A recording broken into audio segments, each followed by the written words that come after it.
Oh, you thought this was a game, huh? Oh, you slept, you missed the range, huh? I don't switch sides, still the same, huh? 101 is for my name, huh? Told you this is not a game. Done playing, time to live up to my name. Cuss them off, they said I changed. They just ain't keep up to pace. In my lane, go time, sun or rain. Oh, you thought this was a game? This is not a game. It started 15, big dreams, and I keep dreaming. Strategic, I'm not scheming. Put that work and I achieve it. If it's bad vibes, then I leave it. If it's good, then let me see it. Connected with the heavens, ducking punches from these demons. Oh Lord, I speak my truth long as I'm breathing. My best move was investing, now it doubles when I'm sleeping. Life is like a ring, take some punches, leave you bleeding, leave you bruised, beaten, but I'm still never conceding. You thought this was a game, huh? Oh, you slept, you missed the range, huh? I don't switch sides, still the same, huh? 101 is for my name, huh? Told you this is not a game. Done playing, time to live up to my name. Cuss them off, they said I changed. They just ain't keep up to pace. In my lane, go time, sun or rain. Oh, you thought this was a game? This is not a game. 24/7, 247. Still get my 8 in. Was never mad if they win. Lace up my shoes and weigh in. Went out and I stayed in. Burnt out so I came in. For me the vision made sense. For them I told them patience. Now I'm done waiting, time to get it done, time to get it shaking. Started from the basement, knew I was the one. Now we on top of skyscrapers. $100 steak, still my paper plated. Gotta stay humble, 10 toes down, gotta stay motivated. Knock, knock, who's there? Another coming in, stack, say, tuck, high. So save a little to spend, what, where, how, when. They ask, I show and tell, turn L's to a win. I really thought this was a game, huh? Oh, you slept, you missed the range, huh? I don't switch sides, still the same, huh? 101 is for my name, huh? Told you this is not a game. Done playing, time to live up to my name. Cuss them off, they said I changed. They just ain't keep up to pace. In my lane, go time, sun or rain. Oh, you thought this was a game? This is not a game.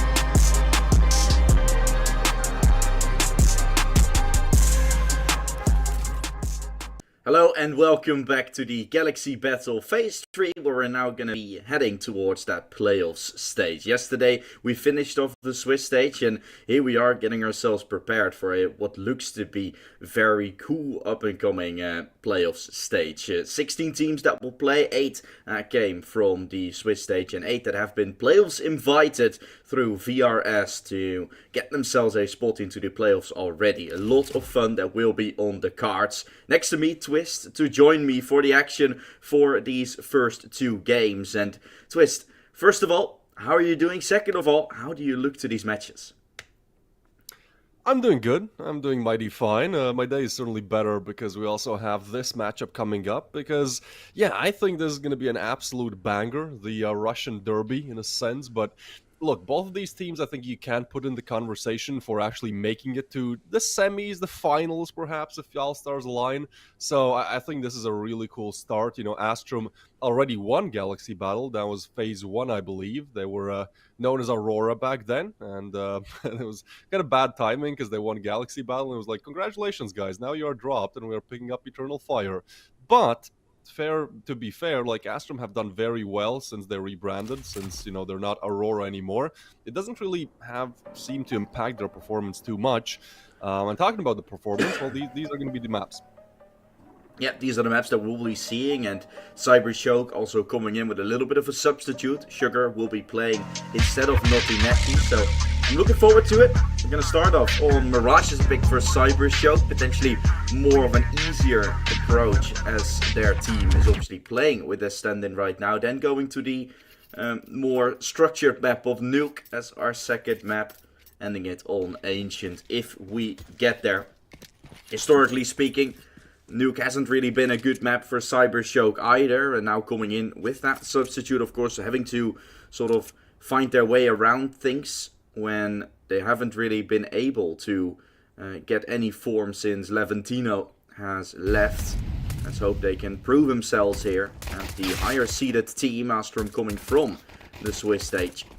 Fight has been found, Blixie with a good opener, and here we are going straight off the bat. Some great headshots from Blixie, also taking Nori down to just 4.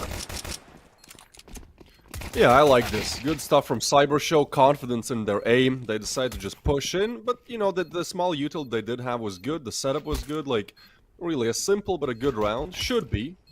2v4, 2v2, hold on, Griggs with a 3-piece looking for the 4th. What the hell is happening in the pistol round? It's actually not planted for Blixie, but no kid in plays. Blixie gets drawn out. Griggs, oh, he does it! A 4-piece to start things off. Griggs, there might be rumors of him joining Heroic, but he's still playing very well on Astrum. Hell yeah, that's one way to start off the day, huh?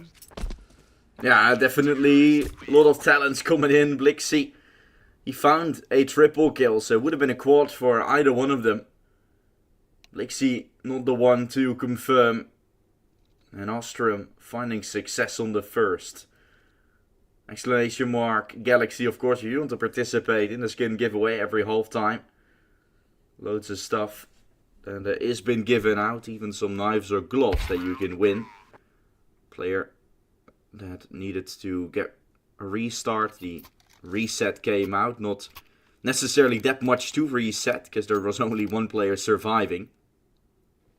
But yeah, pretty good round. I like the approach from CYBERSHOKE about fighting into CT, but I would have loved for particularly Blixie to get some more backup there towards CT. With Astrum finding all the control there, Griggs could find a 4K. When I felt like Blixie initially could have found some more help to just immediately shut down the retake from ever happening. But yeah, it didn't happen. Astrum do good, and looking at the maps in the top of the screen, right, like I said, historically speaking, CYBERSHOKE not that great on Nuke, so it puts way more pressure on Mirage, and with the number already added to the Astrum side, it isn't a great look to begin the day, Twist, is it? Yeah, no, I think it's still early. There's this thing where when it's the first matchup of the day, you know, 11, 10 a.m. wherever you live, for some reason, it takes like a map sometimes to warm up. We've seen this time and time again. Twisties was the first one to say it, and ever since like he said it, I've started noticing it more and more. Yesterday as well, the game that I casted, first map, team does horrible, their pick as well, and then they just reverse sweep. So I think there's some time to warm up. We're only getting started with Mirage. But I will agree that Nuke, at least on paper, you know, statistically is looking a lot worse for CYBERSHOKE. Only 20% win rate out of 30 maps played. Like, that is a really bad map. Makes me ask if maybe they want to consider dropping that as their permaban, picking up Inferno in their map pool. Surely it can be worse. We're talking about Mirage, though, for the time being. Good map for both. 73% win rate for CYBERSHOKE, so, you know, they're in the thick of it. They're good on it. Now it's time to prove it with quite a limited buy. They're pushing up, and timing is great. Kenzie gets caught off guard. Griggs, though, same position, but this time only one.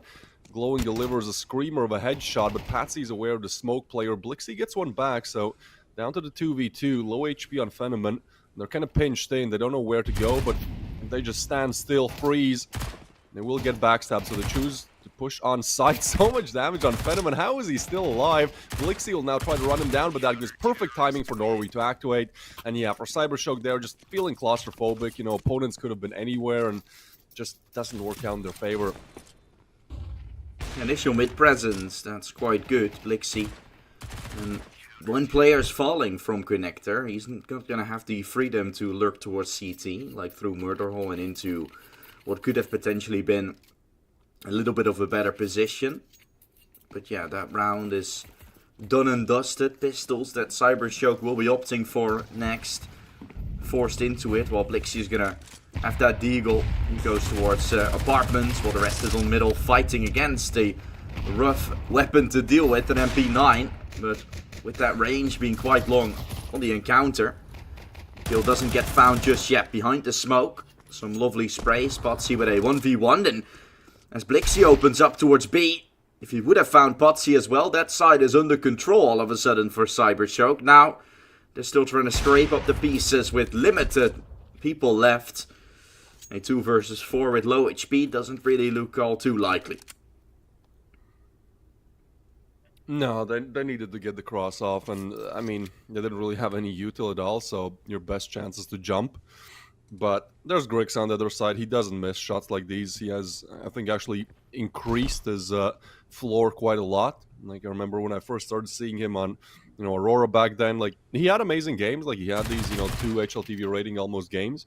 At the same time, he had games where he just completely disappeared, and it hasn't really been the case as of recent. So good to see him gaining consistency. Certainly one of the more exciting operas to come out of these last couple of months of play in Tier 2 and Tier 3.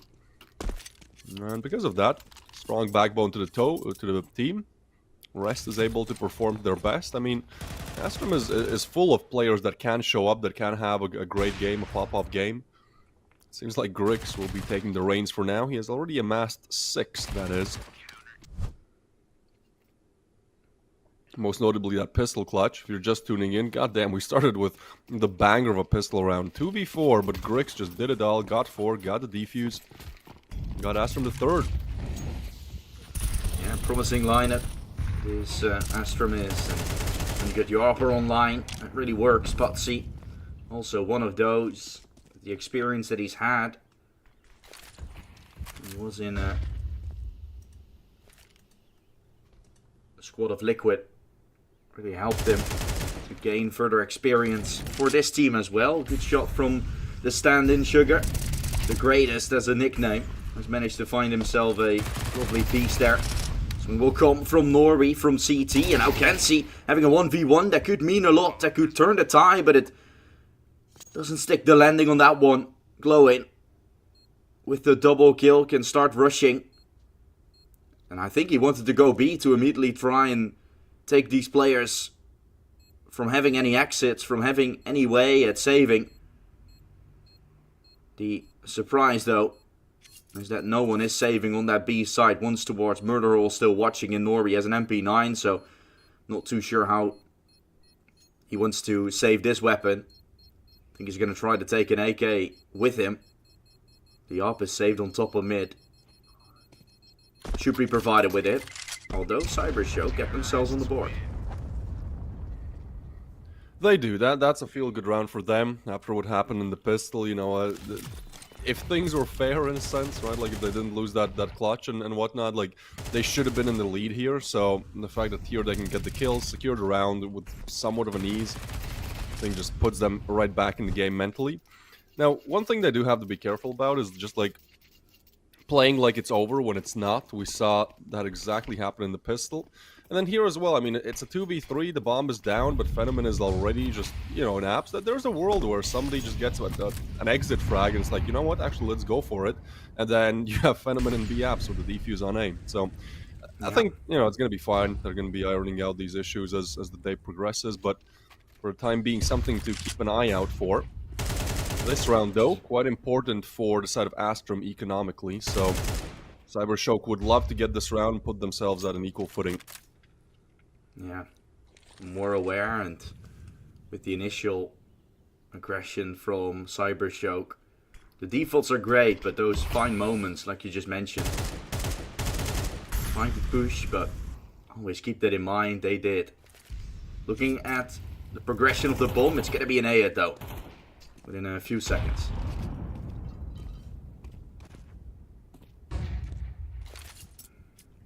Oh yeah. Everything is coming in already. Smoke. Oh, Glowing goes through it. Mackenzie just out of nowhere gets a double. Blixie gets one, looking for the short player. And again, CYBERSHOKE are just so confident in their swings. Blixie, like, you'd stop at 2 normally. He goes on for 3. That's going to be a 1v3 for Grix, and sure, I've been hyping him up. I think he deserves all the praise, but this still seems so impossible. I'm not aware of the greatest positioning. He's going to get the frag, get the second on the board.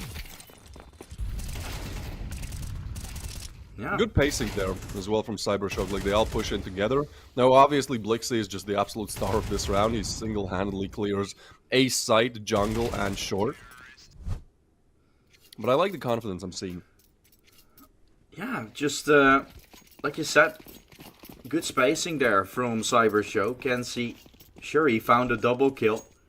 That means someone needs to make a hero play. CYBERSHOKE are ready for it. Love the entry ball from Blixie. Fast A play.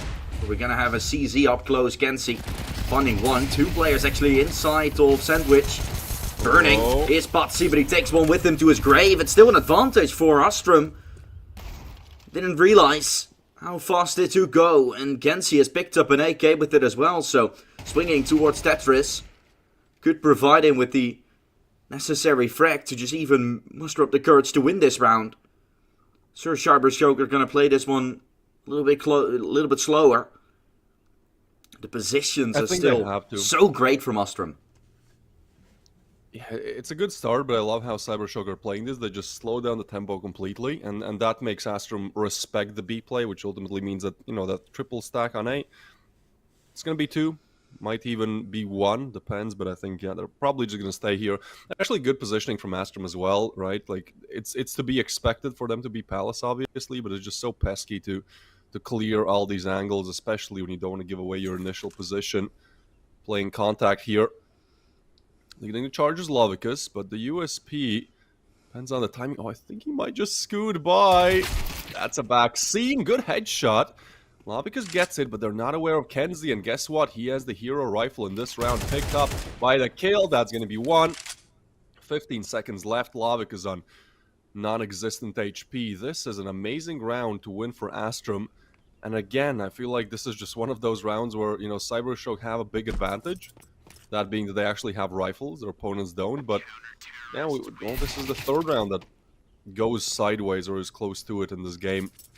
They should be in the lead here, man. That's just a sour taste in your mouth after a round like that. Sugar dying solo, and from that point it just spirals out of control. That smoke thrown really well. At that point, if you're CYBERSHOKE, maybe fall away. Don't really commit behind that smoke on Tetris. Might have been their recipe, just not able to make a move. Last round we praised them for their spacing that they're taking. In this round they're still stuck in ramp and Tetris without able to get out. So tough, and same happens here out of middle alone. Sure, there's flashes to support, but Astrum have been holding this. And Glowing dies without providing anything to his team. A tough call, most certainly.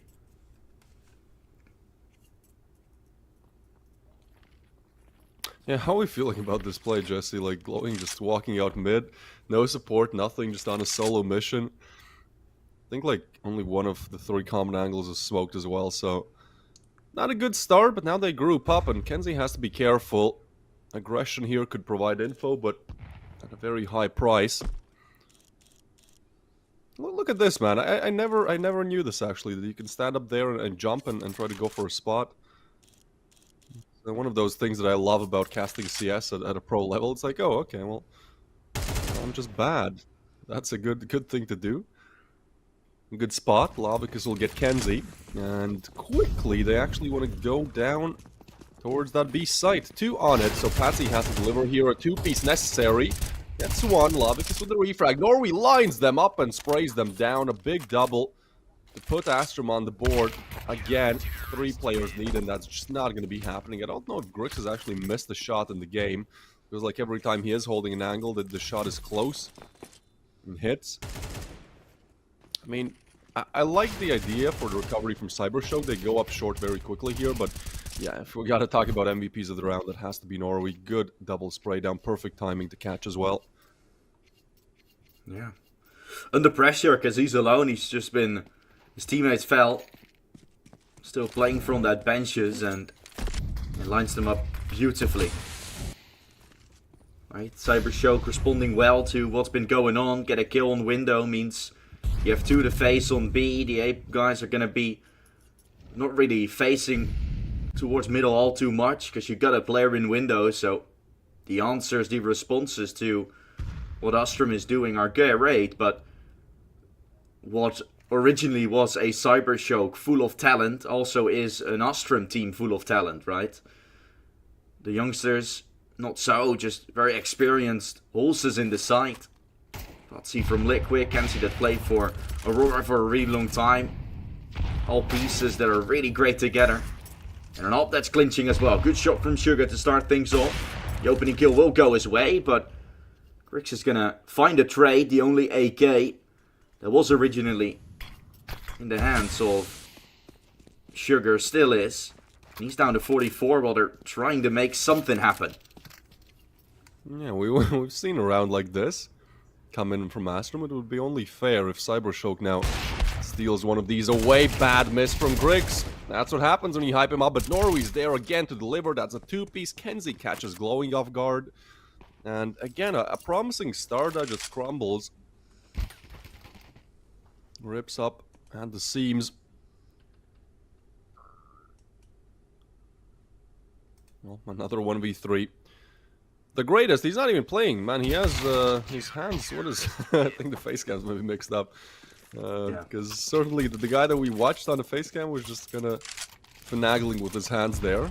Maybe that's a, maybe as Neuralink or something, but other than that, I think we need to fix that a little bit. Good attempt by CYBERSHOKE, though. Yeah, the guy we saw also wearing a CYBERSHOKE jersey when it's Sugar, obviously, that is not in the CYBERSHOKE team, just playing as a stand-in. It really doesn't help, right? And although Sugar, the Azerbaijan, is a very nice player to have in your team, can really be helpful. He's been subbing for many other teams. It's definitely not helping CYBERSHOKE in already what looks to be a rough state with their roster. Finding little form in the last few months with their replacements coming up. Pretty good nade though from Sugar here to start things off. And we see him in apps. That is the face cam then of Blixie. Or Lovicus in lower. Just pinpointing it from the position he was on. Right now, yeah, that's a good looks like CYBERSHOKE is going B with the bomb. This is something we haven't seen much of, right? We've seen short, we've seen A. We haven't seen this an apps push coming. Well, they have some great individual minds here in terms of in-game leading. Hey guys, we tried A, we tried mid, it didn't work. Well, let's try on best RB. And I think actually, again, it's a fair call. Like, they've tried this short B a couple of times. Fantastic. It's good that Norway has picked up a double in the last 2 rounds just on B-side defense. So, yeah, they're going B more from apps this time, but Norway is still there. And I mean, this guy just can't miss. That's one. Looking for the second. Still information. I love how he gets aggressive. Sugar will punish it. I think it was a good play that maybe they won't expect, but yeah, just overwhelmed by the sheer amount of players. But look at this. Surely this can't go wrong. Lovicus, no trigger plations, but didn't need it. Just needed to secure the kill, get the player advantage, and then you can play off of that. Flax's backstab, though, could be greatly timed. Now they know about Lovicus as well. Kenzie with a double knot like this. Fenomen, 1v2, gets the first, knows exactly where the second one is. Low HPs on both. Kenzie has to piece together. No kit for him, but it could be retrieved. First has to find the kill. Jiggle from Fenomen out in the open, and he does convert on Kenzie. Great attempt by Astrum there. Felt like it was going to be another one of those rounds where CYBERSHOKE just have all the cards, and it still doesn't work out. But no, this time, well, a very challenging one still. A 1v1 that probably should not have been a 1v1.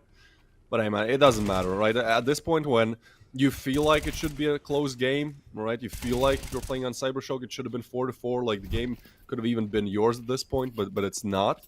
It doesn't matter how you get the rounds, you just need to get them to get some confidence back, and then see where you go from that. This time, it will be a very quick approach towards mid. The boost comes through, but they gotta be careful of Kenzie lurking in the shadows here. Oh, alright. What a shot. What a shot to open from Venom. Boosting up and spotted just a glimpse of his opponent. Finds the frag with their Patsy. Finds Lovicus in the prospect, and more is to it. CYBERSHOKE better them apart on middle. Astrum have left mid open countless times, which has led to CYBERSHOKE extremities push to be a lot better. This time Astrum thinking of taking it. But we see no surprise on that one when you have that up on Venom. Put him to good use. The round becomes a whole lot harder. Nori is in a decent spot here towards ladder. Still Klex is in a much better spot from Palace. Will they anticipate on this? It looks as if Venom was checking it. Blixie is also watching the Palace bush briefly, and you're gonna anticipate on this. You know, in a 2 versus 4, there might just be one towards Palace. That Molotov will make sure a plant is gonna happen.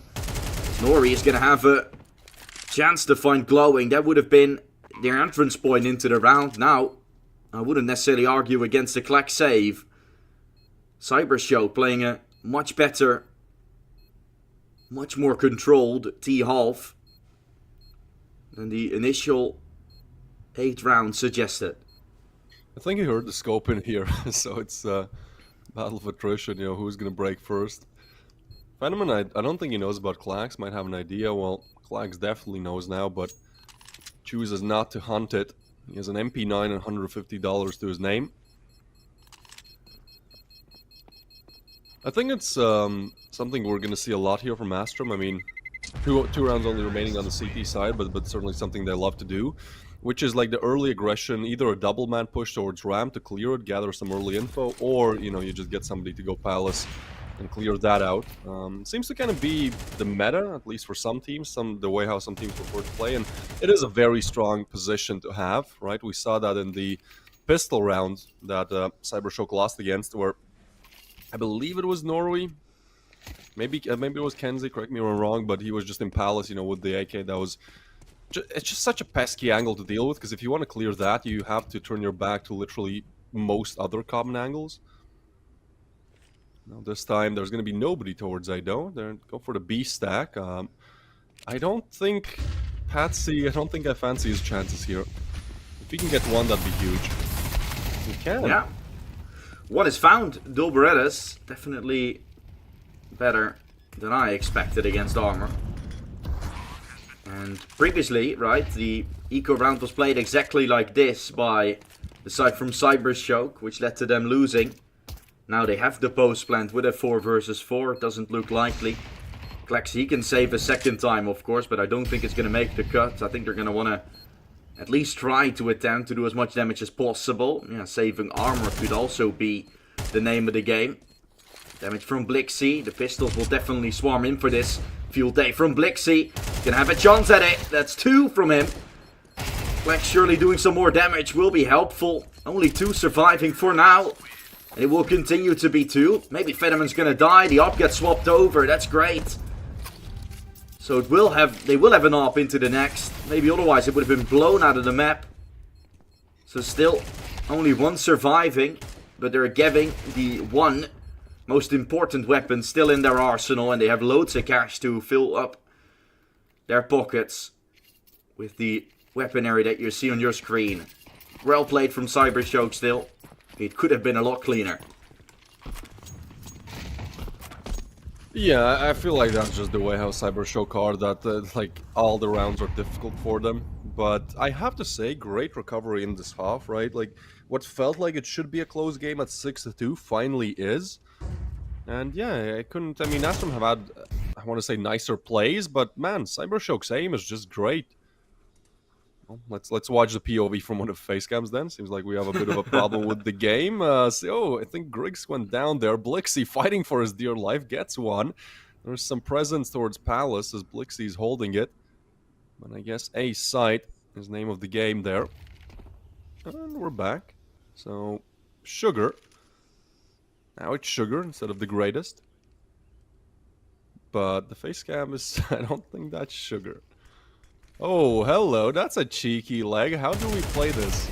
Alright, just a spray down, fair enough. 50 seconds left. Bomb drop towards connector, but the smoke will waste some valuable time and give Patsy the entryway. There's no way Sugar expects it. Yeah, good read from Patsy. Super quick with the drink there. Needed it. 2 drinks. All right, probably caffeine and water. Chain it down, halfway. Astrum winning it. A lovely start. Went on to not really be that comfortable. We got a skin to give away. Let's see who it is and what that person will get.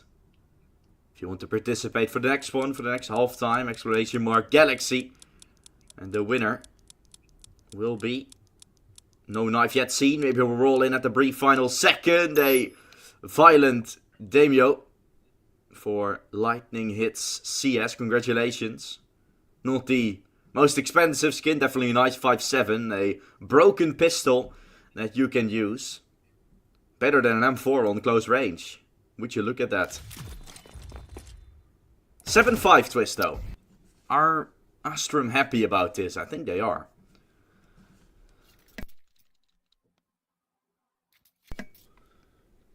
Yeah, I think we're going to be seeing a bit of a comeback here. Now, if we look at the stats, T and CT side, obviously, again, both teams love Mirage. It's, in fact, almost their best map. For certainly CyberShoke's best map, Astrum's best map is Anubis, but I mean, this is a close second. T side, 53% win rate here for Astrum, so I think they will feel like, you know, maybe they're operating with a round advantage in a sense, just playing on their better side. Actually, 53 for CyberShoke as well. So, yeah, now we switch sides. CyberShoke would actually love to get this pistol, something that was stolen from them in the first half. Great initial damage, but they're not expecting glowing. That position often goes overlooked, as now he's stuck, though. It's problematic. Klax would love to get the frag, he does, but Lavicus is activated from short. Klax, though, takes him down. Phenomen now wants a refrag, and this is just refrag city, but it's good to see that CyberShoke are actually playing as a team very well. Griggs now, not ready for the stairs player, but you don't want to peek this either. Shots missed. Griggs gets a frag, and that's a 1v2 where Blixie will try to isolate the duel. He just has to be so careful of the connector player. There was a world where he hits both of those shots as headshots, not body shots. Good attempt, but Astrum get a valuable 8th, and yeah, that kind of stops the comeback quite a lot. Yeah, not clean, but they don't necessarily need to have it clean. They can work their way through. Something we've seen on the CT side as well when it comes down to the final few moments right in the round where there's a double kill necessary to still win it out. They have the capability to do so. Kenzie and Norway, particularly known to have done so. Griggs been playing good all around, and Patsy a real good filler in that regard. Haven't spoken a lot about Klax, more of a supportive player I think as well. Now lurking towards Palace with his Mac-10. 4 towards short from CyberShoke. As Astrum looks to push this, there might be a chance of this. Flashbang to support, Patsy holding together with Griggs. They spray him down, no kill, no cigar. Alright. It's all down to glowing. A very clean play against pistols. Something that CyberShoke has particularly lacked when they had the opportunity for a round of their own. Yeah, that just comes crashing down. We'll have glowing in a 1v5 with a USP. This would be clutch of the year, I'd say. Like, if he somehow manages to pull this off. Actually, I haven't casted the 1v5 in like the last year or something. It's been really long since I've seen one. He'll get to one. Unfortunately, now he's stuck. Oh, alright. Hold on. Surely not. Griggs shuts down what could have been an insane clutch. 2 with the USB is still good. At least he put some holes in the economy of Astrum. You know, take away 8,000 there. But ultimately, this round is just nothing to write home about. 5-9 it will be. And now we get to the real meat and potatoes. The rifle rounds, where CyberShoke, again, just need to bounce back immediately, because they don't prefer the CT side. Astrum do like the T side, and, you know, I think this can very quickly turn into not even us going over 20 or 21 rounds. Yeah, bonus buy. Although bonusing with 2 Galils is not too bad. Utility very limited as well from CYBERSHOKE, so all of them using it all. 2 flashes, 2 smokes, a Molotov or incendiary rather, and a nade. That's all that CYBERSHOKE still possesses in this round, and Astrum has taken full control over middle. Rotation called from Sugar. I don't know where he's heading. There will be some short aggression from Lovicus. But Astrum have chosen to fall away after the initial utility, after the initial spacing. And will look to push A. Kinda like it, because this smoke on top con will get the CYBERSHOKE players to get hunting on mid. This is when you should strike towards A, and that's what they're doing, accelerating into the A site. Yeah, this one is going to be quick with the 40 seconds remaining. They have plenty time because the site is somewhat open, right? Like everyone is in close proximity from CYBERSHOKE, but they don't exactly have clear sight lines on the site. There is that CT presence, but you know that comes into play once they try to plant. Now you should be trying to swing, but Patsy punishes one. Blixie gets the refrag, but the bomb is still down. Although now a 3v4 where all the players are close by, you have to take some space. You have to take some proactive action here to get into some positions, otherwise you're just going to be crushed on site, and it seems like that's what's left to happen to these last 2 players. Is yeah, it's just overwhelming. Lovicus there with a great double, but you know, if not Lovicus, then the 2 CD players have gotten a piece. That's a good push from Astrum, like a good read that, hey, maybe the A side is undefended, but unfortunately that player disadvantage turns into 2, turns into 3, and turns into a must-win round being secured by CYBERSHOKE. Yeah, it's the right call to make. It doesn't necessarily mean that you're going to be able to win that one out. CT fight kind of taken alone. And then another 1v1 turns into a 1v2 because CYBERSHOKE doubles up towards CT afterwards. Really felt like Astrum, although you're in a man disadvantage, the call initially is great, but then this shine, the fine shine work needs to be great as well. You need to play it to perfection if you want to win that one out. Play as a team, play as a unit now, forcing up to try and find something. Good opening from Grix. And now they're trying to accelerate into the side. Sugar to deal with. On the side itself, on default, will be pushed by Kenzie. Looking for trade. Phenomen helps. This is great from CYBERSHOKE. Beautiful work for them so far. The Deagle, though, from Nori has an answer. Needs another one, though. It's crucial, but can't hit it. Don't blame him either. It was a tough round to win for Astrum. And I feel like they've already gotten away with robbery in broad daylight, right? We saw that USP seize that round convert, so surely not another one of, well, a lower investment round. Sure, they still have the AWP and AK, but it did seem like only the Deagle got a piece of the play. 7-9, and as always, when a comeback starts happening, we have a tech pause. This seems to be Murphy's Law of sorts.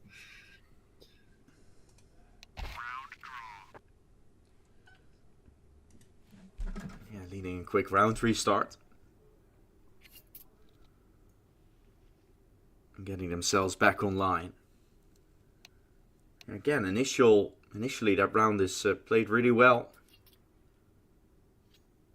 And then on the side, Sugar gets a bit too much done. Hiding on default. Taking one down up close, then the Palace guy tries to trade, but doesn't really go for his shoot. And Phenomen still allowed to join in later in the round to help control the pace. Eventually finding success for CYBERSHOKE, definitely knowing how to play this one. But we've seen Astrum get those opening kills. It's really all about converting, it feels like. Their strategies are definitely in play.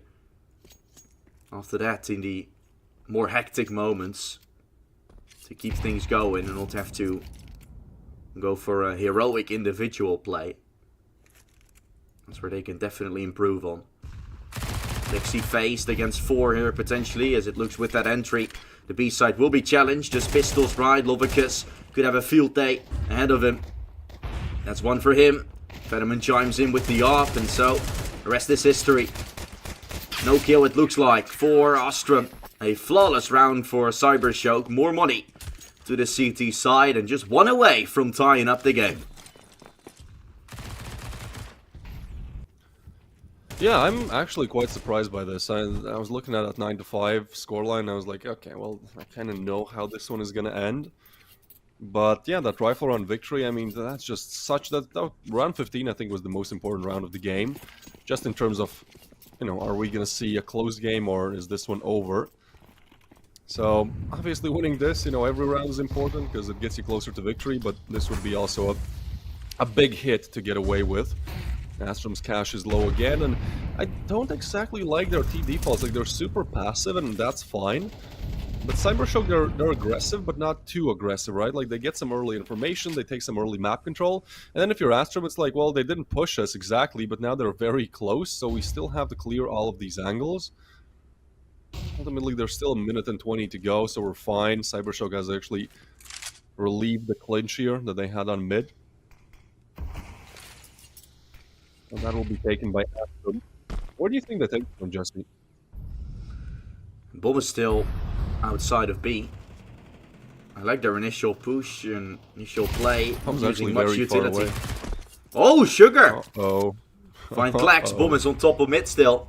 Lovely shot from Sugar to start things off. And now, not too sure where you're taking it. Originally, still felt like you had that A player alive, where you could rely on. Now they're forced to try and run in middle. They're going to go short. When problems are calling, a mid to B might sometimes work. They're trying to make it happen. Lovicus around the corner. Grix will trade. Blixie still waiting for Glowing to arrive. They're fighting an uphill battle here, Astrum, ever since that entry went their way.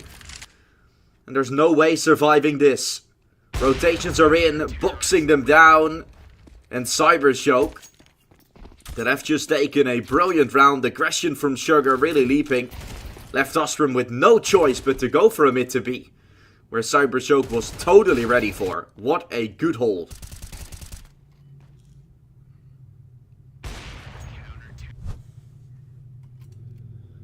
Yeah, that's a crucial round to put on the board, and I think the momentum has completely changed now, right? Like, if you're Astrum, you're like, we had a lead. Like, we had a big lead twice.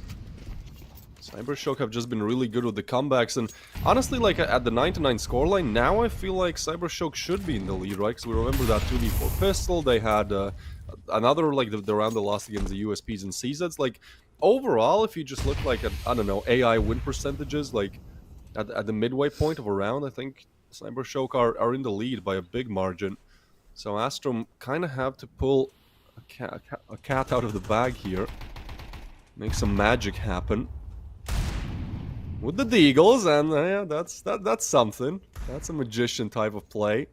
Good headshot connected, and now they probably want to slow things down a little bit and make CYBERSHOKE panic. Unfortunately, Norway is spotted there, but Blixie has to be careful if there's more. So I actually want to engage this, clear him out. Timing is going to be everything. That's the kill, and he does get away safely. So that is a very big ball play to make there by Blixie, but it does work out because now he's back on site. Patsy still gets another headshot going. He could just be a solo difference maker in the round because B-bomb site's so difficult to retake. Grix gets a headshot, and again Astrum, how do they keep doing this? Seems like disadvantage is actually an advantage for them. 2v4 now, but it's like, do we want to go for this? No, probably not. Rifle delivery this round was.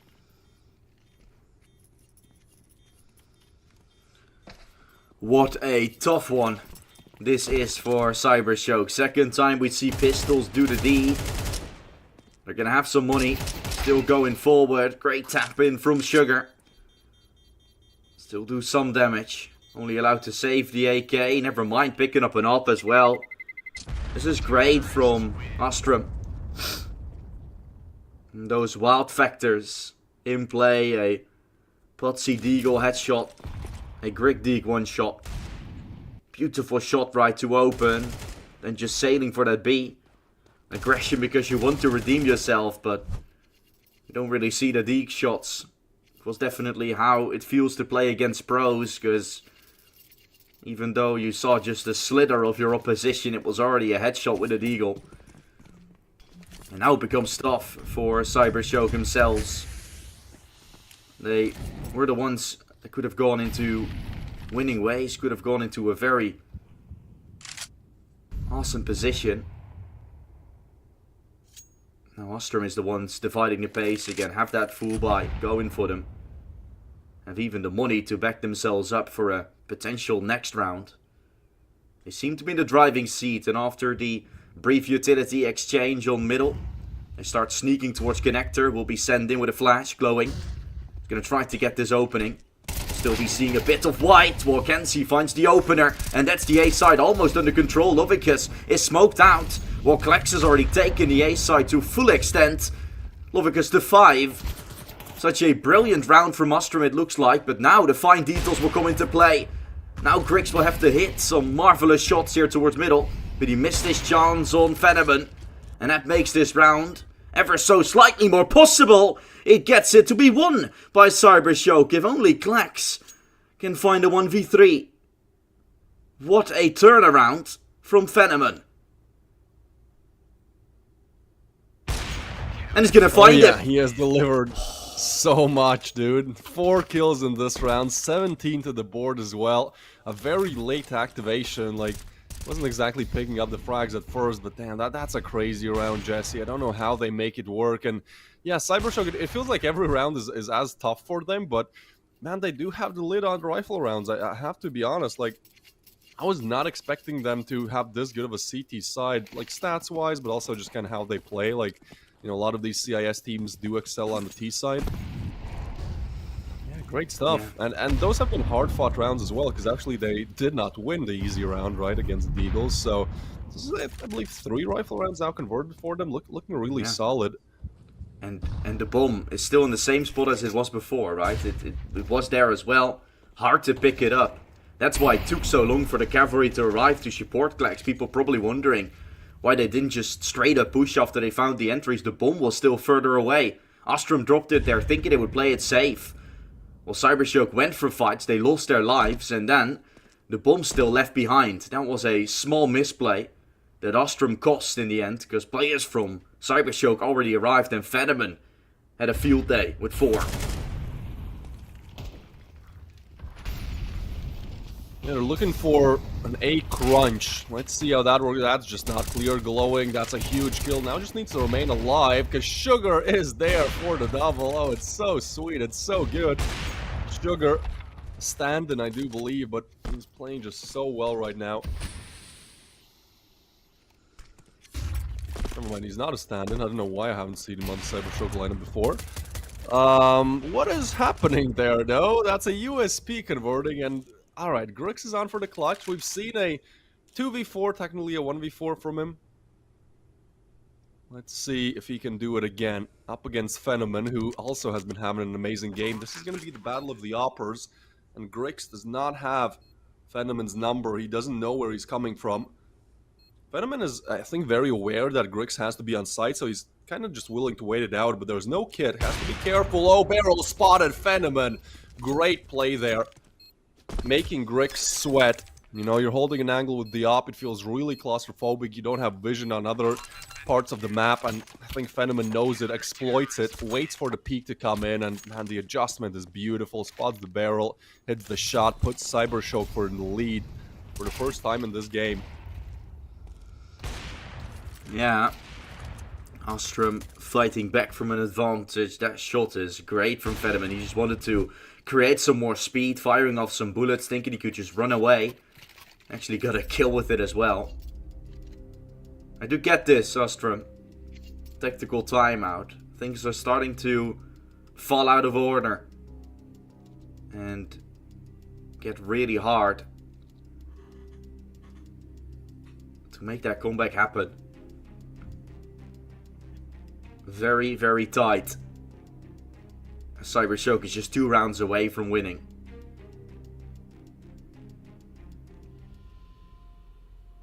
Thirty seconds to chill, and we'll see. This was a 7-5 half with the pistol conversion by Astrum, right? So yeah, it was, first of all, it was 9-5. So I think mentally you're just not in the game that much when you've lost 6 out of the last 7. Like, you have to have really strong mental to still believe that this is doable.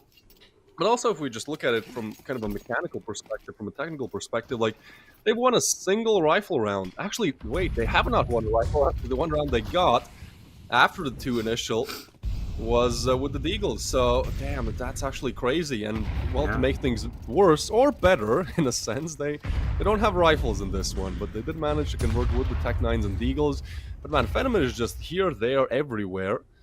Great pick. Patsy goes down, and that was the difference maker in the previous Deagle Tech 9 round. We always speak about Dust 2 to be the Opera's paradise, but Mirage definitely is as well. Great switch-ups from him. And a clean pistol round by CYBERSHOKE being played. Against the pistols, left with nothing. 4 players surviving. Money is great from CYBERSHOKE, and they have 2 chances to be victorious.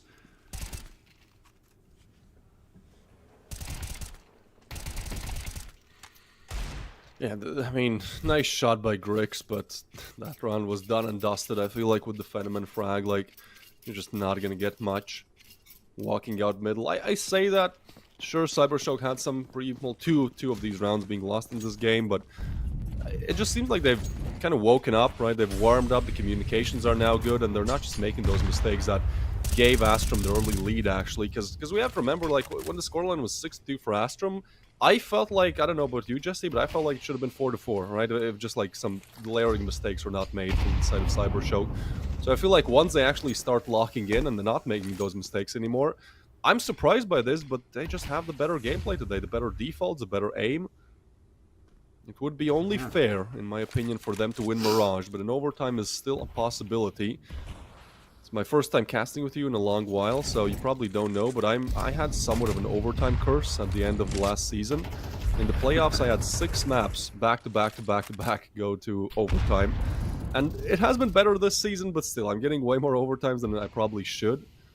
So I don't know, I feel like there's still somewhat of a chance. Oftentimes when teams reach 12, things start to falter, like missing that shot from Fenneman. Uncharacteristic, but he hits the second, needs to get the third from short, can't do it. Can't find the double, but has definitely created space for team to arrive. Grix takes down Blixie to the back of sight, already glowing. Possesses, but it's Grix that is possessed with the Alpinkers and wants to take him down. One more needed to really control the game. He's found a tag on Lovicus, which is more than enough. More needed behind. Also, Kenzie arrives. He's the one lurking in the shadows. And will arrive to find Lovicus to end things. Astrum get one step closer to another overtime. Fair and square. Fenneman had the opportunity. The others had the opportunity as well. And I totally get why this tactical timeout's being called, because it's starting to get very, very close. CYBERSHOKE needs to win this round, otherwise overtime will be called upon. If you're Astrum, you're definitely very happy with Mirage overtime, having Nuke still lurking in the shadows. Sure, over the course of the last 3 days, CYBERSHOKE have actually won 2 out of 3 of their games, but if you look a time span later, they have also had a time period in May where they, for example, lost 10 nukes in a row. So historically speaking, it's just been a tough map. Oh, wow. You really don't want to have that map of nuke to have to win in order to stay in the series, in order to stay in the playoffs, because it's single elim. We'll have to see if the round 24 will go to CYBERSHOKE, and otherwise, like I said, overtime called upon. Yeah, Fenneman has been such a difference maker in the game, but he did miss a very easy shot in the previous round. That can't happen again. That's a really bad miss, you know, makes you reconsider all the stat lines that he has if he can't hit those 2 shots. Unfortunate, he goes down. 4 more to go for Astrum here. They want overnight, and I think they just spotted the player on the right side of the window, so yeah, evacuating there is smart, but good nade damage. Sugar, almost a Kobe comes through. Grix now finds glowing. And that's a 3v5 where Sugar just pushes through. All right, that's a big play. He's going to try to get away as well, but Griggs gets another shot. Patsy with 1. And oh boy, welcome to the overtime paradise, Jesse. We have 2 best of 3s today. I would not be surprised if we have like 3 maps going to overtime. Like, that is how crazy it has been recently. I actually checked on like a betting site, like how, you know, what are the odds to get an overtime? What they offer? And it was like believe 6 extra turns. So, knowing how they work, it's probably like 1 in 8, like the actual statistic. For me, it has been like 1 in 3. So, enjoy it while it lasts. We're certainly in for a long day of Counter-Strike as our first map of Mirage, CYBERSHOKE's map pick, a one that they desperately need. As you mentioned, the nuke stats are just not looking good. Well, they've certainly made the comeback twice, but not being able to close out when it mattered the most. I will say though, Twist, when I looked at these 2 matches that we got to cast together, I felt like both matches can really be third mappers, right? On paper, CYBERSHOKE and Astrum, third mapper. Then Rebels against 9 coming in with a little bit of a stand-in as well, playing up against Rebels, or right, the newer player of Modo that will join 9 is technically known to be a stand-in because Montu is still technically in the team of 9, all things considered though. Also a third mapper in the book, so it isn't a surprise that we're seeing overtimes. Yeah, to touch on your Modo point, I think I saw on Twitter that Matthew had like an arm surgery, so I'm not sure what's happening there. Maybe you know more. I think he's like, I think they'll just have Modo until he actually can aim again. Then it is a stand-in technically coming in, which makes that game a pretty high chance for a third mapper as well. Modo definitely very capable of fragging out a very good Romanian AWPer. But yeah, it doesn't help, right? It doesn't help for the 9 point. It doesn't help for their VRS ranking. The only thing it does help for is for us to have a very cool and potentially third mapper game. Go all the way. Fast push from Astrum. Switch up of pace. They've played slow, methodical. Almost every single round on the T side. Every full buy. This time they're going fast. Patsy will be able to trade. Grix with the one more. Makes it a +1 for Astrum. And Kenzie lurking from middle. Ripping salt in the wound, it looks like. Lovicus can't really hold. The plant is happening. No one covering. Blixie shuts it down before the bomb goes down. And now they know where Kenzie is. Lovicus, though, he knows about right shoulder, but still, he's going to peek when he really doesn't and shouldn't have. Blixie, though, is the X-Factor in this one. Is the Clutchmeister. Couldn't do it in the pistol on the T side. But now has a chance to do it here. Wallbang? Is only going no, he's not going to have it. Has to be careful, but I think he actually kind of wasted his timing there because now they're going to be clearing it. So a hard clear, that's the headshot. And now he knows Man 8 could finish the job. Oh my god, Blixie. That's beautiful. Lovely stuff to see. CYBERSHOKE with a big 1v2 clutch there to put themselves in the lead again. I feel like if Astrum actually won that round, if they, if they actually win this game, there's so many parallels to be drawn with the yesterday's Spirit Mouse game. I don't know if you got the chance to watch it because it started kind of late, but it was Mirage. It was the same thing where Astrum kind of played like Spirit because it felt like Mouse had the advantage. It has always felt like CYBERSHOKE should be winning the game, but they're just losing some pretty crucial rounds, pushing it to overtime as well. It was the same scenario where Spirit actually had to push overtime like Astrum here. And then it did go to, I believe, the triples or the quads of overtimes. Now, look, we still have plenty of matches to go. I would actually kind of prefer it to end here, but if we need like 2 or 3 maps, hey man, these are the playoffs. If we start off with a bang, who can I blame? That's cool. For the time being, though, CYBERSHOKE still seem to be better when the pressure is not directly on them. Winning the difficult rounds, losing the easy ones. I'll have to see with this default being played again by Astrum, not the ones going fast this time around. Pretty nice position from Glowing when this smoke fades. He might actually have a little bit of a chance. A spray through the smoke, finding the AWPer. Phenoman taken down as it's going to be Lovicus having a shot. Grix taken, of course. Phenoman still cooking with the AWP. Good shot from Sugar. And he taken. Can he find himself another? No, he can't. And now the bomb is stuck between a rock and a hard place, wanting to make a play. Plex lurking from apps, but really nothing going to the Astrum side. Fights taken left, right, and center. But CYBERSHOKE winning all of them. Yeah, I think it's crucial for them here to get off to a good start in the overtime as well, because I think with just how the game has been going, right, with them always trying to run for the comeback, and then they finally have the lead, have 2 chances to close out, it doesn't happen. Like, I think them actually starting off poorly, like, could really demotivate them. Instead, it's Astrum who now have to prove their worth, and again, I feel like it would be only fair with everything we've seen so far that CYBERSHOKE win the game. That being said, Astrum is known to, you know, that the more their backs are against the wall, the more they are gonna have adrenaline or whatever you want to call it, but they always surprise when it matters the most. Norby has had a really rough T side, you know, he was popping double kills on B site round after round, being a pillar of it, and I don't know how many, but he has like 1 or 2 kills after the side switch, so I think if he can activate, like, there is a bit of a problem where 2 players are kind of gone AWOL. Klax and Norway need to be stepping up a bit. And I like the initial setups from Astrum, but then it really comes down to a lot of those 1v1 fights like we're seeing now. Luckily, Norway opens things up strong, but usually it's not about the team play, it's more about the individuals having to trade this one out. Klax will, but arriving is glowing. And he's glowing on this one as well.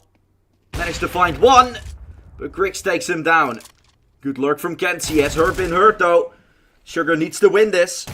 Desperately trying to find the frag, but to no avail. 30 seconds to plant as Grix is still alone. Now gets help from short. Yeah, but Fenneman is holding it. That's a really difficult shot to hit though. So both positions known, but look at this. Grix actually doesn't go for the plan. He wants to go for the fight, and he has an op. I don't think they'll expect this because of the time. That's a great play from Grix, and now he just gets away with murder. Sugar, headshot, free haircut given, and that's a great recovery. I feel like, again, you know, I kind of maybe called it in a sense. They heard me, but Astrum, like, those are the type of rounds they win, right? Like, it's a 2v2, it's, what was it, 15 seconds? It feels, like, really difficult. But because of that 200 IQ Grix play there to push up, it's a very risky one, but you know, he just called the perfect, called the perfect move. Yeah. It comes down to... though. Not again. All right. A Night Terror. Congratulations with your M4A1 as Night Terror.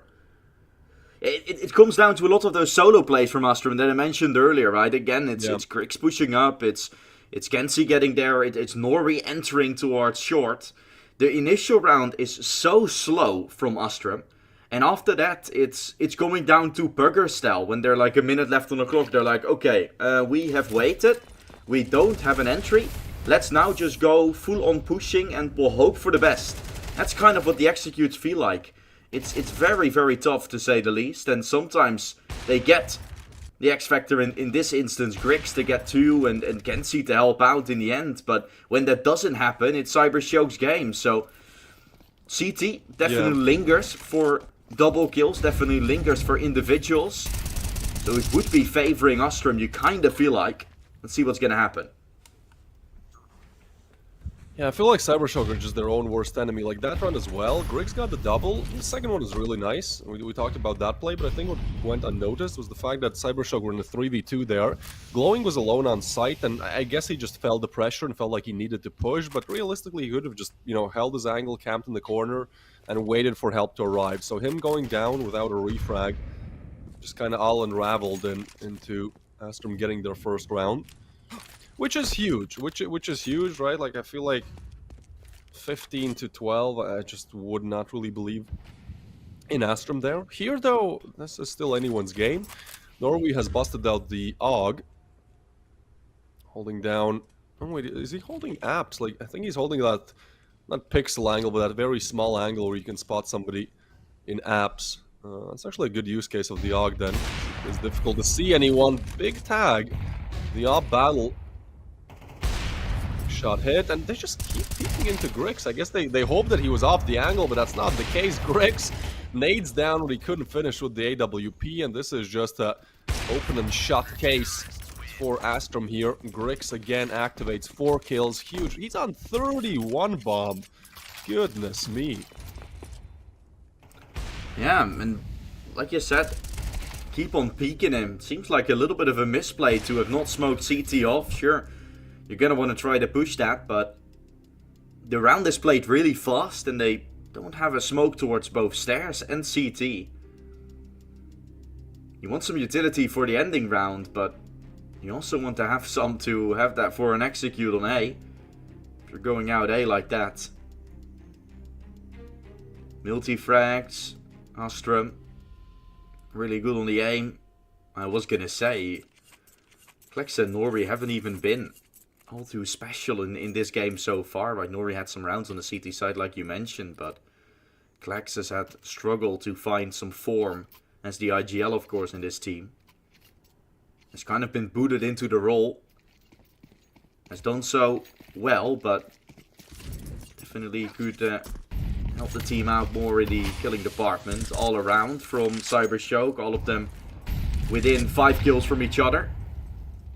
Round 29, whereas we're going to give over another match point to somebody. Could very well be Astrum, considering he already found the first. You can also put CYBERSHOKE, with the OT of course, into a very miserable bye. A lot of promise put in this round, a lot of problems to come if CYBERSHOKE lose.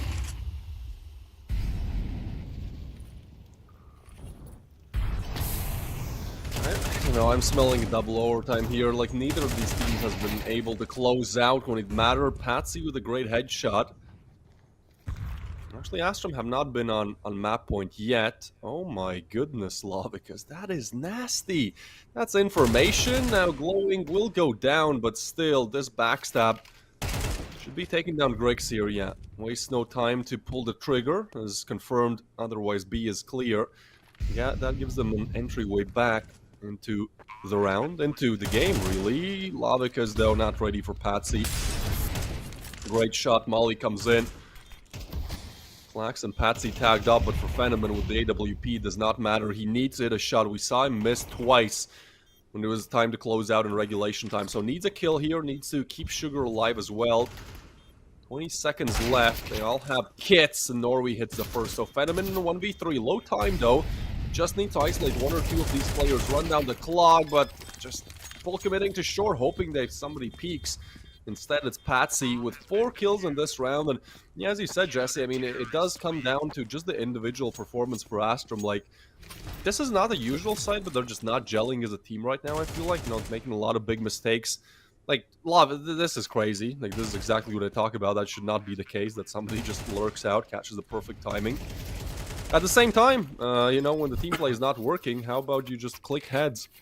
Yeah. Or in Patsy's case, he just spammed the body shots. Yeah. But Patsy had 4 kills, Grix had 4 kills in the round before, and Kenzie had a 4K before that. So, yeah, speaking of individuals just stepping up, that's what Astrum gets done.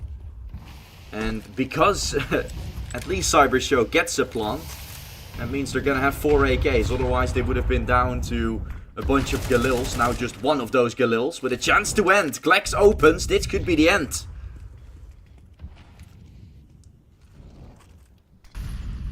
Oh yeah, could be the start of the end, but if there's one thing CYBERSHOKE have done all throughout this first map, it's just come back, come back, come back. They can't close out, but they can't lose either. 3v5 though, this would, again, drawing parallels from that Spirit Mouse game, like this happens so much. Clutches like these, a 3v5, a 2v5, we did see that yesterday twice, and I'm kind of hoping, honestly, that we see it again, because otherwise I think this will be a 2-mapper. Phenomen good for 1, but Klax comes in with the double, leaving just Lavicus in a 1v4. He gets the first, but not ready for the window presence, gets shut down, and that is just such a rough map to lose for CYBERSHOKE. They made the comeback twice. It seemed like it was over when we were at 6-2, right? But then Astrum kind of dropped the ball. CYBERSHOKE pick up the pace on CT, and then, I mean, rounds number 23 and 24, some bad misses individually and just could not able to close it out. I think it really all just weighs down. And Astrum, you would say a more experienced team in my opinion, or at least one that knows how to deal with these situations like this better. Close it out. Grix is on 31 bomb, man. That's insane. He's played really good. Yeah. And Clax with a triple kill to end it, right, as well. Again, multi-kills in the end are the name of the game. And then the IGL steps up with a triple kill to end off the game from Astrum. Everybody has chipped into that overtime from Astrum in order to be victorious. And yeah, it's definitely a map that helps the op, right? That it really suits the op really well on Mirage. And Grix has shown up great with his 31 kills in the end. Astrum in the driving seat when it comes to the series right now, because Nuke will come, it's their map pick, it's gonna be CYBERSHOKE, one of their least favorite maps out there, so they've done well to pick it. It's up to CYBERSHOKE to show us what they got, because overtime still means they have something to show for. We're gonna see it all on DE Nuke after a short break.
Woo! Woo! Look, I just been keeping my poise, made by the million but still unemployed. They text me about green but not on Android. She not my shawty, she filling the void. I make the sounds that cut through the noise. He think he a man but he chillin' with boys. Put down the liquor, start drinking LaCroix. The pain wasn't choice but now I rejoice. My uncle had told me that I was the one. I played the shit smart, now my bragging and dumb. Lil' shawty had hit me, said she wanna come. Her dress is just black but she not a nun. I'm so Pasadena cause that's where I'm from. Some bangers, some hoes. Them with guns, they scheming for riches, they playing and numb. I'm second, I wins cause I'm second to none. Look, what the you think I do it for? Do it for? Hey, looking in the mirror, you the go, you the go. Hey, I've been out here grinding 24. So in the mirror, you the go, you the go. Hey, what the you think I do it for? Do it for? Hey, looking in the mirror, you the go, you the go. Hey, I've been out here grinding 24. So in the mirror, you the go, you the go. I ain't had to get snooze in a minute. Got the bag bag, then I took it independent. Model 3, you know it's not rented. Authentic, every vibe is cemented. Fresh J's, now we jumping out the ceiling. Tough times made a diamond out of feelings. All facts, they can't question what I'm dealing. Got house, we my focus on the building. Just some love and now I'm feeling so prolific. Hustle loud, much you don't get it. Seen the highs and the lows, it's terrific. It's a job to hate, that's why I love the critics. Self-made, I ain't gotta ask permission. Turn my pain into fire, no ignition. Only when the money talk, when I listen. I put the city on my back and the dissing, huh? Look, what the you think I do it for? Do it for? Hey, looking in the mirror, you the go. Hey, I've been out here grinding 24. So in the mirror, you the go. Hey, what the you think I do it for? Do it for? Hey, looking in the mirror, you the go. Hey, I've been out here grinding 24. So in the mirror, you the go.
The Galaxy Battle playoffs have started, round of 16 it is, and we're already starting with a banger of a matchup. It is CYBERSHOKE versus Astrum.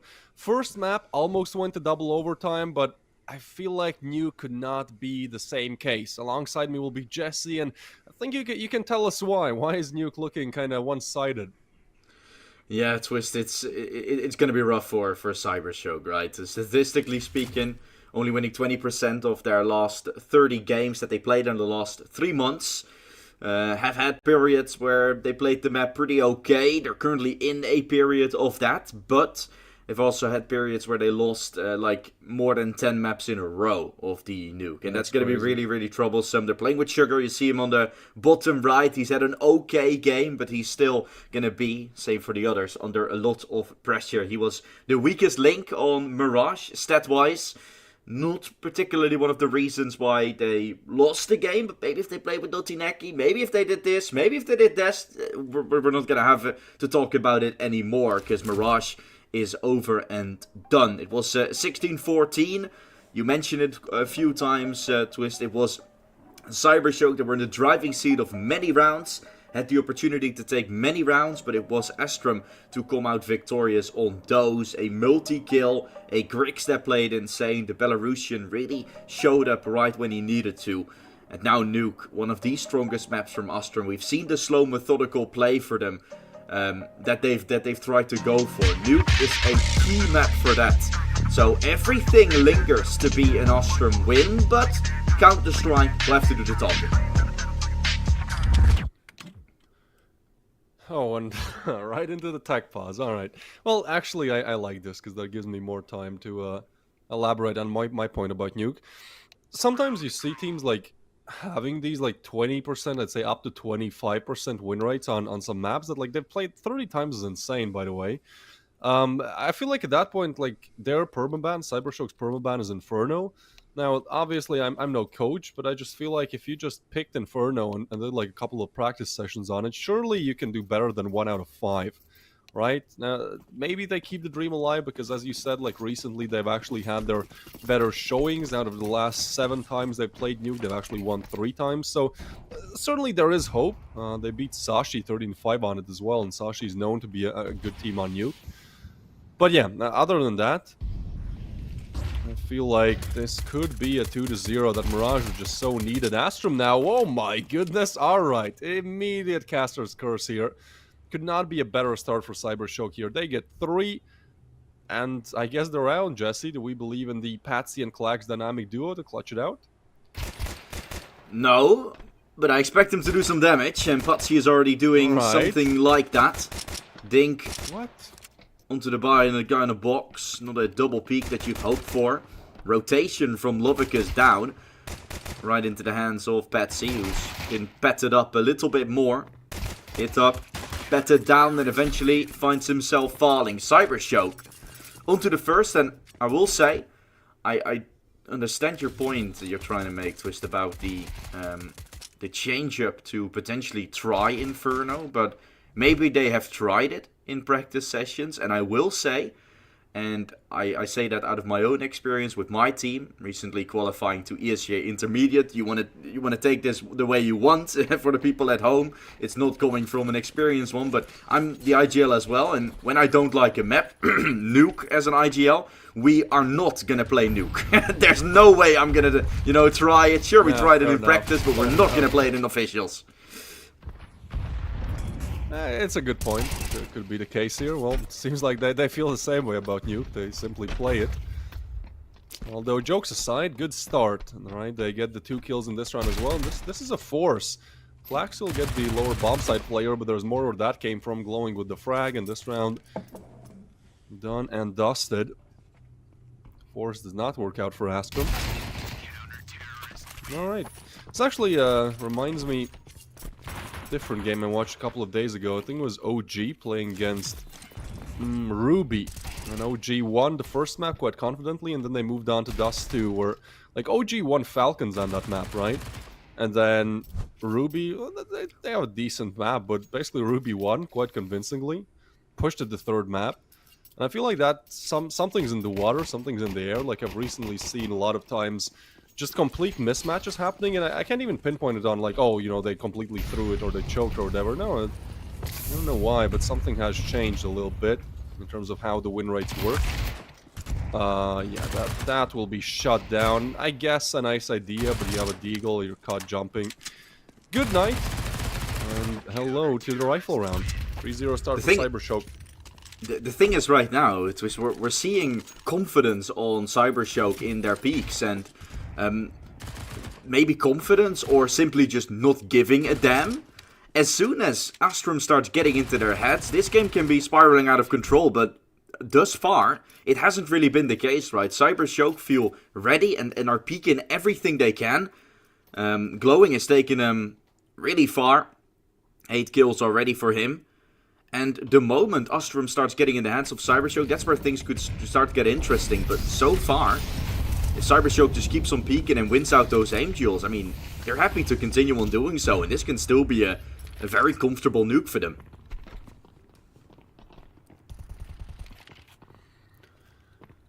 Oh yeah, Sugar though, boosted position, and one that elevates him to a kill. 4v4 now, but great timing for Glowing, catches them while jumping. Astrum, it's not going to be an easy nuke, I guess. At least not an easy start. Venomman is there, he is isolated, but... Oh, actually, that's a bad position to be in. Head glitch angle is no way he gets one. Norway with the refrag, 2v3. Bomb will be going down, as there's help arriving from Secret. Actually, 2 down the chute of Secret. And then, oh, all 3, man. Alright, this is going to be interesting. I'm excited for this play. Kenzie could be the difference maker. Spots one, tries to get away, but that gives Norway the time to activate. And this should be called Norway 2K. He has just been putting up multi-kill rounds, and Mirage was the same on the B-side defense. Now, sometimes he just doesn't get anything, but you know, when Norway pops off, he gets a double, secures the round. That's a huge one to win for Astrum. And now, if you're CYBERSHOKE, you should not let it get to your hands anytime. You boost the player up, you keep on switching up your pushes, you keep on switching up your play. You should continue on doing so. Don't play with fear right now that you've lost yourself your first, but that's obviously what really much could happen. And you've just lost yourself one. Great mollies and some utility to catch Venomman off. Still not the best of buy from Astrum, considering they didn't survive with too many players. Still thriving in money. Swimming in money will be the side of CYBERSHOKE.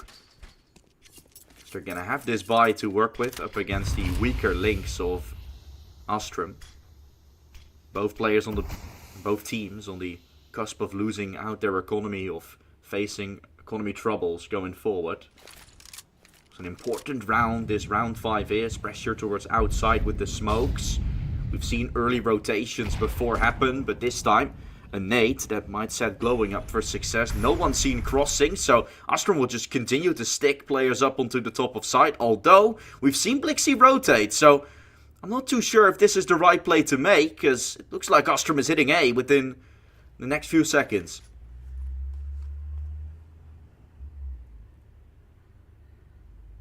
Seconds to go, Lavika's those spots, the legs, gets the kill and away from the angle, but there's the clack, smack 10 delivery, headshot to your face, Griggs gets one back, a 3v3 with the bomb site open.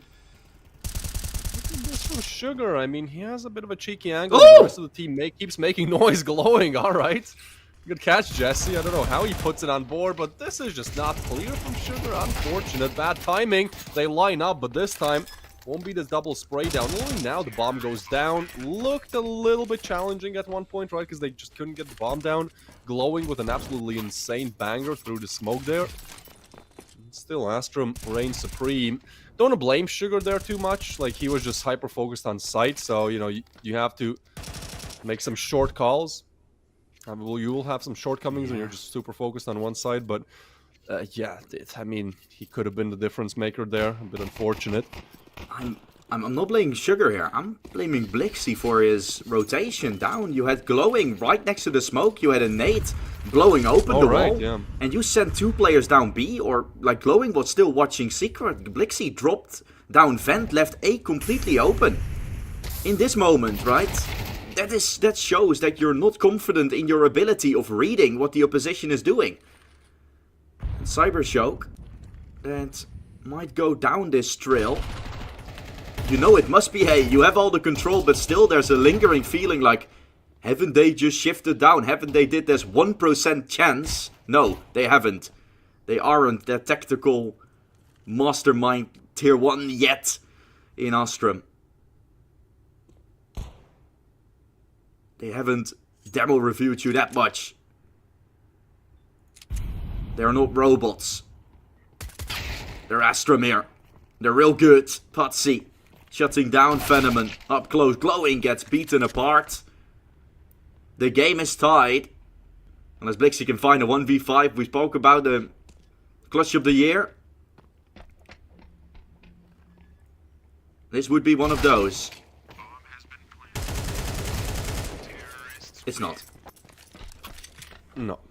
I mean, we did see the USP attempt in the 1v5 on Mirage. I mean, that was a nice start. Yeah, 3 to 3. Closer than this. Actually, yeah. I believed. I was there. Tech pause comes in. The one we had right before the pistol started was resolved quite quickly. Kenzie is just hacking the mainframe right now. I don't know what is going on in this face cam. I don't know if you guys saw that. Alright. Yeah, CYBERSHOKE. I mean, this is expected to happen. Like, in no way I believe that they're going to be winning the majority of the rifle rounds here. Which is still fine, right? With MR12, it's almost like if you just win the pistol, then the consecutive force, and then, you know, 1 for free. Like, man, 2 pistol victories, in a sense, can put you up 6-0. So I think that's exactly the game plan here if you're CYBERSHOKE. Like, obviously you're not going to have this amazing nuke out of nowhere, but what you can do is try your best in the rounds that, like, in the not rifle rounds, let's put it that way. This one, though, being a rifle, would be great if CYBERSHOKE could put that on the board. Like, just give them some confidence that they can actually have a competitive nuke. Perhaps a reverse sweep. That's what they need to do here. And Patsy just walks right into the bear trap. I think there was a call out that 2 are on site, so he thinks that it's clear, but CYBERSHOKE just stacking the site, dealing with damage. And man, talking about rifle rounds, well, this is about to be a flawless one. Norway already off for the save, right?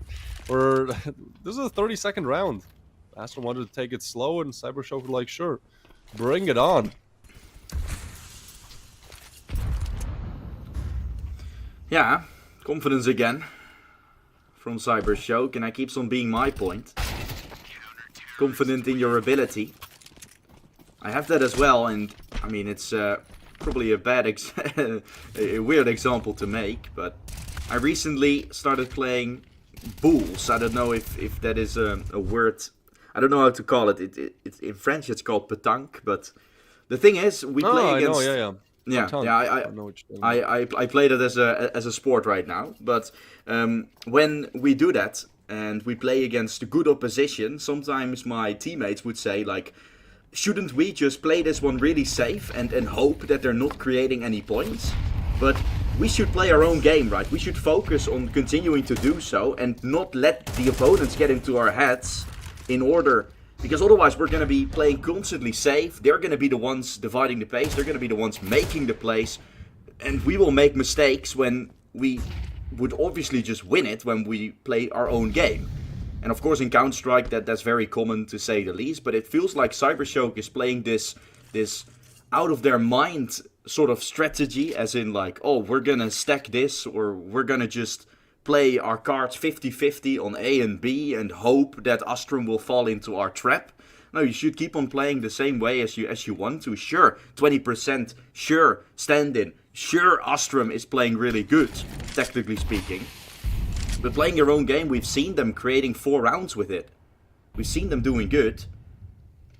So if they continue on playing their own style, playing their own game, I think they're going to actually have a very good chance here at pulling off some really good stunts here on the CT side. Yeah, thank you for catching everybody up to pace with the current meta of pétanque. But yeah, I think the same like idea applies in most sports, right? Like, yeah, to have confidence, you have to play how you want to play. Otherwise, you're just being reactive, playing somebody else's game, feeling like you're beat out of your element. 3v3 Kenzie and Norway low though, 13 seconds to go. You gotta get the plant off, and they're actually not gonna challenge it. They open the door, but the plant goes down. Needed to hit the shot. Everything is gone frozen for me. I don't know if it's the same for you. No, they're still going. Kenzie. Lovely kill for him. That's a two-piece. All down to Blixie. He's off the bomb. He's running him down. Kenzie can't make it happen. Good stuff from CYBERSHOKE. As they're the ones winning a marvelous clutch again. AWP picked up as well by Blixie for good matters. And he clutches it up brilliantly with a 4K. What a game this has become. And yeah, I mean, it's not that I had to make an example with Petang, but it was a good example to make with, like you said, most sports as well. Don't let it get into your heads. And this clutch, 3v1 it originally was. Blixie, instead of waiting on the side, hoping for the best, he took matters into his own hands, pushed the player down into the window room and took him away. 2 in a row for CYBERSHOKE after the 3 that Astrum took, calling in a technical timeout afterwards. And now they're back to winning ways again, glowing on 12 kills already. He's been having a stellar performance, and Grix has been silent. Sure, CT side yet to come, that's where his op will shine, but if Astrum wants to take this one convincingly, they really need more rounds on this T side. Yeah, again, I'm just surprised by CYBERSHOKE. They've been the stronger team, which is something I did not expect heading into this matchup, but at the same time, yeah, these are the rounds they really struggle with. We saw 2 of them on Mirage. It was actually Patsy as well, I believe, to get an opening double. This time it's just 1. But hey, Kenzie is there for 1 as well. And so a 3v5. And now Astrum just want to slow it down, right? Make CYBERSHOKE second guess themselves, go for some aggressive plays, and I think that's exactly what Blixie is looking to do. Minute left. I think, honestly, your best call if you're Aspen, now you're an in-game leader, playing at a higher level than I do, but I think if you just group up 5-man and just hit, like, a single spot, like, surely that can work out, right? Like, yeah, seems like the idea will be to just go A, and let's hope that they can overwhelm in numbers. Really horrible timing for Lovikas. He's gonna be just punching the air right there. So, that seems to be a flawless round with the Deegs. Already off for the save. Blixie actually gives away his position with the window break. Have we seen this before, Twist? The turning point on Mirage. And now we'll nuke a also very important round. Let's see CYBERSHOKE. Let's say CYBERSHOKE won this. 6 already on their CT side. Sure, you're not there yet. Astrum still have their full CT half, but now they're actually gonna be facing up against mostly the final buy before CYBERSHOKE will be in economy troubles. And let's say Astrum wins the next and takes this upper down. There's gonna be a half win onto Astrum's plate, served well and truly. Venomon, what can he do? No, he can't find this yet, but he saves the op. That was his #1 mission. And these are rough rounds, man. My team also struggles a lot against pistols. I really don't know what the issue is. It might be focus, I don't know, but mainly the theory I have is that Astrum then feels really distressed and are not giving a damn in that round. I'm not thinking, and that's a good thing there. Because that helps you to be totally free. I don't blame CYBERSHOKE too much in that one. I feel like the 3 rounds that Astrum have won that way have just been like insane shots of the Deagle, you know. It doesn't matter if you have a Deagle or an AK, it's one of those where you just jiggle and hit the first bullet headshot. So, great on Astrum in that department. We'd love to see a little bit more when it comes to their actual rifle rounds. But hey, this is still early nuke. This is still T-side nuke, right? Towards outside, Blixie pulls off a play out of Donk's playbook.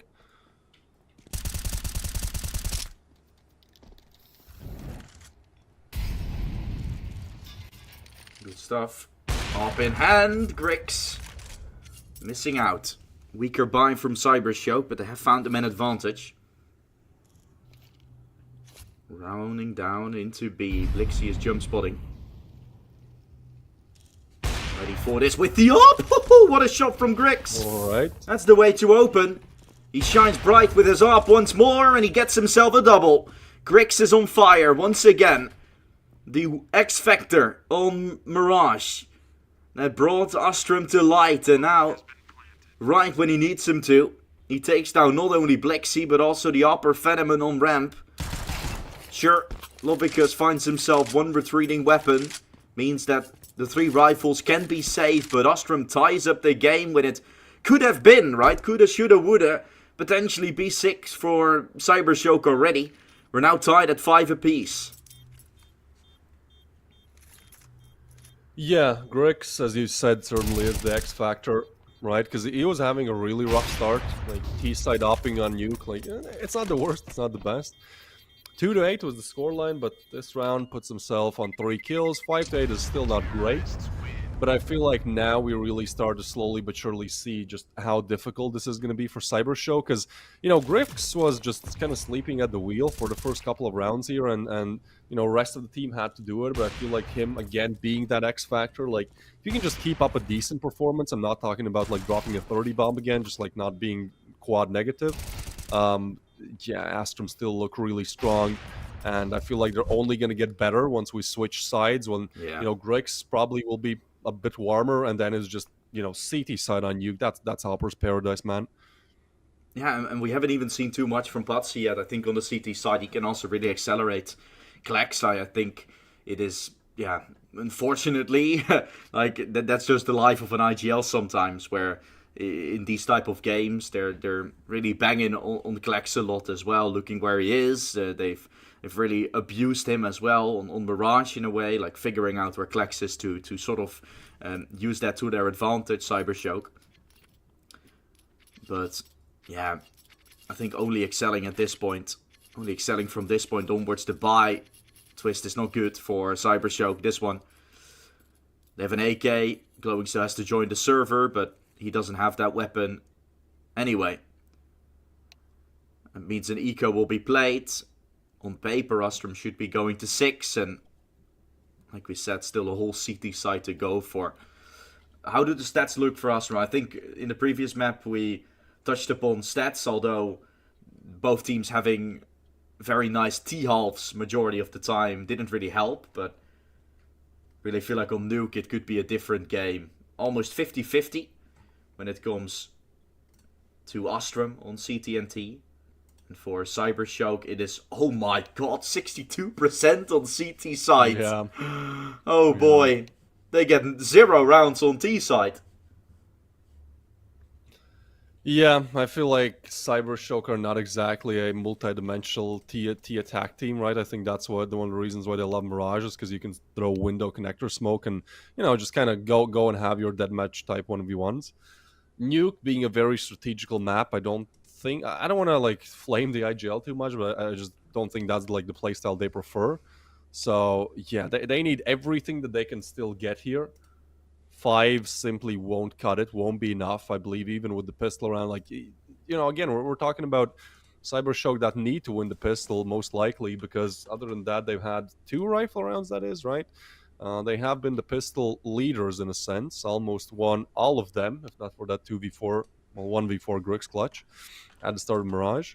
So I think they're, you know, still going to make it competitive. I fully would believe if they get it up to like double digits, but I just don't think they will have the longevity kind of to close out. Yeah. Yeah, that is the thing. On Mirage they had their opportunities, but on Nuke I don't think they're going to have loads of them. Things are going to have to be insane by CYBERSHOKE to even have that number rung. Player's back, Glowing, so we might start soon. And it is really tough. It came down to overtime, 2 match points for CYBERSHOKE. I spoke about this really being a 3-mapper in my eyes on paper, but with that I considered Mirage to go to CYBERSHOKE. Not fairly easy, but at least like a 13-10. Nuke, then, as we're seeing right now, this is exactly how I expected Nuke to go, but The difference is that Mirage didn't go to CYBERSHOKE.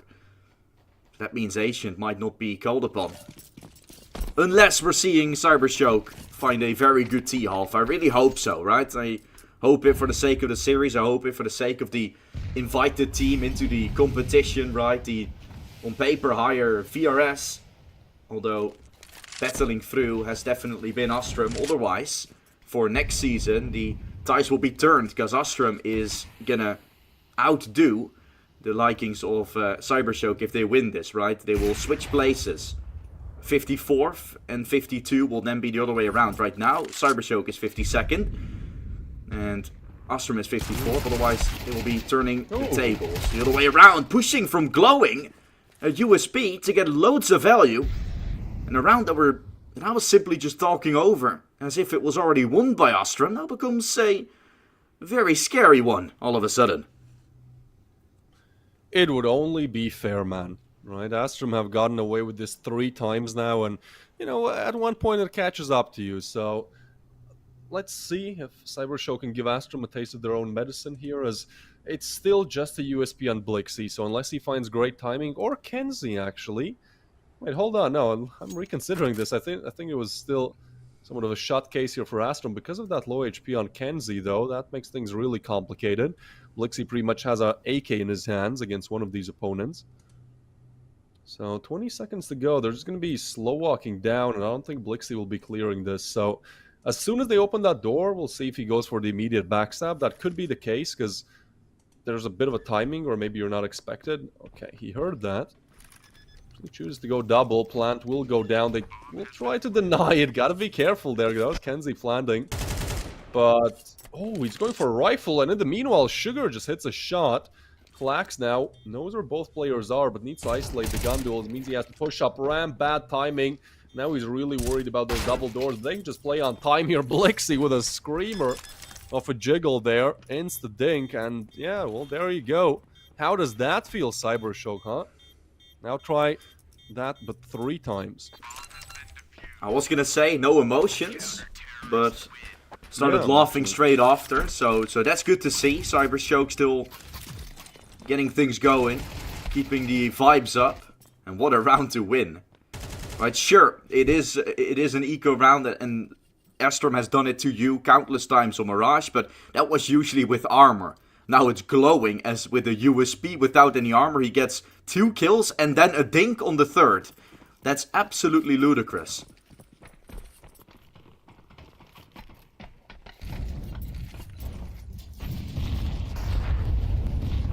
Yeah, that's true.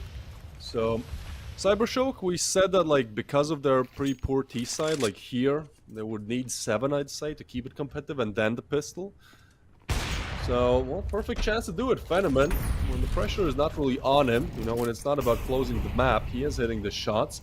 I don't put him down too much, because he still had like 25 bomb or something on the first map, but it did feel like he was gone in some crucial moments. That being said, when it mattered, he was hitting the shots. He's still alive, but unfortunately Glowing in Sugar. A bit in the dust here. Actually going for Heaven play, which I do quite like, because yeah, Lavik is just going to be isolated. He has so many battles to fight here, at least get some damage in, but... Oh wait, Grix goes down. There's damage dealt as well. They should know about a Heaven player, Patsy.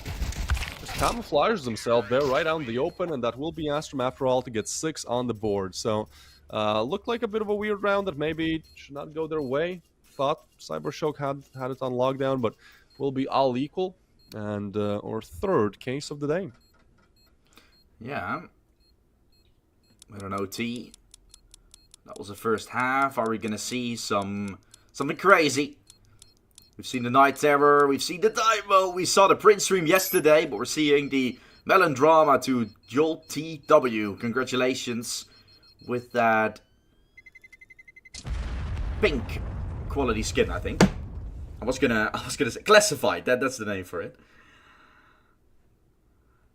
And so CYBERSHOKE, first 3, right, for the pistol and the 2 follow-ups. If they wouldn't have won the pistol, it could have been even worse. So that's making me even more distressed for them. And the fact that the kill count is still, in the favor from CYBERSHOKE, then is kind of a relief for them a little bit. Looking at their kills, right, Twist, they're definitely in the lead on this one. We see +4 for Glowing, +3 from Venomen, the same for Lovicus. They're like 10 kills up, but they're actually on a 6-6 scoreline. History repeats itself, because we saw this on Mirage as well, where most rounds just needed closure from CYBERSHOKE, but the experience from Astrum to close those rounds, to be there in the final few seconds, really helped them. Let's see how the pistol will go. Well, Norway, he activates, but getting overwhelmed here. Glowing hits another shot. Needed refrag from Norway. He has gotten the only 2 in this round. Blixie is on 1 HP, and there's a cheeky player on the side. This is a difficult clear. Patsy, I think he might have their number. Oh, he's just letting them pass. Blixie, plan denied. Wow. Second one there. Patsy, what a play. Gets 2 kills for free. Klags gets a headshot with dualies for good measure. And there you go, Astrum. They deal with the pistol round with ease. As again, exactly what you just said, Jesse, right? It's 3v4. It seems like, okay, well, they have the player advantage. Things are going their way. And then, yeah, this happens. It feels like CYBERSHOKE have never really won it until it's over, and Astrum have never really lost it until it's over. Yeah, exactly that. Patsy getting online there. Hiding in the back of sight. That not being cleared might be a misplay, but do you expect that player to be there? Yeah, Patsy experienced enough to sort of realize what was happening, to be there in position. He's the one anchoring towards ramp as well. And really, like, he's played on Liquid, right? That's still crazy to believe. Now playing on Astrum, and he's showing us definitely in those class moments how to do, and how he's playing. Why he has had that opportunity to play for one of the, maybe the biggest org in esports. The amount of teams that they have, the amount of things they've achieved. Wrapping around this Sugar. Good lurk this is, but he needs to find it with the Glock. Maybe just going for the plant. It would be 3,000 in total, 600 for each and every player. But he waits it out. No one is here at B, so just go for the plant would be my call to make. He's waiting for Nori. This could be huge. If Sugar finds this kill, he's going to have a plant right there for him. Oh, Nori spots him. Now he's going to have the plant. That's huge. A kill and a half. Because the bomb goes down. Well played from Sugar. Although he's down into the bin. 2 kills are found, plus a plant. That's more than CYBERSHOKE could have ever wished for. Yeah, they get what they wanted out of that one, right? You need cash, but more than that, you need rounds. And this is where I'm really getting worried, because, as I said, I feel like both pistol rounds were just so crucial on a map where you have a 20% win rate. So we'll see what happens, right? We're going to get into the rifles in right about the nick of time, but yeah, I just hope that it's a bit of a closer game, because it was promised to us that it was going to be a bit of a banger, but so far, I mean, Mirage certainly was, but again, with how that ends, it does put Ancient somewhat, the greener pastures somewhat out of reach, or so it seems. Here we go. A bonus round for Astrum, and the rifles, 5 AKs are out for CYBERSHOKE. There's one thing they're good at, is just having a set idea in mind, and just spearheading the site with good aim, with good refrags. Not really a team to do it that strategically, but... Oh, wait. Sugar! Down the chute he goes. A ballsy play. Could have been somebody there, but because he takes that risk, Kenzie will soon catch a bullet to his head. If he can get a frag here, that'd be huge, because he's dead to his right. Should be, right? Sure, there... Jesse, there's not a way Kenzie survives this, is there? Yeah, there you go. I was getting a little bit worried. Ooh! Oh, and Sugar just doubles up. Yeah, because nobody was expecting him down there. And Sugar, for being a stand-in, as you said, I mean, he has done really well. Klax will punch one back, but Sugar... So sweet, so good. A 3-piece in this round. Actually, make that 4. Blixie will take the ace, but take away the ace from Sugar, but I don't think anyone is complaining. That is a huge round to get. And actually, to be fair, I draw some parallels from that Mirage game, where I was also a little bit skeptical about CYBERSHOKE's T side, and, well, sorry, their CD side, and they actually proved me wrong. We'll have to see how CYBERSHOKE continues. They pick up a very crucial round, now facing off against that armor pistol. So let's say Astrum lose this, there will be another added on top, making CYBERSHOKE have a fair shot at this game all of a sudden. They need to win this particular round though, and it's been fair when Deagles and 5-7s are in play. That's when Astrum get that one up. Not because CYBERSHOKE necessarily make a misplay, just because when you're playing with these Deagles, you know you gotta first of all hit your shot, and you know you're not supposed to win it, so under a lot less stress of winning that round, under a lot of less stress to play to perfection. Close up. It's gonna be Norway. Doesn't go for a swing. Klex wanted to take some control over lobby. Can see. Not seen him slip through. Now he spotted him. Lobicus is going to be great with that shot. Grix is trying to play as a redeeming piece. Wants to find redemption for his fallen friend. Although he needs a whole lot more in order to win this round out. One already on the B side will be Patsy. He's waiting for the players to rotate down, but if more men fall towards A, the bait will not be made for a rotation towards B. 30 seconds though, means that B is out of contention almost certainly.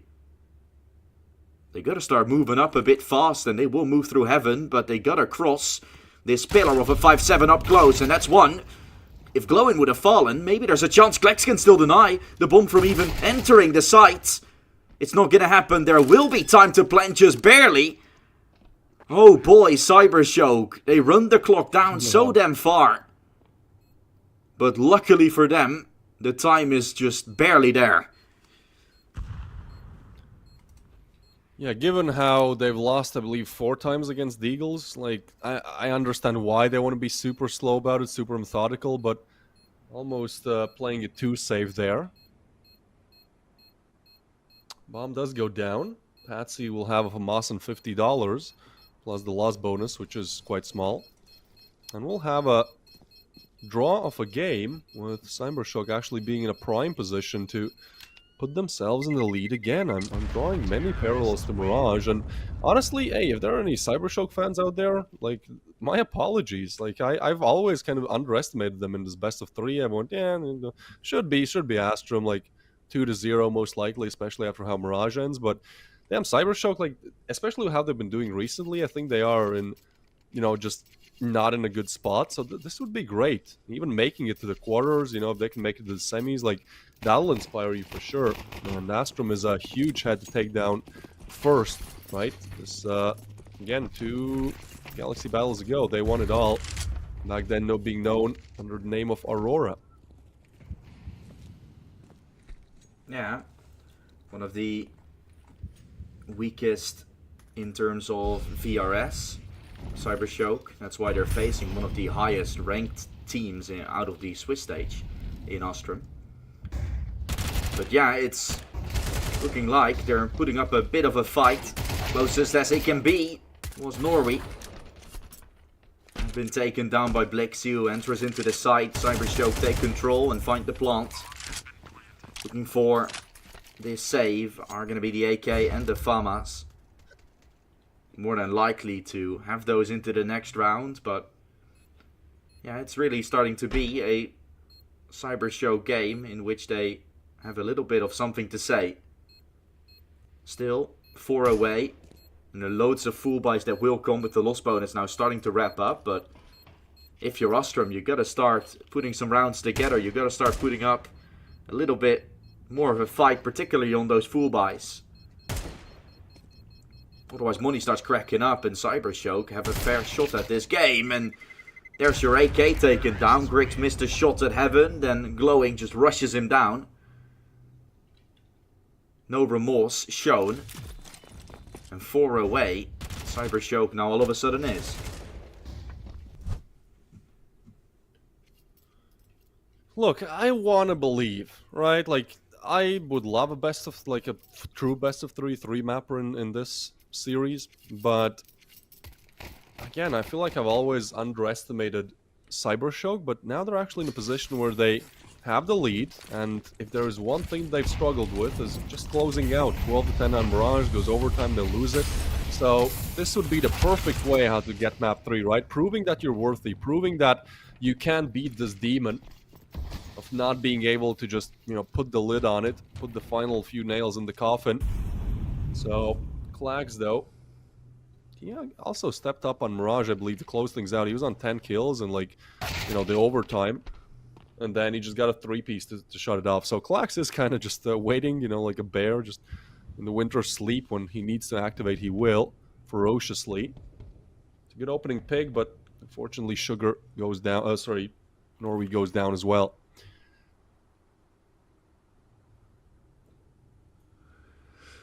Yeah, hard-fought battle here. Blixie on top of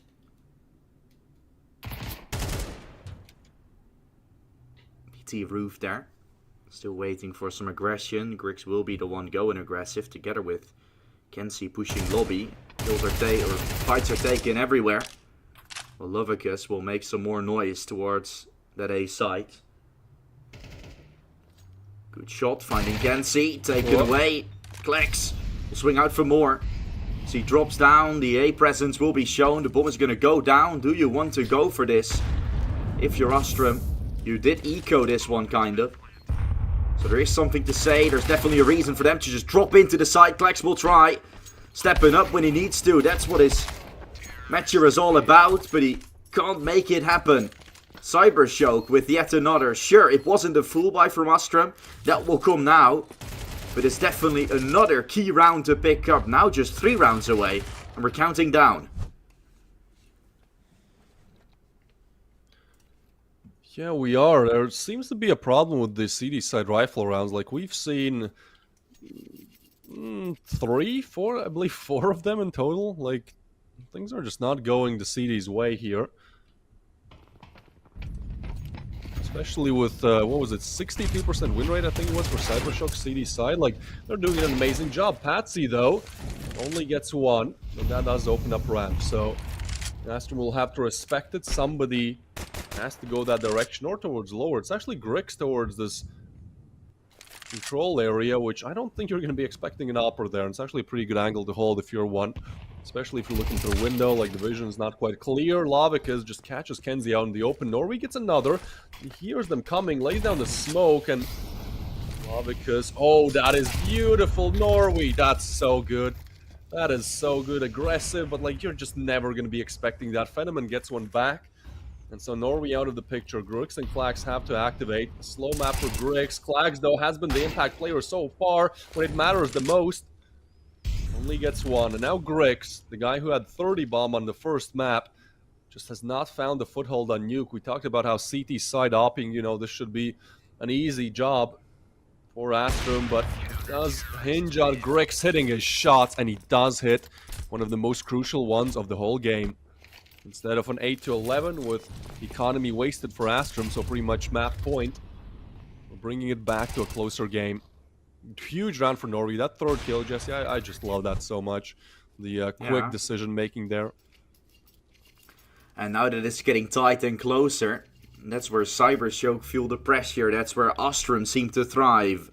Kill-wise, they are so far behind. They are 14 kills behind. Yeah. Only the gap is 1 round. Closing just has been really tough for CYBERSHOKE, and for Astrum it's been where they've been finding most of their success. Opening kill from Sugar does really help with that. But now the hardest part still coming. That is using this advantage to win the round. Grix walks up secret, wants to use this op. This mental Lovicus from the red box. Here comes a fight. Smoke off the edge. Lovicus is trying to do it. Grix finds him.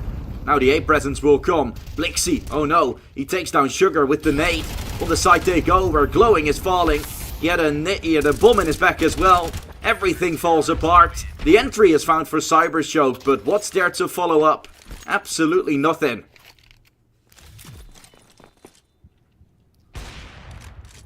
Yeah, I mean, Grix, again, is just the difference maker, man. Like, I don't want to say that it's just Team Grix. Like, Astrum still have some great talent, but it does seem like that firepower that they have is just not enough most of the time if Grix doesn't activate. So, yeah, great stuff from him. The 1v1 clutch, and now I believe it was just a kill there, but quite a lot of information confirmed. An opening kill as well, I believe. So, attack pause now called from CYBERSHOKE. Again, like, they've been in this exact situation before. They already hurt once, so maybe there's some kind of a survival mechanism they've developed where they just don't want to feel like that again. Mirage should have been there, is done and dusted. Had 2 chances to close out. Phenomen missed some pretty bad shots, but the whole team was just not gelling together when it seemed like, you know, they just had to get over that final hurdle. So let's see what they do. What do you, like, alright Jesse, you're an in-game leader. What would you call in this situation on the T side? Go faster or go slower? I think they should go fast, because when they have control, things are looking quite good. Like, they get that opening kill, and then they slow down, and that's where Astrum is getting back into position, playing things out. They've tried to play slow, has worked from time to time, but I would definitely call this one to be a lot faster. Something they don't really go for. Glowing is definitely accelerating, wanting to make this play. Gotta find an entry somewhere. That's what they're trying to do. I will say though, I'm pretty bad at nuke. Glowing wants to trade this one out. He's not gonna do it. He's gonna try to lurk. This I really like. Entry has been found. Yep. Control towards outside. Looks to be redeemed, but he's gonna try to take A. Now you're willing to play slow. He wants to find this headshot. Aiming down on Norway. Oh, he waits for his team. This is great. He's gonna wrap towards A. That should be Grix falling. The second will follow up. CYBERSHOKE. Yeah. Break the backs of Astrum here to take the A side. Lovely work from the team in white and blue. Up close, Glowing wants to go for more. Can't. This retake still on. It is a 3v3 with a kid on Kenzie with low HPs. This feels like throwing all of your money at it. Norway's gonna get one, so Sugar and Blixie, and they're just gonna get on the defuse. What is happening? They're just defusing. There's no way to deny it. Oh no! Oh, that is a big fumble.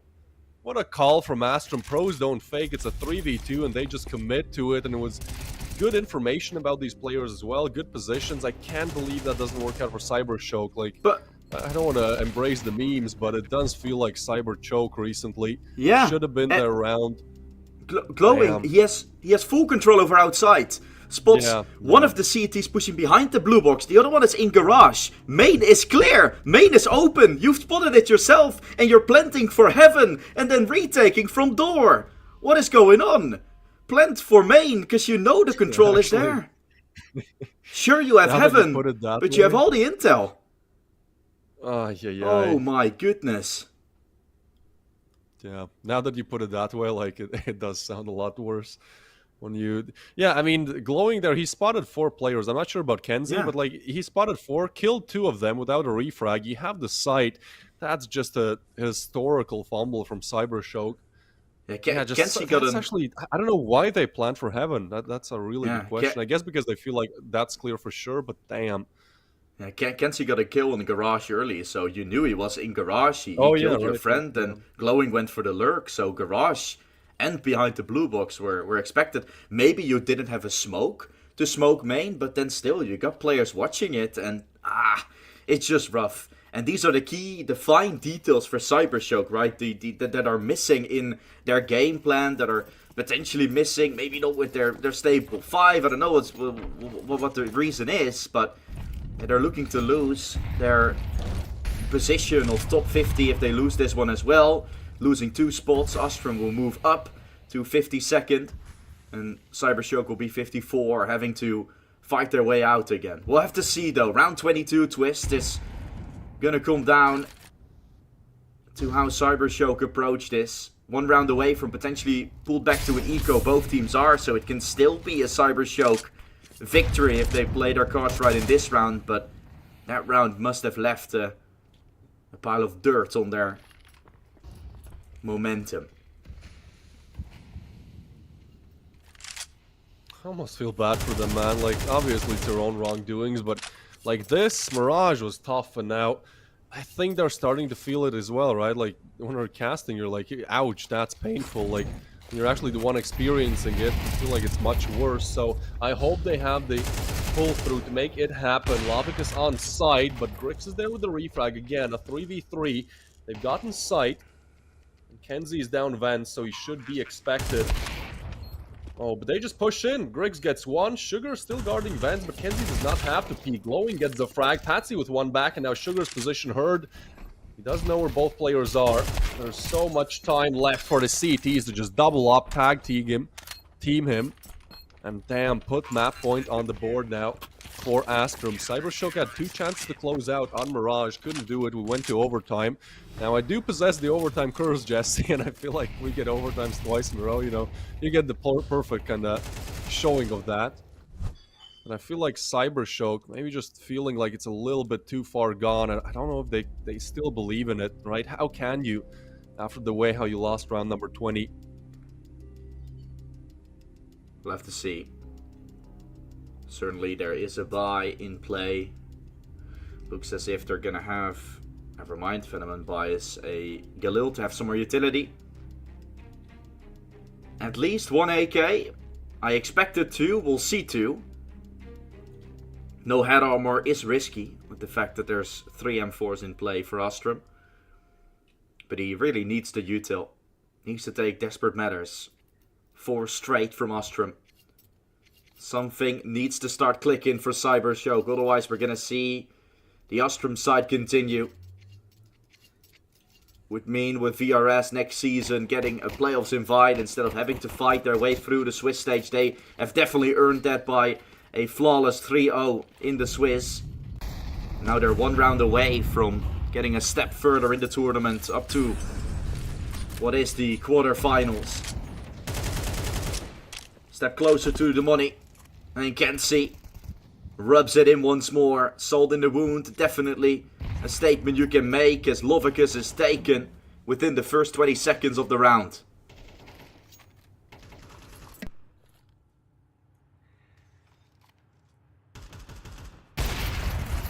Big shot missed from Grix. This is exactly what happened to Phenomenon on Mirage. Parallel is certainly to be made, and they just take Ram by force. Grix repositions. But look at Klax. Again, big impact from Klax when you need him the most. He is activates. Only gets 1, but that's information. They're not exactly committing to this Ram play. Still, it has to be respected. Astrum have 2 towards lower and 2 towards upper. I think that's a pretty nice play. Like, it does leave them a little bit exposed to the Sugar backstab coming in to the flank. But at least they have the numbers game. At least they have 2 on site. I think it will come down to this A upper site hit. Let's see, swings out, spots a player, but Kenzie through the wall. That's crazy. Grix and Kenzie super low bomb drop though. Jesse, 25 seconds to go. Big molly. Phenomenon needs to drop. 20 seconds, Sugar is on B. He needs to find a way into this or Sugar needs to go up. One of the two. But he gotta move fast. He's clearing vent. There's a free path, but he needs to drop and he can't. That should be it. Oh, bomb has been dropped, but there's no time. Sugar can't make it happen. Physically, there's no way. And mentally, there's no way now as well. Astrum have just won it. 5 straight to end it. Nuke is theirs, 13-10. CYBERSHOKE have fought for what they're worth. But 4 is all they get on the T side. They've really done what they could. But unfortunately, in the final few moments of DE Nuke, in the final few moments of every single round, it was one team and one team only that reigned supreme. Astrum are in the quarterfinals. Yeah, they are. And I don't want to say it's undeserved, right? With how they were playing. They closed it out twice. But yeah, Glowing putting up 24. That round the round number 20, where it's like you get 2 kills, you have info, but 2 more players. Like that's, I think, ultimately what broke them. So yeah, it does feel a little bit sad to give it to Glowing, but I feel like you have to. Like, he just delivered so much impact. But ultimately, I truly think CYBERSHOKE was the better team. They simply 11 more kills. Made too many mistakes. Yeah, that's actually... They had 11 more kills in the end. Yeah. Oh my, they man, lost by 3 really rounds. Tough. That's It's really tough, it's especially for an org that has been struggling a little bit, right? Like you yeah, feel like this is maybe your entry ticket back into actually, hey guys, we can do it, and just going out in the worst way possible. Mirage should have been theirs. Nuke was competitive, way more than expected with that 20% win rate, but ultimately, well, we have to say goodbye to CyberShoke. No more of them in the playoffs. Astrum, the reigning champions, they didn't win the previous, but 2 ago they did win under name of Aurora. Well, they're hmm marching on to the yeah, quarterfinals, but we're still in the round of 16. We still have 3 more matches today, I believe, and our next one exactly, will yeah. be the same 9 duo against here. Rebels. If you've been enjoying it, we have was it 9 versus Rebels coming up? Yeah, That fun should game. be here in around 45 minutes. Jesse, any finishing thoughts for this best of 3?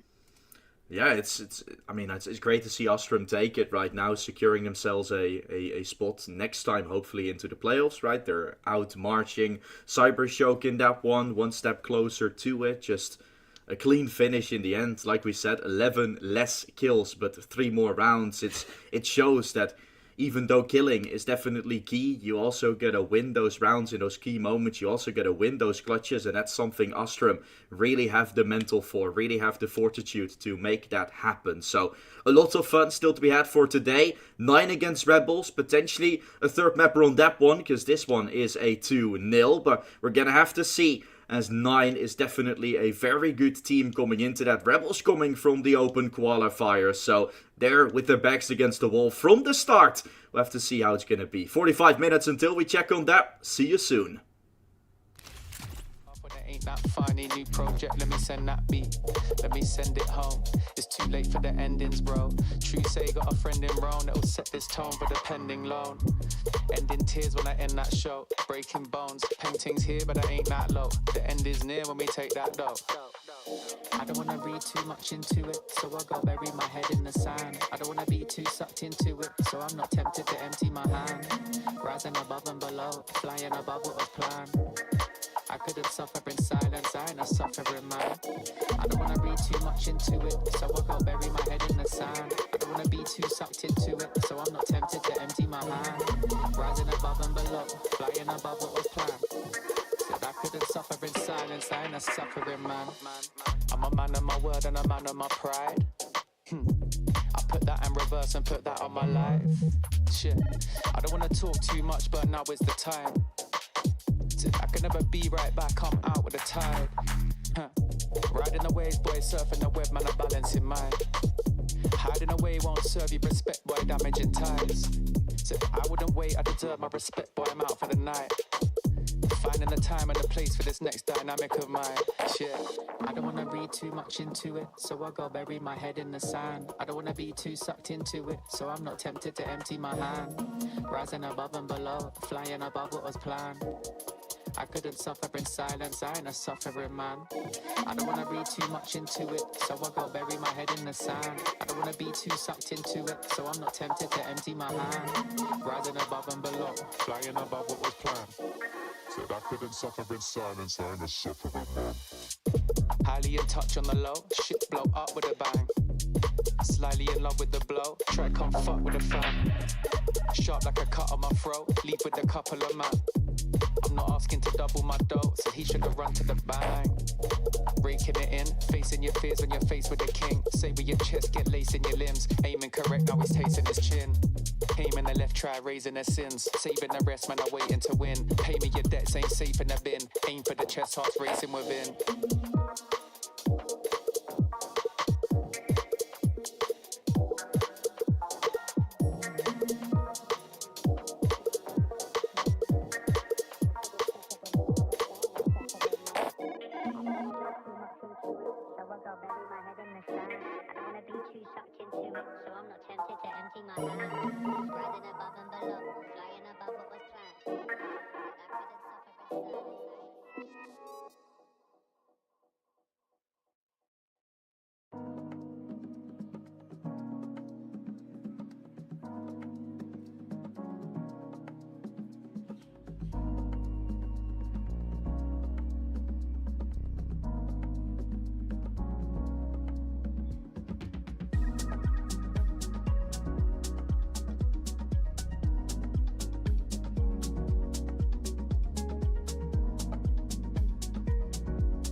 Not gon' trip if the sun don't shine.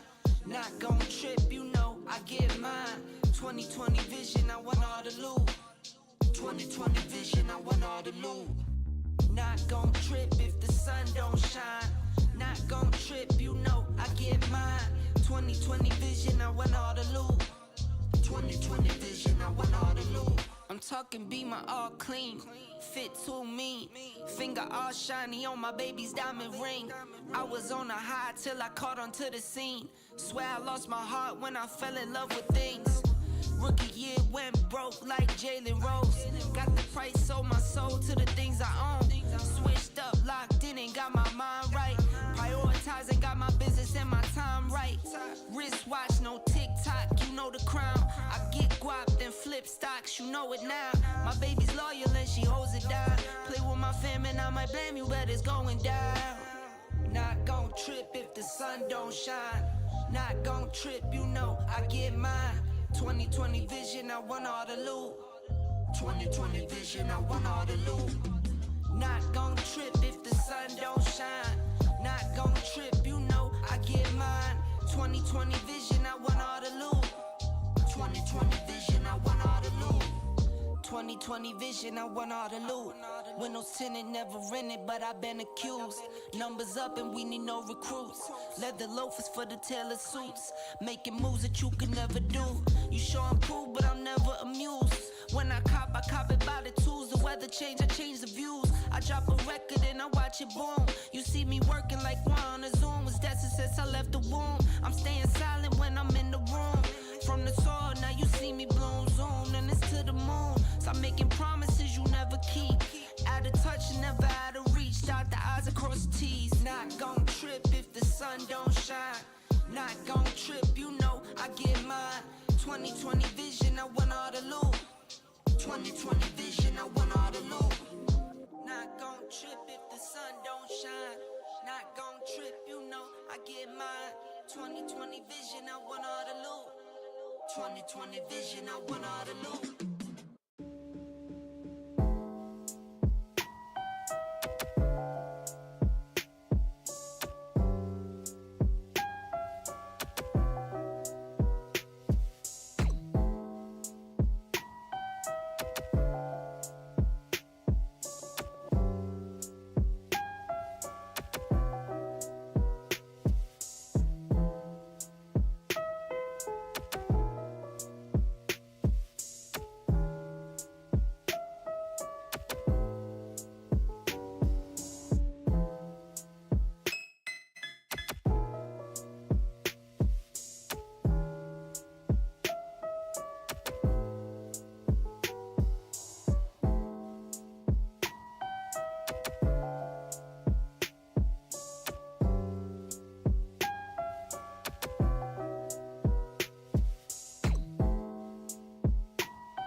First match of the playoffs is done. Loads more to come, where we're gonna continue our day at the Galaxy Battle Phase 3 with 9 taking on the likings of Rebels. The European squad against the Poles, and definitely some great names on all of the players. Some great names on your screen right now. Twist and me, it will be your commentator once again for this matchup. I'm looking forward to it. We're gonna have a fun game on paper. It could be one-sided for 9, but the bookies and everything else surrounding it just tells otherwise. This team now playing with Modo as well, as meant to having some arm surgery coming up, if I'm not mistaken. So yeah, the Romanian will step in, will chime in to try and help this team succeed. The names at least you don't Oh gotta my God. be worried about. And there, What a you smoke think, demon there. yeah, yeah, because of it being so dark, and with the names that you know and love as well on the Rebels side, Koloku, my favorite player on that team, always the X Factor, which I really love to see him perform quite great. But we're gonna see though. I'm excited for this game. Yeah, I think you're making me more excited about this game than I initially was, because looking at this matchup, I was like, okay, well, that one, I can probably already start planning something to do in like 2 hours. Like, I think this is a quick 2-0. That's what I thought initially. Now, you've convinced me a little bit, you know, that hey, maybe there's some leeway to be had. I just honestly have not seen, I haven't casted a single game of the ones that Rebels played to actually get to the playoffs, because 9 are a playoff invitee. So we'll be starting on Mirage, the train. That seems to be the case here. All right, yeah. I want to see how this one goes. I think for Rebels, like the Vito was they're wrong. yet to prove. Yeah. I think for Rebels also, like, at least for me, it's like I haven't seen them prove themselves against better teams. Like, their run in the group stage was 0-2 against Nexus quite badly. Then they won Ruby, who are not in the playoffs. They won Fritz at 3, who are not in the playoffs too, due to both 3 mappers. And then they did beat the Wolves, all right? And the Wolves have had good form recently, so maybe they can bring their A game again. And what better way to start than winning an Anubis T-pistol? Unfortunately for Flay, Morales is aggressive and confident with the swings. That's a kill coming through, and what should be a full commitment into B is actually a pretty interesting one, because there's a player advantage. They have the read. They all set up to retake from CT. Kron is the first defenseman of this. As the bomb goes down, a 5v4 retake. This is going to be chaotic as hell, Jesse. Yeah, Map Vito. Right, we're gonna go to Anubis and Dust first. Mirage and Nuke. The fight is happening. Holding on is Kisarek. Who's done well for that one. Koloku going to the back of site. 3 from CT is gonna have a chance to line them up. Waits for Kisarek's bait. That's 1 kill from Koloku, and there's more coming. Sobel helps, and just a tag needed to finish off Moto. The time is really slim, the time is running out, there's no more play. It's Rebels that start off strong. Man down, but executing B to perfection, and take the first of many. Yeah, I'm not sure I like how 9 played that. They had an initial player advantage, and I feel like they could have just won like 2 with a backstab long, right? Maybe 1 dropping to connector or 2 connector, like just try to pinch them in. Instead, it was just this weird choke point where 4 players were coming from, and there's Glock crossfires set up. Like, they didn't go quick enough to where they could just overwhelm the T's. Instead, they just kind of tried to fight these long, grueling battles with the USP that, you know, you're getting overwhelmed. There's one too many angles to watch. They go for the force. All right, that's a statement, right? Because if you lose this, that can really quickly, well, it should be then a 3-0 start for Rebels, which, as you said correctly, is 9's map pick. Rebels don't have played it officially on HLTV, so we don't know what to expect. At the same time, 9 have played it quite a lot, 17 to be exact, and a 53% win rate. I mean, it's not great, but I guess they picked it kind of because Rebels don't really play it. Yeah, not yet. I mean, it's all players from various lineups have come together. Koloku played for that ex-Permita team back in the day. Innocent, of course, going back out of sort of retirement home.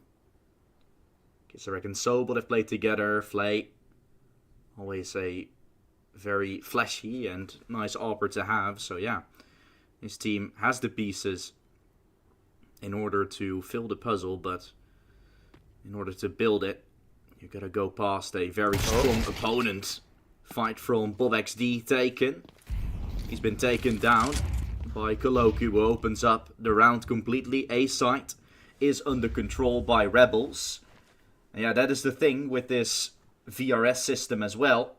Because the team of Rebels went 3-1, they get one of the toughest opponents on paper. There's still a few more that are a little bit tougher, like PARIVISION and TNL, for example. But Betclic, PARIVISION and TNL will then get the highest of rankings. After that comes 9, so it's not going to be an easy one, but they're already 2-0 up, which is a really good beginning for Rebels.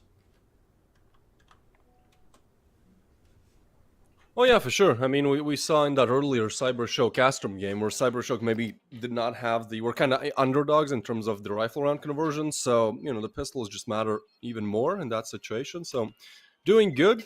9 will save 4 of these investments. So, hey, it could still be a competitive round. I mean, we literally get a repeat. Bob XD probably going to get a 5-7 or something.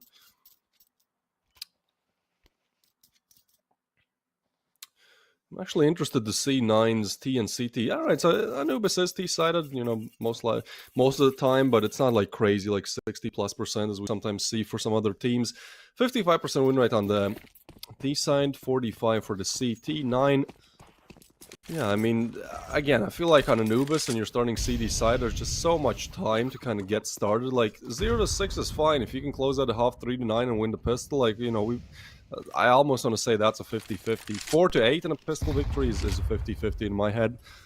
So I think there's still plenty of time, but when you're the heavy favorites, you would love to put yourself on the board early just to remind Rebels of that fact. Otherwise, they might start disrespecting you a little bit, and that's where it oftentimes just all comes crumbling down. Yeah. There's always something to say about importance of the T pistol, maybe importance of the CT pistol, considering this than a round that is easily found, more of a 50-50 rather than the usual maybe 59% or something going over to the T side. But Rebels have shown otherwise, have abused mid a lot. This was what particularly Permitta was known for as well back in the day, putting Koloku there always. And he's in this situation also lurking middle. Well, the push comes. Rouse will try to take main in order to alleviate some of the pressure, get into a better position, but only 2 to find. The rest is fighting on the side. 9 tries to chime in, but to no avail. A triple kill from Koloku again. Some damage done, and our first full buy that will come. Yeah, I mean, Klaku definitely being the impact player here, but to be honest, I'm not a big fan of how 9 played that. They had that 2v2, and instead of slowing things down, right, there's not even a bomb plant, you come rushing in. That's to be expected, and at the same time, like, you're both coming from the same angle, and there's 2 players that were on site, only needed Klaku, but there was somebody else to assist as well, so maybe some early mistakes from 9. I mean, as I've said, sometimes it takes some time to warm up, and well, Modo, he has replaced Mantu for the time being, as I believe Mantu has had like an arm surgery or something. Probably not the easiest to play in a cast. I don't. But yeah, great opening shot. To come back to your point, I don't think it was necessarily a misplay. I think they wanted to support Rouse initially, thinking he was going to be like more of alive towards main. Fortunately, him taken down. I think it came down to some unfortunate timings, but hey, they lost the round, they pushed out, right, in this moment, and you make the obvious assumption that because they're pushing together and it's a 2v2, that they could have played it differently, and that is right. So there's nothing badly said, it's just maybe different perception from the 9 camp, and now losing the opening twist, it's starting to spiral out of control slowly but surely. Yeah, I get your point. I think 9 would definitely like to get the first rifle round. For me on Anubis, I literally give 6 rounds. Like if it's 0 to 6, that's still fine. If it's like 0 to 7, 0 to 8, that's where it gets dicey. I think there's still time. Rawls drops down, can't get the frag. They try to go for the refrag, only 1, and Kisarek just boom. Headshots crying, leaving just Bob XD alone. I'm sorry, I guess I was not familiar with Rebels' game. I mean, we're still 4 rounds in, but they are looking very competitive. I'll tell you that much.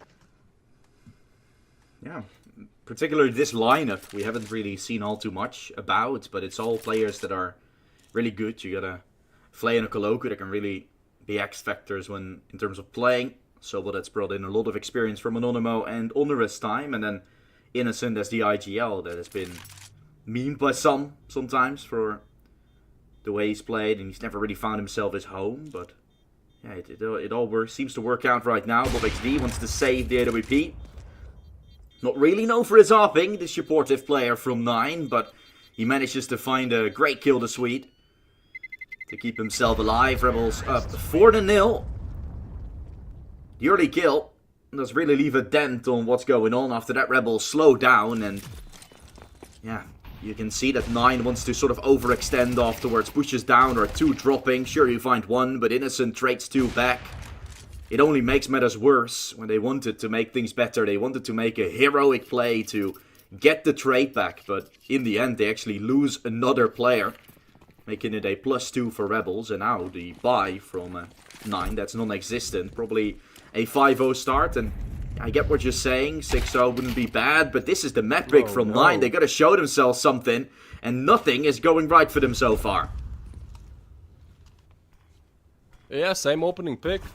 Modo goes down, Flay gets his 2nd kill, but those are 2 huge kills. Especially on Anubis, where the CTs already are at quite a big disadvantage. You lose that opening player, okay, no, we're chill. You lose that opening player, and then it's like, well, we gotta make some kind of an aggressive move. We just stack sites like that will be that. They actually go for the boost. I like this. This is not what you often see. Don't spot anybody though, and timing is really weird. Rawls will be left there, but I feel like just with one good flashbang or a molly, like that's the round. Sobel, first in line, has the headshot on Rawls, and Rawls gets one. Rawls with the 5-7, close range. The 5-7 rips and shreds. You said it's better than M4 on Mirage in these close range distances, and Rawls wants to prove your point as he has now upgraded to an AK. We wanted 9 to show something. Well, I guess Rawls heard the call. A great triple. Sure, it's not really great in the strategic department of CT holds and rotations. Just like, alright, Rawls, go kill. But it's still a way to put yourself on the board, which I feel like is the most important part here. Oh, I get it. You want to contact because they're playing anti-flash most likely. The close player is, but goddamn, just at least something.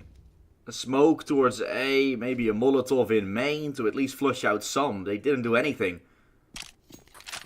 It's tough to see. Rebels could have played that one a little bit better. Now seem to pay the price for it. Rawls, yeah, I said it. The M4 from close range gets a dink, but the 5-7 gets a one-tap. That's how broken that thing is. When you get yourself a violet Dymo from the skin giveaway, you can be sad, but you can be very happy as well for your future games.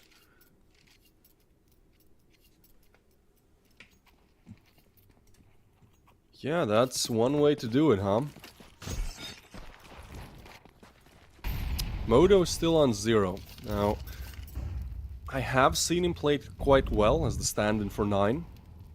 Like, I don't think he's a net negative. Sure, like, okay, maybe compared to Mantu, like, obviously it'd be better to play with a teammate you played for a long time, but he's pulling his own weight. That's what I'm trying to say here.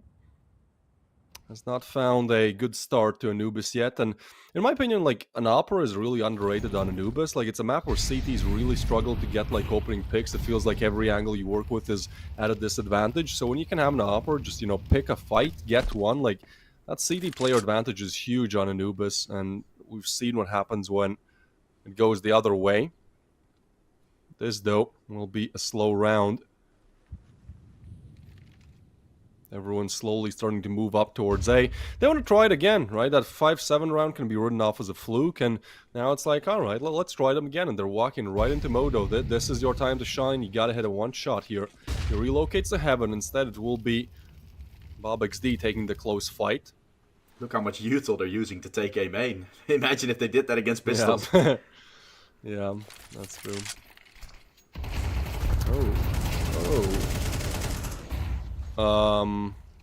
What is happening? They're on site, they're everywhere, but Bob XD, everyone was so flashed that he just scoots right past. That's a double, Favin gets one, and now it's just Flay with the AWP. I feel like that was an overkill there with the amount of utility they used, right? Like, you could have played it a little bit better, I feel like. Maybe not push through the smoke, because there was plenty. Okay, there wasn't plenty of time, but yeah, I don't know. It was just a little bit weird. Yeah, they didn't just clear. Go, all right, let's throw a flash and you know, hope for the best, and then they I think they pop flash themselves, really. Yeah, they didn't clear waterfall as well. Here, Bob XD is close in the smoke. A player is already on site, and if Sobel then just goes to clear that waterfall spot, clears the platform, the round is at a different state, because Bob doesn't get himself that second kill. the fights can go to both camera and heaven, and it becomes a different round. But whenever you're not clearing that angle, right? Same for Mirage. If you're not going to clear yourself sight, you can rush into jungle, but there's still going to be a player on site that can take you down. In Anubis, the same can be said. It's just really tough. Entry path it into B. How will the entry pathing be? They clear backside first. Now they can fight towards Temple, and this is clear-cut perfection from Rebels. They shred the B side apart, and now still having to cross with the bomb. Kisarek will try. He drops the bomb over to Sobel, which will provide him with a plant. The molly will not stop the plant from happening. It might provide Bob with a way into this round. Sobel will be seen. Beautiful shot there as he was waiting for the flash, Bob. Wait for the flash from Moto to pop. It did pop, but too late to help him stay alive. And Tech 9 armor is the wild card. The X Factor that Rebels possesses as they strike 9 at their weakest point when they play with pistol armor.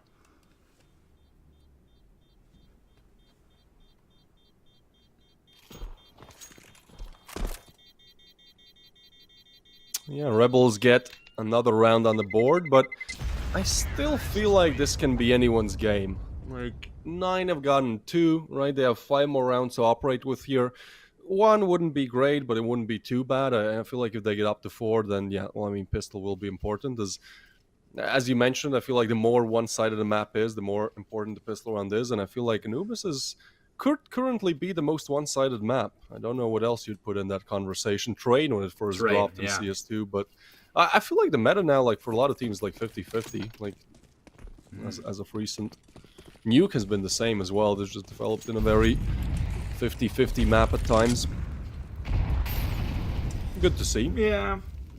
I think Train over time will become more 50-50. I think Train is also still considered really CT-sided at the moment, but yeah, it's something to throw into the conversation, and probably over the course of the next few months it will develop. Maybe there's some map changes coming, I hope so. Still not the biggest fan of playing Train. Casting Train is fun, but playing it, I feel so claustrophobic on the T side.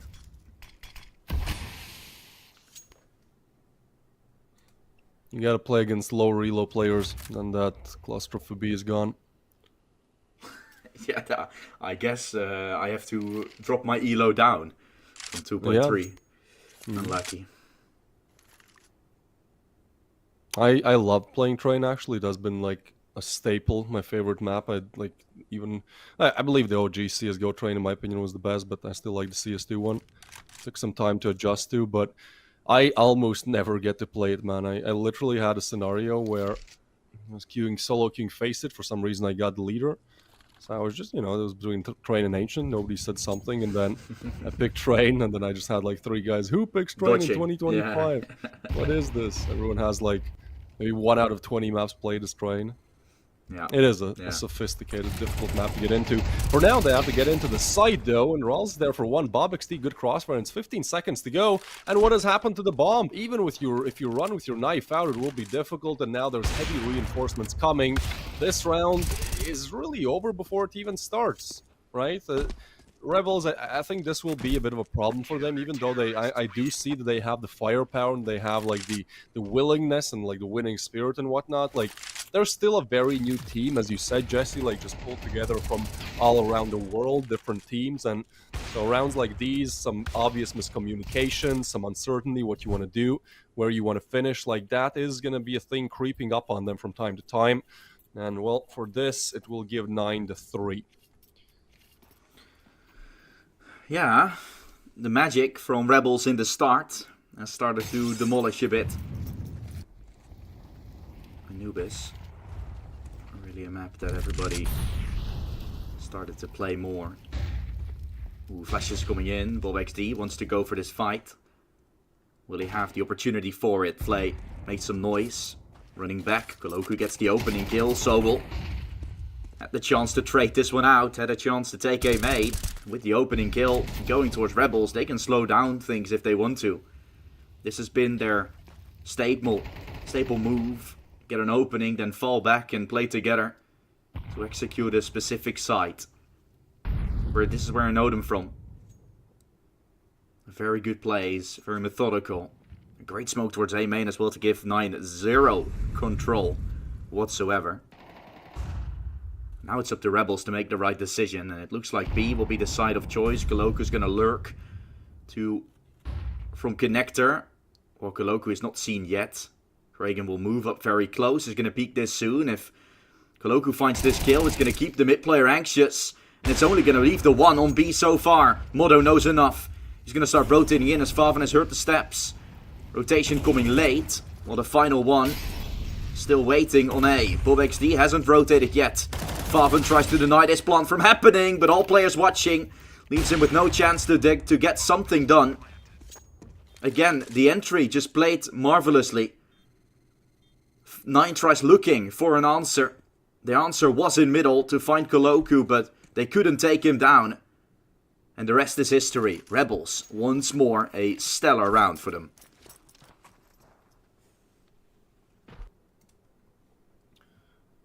Yeah, that will be the 2v4. We're just looking for the save. Obviously, time already ticked off. It's interesting. I love that it's this competitive. It's this close. Like, again, I'm a bit caught off guard here. I was not expecting it to be so close. So 3, I don't know. What do you feel? How do you feel about this one, Jesse? Like, I think 3 on Anubis is totally fine on CD side if you can win the pistol, but then it's like, you know, you have to do it. I feel like even if you have 4 and you lose the pistol, like there's still some leeway to get back into the game. Obviously, the pistol run, as we said, will be really important, but I just don't have this feeling that 9 have the need to have like 5 or even 6 here to, you know, still make it a competitive. And this being their map pick as well. Like, I don't know, maybe I'm just very just rooting for whoever is popular, you know, and not giving a chance to the underdogs. That was kind of the thing with CYBERSHOKE, the first best of 3, but yeah, I'm just still believing in this 9 roster. Yeah, I think Rebels can actually make this happen. I've seen really good strategy, right? If it would have been messy rounds, like we saw with Astrum, maybe it would have been different, but I'm seeing real good structure. I'm seeing Rebels call. I'm not gonna say how I would call because that is really bad to say. I'm nowhere close to a pro, but when they get themselves like an opening kill, they chill. They have a real key game plan. They got a Koloku that's on fire, 10 in 5, making it happen. Mid getting challenged. 9 leaves that open very often. Modo. Great fight needed against Modo. Yeah, and that is a lovely quick kill going away of 9 this time around. Mid has been abused various times, so put your AWP there at a safe spot. And now 9 is in the driving seat. This is exactly what they needed. Because Rebels isn't as free to move around the map now, with a man disadvantage. Yeah, they're setting up for A, but remember what happened last time when they all just tried to push A with limited time and there was a smoke in place. I'm not sure, wait, is there a re-smoke BobXD? Oh yeah, there is. Well, there you go. I ask and get an answer. That's going to run it down to the 10 seconds, so you got to pop through it. Boost is a nice idea, but you got to have something more concrete here. And so they just throw the util, and they're going to pop through again. BobXD, same position, same timing. Oh, and he catches one. BobXD, he just loves that pillar position. 10 seconds, so you could still get the bomb down. And actually, because of the smoke, they're able to do it. Krine arrives on site, sprays one down, but not able to finish, and Fly will punch in a headshot. 2 now coming from A long, and they certainly know about one of them. Flay catches a lot of damage, but HP is not around. You need to find some solid kills. You know where both players are. Flay goes down. A 1v2 for Innocent now, and it's a really difficult one. 1 bullet, maybe 2, and he goes down. There's a kit in place as well, so he just needs to delay as much as possible. They tap it, they don't stick it. Now he's out in the open, and can't get it down. I believed for a second there. Innocent played it, at least strategically, as good as he could. Just the mechanics were not there. So 9. Definition of insanity. He's trying the same thing over and over again, and it was the exact same thing we saw for that 3rd round victory or 2nd round victory for 9. Just BobXD going mental. Yeah. For a lot of time, BobXD has been forced into anchoring and playing that anchor spot. I think, don't know when it was. I think he played with Krisen and Spook. That was in... It was at least a long time ago. I had an interview with Krisen back then about how Bob really found his form as an anchor. He was in that team really forced to play the anchor roles when he wasn't really known for that at times. But as you can see, he's really grown into the anchor positions. And back then we had an interview about how Bob started to play better and better over the course of the last few weeks. And now that it's really progressed into also a spot in 9. Not only that, but still playing that anchor spot and actually constantly fragging out, performing really well. It really suits him, right? The late smoke drop, the timings that he's found, and then behind that platform, behind the pillar, just making work of the short angles that he's played, making the teams come in time. Faven, while being full blinded, still finds Sobel. Innocent has to find this timing. Will he be able to? He crosses. Great stuff. Innocent takes him. All down to the 3 versus 3. The side take comes out from Rebels. Good frag through the smoke coming out from Rouse. And Modo still watches with the AWP. Kissarex down low. And it looks like 9 has finally found their way. 3 rounds I wouldn't have called enough. But 5 Melee is. What a sick comeback this is from 9 on the first half of play. They've really stood their ground. I told you. This was all I was told this beforehand in a dream. The 9 comeback. Still, like, there's plenty of time for Rebels to play, as you said. Like, I'm actually surprised by the level of strategic ability they're able to bring to the table, like, so early in this team's journey. So, losing 2 in a row means their economy is reset as well. It will be just the pistols, and they want to pop through. They want to go. Krine, I don't think they spotted him. They're 2 connector. What is happening? A double. Krine gets another, but now he's just isolated on site. Goes down. That's a great opening from Rebels. 3 kills go their way. They're able to retrieve full rifles as well. And now that smoke down, Bob XD, well, what do we do here? Last round, you have to go for it, so just gonna wait it out a little bit, wait for Rawls to arrive from Temple. Bob XD, it will just come down to the nick of time here. Innocent is holding the angle strong. Bob has to respect the smoke. As it fades, there's a chance he gets an opening kill, but he's not ready. Still adjusts, gets the frag, Flay gets 1, and now just Bob. Headshot comes through Rebels. That is a great recovery. 6-6, and I'm calling it. 9 have almost done it, but 5-7, and we saw good stuff from the pistol round of Rebels as well. Yeah, just the game is on. That's for sure. Lovely first half we had here. I mean, I wouldn't have been surprised if this game would have been like one-sided for 9. I think Dust2 and Train, Rebels, have definitely shown a lot more on than Anubis thus far. So, yeah, on Dust2 and Train, there would have been a better shown. But so far, they're doing great. Good knife went by for this halftime case drop. The Empress also going by just about. A Desert Eagle tilted. We've seen it before. Krill Lev, congratulations with the skin. Will be sent to you. You will be sent a message in chat, and if you want to participate for the next giveaways, !Galaxy in the chat. Second half pistol, Rebels on the CT side. This is also a great way to see how well they're prepared with the team play, right? On Anubis, it is really important to have those setups, to have the trust in each other, to have the rotations, which is really coming down to team play as well. Some people just say, yeah, CT side is easier because you can just simply hold the angles. At this pro level, it is a lot more. If you don't have the team play, if you don't have the trust in each other, rotations will be messed up. 9 or the T side, just generally, is going to be playing with your mental. It's going to be playing with your mind. You're going to make over rotations.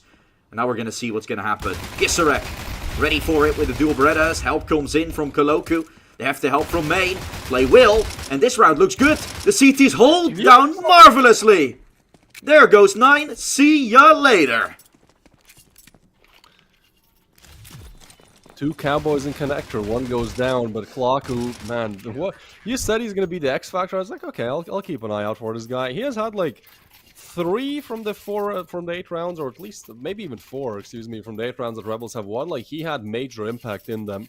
14 and 8, and not really eco frags that he has been picking up. So that's a huge conversion. Even though 9 are now on the better side of T, 55% win rate on it. This is still looking to be, oh man, it could be a 5-10, right? If the Tech 9s don't work, this is an all or nothing approach, and it does kind of feel like 9 are just running out of options, so they want to go for the risky gamble. Hit it big or be close to going home here. Moving on to Dust 2 with a loss on your record. Going for B. Flash is good. Molly and Kroin catches one. Oh no, the Tech 9s can overwhelm. We've seen that done from Rebels. Weird timing. How does Clocku get a double there? What in the world? A 3-piece. He should have been dead to rights there. Somebody whiffed hard on the side of 9. And I mean, Clocku, I guess I need to hype him up even more. God damn. Alright, Yeah. so that's 2. That's insane. And then here, Kroin, like, what's happening? Yeah, the smoke that was used. And this round, if they would have lost it, Rebels, this was a clean-cut example of not trusting each other just yet, right? Sure, that Molly comes to the back of the side. You need to adapt to each other, and Rebels then start playing solo. One by one peeking comes into play. They're not cohesive. They're not helping each other out. The first 2 fall, and luckily you got a Coloco just being insane with a 4K in the end.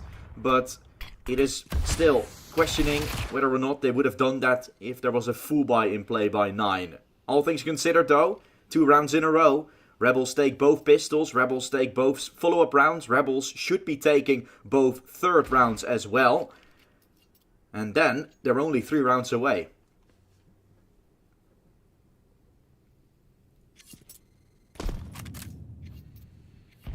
Well, yeah, double digits seem to be in very close proximity by the Rebels.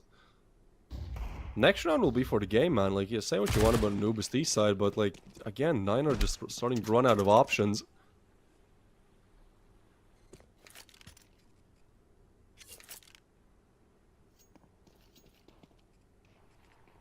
Looking to head towards A. We've seen what MobXD can do from this position. Good flash in. Initial damage, only 1 though. And now Innocent is there. Good shot from Rawls. He has been the difference maker, but I mean, needs to just hit it big. And barely he gets away. Here's the players, but just getting overwhelmed. Molly just panicking. M4 gets pulled out of, I don't know where, his back pocket. Flay will take him down though. And that is 10 for Rebels. 9 are starting to shake a little bit, man. This is playoffs as well, right? Like, you look at the playoff bracket, you go, yeah, I can see, again, 9 being one of the contenders for this season. Maybe not their best form as of recent, but still, like, they're an established organization.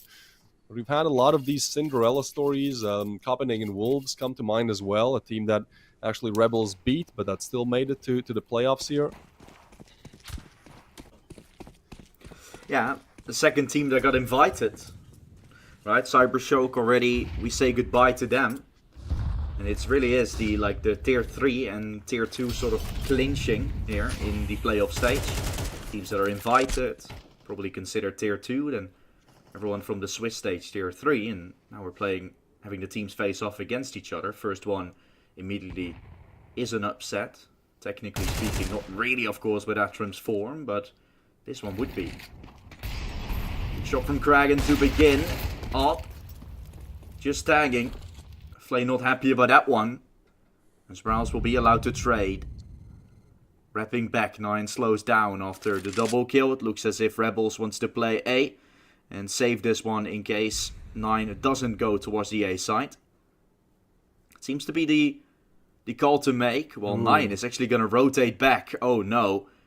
3 players are going to be on this A side, while 9 is going to start setting up, and they will take a long time, so rotating might not be an option. Sobel won't be seen. The nade is going to be thrown, but he shouldn't peek. Innocent up close. That's 1, that's 2! Oh, they shut them down! Bomb is dropped! Out in the open, 9. A misplay, miscall, whatever you want to call it. Rebels have stacked the right side, and might now as well take this. They didn't even want to go for this round twist. They just wanted to save. And 9 runs right into their trap. Yeah, that is something. That is something. Look, Rebels are playing great, but as you said, like 9, that's just a miscommunication. And even then, like, there were 3 players on site. They didn't even need 3, right? Like, they just kind of tried to push in. There were just 2 players shutting it all down. Yeah, I don't know what happened there. I'm also not really seeing, like, timeouts from 9. I feel like when you're the favorites, the heavy favorites, and you're playing like this, like, surely something's going wrong. Maybe you want to slow down and talk about it. That was a round they should have won, as you said, but instead it's 4 in a row now for Rebels on the CT side. 9 yet to do anything really on the side that was supposed to be the comeback. Rebels. Alright, well, yeah, I fully believe now. This is 9's map pick as well. Yeah, Dust 2 was a map I really looked forward to. Seeing what Flay could do. Seeing what Rebels could bring into the table. They haven't lost a single CT round just yet.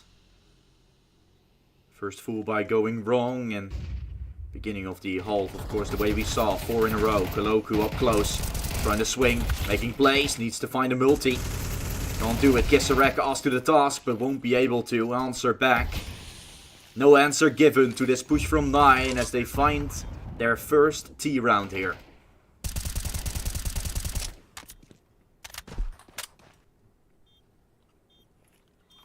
Yeah, look, it's not like it's a blowout in terms of like how close the rounds have been, but it seems like there's a certain sickness, you know, there's something in the air today that we saw the same problem for CYBERSHOKE as well. Like they lost 2-0, 0-2 rather, and they were, I'd say, clear favorites on 2 of those maps. Well, both maps, yeah.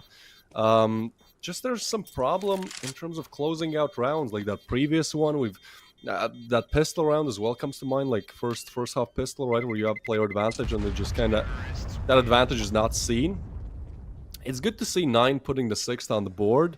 Like, I don't, like, if there's 12, then it's over. Like, I think, like, if 9 are not able to put at least 3 rounds on the board here without, well, in a row, so 4 in a row. Look, I want to believe, but Rebels, they've completely earned my respect. Yeah, they've proven themselves. They've really shown what they're capable of, and yeah, just one silly round can immediately put them onto map points. So all they need is just that X factor, that peak from an AWP, that push that finds you an opening to scale up into more.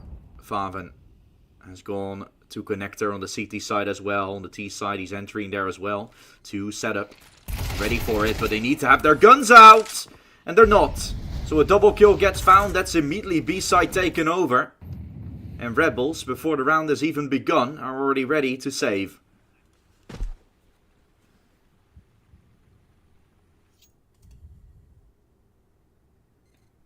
Yeah, this time they're not walking into the bomb site that they've chosen to save on. They will still give away BobXD's life, but there's more pressing matters at hand than economy. Like, really, you have one mistake that you can make here, 2 big mistakes, and the game is over. So the rifles are going to be cool in terms of the economy. I think Rebels benefit hugely from getting to save 3 rifles here as well, because that can just, you know, then they don't have to go on a low buy. Actually, I think their loss bonus is going to be very low, so could still just go for the 4, as there's not really much reason to save. We'll see. 9 will try to hunt them down, but Rebels don't even want to engage it. Don't have the chance of taking down a T and giving him $0. Big miss. Hoven can't hit it either. Bit of frustration there, and yeah, I think 9 just, they're not looking too happy about winning a round like this, right? Like, they're just kind of locked in, just going through the motions. They know they need a couple more. So now we see attack pause coming through, which, again, Jesse, I feel like a lot of these teams are just not utilizing these attack pauses, like, I don't want to say correctly, but maybe let's say the way how Tier 1 does. Because I feel like after they lost that horrible round where there was a triple stack on A, and they just all 5 walked into it, surely that would warrant attack pause, no? Yeah. Going to be to calm their mental a bit. 2 straight, 4-9.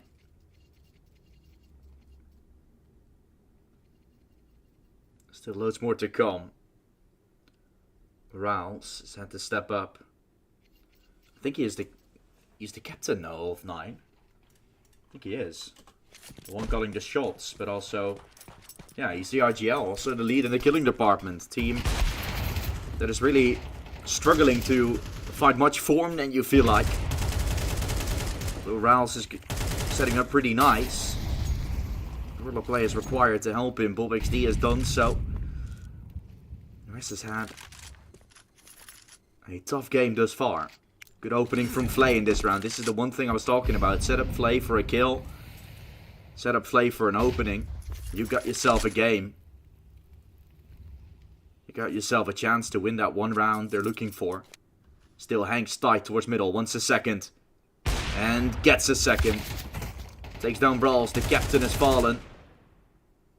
But the ship still continues to march on.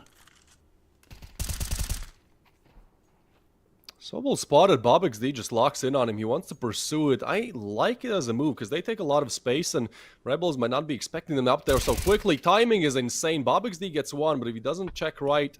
Actually, wait, they've gotten away. This is a messy round. They're bringing it back to B. And oh, that timing could not have been any worse for Clock. He's stuck on site with 3 different angles to worry about. Chooses to check connector. Instead, it's the long push coming through. So bomb goes down, but it's a 2v2. The kill from Innocent opens a possibility to get back in the round. They have a kit. They have a nade. No smokes in play. And there's, well, a molly and 2 flashes. So 9 probably just trying to run down the time. Trying to put the molly on top of the bomb if possible. Krine will play it slow. They tap the bomb. Actually, Krine swings out. Now the flashes will come through, and Sobel, he has to go for the long clear. Bombman is just waiting there, but still the headshot comes through, and I think he has enough time to pick up the kit and just get on the bomb immediately. That is Rebels. A very close margin, but then figuring it out, piecing it together. And honestly, I feel like, who was it, Favin on the other side? Like, you hear him running in, he just stood there, right? So the pre-fire was easy. I feel like maybe he needed to swing, like, be a little bit proactive, maybe at the same time, like, they're just trying to run down the clock as much as possible. But yeah, we can see the cracks here on 9. Like, that's a post plan that, I don't want to say you have to win, but especially with the molly, like, they could have played it better. Yeah, with the molly. That surely is a pretty good thing to say. Thinking of going one by one, hoping that Rebels then also plays it together so that they're only fighting for one, and then you leave it down to a 1 versus 1. That's kind of what 9 was hoping for. Instead, Rebels split up, and both players are winning their 1v1s. Sure, Innocent dies, but he threw the nade earlier to find the kill towards main. That set up the pressure, that set up the chance for a round. Now 9 having to win 5 straight in order to make this comeback. Questioning if 9 is capable of making that happen. And on Dust 2, I've said it countless times, it's definitely a map Rebels is very nicely playing on. Modo will particularly have to step up with his ARP on Dust 2 to make that happen, it being such a ARP heavy map, long distance. Right now on 6 kills. It's tough pill to swallow for sure for 9, but they have a lot of time still left. They can still do it on this map. We cannot count them out just yet. And we can't count them out on Dust 2 either. Lots of Counter-Strike still to be played, but the beginning is great from Rebels. This time, setting up the AWP towards A, but they're all flash out of A. They're trying to look for an entry. The way they found the round previously was with that entry, was with the aggression, and they will try to lurk from A main. Spotting Favin going into Con. Koloku gets taken, who wants to create space to take down Favin initially. B is under control, and Rebels, although finding a 1-for-1 trade that isn't the entry they were looking for, will most likely look to save these weapons into round 21. Yeah, they have plenty of chances, 4 to be exact, and their cash is not good. So Rebels, again, as you said, like early on in the game, like their strategical department has been good, and I feel like they're not exactly making a lot of these mistakes that you often see from, you know, newer rosters. We did see 2 times where they tried to walk through the smoke on A, right? Where BobXD just got a 2-piece both times. But I feel like that was like the only glaring mistake in this whole game. It's actually 9, a way more experienced organization and team, committing some bad decision making. Sobel sprays one down through the smoke, and 9 really climbing the mountain slowly. 4 rounds necessary. And What do we think about the buy here?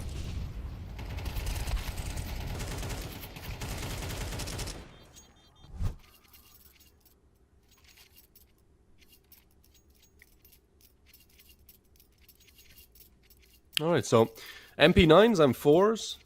That is a good buy, but it also means that it's a buy one, get one for free deal here for 9. They can win this round unless some big fumbles are made. They should be able to put themselves up on 10. At that point, that is anybody's game. A huge round coming in, but Flay actually hits the first shot, and they layer the util so beautifully. There is no way to get a refrag there. 9. The knee-jerk reaction is triggered, and it seems like they just want to move towards A quite quickly. Still leaving Krohn on the lurk, on the look around.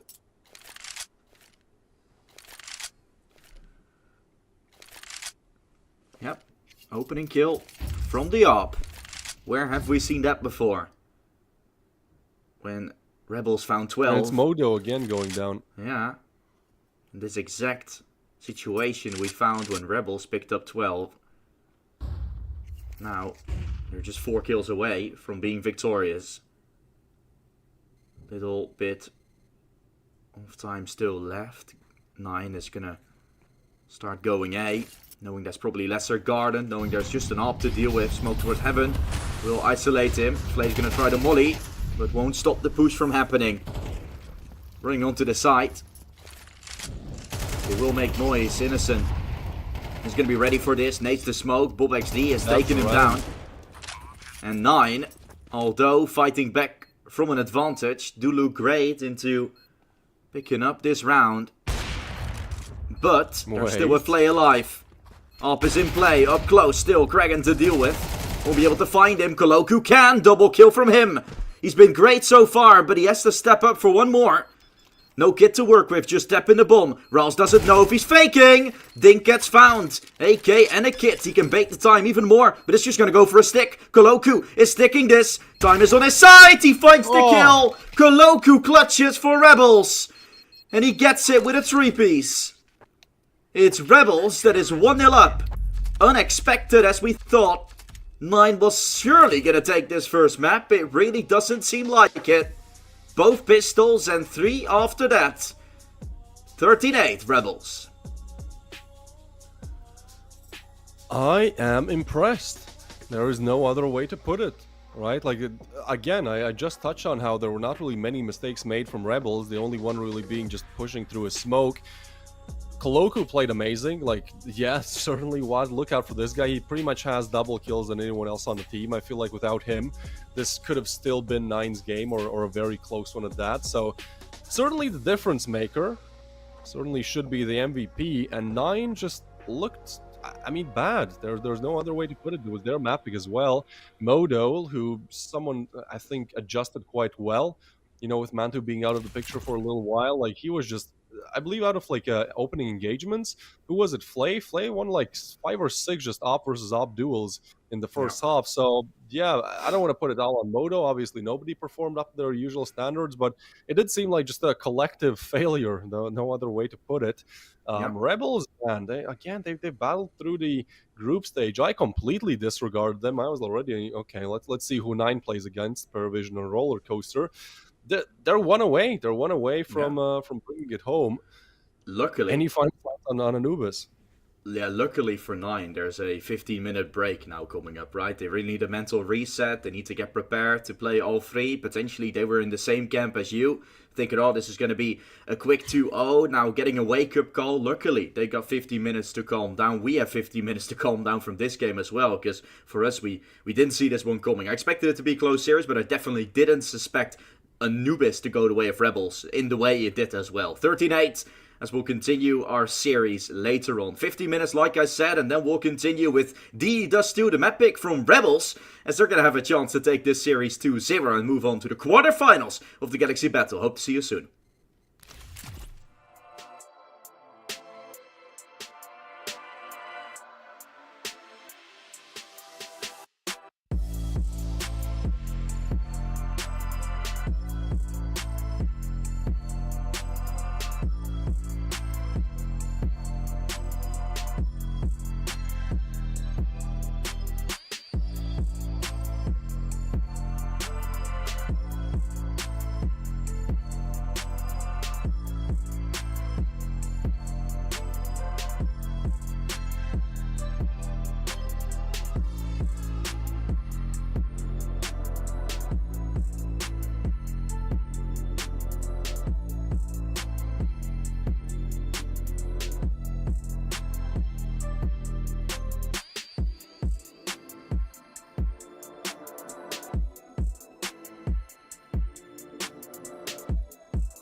Oh, you thought this was a game, huh?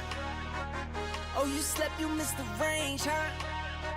I don't switch sides, still the same, huh? 101 is for my name, huh?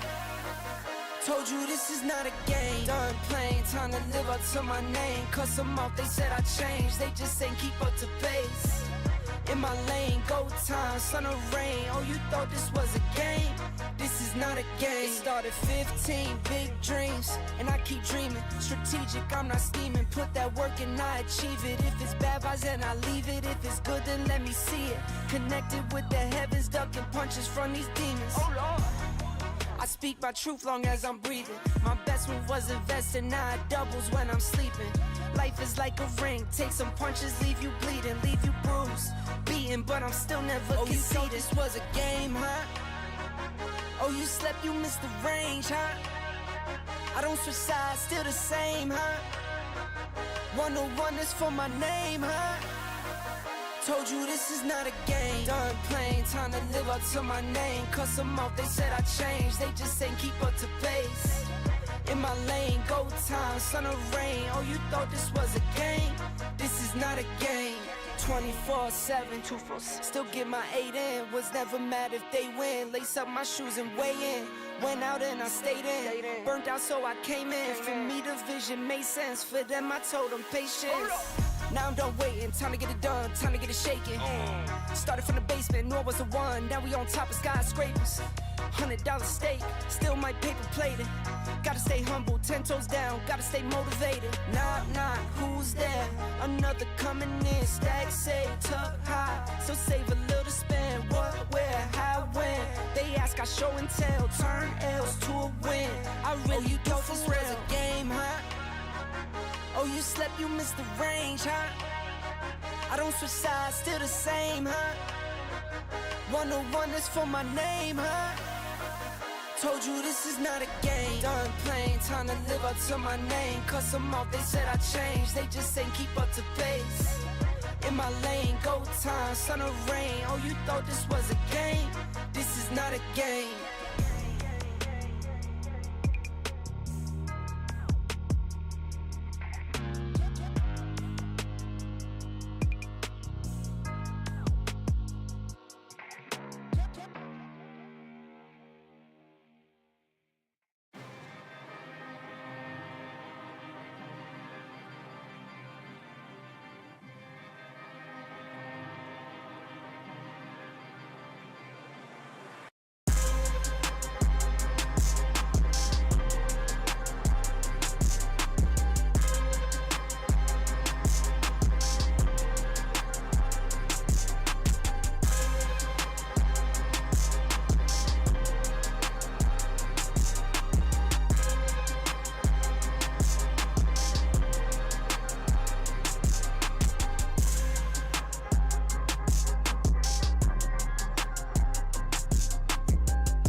young, I'm looking back on how life used to be.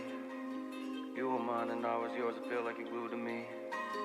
Ripped apart my heart in two, I gave it for you to keep. Broken pieces all over the ground, I'm losing sleep. Take me back to how it used to be. We all say that, but the past always seem to play these tricks with me. Suffocate and need room to breathe. Take me back to how it used to be. And that just been the way the story goes. Everything that shine ain't gold. Always find my way to make it home. But all on my own. And that just been the way the story goes. Everything that shine ain't gold. Always find my way to make it home. But all on my own. You said you needed space, so I gave you space. Life's a movie now, I feel like Vinny Chase. But when behind the scenes, that's when I unweave. When you not with me, not as fun as it seems. My friends think that I'm dumb, but they not cool with me. Like you cool with me, so who are they to preach? Yeah, I made mistakes, we haven't talked in weeks. Said I need inner peace, but look at what you did to me. Sometimes when I'm with you, I don't really wanna be here. But when you gone from me, I'm sad you disappear. What's going on with me? I'm playing both sides. You said I'm dead to you, it's feeling like we both died. How did we get so far with swimming on the shallow side? Floated off way too far, I'm drifting with no paddle. I need you to save me, but you kill me at the same time. It's like a drug when I withdraw, I need the same high. Cause without it, I'm a mess. And I don't wanna start again. But it's way better than feeling like this. And that just been the way the story goes. Everything that shine ain't gold. Always find my way to make it home. But all on my own. And that just been the way the story goes. Everything that shine ain't gold. Always find my way to make it home. But all on my own.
real stay isolated. Only the real stay isolated.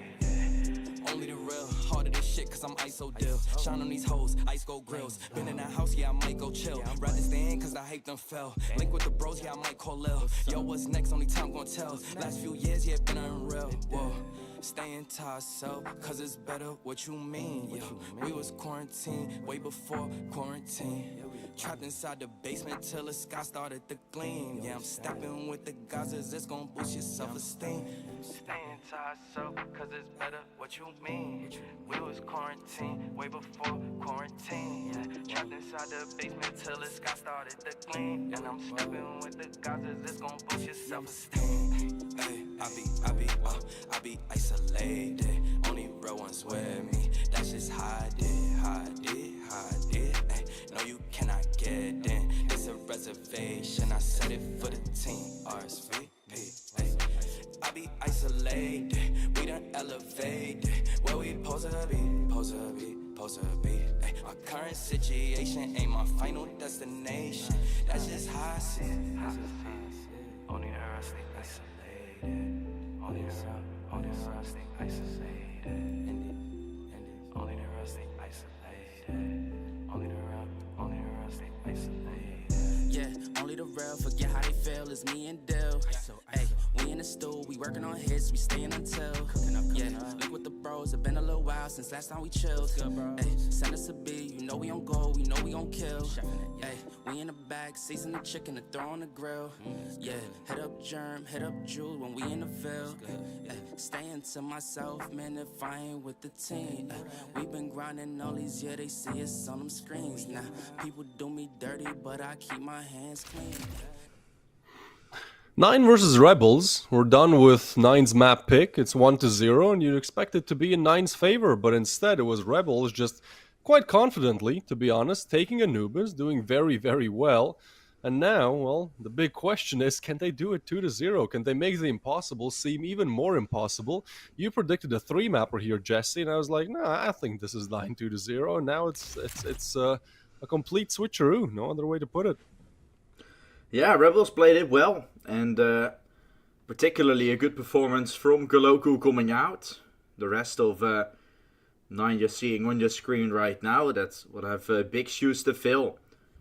Kragan, that felt like he could have done a bit more. Faven definitely could have done more. So, yeah, there are players that you feel like have more capability of putting up, and particularly Modo, I think, going in towards Dust 2, the map that we're pushing up towards. We're not going to see Mirage or Nuke. We see Dust 2 right now, and we have already seen the map of Anubis. So the map veto, not right still, but it doesn't matter. We're going to see Dust 2 as our second map. And like I mentioned, AWP galore. Rebels pick, where they've played it very often, at least inside of the amount of matches that they have in fact played. They've won it in overtime against Copenhagen Wolves. They've won it against Ruby. They lost it against Nexus. They also won against Los Kogudos, the fellow Polish team. So 3 out of 4 wins over the course of the last 3 months were there for Rebels. And now we'll have to see if they can do it against the big horses of 9.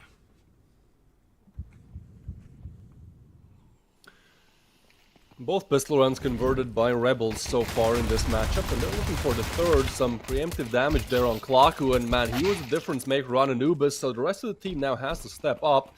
But look at Sobel, they're not exactly clearing him. Oh yeah, those are some bad misses. That's something that we saw, that's a play out of 9's playbook, given how Anubis went. Just whiffing the easy shots, unfortunate.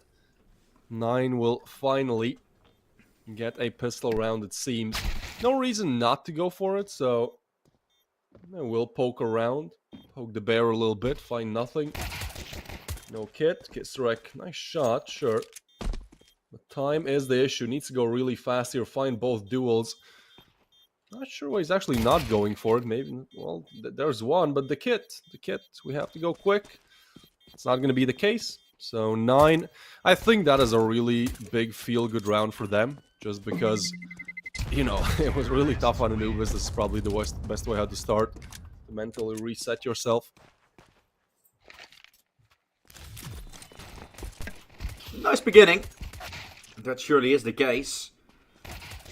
Some good fighting. I think Sobel could have done it. Maybe if he had some light on in his room. Who knows. Still quite dark there. Although we're only on 2 PM. In my time zone at least. His time zone too, from Poland. Nothing changes in that. For you, is it 1 hour later? Or? It's 3 PM for me, yeah. Yeah, exactly. Yeah, I thought so. Poland's still same time zone, CST. 9. Good start here. Yeah, for us, if we want to watch the major, it's going to be a big loss of time. I don't know who did that. Yeah. Watches the full game of Pain and Furia. Couldn't be me. No, I just watched the first map. It would have map. been fun. Oh, you watched the first map, okay. I watched the first map, then it was like 4 AM. I was like, okay, well, I can have work tomorrow, so surely Furia can just finish it off. You know, they actually won on Pain's map pick, and then 8-5, I believe it was on Anubis, turned into 8-13. Like, just yeah, not I had going Pain in how my they wanted pick'em, it so to. I had Pain continuing in Wow, my fantasy. you are something, my friend. Yeah. Probably like 2% of people who can Pain there. Alright, well this round actually way more competitive than initially thought. Some team damage, but still 3v3 with Fob and Low.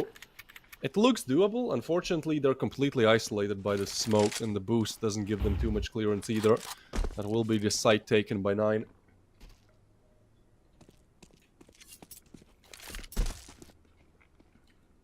See if the retake is coming. As we do still have that force buy in play. For Rebels, pushing lower tons is going to be Faben. The German tries to lurk around and he managed to do so.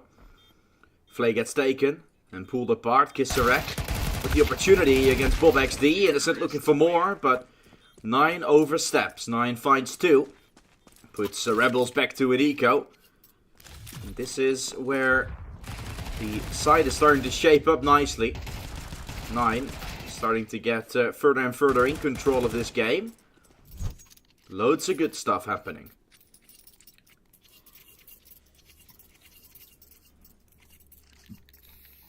Loads of good stuff happen, yeah. That's true for 9. They get back in the game again. I think this is the perfect start. Now just converting against the Deagles. A simple task. Molly, well, it's a costly one to place, but Bob XT still gets the frag. And I feel like the only way how rounds like these go south is if you somewhat isolate yourself and lose the opening pick duel. Here, I mean, there's 4 players, but just gotta play the trade game against Deagles. Smoke laid down. Wait, what? They are pushing it. Should be expected, should be taken care of. 2 eliminations, 3 eliminations with the pistols is not bad. We're talking about economy, but 9 get the 3rd, and now we get to the rifle rounds, which is something that 9 really, well, they struggle with everything on Anubis, but rifle rounds are just a clear example of doing very good and then, you know, just kind of dropping the ball in the last couple of seconds. I will say though, we've seen this exact moment before in some of the matches. I think yesterday. I'm trying to remember the match that I'm trying to hint towards. I think it was some days earlier. It was a team that is like a clear favorite, just like 9 is right now, and the first map went the opposite way, right? Sure. As long as 9 doesn't panic, and they probably still feel like they're going to be the team that should be taking it, right? As long as they're still feeling, as long as their motivation and particularly their mental is still up, as if they're going to be able to win this game, it can definitely still be a very dominant second and third map, even though this is the pick from Rebels and all. We'll say though, if we don't have a Koloku masterclass like we did in the previous, maybe this is still like 9 comfortably taking this series. We would still be. We'd ask him in an interview, like, how do you feel about this game? How do you feel about Anubis? Yeah, we forgot it real quickly. 50 minutes is great to have ourselves mentally reset. But speaking of this round, full buys, like you said, Twist, that's where the issue is usually formed. And that's where Rebels look to shine. Flay's been taken, but Short still isn't. Koloku wraps around together with, on his back, Sobel joining him. Modo has planted. A very awesome clutch it would be if Modo can win this. But he's not going to find Sobel on short. He shuts them down and takes Rebels first. Op will be picked up as well. It's controlled. And an awesome retake for Rebels.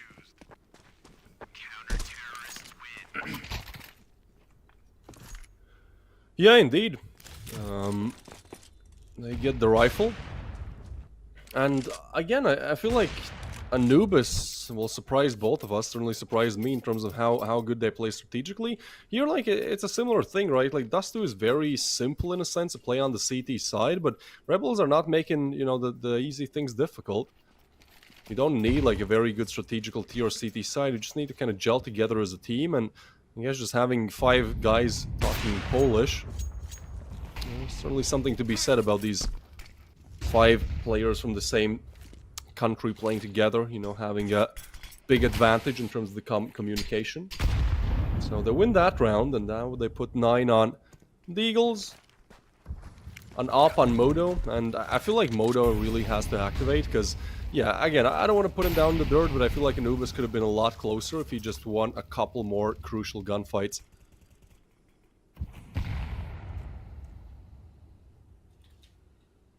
So we have to wonder and worry.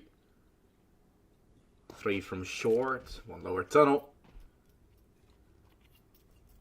Koloku watches mid, as without the short presence, without the short push, you're starting to believe something is up.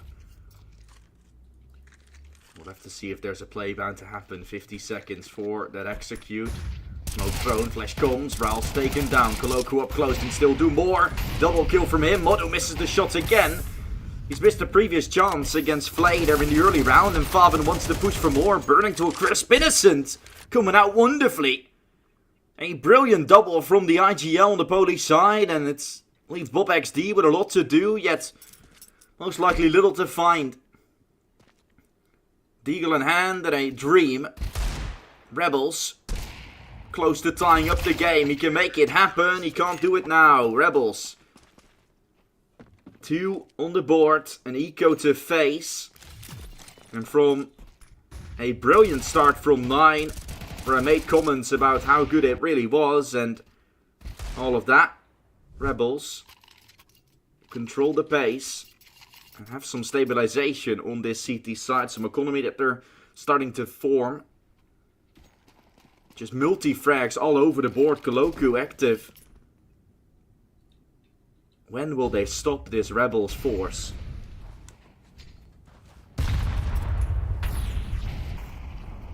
Yeah, there's something to be said about having pretty poor rifle rounds, and in my opinion, just not having enough time to really work with it, because it wasn't the map that was the issue. Like, the map was actually Nine's pick. It was just the way how they work together, especially on the T side as a team. So I think still very much anyone's game. This one, though, should be going the way of Rebels. That's an uncharacteristic miss by Flay. Sobel is there, though. Gets a frag, and there you go. Flay gets one as well.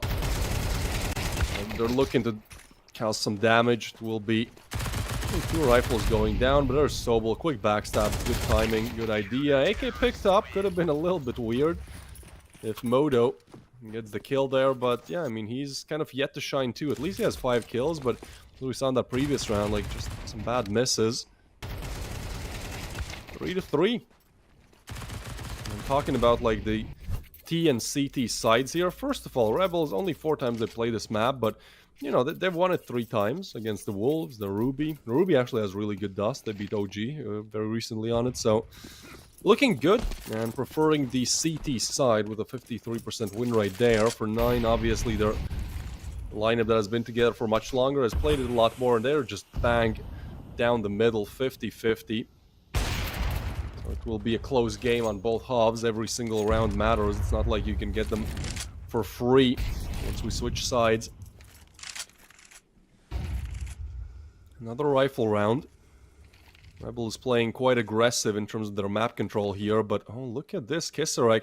He has the cross angle here, and that's like something that sometimes goes overlooked. Oh, he pulls out the molly, and it doesn't touch them, and now he's not going to be expecting this. Oh boy, that just goes south so badly. I don't know how the molly doesn't at least tickle him a little bit. Yeah, the right corner overlooked, the left corner even overlooked, so that molly, or the incendiary rather, does absolutely nothing. Play big task ahead. Off in hand once more, 2 kills already. On the side just waiting, and what a hold that is from Rebels. Yeah, man, it's another one of those rounds where you have, like, this is a definition of a free opening pick. Flay is so quick, though. I love what I've been seeing from him with the op, and although Klaku was absolutely massive on the first map, he had, I believe, 22 kills, the second fragger had like 13. This one is a team effort. It's not just Klaku. It's Flay mainly. I mean, he's on 9.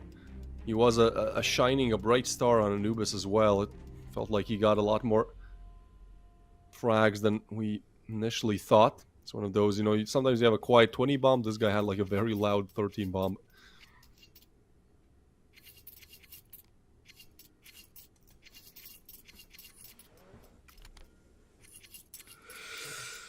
Spacing potentially off. 9. Not getting all too lucky in that round as well. The smokes and the op on the side. Usually betting them apart. Rebels 4-3 now. Can find a 5th in a row if they win the next one. Looks likely with the money and the weapons that 9 possesses. Excited to see what the CT side will look like with a Moto up really in play. Flay's duel against him on the T side hasn't really favored him. Ooh, spotted him. There comes the Molotov. Thrown in time beautifully to shut down this push.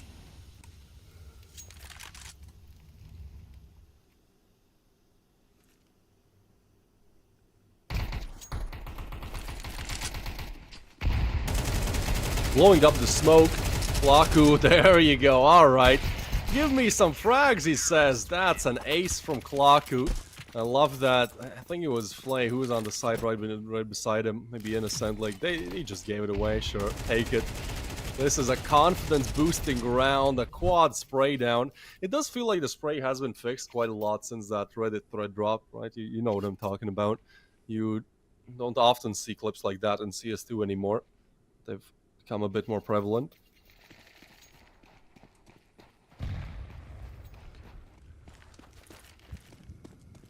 Double up setup. Pushing up middle. Aggressive play. Koloku wants to show us he's boss, but he can't make it happen. Flay. Ooh, he's going to stick around. He's going to stick up close. Spots Rousing, gets the frag. Sobel comes out as a second op, and they're playing risky here, Rebels, but I like it. They're playing real risky. If you have yourself the opening fight, if you have yourself the opening kill, you can play risky like it.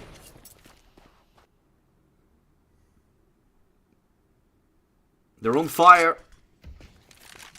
On the top of your screen. 5 in a row. And they will look to make it 6 against the force of 9 still. A minute left on the clock, so they're trying to get their way back in. At least they need to regroup and make some team effort, because these solo shenanigans really don't seem to make too much of it. In the individual department, it's been Rebels reigning supreme. There goes Kisarek on for 1. The Molotov makes sure Kragan can't trade him out, and he's out there. He's out of there, Kisarek. He's done enough with the entry. Op is holding middle, and everything just seems to fall. Missed shot, though, gives Moto a chance.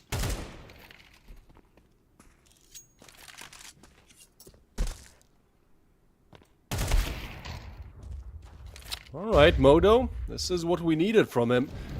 He has been missing for quite a lot of this game, but now it's 15 seconds to go and he needs to pop this headshot. But they're doing such a good job of just remaining hidden, making 9 work really hard to get any kind of a further sequence into that round. And Well, that's just Modo on for the save.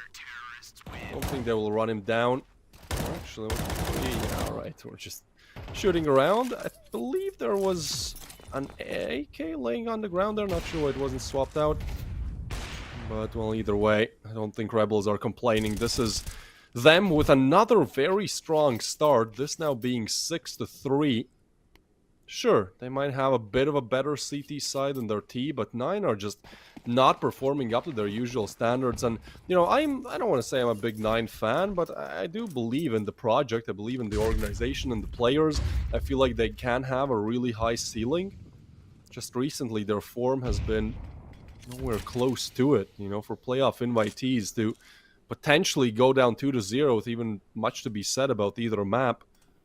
You know something's off, something's not working, and now Innocent actually gets a frag. No way, that was beautiful. Flay tags him up, Innocent gets a frag. Flay is still there, he's confident. Why not? When you're hitting shots like this, Flay, the double tag down and the double kill.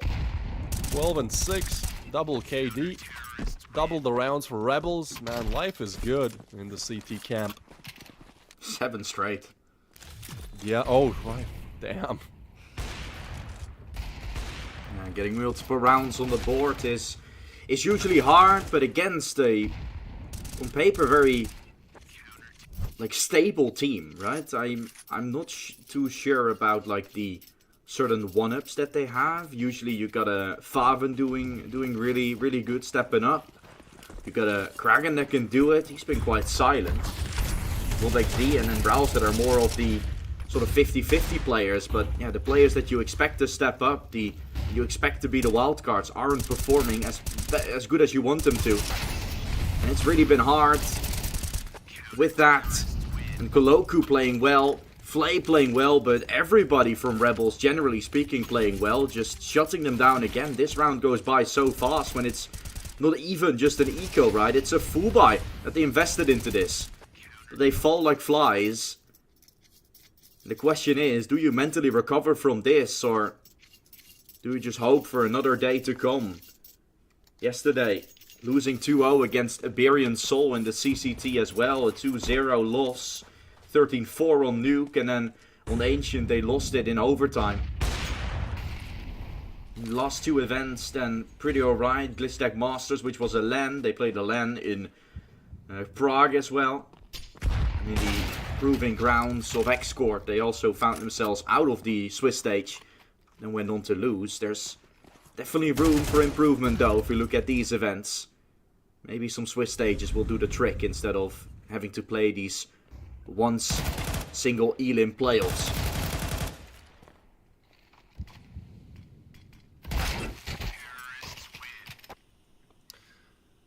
Man, Rebels, I need to like listen to you more, Jesse, believe in you more.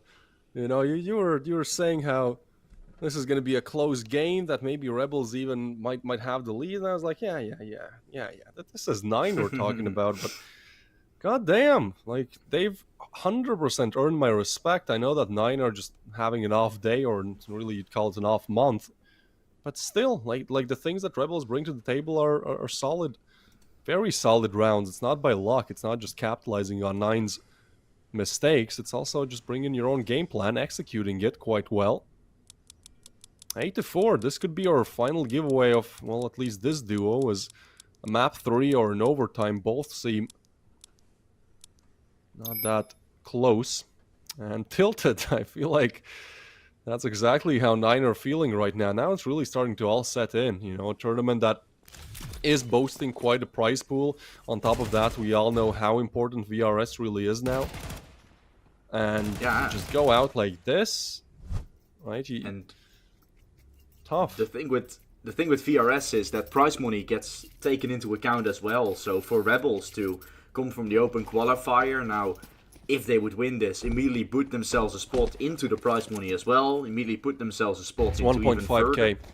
Yeah, it's already 1.5k that they're gonna get, and that is points being added once again for 9 and miss out on those. And the pistol looks great for Rebels, shredding them apart. 4A, never mind, because Rebels have 5 and they don't die a single time. pistol round went to 9 in the first half. That was almost all they found in the whole half. And now it's Rebels striking for the second pistol.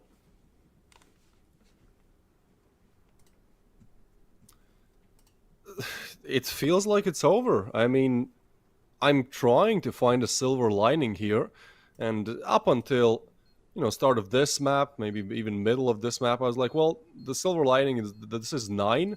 And they're playing against random 5 Polish guys. Or sure, Klaku has had some good experience, but like, I looked at this roster and I only knew Klaku. Maybe I've cast Kisrick once, but it's just, guys that are kind of coming out of the woodwork. But again, like, all my respect to them, they're playing very solid CS. And I love how they don't overcomplicate it. We see a lot of times these kind of newer tier 3, tier 4 teams, you think you really need like a big strat book and, just like some crazy outplays. No, you just need to have like very default CT and T sides, just execute them well, play together as a team. And I mean, look at that pistol, man. That's a perfect example. They overwhelm in numbers, they have the aim, they have a solid idea where to finish, how to finish. 9 on the board, and, well, funny you say that. Actually, 9 have not been on the board for 9 out of these last 10 rounds. If you know what I mean. This will be the actually, no force, just the scout. Alright. Modo. Man, if Modo activates now, this is how the comeback starts, then, he has earned himself. He has redeemed himself. But look at the call, Jesse. The call, again, simple, but there's nobody on the other side.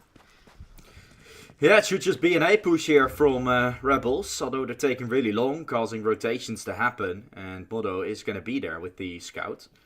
So maybe he's going to have a chance to line things up. They're flying over the map while we're seeing Modo line up with the scout.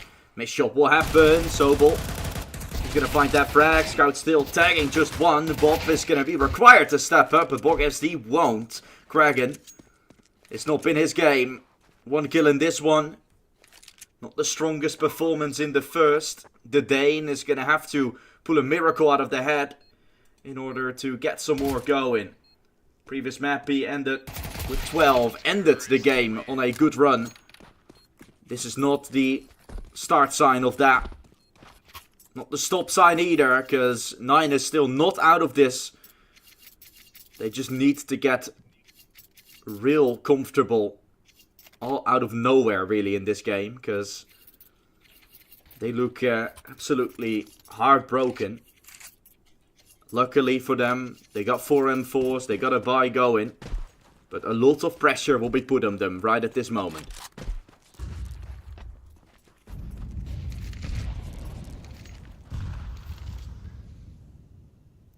Yeah, again, do or die, and when their backs were against the wall on Anubis, there was 5 to 10 in fact, they, I believe, lost that rifle round. That was the one where they just had the advantage and walked into the stack, so we'll see. Modo on scout, yeah, good night. That's it. Really poor start here for the round, and again, it's look, let's just walk up short, throw a couple of smokes, and, outshoot heads. That's literally the strategy. Faven punches one back. The bomb will go down though. 4v4, but they're getting kind of isolated on site. Playing on the edge of the smoke is smart from 9. They do get the kills in, but so do Rebels. 1v3, an impossible mission for Kroin. Can't save, can't do anything, man. This is Rebels on 11. 9. 12 rounds in total on both maps played for the time being. And this was the team, well, I expected to win 2-0. But again, I feel like, if it would have been like 13-10, like 13-9 perhaps, then you can go, yeah, like 9 made a lot of mistakes, Rebels capitalized on it. No, this is a blowout, and this is a blowout because not only 9 are making big mistakes, it's also just Rebels playing their A game. Another great round, a quick one, but doing what needs to be done. Well, though. Second time we're seeing Koloku get like a 2 KD going. He's really proved himself in the time period. Again, of that Permita team I was talking about. They booted the players because running out of funds a little bit as well. The Switzerlandese organization. Swiss org, yes. Now playing with a tighter team, but I think they also booted them out again. It's tough to have that esports team when you need them to perform, when you want them to reach the higher parts, and then United 21, EPL games really, or European Pro League rather, won't make the cut for your team necessarily. You're going to play in these type of events, Galaxy Battle or Proving Ground, CCT, that's where you need to shine. They didn't do really that. What a read there as well to find Faber. He was boosted on the box. Not really a position you often check. And now they do. So again, an entry from Kisarek will be found. Shot from the scout as he tries to go for a bit more. Modo is burning. Forcing out. Shot gets connected and Kisarek has found a double. Now Rebels can potentially chill, but I'm saying that the time is not on their side whatsoever. 30 seconds only. Flay needed to hit a miracle shot. He wasn't able to. One behind the side itself. As Kragan will still be the wild card in this one. 10 seconds. Running up short. They really run out of time. Final second play. They need to get all the kills necessary. Ross is on the site. 4, 3, 2, 1. It's 9 to take a round out of nowhere. It's good to see. It's really good to see. I mean, we should be seeing this as a close game, but has not been the case. And I like the way how you put it, to take a round out of nowhere. Like, it's good that they win it. I just don't know how replicable that is, because all of their defaults have kind of been failing, and you know, the rounds that they do win on Anubis as well, like 2 of those was just Bob XD AD-ADing on Pillar and you know, spraying them down. Like, we've seen, sure, some flares of brilliance from some of these players, but in terms of just playing as a team, not going too well. Kron as well, 2 and 13, and this is a guy that, I mean, he's not a star player, but like, he can definitely bring the heat. He can have a map where he pops off and top frags. 1.05 rating on HLTV recently. The highest one is actually on Modo, who's just having, well, certainly not 1.11 series. Kron would be the 3rd, with Faben in the 2nd spot. But yeah, a lot of things just not working for them, the individual and the strategical part. That being said, they get 1. A long journey awaits them, a very long one, Jesse. If they want to win the series, you know, we'd need Train to settle it. Series that already seem, well, close to being over. This round would be needed to put the 7th on the board, given Rebels' economy.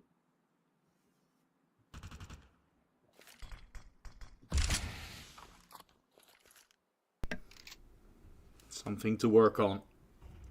Boot them out, and chances will be provided. Feels like a really rough series, because on Anubis you kind of felt like, yeah, when is Rebels gonna take this? Now you feel so too. When you're in your back of your mind, you're like, yeah, the comeback could still come from 9. It's a really weird series to cast. Sometimes got that, even on like the game of Astrum and CYBERSHOKE, when you should definitely put expectations away, because CYBERSHOKE then come close, but not close enough. And here, 9. It's feeling like there's something brewing. When it's Rebels, just 2 away from winning and booting the 9 squad out. Kisarek just shifting up, crouching up, finding 2. B-side broken apart. 9 gets sent back in once again. Their last buy will not be great. Unless Modo saves something, but 12-5, man. Oh my goodness. What a performance from Rebels. I expected a 3rd mapper. Some expected a 2 mapper, but no one expected a 2 mapper from Rebels. Maybe Rebels themselves thought so, but even that would have been crazy to believe. Modo gets taken apart, and it's gonna be Rebels finding. We saw a football upset from Botafogo winning against Paris Saint-Germain. Something like that is definitely going on right here as well.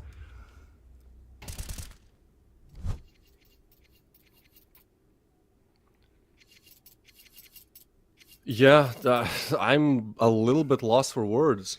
Like, I honestly, I mean, after how Anubis went, like, for me, it felt like Dust 2 is a bit of a 50-50, but not like a 13-5 type of a deal. this is it for 9. 7 rounds in a row needed, and nothing, absolutely nothing, makes me think that they can do it with ease. Smoke disrespected, Innocent pushes in, can't get the frag, gets away. The rest of the pack, though, again, quite pacey with this move here, just moving towards short, and for the time being is just crying with the MP9. He's going to get off the angle, and that's again the site open. Sure, there's big help from Long coming in, reinforcements are there, but Klaku gets one, and they still get the bomb site, and now they're isolated. Then they're caught out on Long. There's nowhere to hide. Modo, though, gets one out of bullets, and Klaku takes him down. Close up, Klaku. Alright, yeah, shut this one down. God damn, Rebels. 13 and 5? Yeah. Pistol round on the first half. Final round of the first half, and then round 16. Just a random one added to the tally. The rest is all Rebels. What a performance from the Poles. 8 straight on the CT side, now 5 out of 6 on the T side as well. 9 having to go back to the drawing board, and Koloku does it again. I mentioned in the green room when Twist and me were talking about this game that I'm personally quite a big Koloku fan ever since he played in that Paramita team. But this series has shown why he's definitely that X factor. When he performs, he can put his team on his wings, he can keep his team with him, he can carry his team forward. And Rebels are in the quarterfinals, joining the likings of the already qualified Astrum, playing up against PARIVISION or Roller Coaster. So yeah, it's going to be a tough match for them either way. Roller Coaster definitely one of the strongest teams when it comes to like individual caliber. The names are really, really good, and also PARIVISION having that, of course, but also the cohesion of that team. But going back to this game though, yeah, 9, they have a lot to work on, definitely, going forward. It hasn't been the best few days for them, right? They're getting kicked out of 3 events. They lose the 18th, they lose against TNL in the X-Court Series Proving Grounds. Then they lose against the Berian Soul in CCT to get booted out in the playoffs. And now they lose against Rebels. So this was most likely their season for a little bit, because all those events will have to get finished, go back into the Swiss stage, and then hopefully they're gonna get some more chances after. Yeah, it all just comes crumbling down, and maybe for 9, that's the reason. You've already kind of been losing in 2 of these events, and your mental is not there, and then Anubis starts, and all those doubts start creeping up, and I feel like they just couldn't recover mentally, really, because again, I feel like 9 just I believe they have like a top 30 ceiling when they play great, but today just everything fell apart. I mean, you saw it on the server. It's like sometimes if it's a close game, there's something to be said, but in this case, it was just like, no, Rebels were better in pretty much all aspects. They had better aim, better strategy, choked less. Yeah, congratulations. Nothing else to be said. I'm certainly going to be keeping an eye out for this Rebels lineup coming up against, as you said, Perry or Roller Coaster. But that will conclude our second best of 3 of the day. So go ahead. Yeah, a very fired up team, Rebels. I look forward to see what they can bring. And with the performance like this, there's definitely more to come, right? 9 is a very stable team, but others might have their firepower necessarily as their answer. But even then, having to fight fire with fire, I would love to see a game of that caliber coming on. Yeah, for sure. In terms of today, we still have 2 more best of 3s. One will be Betclic against Copenhagen Wolves. So that's an interesting matchup. Kind of Wolves, didn't expect them to be in playoffs, but doing very, very well. Betclic as well. Coming off of, a couple of months ago, they did play at a Tier 1 event, so that's going to be fun. And then the aforementioned game, PARIVISION versus Roller Coaster, that will be to decide who plays against Rebels, coming up at 8 p.m.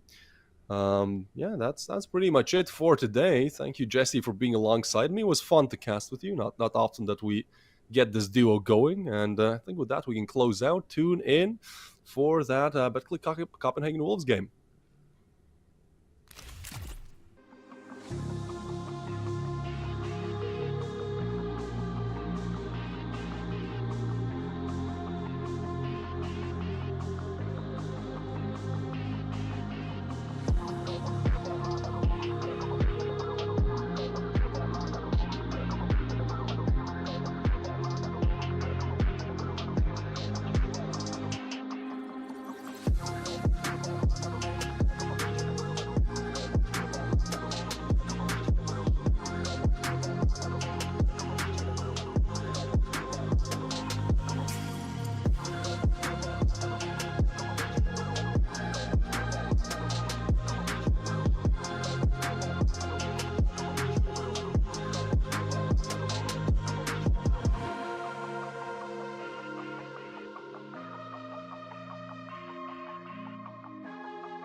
Look, I just been keeping my poise, made by the million but still unemployed. They text me about green but not on Android. She not my shawty, she filling the void. I make the sounds that cut through the noise. He think he a man but he chillin' with boys. Put down the liquor, start drinking LaCroix. The pain wasn't choice but now I rejoice. My uncle had told me that I was the one. I played that shit smart, now my bragging and dumb. Lil' shawty had hit me, said she wanna come. Her dresses is black but she not a nun. I'm so Pasadena cause that's where I'm from. Some bangers, some hoes, them with guns. They scheming for riches, they playing it numb. I'm second, I wins cause I'm second to none. Look, what the you think I do it for? Do it for? Hey, looking in the mirror, you the GOAT. Hey, I've been out here grinding 24. So in the mirror, you the GOAT. Hey, what the you think I do it for? Do it for? Hey, looking in the mirror, you the GOAT. Hey, I've been out here grinding 24. So in the mirror, you the GOAT. I ain't had to get snooze in a minute. Got the bag, then I took it independent. Model 3, you know it's not rented. Authentic, every vibe is a minute. Fresh J's, now we jumping out the ceiling. Tough times made a diamond out of feelings. All facts, they can't question what I'm dealing. Got house, we more focus on the building. Just some love and now I'm feeling so prolific. Hustle loud, much you don't get it. Seen the highs and the lows, it's terrific. It's a job to hate, that's why I love the critics. Self-made, I ain't gotta ask permission. Turn my pain into fire, no ignition. Only when the money talk, when I listen. I put the city on my back and they're dissing, huh? Look, what the you think I do it for? Do it for? Hey, looking in the mirror, you the GOAT. Hey, I've been out here grinding 24. So in the mirror, you the GOAT. Hey, what the you think I do it for? Do it for? Hey, looking in the mirror, you the GOAT. Hey, I've been out here grinding 24. So in the mirror, you the GOAT.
May the truth be told, I was down bad, now I got it on go. Finna count my dough till my thumb got slit. Put my neck on glitz, put my name on the list. Finna shine on the bitch, I'm from the bay, been player one, way too clean. I was born this way, this my DNA. I was EBT, now the bread on the way was the ETA. I done took my payment, it sound too clean. I'm a trail ass nigga, never thought I can't. Got $1 on me, what is life but a dream? I've been living my faith, they can turn me up. I ain't even hit 10, bro, this shit like wait, let them feel my bass. Finna test your jaw like my last name Davis. Heard your slap, but it sound outdated. Wouldn't rate it. I got a 10 in the backseat, peeling off clothes. I'm 5 in the crib, and she putting on a show. Tell him eat my dust when the green light show. I'ma peel it off, niggas don't want this smoke. Little nigga, you don't want this smoke. I'ma spark that shit, I've been feeling on edge. I'ma burn that down to the ashes cold. More fire, more fire, more fire, more fire. Spark that shit, I've been feeling on edge. I'ma burn that down to the ash get cold. More fire, more fire, more fire, more fire. Spark this shit, don't fear no death. I'ma burn that down to the ashes cold. More fire, more fire, more fire, more fire, more fire. I'm mine. I'm on fire, I'm mine. I'm on fire, no fire, I'm on fire, I'm on fire, no fire, no fire, no fire. I'm mine. I jump up and count my blessings. Yeah, I ball out so hard, got them thinking I'm man productions. Yeah, look at me manifesting. I'm in love with the bread and look at the spread. I'm thinking I'm blueberry central. Sign on the dotted circle the amount. Hella O's like I went running routes. I wanted this since I jumped off of the porch. I've been in free since I lived on River's couch. Gold frames on me leading the charge. My eyes is open, I can see it to Mars. I'm Steve with the Max serving up genius bars. Reach for the ceiling, nigga. I'm the same little nigga with a gap too smile. I never backtrack. I'm a long way from home with the block too hot. I ain't touching on road, break ground when I grow. I was kissed by a rose. Niggas wouldn't go a mile if they lace my souls. I could walk on air like I'm stepping on stone. I'ma spark this shit, don't fear no death. I'ma burn that down to the ashes cold. More fire, more fire, more fire, more fire, more fire. I'm mine. I'm on fire, I'm mine. I'm on fire, no fire. I'm on fire, I'm on fire, no fire, no fire, no fire. I'm mine. I'm on fire, no fire, no fire, no fire, no fire. I'm mine. No fire, I'm mine. No fire, no fire. No fire, no fire, no fire.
stamina. Turned up to the maximum. Hit her with that stamina. Turned up to the maximum.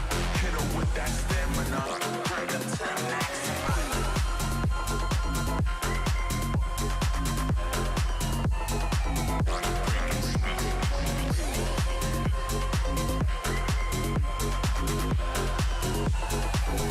Turned up to the maximum.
Oh, you thought this was a game, huh? Oh, you slept, you missed the range, huh? I don't switch sides, still the same, huh? 101 is for my name, huh? Told you this is not a game. Done playing, time to live up to my name. Cut them off, they said I changed. They just ain't keep up to pace. In my lane, go time, sun or rain. Oh, you thought this was a game? This is not a game. It started 15, big dreams, and I keep dreaming. Strategic, I'm not scheming. Put that work and I achieve it. If it's bad vibes, then I leave it. If it's good, then let me see it. Connected with the heavens, ducking punches from these demons. Oh Lord, I speak my truth long as I'm breathing. My best move was investing, now it doubles when I'm sleeping. Life is like a ring, take some punches, leave you bleeding, leave you bruised, beaten, but I'm still never conceded. Oh, you thought this was a game, huh? Oh, you slept, you missed the range, huh? I don't switch sides, still the same, huh? 101 is for my name, huh? Told you this is not a game. Done playing, time to live up to my name. Cut them off, they said I changed. They just ain't keep up to pace. In my lane, go time, sun or rain. Oh, you thought this was a game? This is not a game. 24/7, still get my 8 in. Was never mad if they win. Lace up my shoes and weigh in. Went out and I stayed in. Burnt out so I came in. For me the vision made sense. For them I told them patience. Now I'm done waiting, time to get it done, time to get it shaking. Started from the basement, knew I was the one. Now we on top of skyscrapers. $100 steak, still my paper plated. Gotta stay humble, 10 toes down, gotta stay motivated. Knock, knock, who's there? Another coming in, stack save, tuck high. So save a little to spend, what, where, how, when. They ask, I show and tell, turn L's to a win. I really go for real. A game, huh? Oh, you slept, you missed the range, huh? I don't switch sides, still the same, huh? 101 is for my name, huh? Told you this is not a game. Done playing, time to live up to my name. Cuss them off, they said I changed. They just ain't keep up to pace. In my lane, go time, sun or rain. Oh, you thought this was a game? This is not a game.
young, I'm looking back on how life used to be. You were mine and I was yours, it felt like you glued to me. Ripped apart my heart in two, I gave it for you to keep. Broken pieces all over the ground, I'm losing sleep. Take me back to how it used to be. We all say that, but the past always seem to play these tricks with me. Suffocate and need room to breathe. Take me back to how it used to be. And that just been the way the story goes.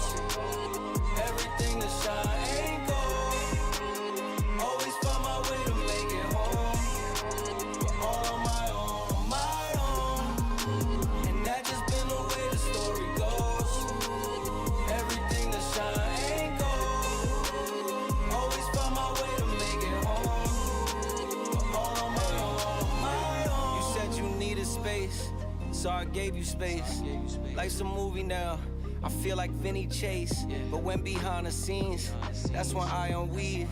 When you not with me, not as fun as it seems. My friends think that I'm dumb, but they not cool with me. Like you cool with me, so who are they to preach? Yeah, I made mistakes, we haven't talked in weeks. Said I need inner peace, but look at what you did to me. Sometimes when I'm with you, I don't really wanna be here. But when you gone from me, I'm sad you disappear. What's going on with me?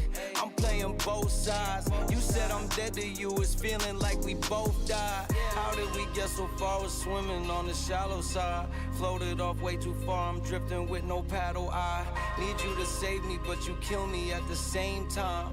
It's like a drug when I withdraw, I need the same high. Cause without it, I'm a mess. And I don't wanna start again.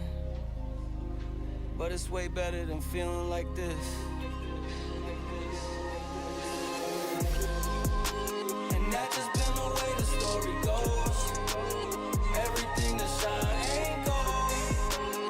Always find my way to make it home. But all on my own. And that just been the way the story goes. Everything that shine ain't gold. Always find my way to make it home. But all on my own.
Welcome everyone back to Galaxy Battle Phase 3, the playoffs, as I am joined here by Twisty, and we are ready to give you the third game and the fourth game of today. We're gonna have Betclic versus Copenhagen Wolves, but firstly, how are you? I'm good. Just woke up like 30 minutes ago and I'm good. I had some water, had some stuff, just walked around my home, and that's all what I've done here. What about you? Doing pretty well. Of course, for the viewers at home, you live in a different time zone, so it's not that you got out of bed at 4 p.m. In the afternoon, so they don't confuse that. But I was watching the previous game that we had, a pretty unexpected result there with Rebels taking down 9. Maybe it's a day of the Polish teams and Betclic will find their form as well, or maybe it's a day of the underdogs and Copenhagen Wolves can get through. Do you have any predictions? First of all, I would say that I saw Copenhagen Wolves game yesterday, and they had a pretty hard run. Let's say they had they played overall all of the games that they could play in Swiss stage. It was 5 games they qualified into the playoffs with a score of 3-2, and the Betclic is their first game in playoffs, so nobody knows what's gonna happen here. Especially, I would say like their last game are not the best one. They lost Eklat with the 2-1 score. Previously, they also lost Partizan. So for the last time with Betclic, it's kind of hard. After they went to the LAN tournament in Bucharest, they had a lot of problems. But we'll see what's gonna happen, because I was watching them on that LAN, and they made me, I would say, fun, and in the same moment I was satisfied with the game. Yeah, I mean they did beat Mongols and Astralis, which is actually pretty crazy that they managed to 2-0 both of them. Of course, that was with both of the teams weren't really playing good, and then you go back to, indeed, as you said, losing to Nexus, Partizan, and Eklat. Copenhagen Wolves also making some changes, getting Jorko in, who had a very short stint on the Mouse NXT roster, which is actually pretty exciting. He's a very exciting upcoming player, Op IGL, and that may just be what Copenhagen Wolves needed. So, yeah, excited to see where he will go. Nixon, of course, added recently as well. This is gonna be fun as they enter in towards that A-bomb site. Yeah, so we're just gonna talk about fastly about the map video. The first map is Mirage, map picked by Copenhagen Wolves, then it's gonna be Nuke, and for the side there's gonna be Ange. And Nuke was picked by Betclic.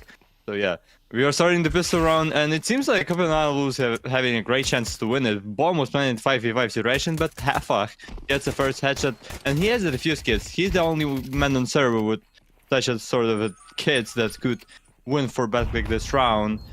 But the defense of T-side here on the side is good until Jacob just went for a double. It's all about Bellany, who is 1v3, needs to get a headshot, but it's not enough for him. Prism and Damho is gonna defuse the C4. It's gonna be a first for Betclic after they won this round in post-plan duration 5v5. That was they just didn't really look at jungle at all. They were so busy fighting CT. It took way too long to fight CT as well, right? They couldn't get a kill. That smoke was down, so they couldn't really get any control, but there was no adjustment either, right? So it was like, yeah, you keep pushing CT, but everything else was still very much open. They do have a very good force buy though.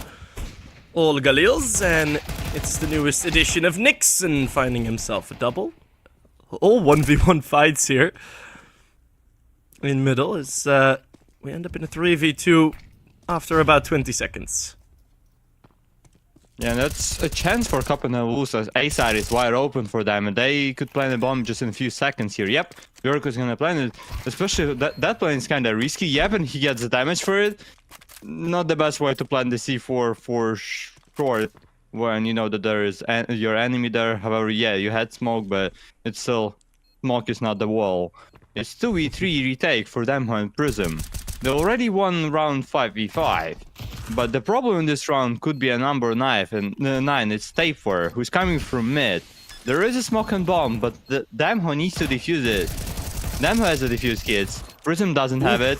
Prism gets the first, but 2 more needed to win this round. Jorko gets the kill, and Damho could go for needs a defuse. No, just gets the first, and then tries to escape, but not enough for him. Jorko just destroys him with the Glock, and we saw his happiness, how he just put his hands up. As Copenhagen Wolves getting a 4th round win here. Great force buy. I did like the idea with the flank, but yeah, Betclic were aware that Taper was gonna be coming. Still though, some good kills, and I think if both players had a defuse kit there, that could have gone a bit different. But you know, they had to wait for Demo to get to the smoke, and he was the furthest back, so it didn't really get going.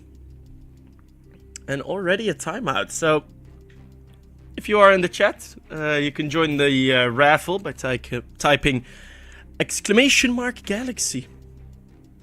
So you'll be able to join the raffle at the halftime. It's playoffs, so the skin quality has increased a bit, although we did see 2 Deagle tilted in the previous best of 3. Maybe the luck changes for today. Or for this game, I'd say. Maybe in this one, it's gonna be a knife for someone, We're gonna get a knife, we're gonna get the AK Empress, the USPS Whiteout Factory New, like we're gonna get the best skins, don't worry. I felt like I'm Trump saying that. We're gonna get the best skins, you know, Galaxy Battles, the best skins. oh! 2 kills already? Sheesh. Oh my goodness, that scout is wreaking havoc! What's happening here? 2 kills already. And, well, there goes your timeout, Copenhagen Wolves. You got nothing, Jorko in 1v5. Oh my god. Wow. Did you expect that, Alex? Not at all, to be honest. Like, what just happened? Especially after, like, Copenhagen Wolves took the spouse, it seems like they just gave up Betclic a chance to make their calls and make their idea for this 4th round, as they winning this another one. It's another 4-scene response. And now, Polish boys are taking advantage once again, and look at that face. A lot of face graffiti on their spawn. Who are you rooting for on this major? I'm on the bandwagon. I do hope FaZe win as well. It would be good enough. It would be so good if they do.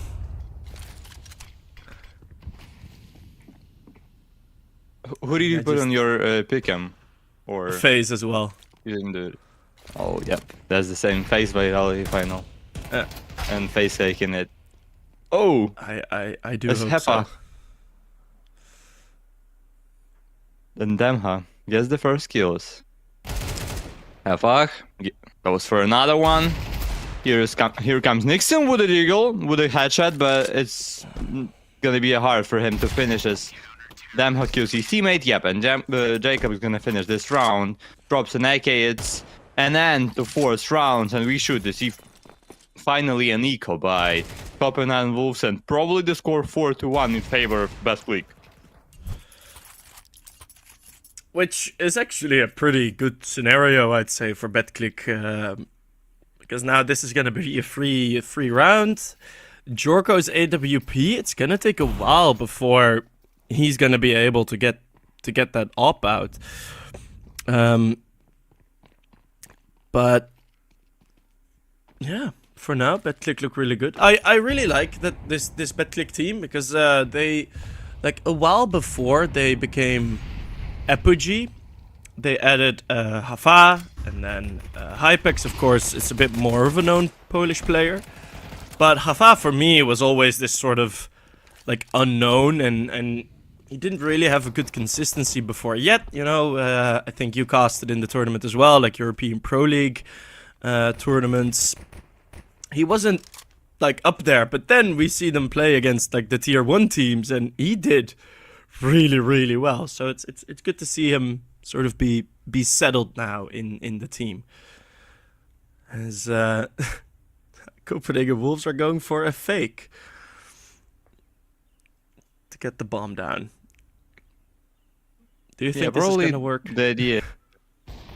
That's like some sort of idea that a lot of guys do just in matchmaking or just on faces. Yeah. You're just pushing together one position, and there is always one guy who sits in another plant. And Nixon's just tries gotten to the get kill. bomb. He's gonna get the. He's gonna get it down. He's gonna get the bomb. Yeah, that's all what they plan to do in this round. Yeah, Prism just gonna defuse that C4, and that's at least extra money for Copenhagen Wolves for their first pull by round.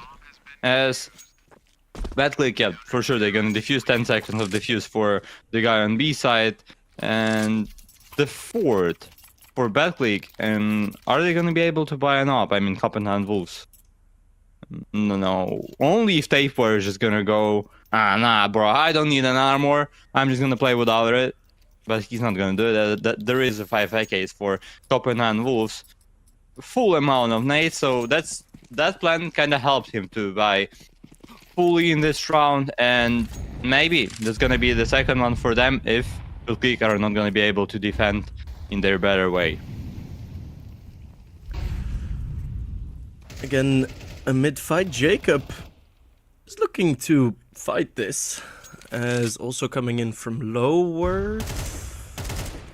I don't know how long Jacob can stay alive here. Doesn't see anyone. Yeah, and this go down. Matthias, a very nice play there. Hiding first. And oh, look at how far here. He's pushed all the way into apartments. Good stuff by Betclic.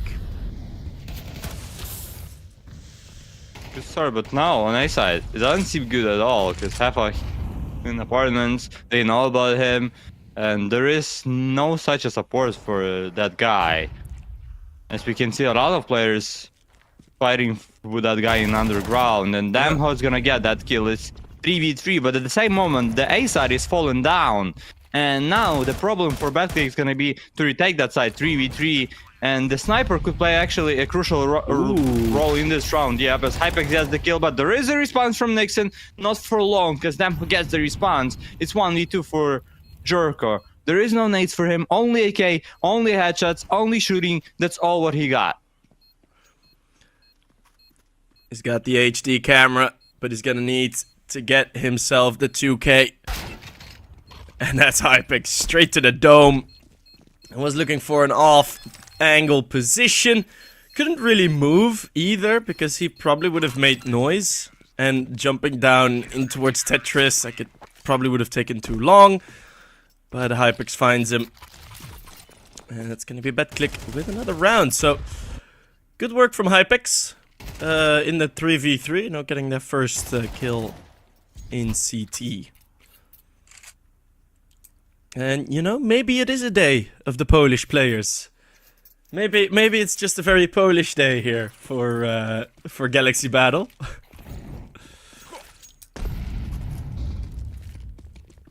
Maybe Polska Górum or something like that.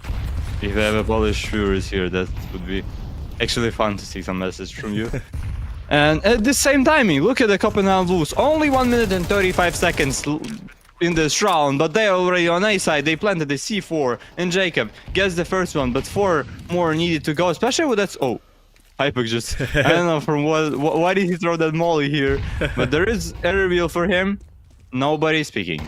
Flashbang, and this flashbang could play a lot of things for defense. As Hafak, yeah, gonna get 3 kills here, and Prism gonna finish this round. As Betclic taking another one, it's already 6 rounds for them, and as they guarantee the win at least in the first half for themselves, and that's a 5th in a row. But we have to give a credit Copenhagen Wolves for playing these eco rounds. And the way how they planted that bomb, they had 2 ecos and they planted the bomb twice. Yeah, they're doing very well in the ecos. I think we're just going to pretend we didn't see that spray from demo in CT. Oh, that was a very, very bad spray. But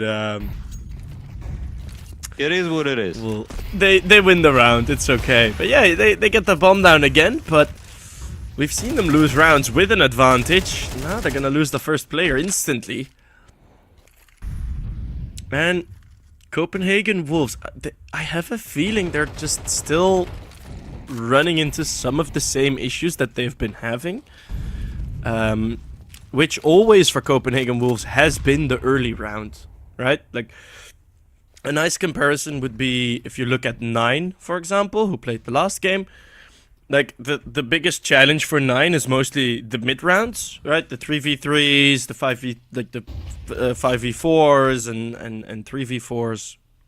So, like, the mid round is like the biggest problem there. For Copenhagen Wolves, I feel like it's always been like the start of a round.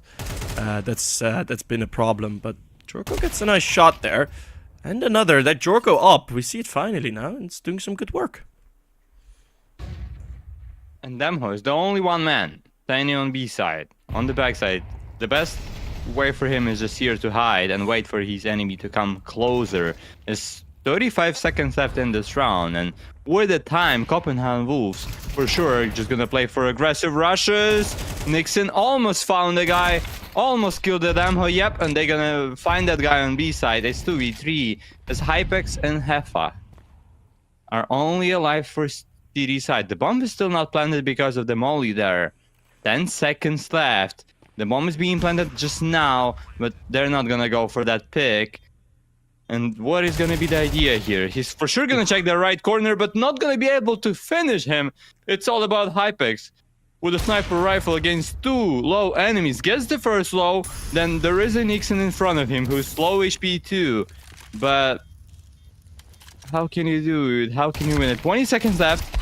Gonna get another kill, but yeah, Balony with a good trade from Car. It's a second one for Copenhagen Wolves as they can finally finish this round. Because, yeah, as they had like not the best starts, but pretty much in all of the rounds you saw them coming into the sides, getting plant or getting Pfizer, but pretty much the result of all of those rounds were the win for Betclic. And oh no, oh bro, do you remember what happened when Copenhagen Wolves got decided the first first tactical pause? Oh, that, yeah, that may go wrong. Maybe they talk about now just like, don't do what we did the first time out. that's all they're saying now. Yeah, that first time out, they really lost it there, but it's fun to see that the first time we see Jorko's AWP, it's that they're gonna win a gun round. He gets 2 kills. One of the only current sort of Spanish new talents, right? We've seen a couple of Spanish. No, what am I on about? He's Bulgarian. Wait, who was Spanish on that Mouse NXT roster? I do apologize, and I'm going to look this up because I'm very dumb right now. So, you just take over. I'm not gonna say anything anymore. I can't remind myself either who was the Spanish guy in Mouse NXT, to be honest. I'm just trying to remind myself, but it's so confused. I'm so confused. I don't know. But okay, what I know that Copenhagen Wolves won 2 duels. Actually, 3 duels in this round. The situation is 2v4, and there is a problem for defense. Yeah, the C4 is still not in hands, but it's gonna be in hands of Tapewear just in a second. As Balony gets a kill against Hefa, and Demho is only one frustrated on the map on the B side with 1 minute left. So much time actually left for the last Betclic Apogee player, but how can you win such a situation when your enemies are just not picking your position? They just walking towards A side, and all what they're gonna do is just plant the C4 there, and that's it. That should be a safe for Betclic, as Copenhagen Wolves, after another second already tactical pause, taking round number 3 for themselves and trying to climb up the order, and maybe going for the comeback even in the first half, because it's still they still have a chances to make it a draw after we're gonna see our first 12 rounds of this Mirage. Yeah, and even if it's yeah, no, I was looking it up as well. I don't know why I thought there was a Spanish player in NXT. I'm so confused. But I don't know. I legit don't know anymore. But I'm losing my mind over here. But yeah, I mean, even if the Copenhagen Wolves get this 7-5 score now, then yeah, that should be a real good look.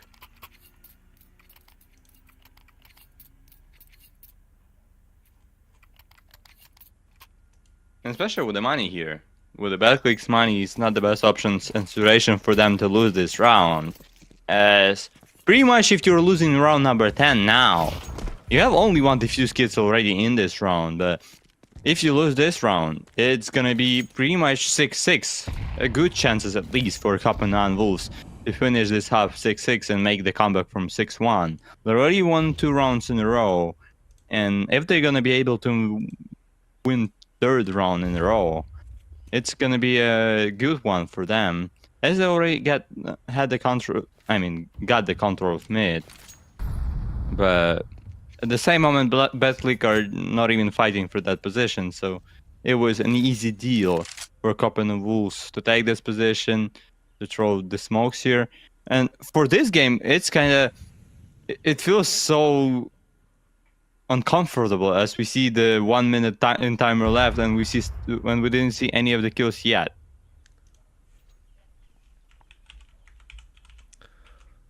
It's a lot slower from what we have seen. No mid control either, so it's at least going to be a bit more information for the Betclic side. It's don't know if Demo spotted someone or just wanted to throw that smoke, but it's a good timing, and Copenhagen Wolves should worry a bit because they don't have that much time left.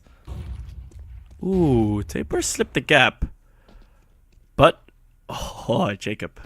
Nice attention. Hafa again, very far up. And once more, Copenhagen Wolves just don't expect Hafa to be pushing up towards the A bomb site. It's going to be a 3v3 with no time to get this bomb down.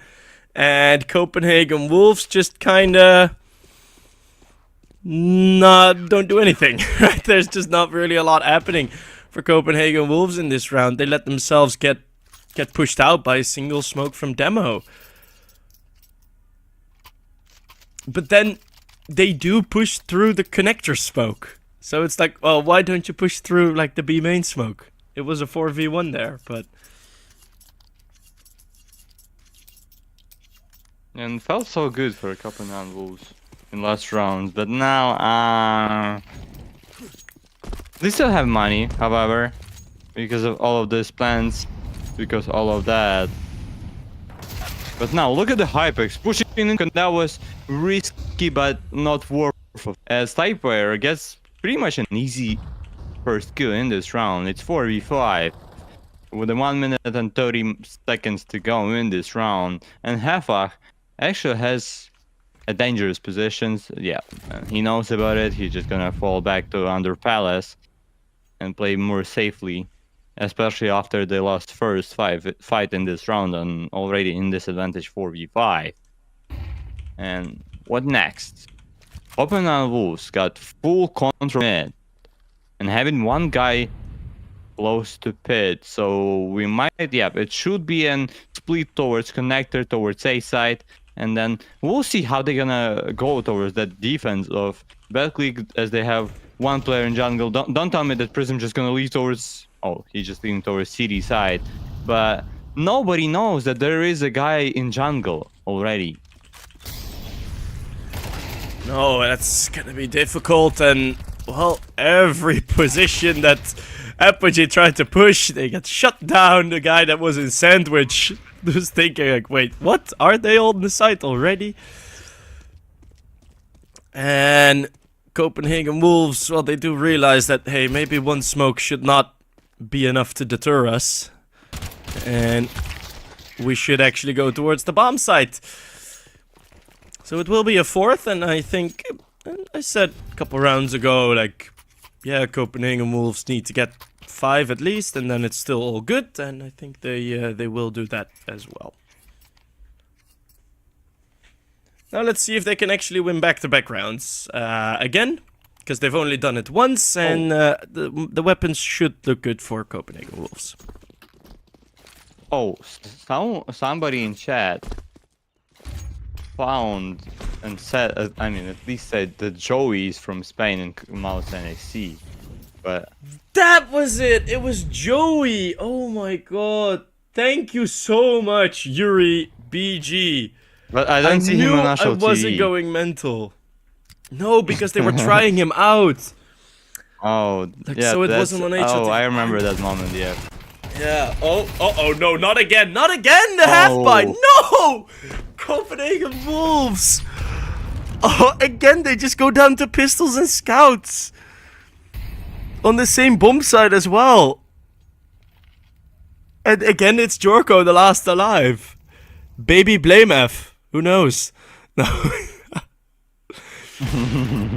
Oh.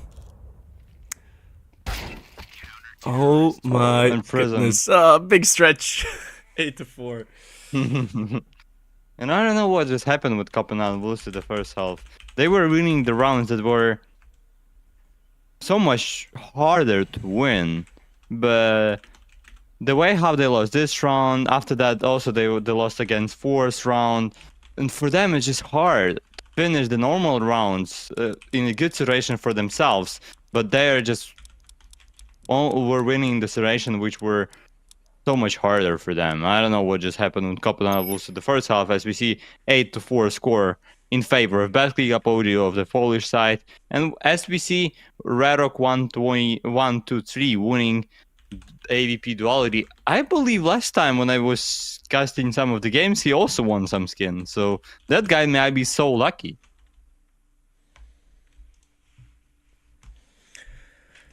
We've seen a lot of repeat winners, actually, especially when it's like earlier on in the season, when sometimes, you know, we don't have as many viewers, you know, some group stage matches, you see a lot of repeat winners. I think one time I casted 2 best of 3s, both went to 3 maps. I saw one guy win twice on the same day, like within the same 2 or 3 hours, he won twice, and I was like, ooh. He might have woke up and stood up from the bed with a right leg, or I don't know. Yeah, he got lucky. Oh, Betclic are now taking a tactical pause after we had some pause between the sides. So it's kind of interesting to see how Betclic are preparing for the first round on the second half of this Mirage, and that's a pick of Copenhagen Wolves. So for them, if they want to keep fighting on this map and just overall to be in good condition in this first best of 3 for them in the playoffs, which might be the last one for them if they're not going to be able to probably win the pistol round, because pistol round is going to be a crucial one for Copenhagen Wolves live here.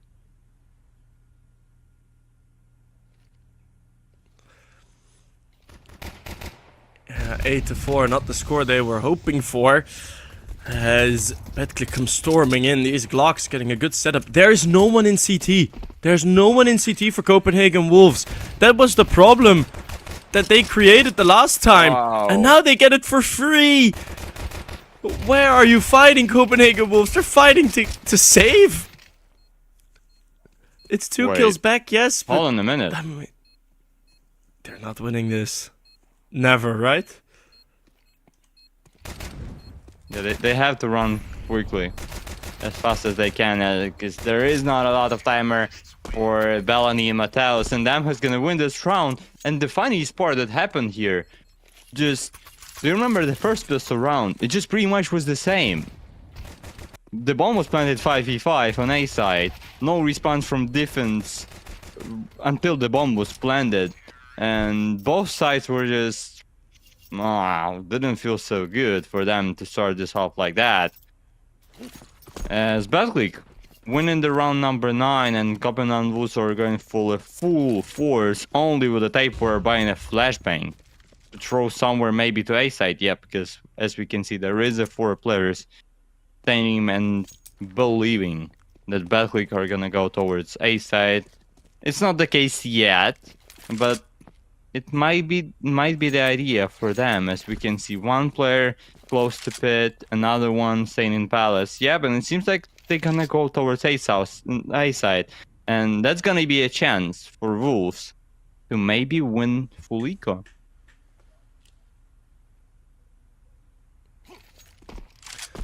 I mean, they would need it. They lost 2 rounds against like half buys. There's gonna need to be one of those rounds coming through at some point. You cannot just, well, maybe you can if you just don't die, like never go down, but they're gonna need some magic here, and just gonna be the 1 kill. It's not gonna be this round, and next round, I don't think Jorko has enough for the AWP. No op yet.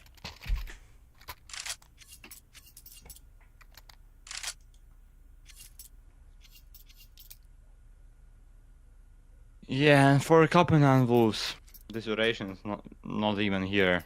Only 4 rounds, as we already saw 14 rounds as starting round number 15 on this mirror, the first map of this best of 3 playoff for both of those teams. But for Copenhagen Wolves, it didn't start well at all on their own pick. They pushed together. There is 3 guys who just having a control of under, but at the same moment, Damho just destroys Balony on stairs. Bye Balony, the A side is open. It's now only 1 guy in connector can save this round. Tapeware gets that kill against the lurker, but it doesn't matter. Jacob is planning the C4. It's 4v4 retake for Copenhagen Wolves without the defuse kits. I don't know why Hypex and Jacob did not smoke jungle already. It's gonna be Hypex that does get another kill, but they're 2 men down. They line up for Jacob as he finds 2. And Demo helps them prevent. That was a bit more sketchy, because I really liked the overall idea what Betclic did there. Right, the smokes only got thrown in like right as the bomb got planted, but then there wasn't a smoke for jungle. And I do think that wasn't a necessary death for Hafa, right? If you throw a smoke there, you're gonna be completely fine. But Jacob coming in to save the day. Probably the sort of most exciting name. I think the name most people are looking to in this Betclic team. So I do think Jacob will get himself into a pretty big team upcoming years. Now goes 1 for 1 with Bellany and Nixon. Bellany, sorry. Bellany. Bellany. No, sometimes I call him Bellany, I don't know. Maybe Bellany, maybe Bellany, I don't know. Sometimes it's always a problem with that numbers in your nickname. Sometimes we'd call him Nixon, or or maybe he wants himself to call N1 Xen, I don't know. Like it's always complicated with that. As Hypex had the 4 kills here, but it was against an eco one, so it just an extra kills in your stats on national TV. As Betclic having 8 map points on this Mirage, 12-4 is the score, and Copenhagen Wolves were just not here on this Mirage, let's be honest. No, the Wolves decided to stay among the trees for this Mirage game. Maybe it's a bit too hot of an environment for them. But I mean, it's really those 2 half-buy losses that have really mattered, right? Those 2 have completely swung this game, losing that right before you head into the second half as well. Like you're gonna be feeling so terrible about it, right? So Damn hot. Was only just few wrong steps from his enemy away to get an entry here, but it's still 5v5 duration. As Prism already walking towards short, but there is a problem for Nixon. There is a molly by Damho. Troll Mateos from connector gets a double, but Damho for response.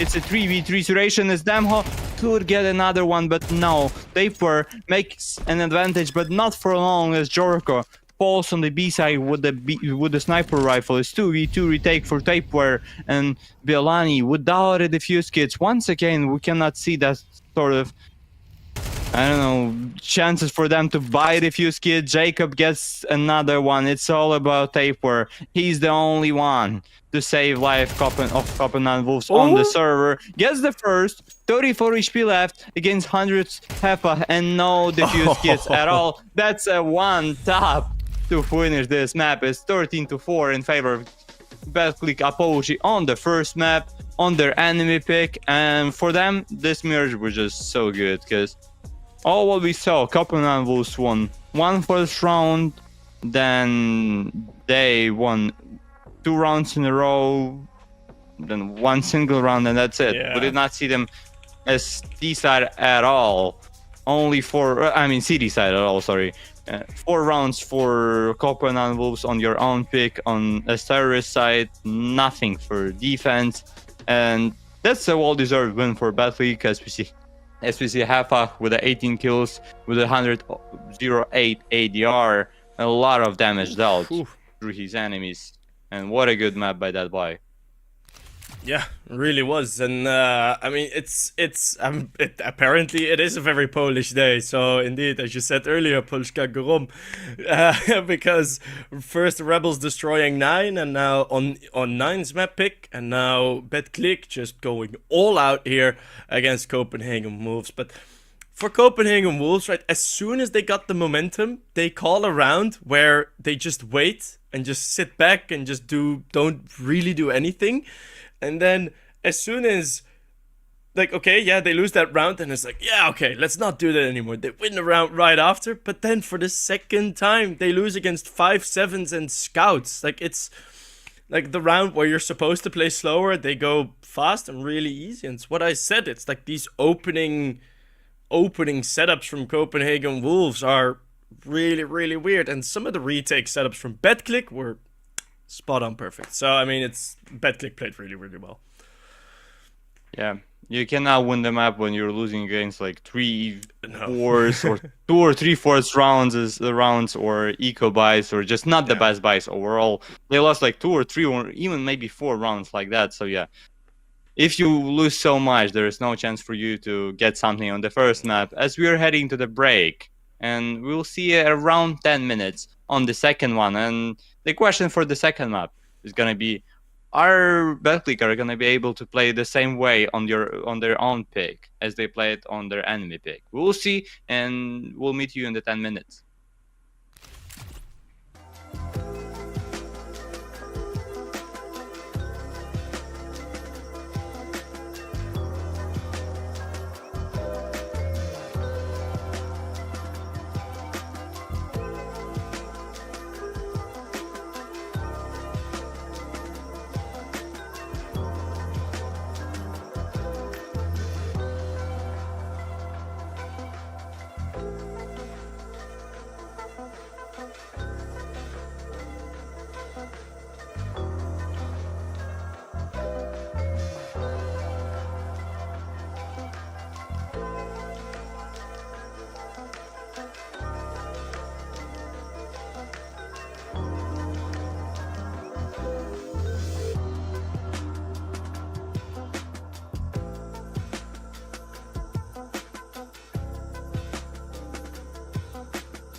Welcome back, everyone, to Galaxy Battle Phase 3, the playoffs, as me and Alexander are have just watched Copenhagen Wolves stay very much hidden in their burrows. They only got, 4 rounds on Mirage. That was their map pick, and we were just talking about it before the cameras went on. Nuke isn't looking too great for them, is it?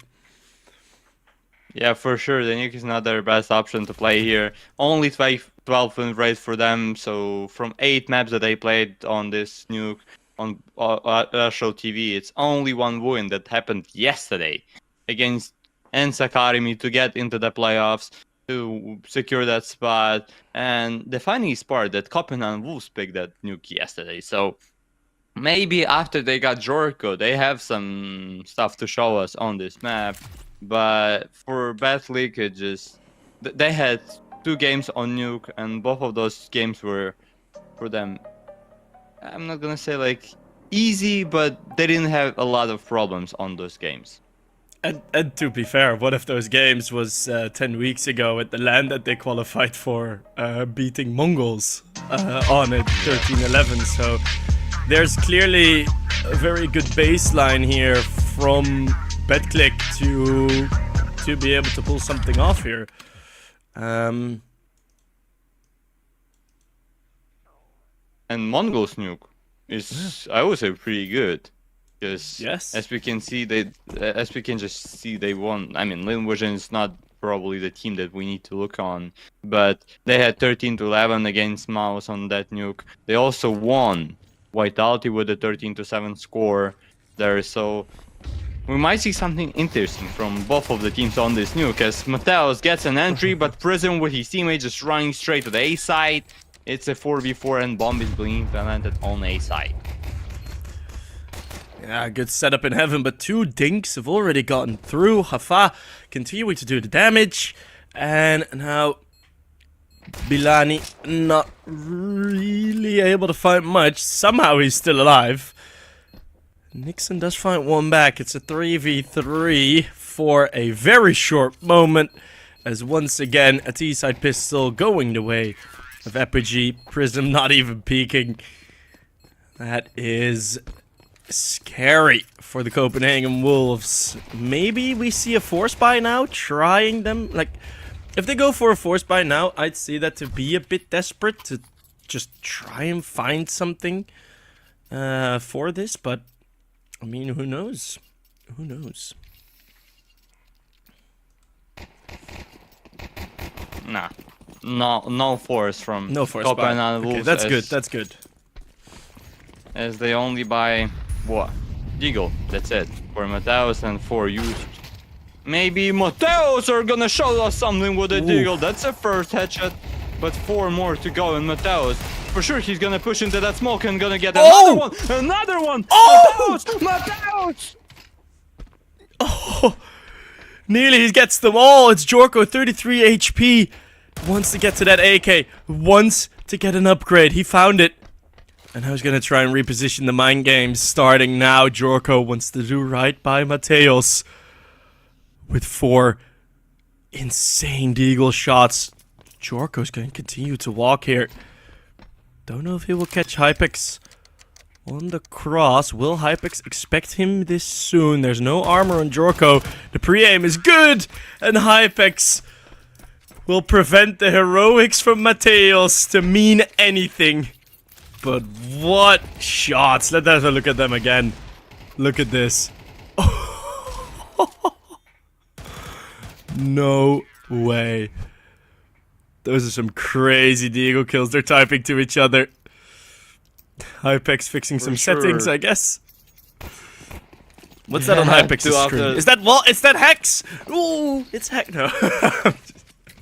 Oh, someone joined Steam, I believe. Yep. Someone just went playing another game. And that's just crazy. He just has old school. He just has RuneScape open in the background. And what a round it was for Mateos here. That was just so good by him. I don't know. It feels so painful to probably make 4 kills like that and then lose the round after that because your teammate didn't manage to get a single kill. But now there is a kill for Mateos. Now there was a kill for his teammates. But the situation now is 3v3 and Betclic are planting the bomb on B side. It could be a 3rd round for them, but the problem for Polish guys is an HP here. Because only 16 for Hefach, 44 for Prism. But it's gonna be a save by Copenhagen Wolves. Or what was that? They don't have a lot of time, but okay, with the 20 seconds left estimated in this round for the C4 to being exploded, they're pushing and they're not pushing anymore as Prism gets headshot against Jorko, then Taper, and Bellany. Oh, what you got, buddy? You just run and save.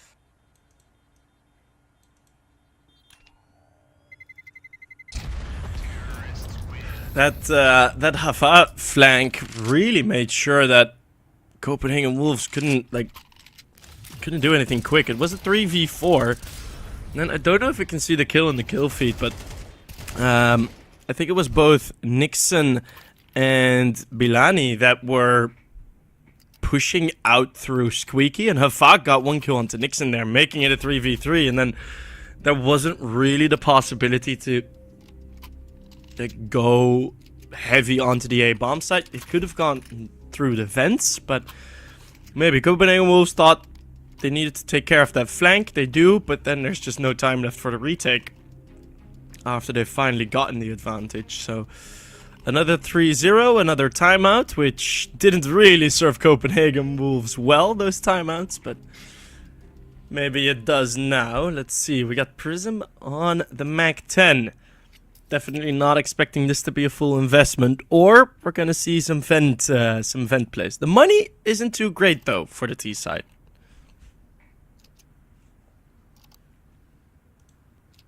But maybe they're just gonna put Prism on ramp. Say, hey, Prism, we're gonna flash you. Just run straight there, and we'll get you covered. And that could be actually an idea, or either push A, because they for sure gonna use it like, yep, and Prism gonna run, but not towards ramp. It's gonna be a run towards A side, which didn't work at the moment, but now it's 1v3 for Mateos. Oh, Jacob, what a kill for him, but look at the situation of HP. First down, then second could be also down, it's 1v1, but them only 21 HP left. What a problem for Betclic from situation 1v3 in their favor. It all comes to 1v1 fight, in which Demho is not the leader. Only 1 bullet away from tying here, and Demho just gonna leave towards... Yep, he's just gonna leave towards... Oh, I think that he's gonna... No, he's gonna go towards Heaven here, not towards Secret, as Mateos are still expecting him to be on A side, but it's not the case anymore.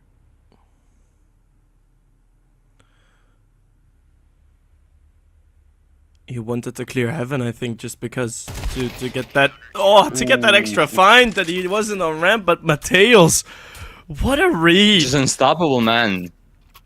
Yeah, he's turned on the heaters for this new game. A 1v3 for Copenhagen Wolves, and finally a clutch situation is gonna go their way. He has more kills than all of his teammates combined. 9 on Mateos, and in total 5 on the rest of Copenhagen Wolves. In one round, he almost got all of the kills of his teammates combined, with that 4 kills with the Deagle on the second one. And what a way to start this map for him after they lost Mirage without a fight. I'm gonna say it. They didn't have a lot of fights there on that map, and his stats was like not the best one. 8 kills only for first map, and now it's already 9 kills for him. So in 4 rounds, he did more than he could have done, and he's done on the first map, which is crazy.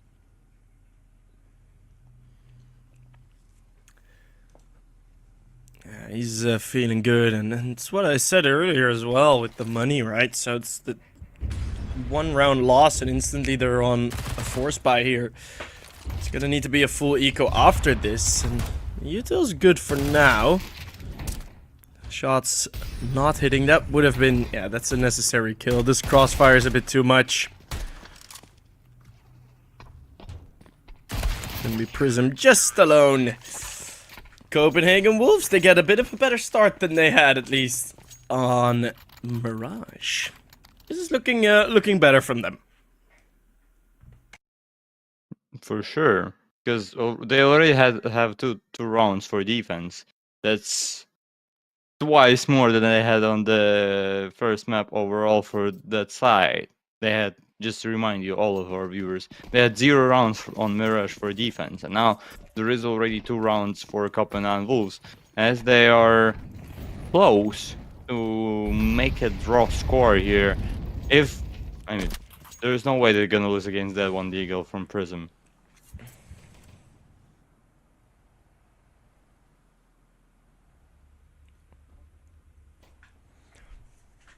Not just the Glocks, it's gonna be at least a third, but also like they didn't really get didn't get any rounds on their T side on Mirage, but they also lost the pistol, and they were already kind of out of it on Mirage, I'd say.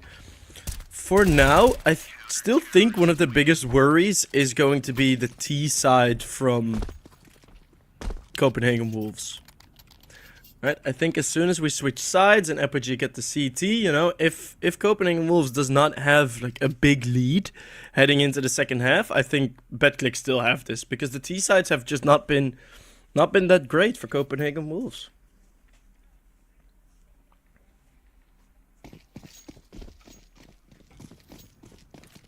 Yeah, and I mean, after they just got into the Mateus place, it was always hard situation to fight against Mateus on this map, and now the problem is for Betclic to avoid him, because every time they're going somewhere, it's always about Mateus, who's getting at least 1 or 2 kills and just destroying all of them.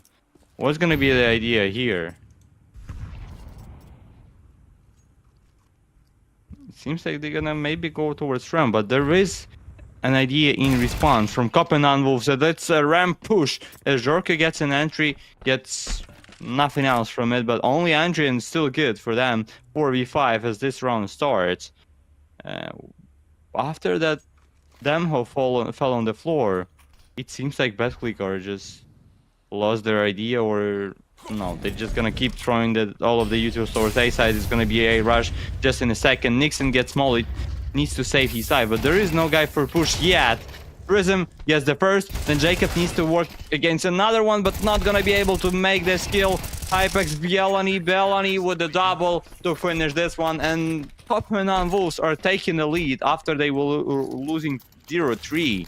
Now it's 4-3 to their favor, and that defense on Nuke is way better than we saw it on Mirage, for sure. Yeah, they after they got that first kill, they rotated 3 players in towards that A bomb site, because, you know, there wasn't really any pressure outside, and, you know, there wasn't really that, you know, that much of any other threat. So very good rotate there for Copenhagen Wolves. Nice read on what Betclic were going to be throwing at them. This is a bit scary though. Mateos falls here with only one. Let's see if that picked up AK can do some good work. It's a dink and... Oof. Ooh. Jorko finds... Okay. Still a pretty possible round here, I'd say, for Betclic. Yeah, they still have chances here, especially with the taper being only 12 HP. And that's basically one bullet, even with a pistol in his body, even in his leg, it's gonna work. And yeah, he's playing with a sniper rifle, so... Oh, Nixon! Oh, we did not see that, but it was a triple by him from behind. Probably an easy kills for himself, but still a triple as Copenhagen Wolves getting another one. 5 rounds in a row for them on this nuke. And now Betclic are in the problems. Maybe that's a time to take a tactical pause to think about something, or no pauses, no pause from them, as they keep going with this AK's no sniper rifle for them, and Copenhagen was already pushing outside and trying to get some entry kills as Jorko sits with the op here. Maybe he's gonna be the man to make an entry. No! The answer is no, as Jacob just headshots him and gonna go towards secret. Oh, taper! He did not expect that. Mateus with the double, however, gave some chances, but it's still an advantage situation for Betclic. Up now on Hypex, and there's just very little control for Copenhagen Wolves. This flank from Hafa is perfect, because he's just gonna move in slowly and see if they can... Ooh, this bomb spotted. They're rushing Hypex down. He can't go anywhere. They need to help him as soon as they can, because Hypex will likely hold on, and now there's the support. So, Betclic barely survived that. Nixon can still do something here. And the problem is here that the bomb is... Ooh. The bomb is with the Hypex here. And if he just died there, that would be a crucial one, as Nixon gets a kill against Heffa, but only 19 HP left. With the 25 seconds to go, Betclic are running to the B side. Yeah, they're gonna plant the bomb just in a few seconds. Yeah, it's Hypex planting that C4. Still a chance for Nixon, however. And especially if he gets the Hypex here. And Hypex does not expect his enemy to be from ramp. Oh, Hypex, bye-bye. Nixon is 1v1. There is a guy indoors. That's Damho. 1v1. Who's gonna take this fight? Damho knows about his enemy, but Nixon doesn't know about his position, and that's why. Damho's gonna win this round, gonna save this up. It's 5-4, as finally Betclic are winning the round for themselves. That took a while before Betclic was fighting back, and I mean, again, losing 3 players isn't really looking too good.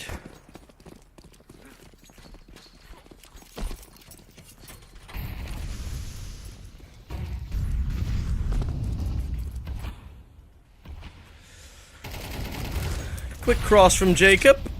Does reveal what he's doing, but it's gonna be Jorko. Found him, responds. Hypex, a good find there. To make sure that that op doesn't do any more damage. Jacob, oh, boom, boom, boom. Taper with an 8. Hypex, they don't have a C4. The C4 is just right after the smoke. There's no way for them to pick it up, but Damho invents no chances for him either, as Nixon just hold this position so good. Hypex is the last one. Oh, with the 1 minute for him to maybe make this clutch possible with a sniper rifle. Oh, missed that shot, and that's that missed shot means bye-bye, bro. Even if probably he did that shot against one of his enemies, that would be still GG for him in this round. But Copenhagen Wolves, 6th round for them, as they already have secured a draw in the first half. And they still have 2 chances to win this half.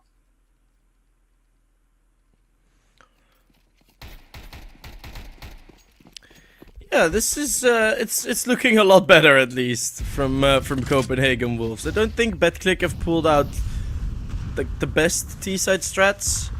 Right, I've seen them seem to be kind of yeah, not direct enough, I'd say. Right, it's not really been these full complete attacks, right? Every single time you can always point out a couple of weak points in this attack, but they need some heroics. Hafa, a triple kill out of a Mach 10. That may do it, but it's another opportunity to clutch for a Copenhagen Wolves player. Zooms in, they don't hear the scope. It's close range, it's a 4K. Mach 10 go blah. And it's a 5th on the board. That is what I was expecting this to come in earlier, a buy like a win with a buy like this, but I mean, it's again, right? I was expecting it, but again, it's Copenhagen Wolves letting such a buy get them, right? Once more, they lose against the half buy.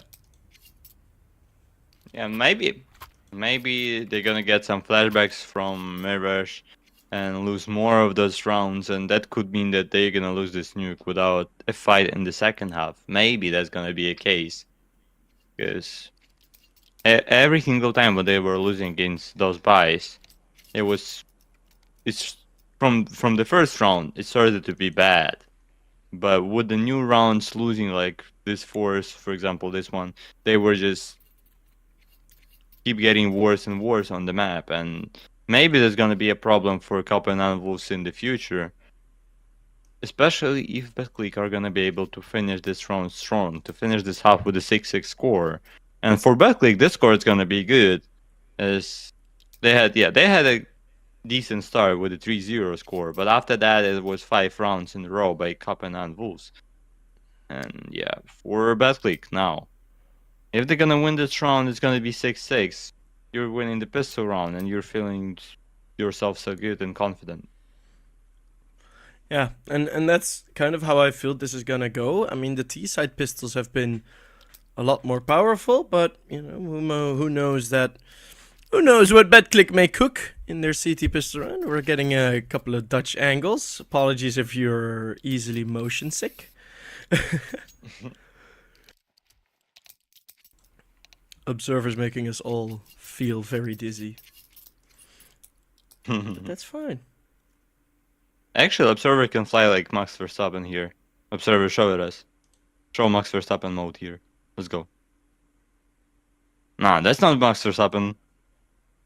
Oh, that's a Max Verstappen here. This is like footage of if like a GoPro falls off a skydiver, you know, and you see like the GoPro spinning really hard. Jacob. Ooh, blinded here. But may get a kill. Oh, they're just pushing towards A once again, and in 1 second, all of the Copenhagen Wolves player are not on the server anymore. It's all about Jerka once again. Oh, Jerka flying and dying from Hypex. It's 6-6, and what an idea here for the second time. Betclic are just pushing towards A side and nothing else. All what they've done is just push towards A side and get those kills for the second time in a row as they win another one for themselves. It's 6-6. And then we have a case. Ooh, I saw something red there.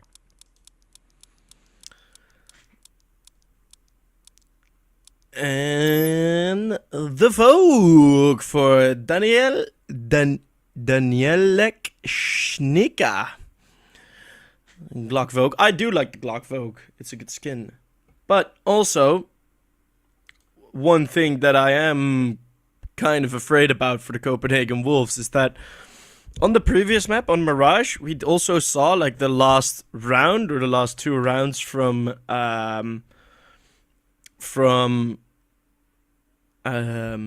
the half be really, really dominant for Betclic in that one as well. And now again, they take all the momentum into the second half. They just stomped Copenhagen Wolves out of the round. So this is going to be pretty scary, I'd say. This pistol round is going to say a lot. I have a feeling Copenhagen Wolves can collapse if they lose this one. Yeah, for Copenhagen Wolves, It's all about this round, especially like, if they're gonna force after that. They're just running towards A side. They're just trying to make the same tactic as Betclic did in 2 previous rounds, and so far it works. As they have them all in heaven, it's 2v4 actually. As Nixon gets a double. How did it happen? We did not see that, unfortunately. But the bomb is planted on A side just now, and Copenhagen Wolves. That's a good sign for them and for their fans if they're not gonna choke somehow in this round. But for defense, it's hard. Let's be honest, it's hard to win these rounds. Yeah, they're probably just gonna save. The CT pistol rounds are always so weird to do, right? It's always so difficult to do. It feels like now, I mean, the Glock, like all the statistics stayed the same, but the Glock just feels so much better. Yeah, I mean, I'm also more of the fan of the Glocks, to be honest. Just, I don't know, like, you have 20 bullets, you can run and headshot, you can jump and headshot with the Glock, and with the USP, I'm not sure about running and headshotting someone. Sometimes when I'm just staying in some sort of angle, it's still impossible to get the headshot against your enemy with the Glock just jumping like crazy. Yeah, the Glock's OP, but we do see something very scary, which is another force buy from Betclic. And the damage pretty one-sided through that smoke. And Prism, that is... Ooh, that's a pretty enthusiastic push there.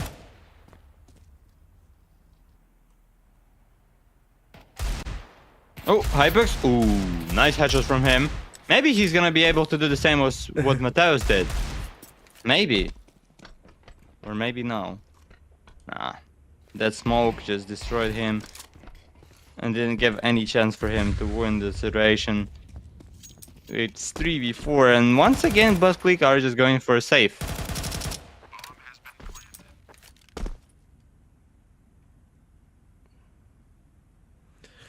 Oh, Jacob, hello. Hello, buddy. What happened? Hi.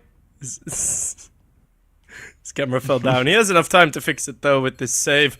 Yeah, that one Deagle shot, it came a bit too late, I'd say, in the side take. You know, if that shot is the opening one, I do see this going a bit crazy, but no, it's still pretty okay.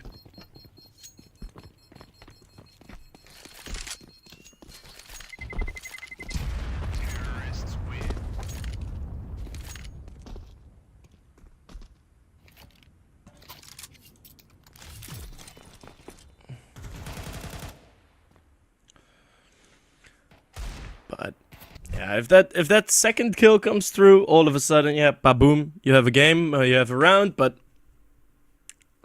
for now, Copenhagen Wolves are looking to get a 9-6 lead. Can they trade map picks?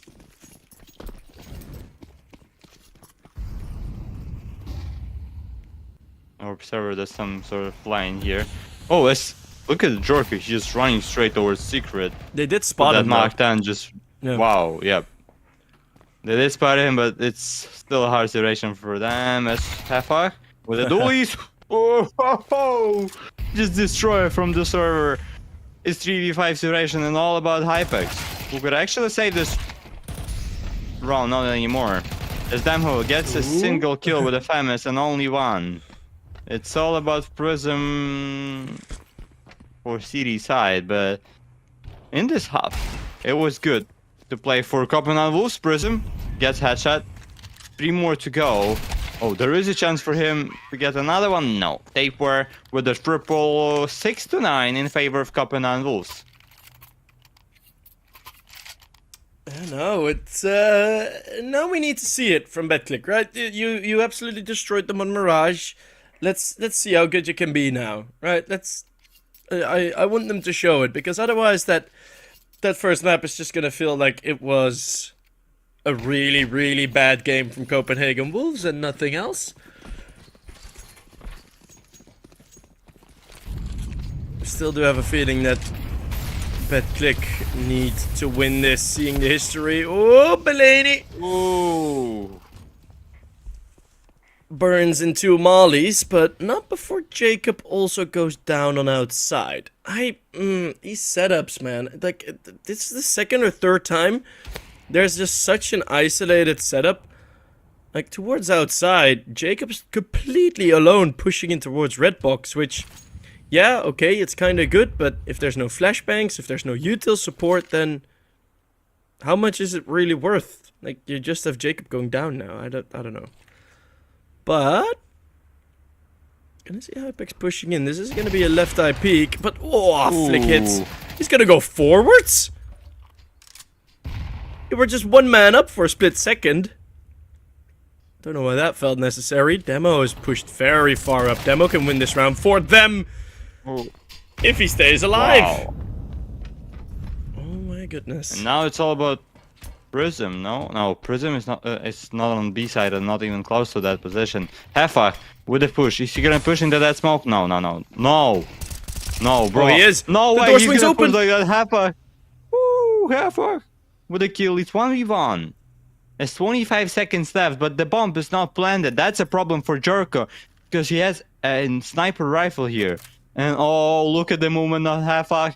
And the double doors are open. That's a problem for Jerko. And he's trying to leave towards A side. Oh, he's gonna be able to do that. 10 seconds left. Heffa. Probably there is gonna be a plan or not. Heffa with the run. The bomb is planted behind. There is a chance for Jerko. If he picks on the left side and he gets this fight, Jerko screams into the team's pick. That's a round for Copenhagen Wolves. Wow. I was really expecting Hafa to jump up on towards Hut, because I've seen that position be played more and more often in these 1v1s, but he didn't think of it. Didn't cross his mind, but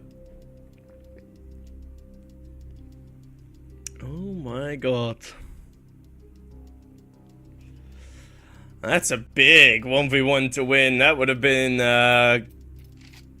comeback city there for Betclic.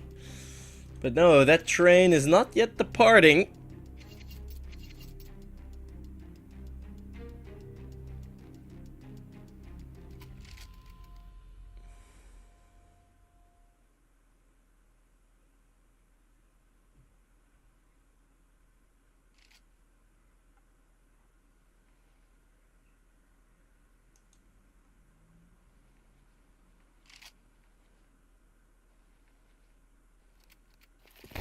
What is the buy here for Betclic?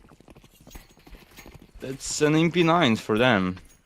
And one Diggle for Hypex. No diffused kits. Because that was like some sort of 2k buy. Probably it's just round in which you're gonna give an 11 for Copenhagen Wolves, and then after that you just wanna fight with normal guns. Yep. What happens here? Oh, Hypex with a miss, with a second, with a third miss. All of the missed shots for him. 6 to 11. Oh, Mateus are shooting into his enemies. And 6-11. And Copenhagen Wolves are so close to lead us to the engine here.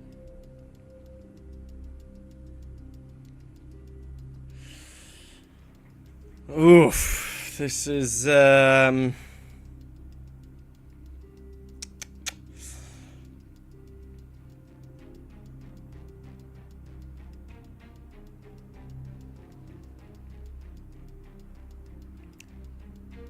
this is dangerous for Betclic.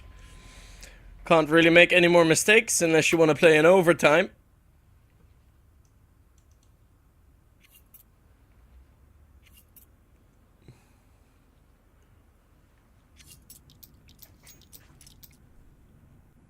Five in a row on the T side. Betclic had the same. Because they had a better first half, they'd won the game by then. Now, it is that 5-round gap. Nothing impossible, but likely is also not a word I'd use.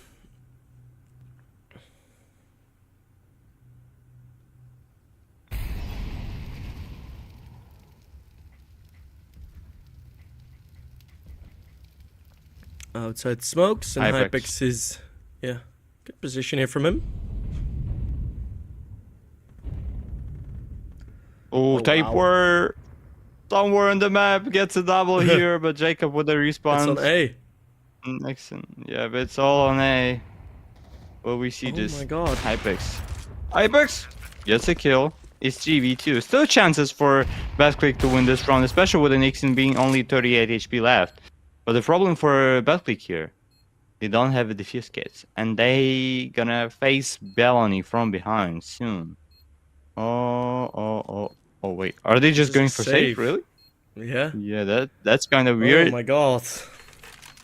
With that score, it's gonna be 6-12, so it's basically gonna be 6 rounds and 6 chances for Copenhagen Wolves to win this map and lead us to Ancient.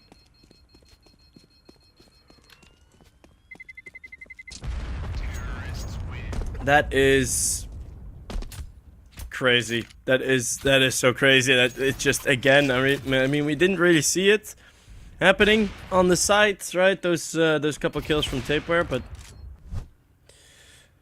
yeah, 2 kills again. Like, there's been a lot of multi kills here for the Copenhagen Wolves side on this map. Not much else to really see here.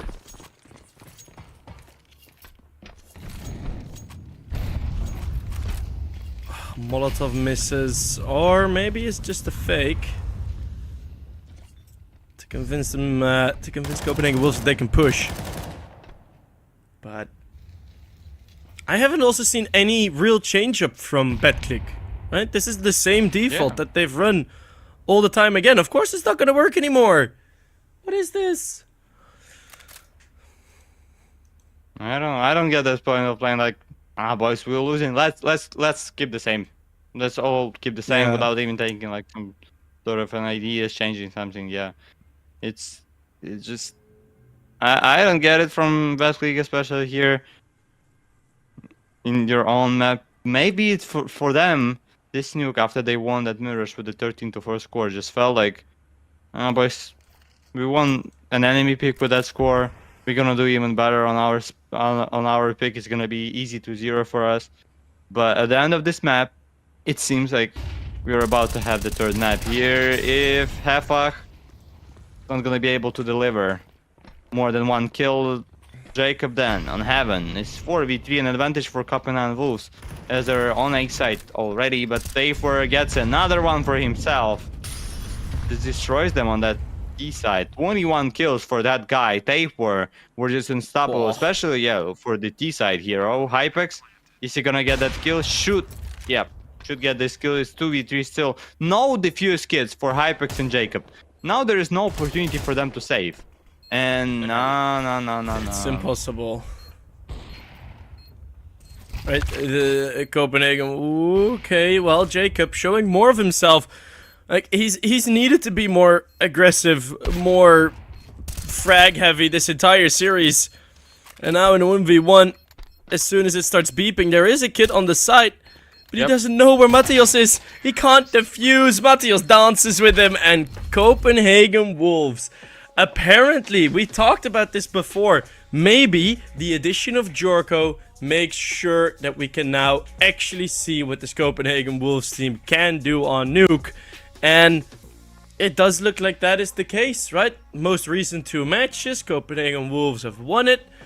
And Betclic, I think the problem for Betclic has been just they haven't had enough reps on this map, right? They've played such little officials in these past few weeks that I just don't really see, like, when's the last time that they played Nuke? They played Nuke twice in an official capacity in the last 11 weeks or something. Like, yeah, that's never going to be enough.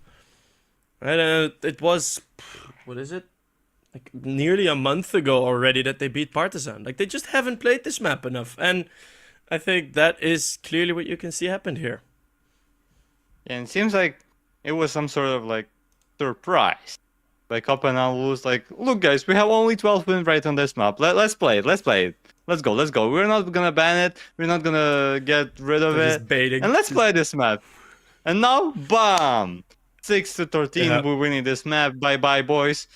We'll see you on the third map. As we're also gonna see you on the third map after we're gonna have some short break, 10 minutes or so, and we'll see you on Ancient. And this Ancient's gonna decide who's gonna be another third team for us to qualify into the quarterfinals.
Oh, you thought this was a game, huh? Oh, you slept, you missed the range, huh? I don't switch sides, still the same, huh? 101 is for my name, huh? Told you this is not a game. Done playing, time to live up to my name. Cuss them off, they said I changed. They just ain't keep up to pace. In my lane, go time, sun or rain. Oh, you thought this was a game? This is not a game. It started 15, big dreams, and I keep dreaming. Strategic, I'm not scheming. Put that work and I achieve it. If it's bad vibes, then I leave it. If it's good, then let me see it. Connected with the heavens, ducking punches from these demons. Oh Lord, I speak my truth long as I'm breathing. My best move was investing, now it doubles when I'm sleeping. Life is like a ring, take some punches, leave you bleeding, leave you bruised, beaten, but I'm still never conceded. You thought this was a game, huh? Oh, you slept, you missed the range, huh? I don't switch sides, still the same, huh? 101 is for my name, huh? Told you this is not a game. Done playing, time to live up to my name. Cuss them off, they said I changed. They just ain't keep up to pace. In my lane, go time, sun or rain. Oh, you thought this was a game? This is not a game. 24/7, still get my 8 in. Was never mad if they win. Lace up my shoes and weigh in. Went out and I stayed in. Burnt out so I came in. For me the vision made sense. For them I told them patience. Now I'm done waiting, time to get it done, time to get it shaking. Started from the basement, knew I was the one. Now we on top of skyscrapers. $100 steak, still my paper plating. Gotta stay humble, 10 toes down, gotta stay motivated. Knock, knock, who's there? Another coming in, stack save, tuck high. So save a little to spend, what, where, how, when. They ask, I show and tell, turn L's to a win. I really thought this was a game, huh? Oh, you slept, you missed the range, huh? I don't switch sides, still the same, huh? 101 is for my name, huh? Told you this is not a game. Done playing, time to live up to my name. Cuss them off, they said I changed. They just ain't keep up to pace. In my lane, go time, sun or rain. Oh, you thought this was a game? This is not a game.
It is Twisty, Alexander, and CYBERSHOKE back on your screens as we head into a third phase of this best of three in the third phase of this Galaxy Battle season. It is going to be a pretty open matchup, I'd say. We saw Betclic kind of disappear on Nuke. They, in my opinion, played a very weak CT side. Just not really going for any mid-game changes, and that is scary because Ancient is all about adapting. So I don't know. If it's all on aim, I'm taking Betclic, but they didn't show the strats that I'd like. So who's your pick for this final map? I don't know, I still believe that Betclic are just about all of the history, all of the previous results, all of the stuff that they had in the past. They still were the favorites of the game, and for me, they still need to win this one and finish this strong. But I mean, like they did on Mirage. But I don't know, maybe Copenhagen Wolves have something to tell us, maybe show some surprise on this Ancient. Maybe they're gonna destroy Betclic for being so confident about the second map and just gonna use their mistake to win and grab and slot in quarterfinals. And who's gonna win the ninth one? The ninth round goes to Copenhagen Wolves. Alright, what spot do they start? Because I've seen some teams be very happy with starting on the T side on Ancient. I'm getting motion sick, I can't look at the screen. So yeah, I'm just looking down at my microphone now.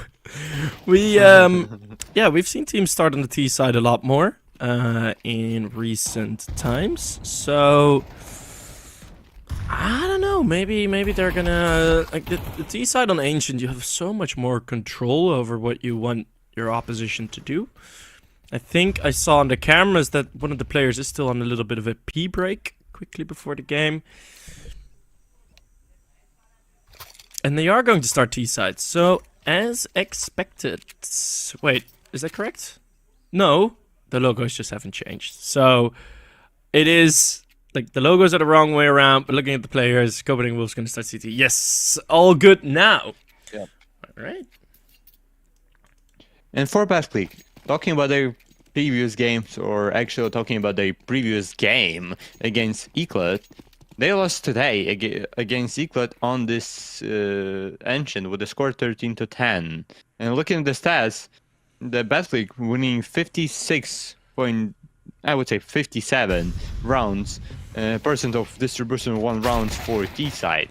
So it's basically good for them to start this T, but for Mateus, it's even better to start this defense with these duelies, with a triple here. Oh, no triple, take for a stall that kill. But the bomb is planted on B side, but it's 2v5, and what a problem it's gonna be for Betclic to defend this position somehow, especially from the guys. There is nobody coming from city, all of them are running from ramp and cave, and it's all went for Copenhagen Wolves as they take this round with a 5-0, no kills at all from Polish side, and Copenhagen Wolves starting this engine strong.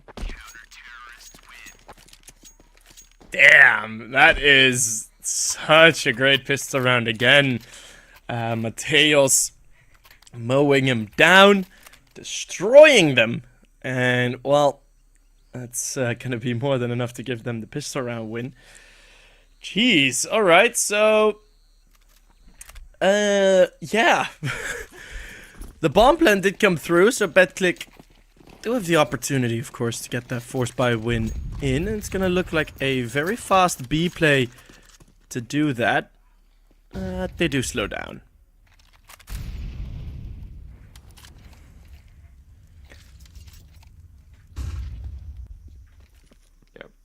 What's gonna be the round here?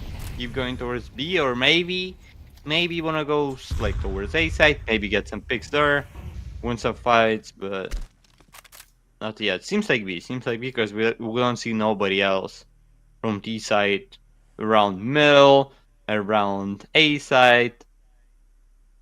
And Copenhagen Wolves at the same moment, look at the Nixon and Jorko, they're already running towards mid and towards B side. Nobody's on A. But the problem here is that Betclic are just gonna face huge problems if they're gonna keep walking slowly towards B side. Oh my goodness, we might see even 5 or 4 players on B side. Wow. Yeah, Prism showing himself there in middle did not help at all, and they're gonna blow open the nade. It's Mateus again with a multi-kill. He's been doing so good. As they go through that smoke, it's actually 2 kills back. Hypex's gonna need to do a lot of work. Catches a couple bullets to the feet. Mateus on another triple. And Milani finding the final one. Mateos' multi-kills have been ridiculous these past 2 maps. He's going so crazy.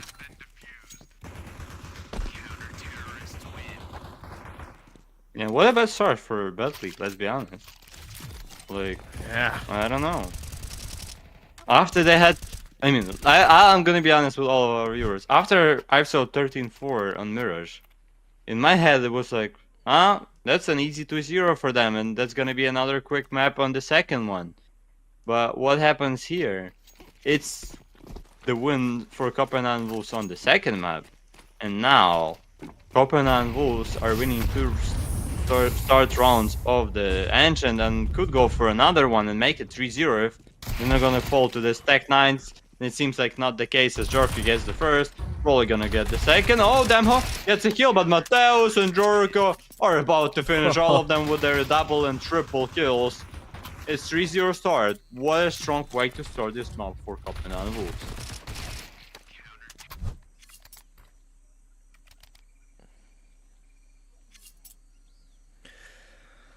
Yeah, exactly what they need, exactly what they have been looking for.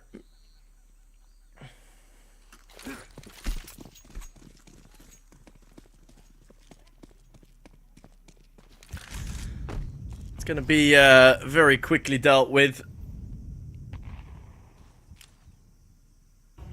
Back on the AKs. And again, this sort of slow approach. The last time they didn't really trust the fact that not giving Copenhagen Wolves information would be better than going to search for information yourself. So you had Prism peeking into middle, and at that point it pretty much confirmed, yeah, it's going to be a full B-side take. But for now, they are looking to do a bit better with withholding this information. So at least no, not really any info gained. A bit of a spray with the AK on lane, but that's not gonna be enough info to do anything with. At least, well, not if you're, it would be if you're OG at the major, who spotted a butterfly flying somewhere and rotated 3 players off of that, so. Bit overreactive they were, but look at this position of Jacob. He's in the red room. Yeah, and at the same moment, look at the Mateos stats. It's 0-7. Once again, this guy, strike at the start of the map. Oh, Jacob. Yep, that position worked well for him. And it's all about Bielani on B side. And that guy is not going to be able to deliver anything, as Jacob gets another one. It's 3v5. And Betclic are finally gonna win the round, probably, as Jorko, Nixon, and Mateos, all of them are on A. They don't have positions to retake that B side, and they should go for safe of those guns, as they don't have a lot of money in their pockets for the future rounds. Yeah, they have money, but not so much for them to do and strive for such a retake 3v5 with no positions and nothing for them to even get some chances. So it's gonna be a first for Betclic on this Ancient, but still, I don't know, maybe Copenhagen Wolves have more for us to show on this Ancient.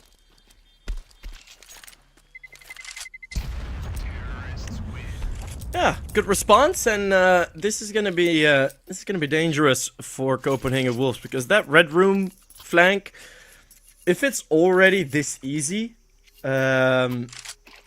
then, you know, that's gotta be something you need to cover, but that's gonna weaken, of course, the bomb sites.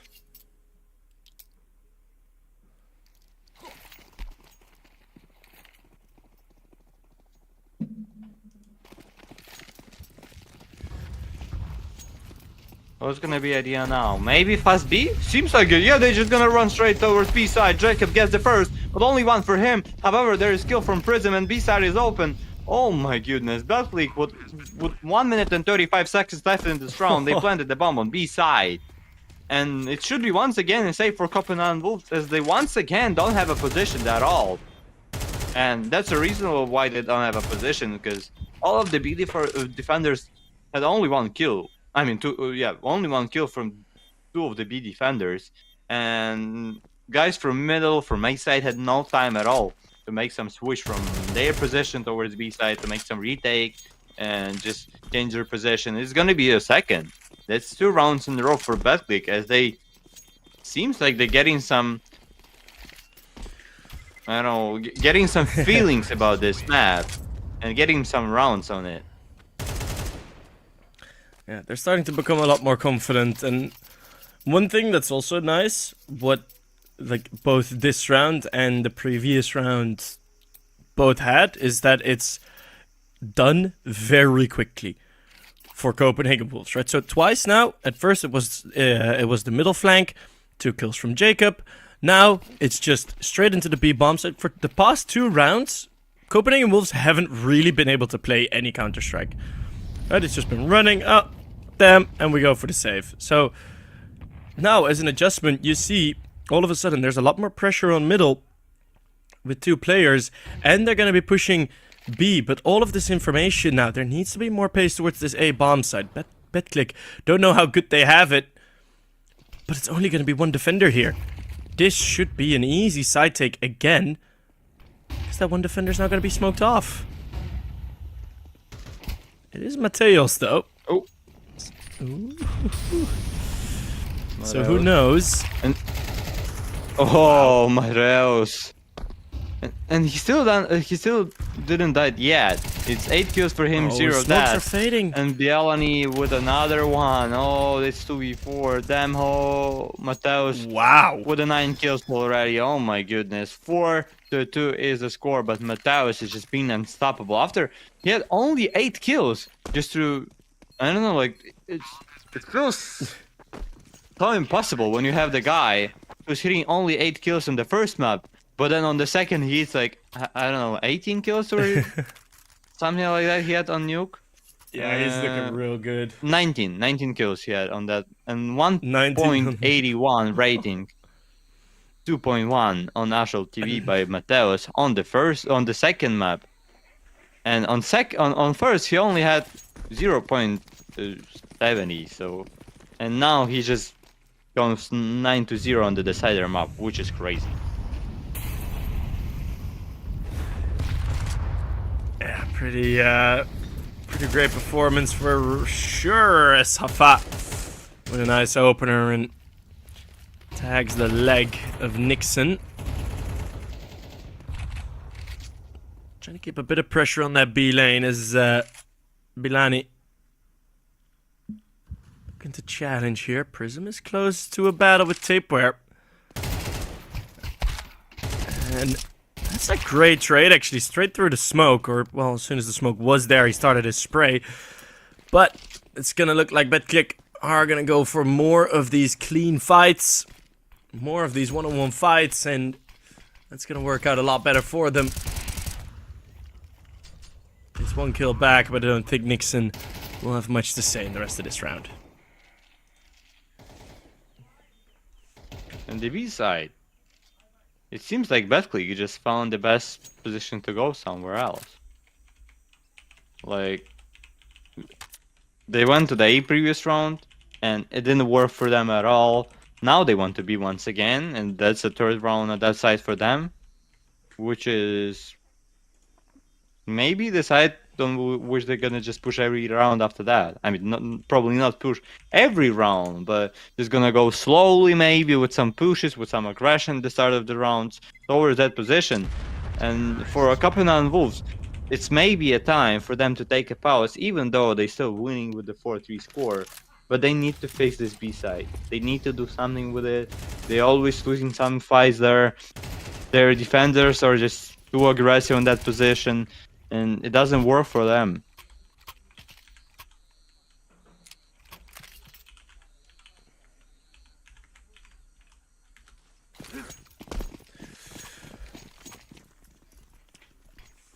And finally, Betclic get a bit of breathing room. Because, you know, with so many saves, they finally are able to take pretty much everyone out of the round. And you see, it's just that M4 left. But Copenhagen Wolves, they keep a lot of money. Jorko's going to have more than enough cash for an AWP in the next round. And Last time that did change the dynamic of the game a bit. Jorko back on that AWP. We didn't get to see too much of it on the first 2 maps, actually. But I do think it's a really good look. But Betclic, I mean, some of these slower rounds just aren't really with a purpose. This is just like playing slow for the heck of it. It's not fully gathering information, but you know, against these pistols, it's not gonna matter that much. I just don't want to be singing their praises too much yet.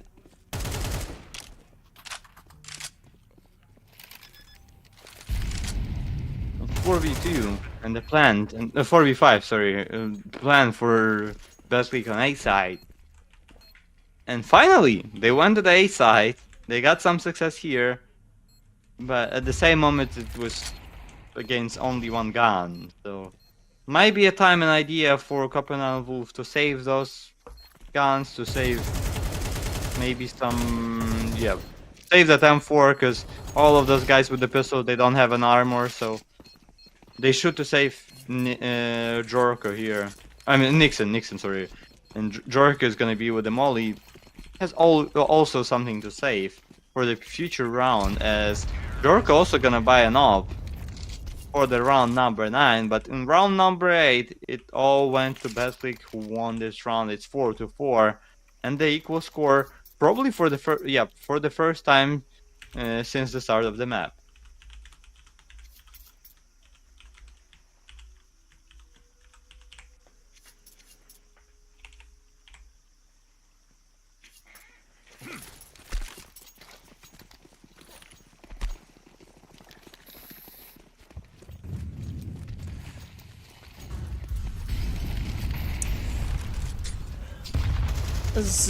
It's just another default. Betclic this time haven't really been challenged to trade. And I'm gonna try and keep it clean on the entries. Hafag just goes alone before the rest really joins in.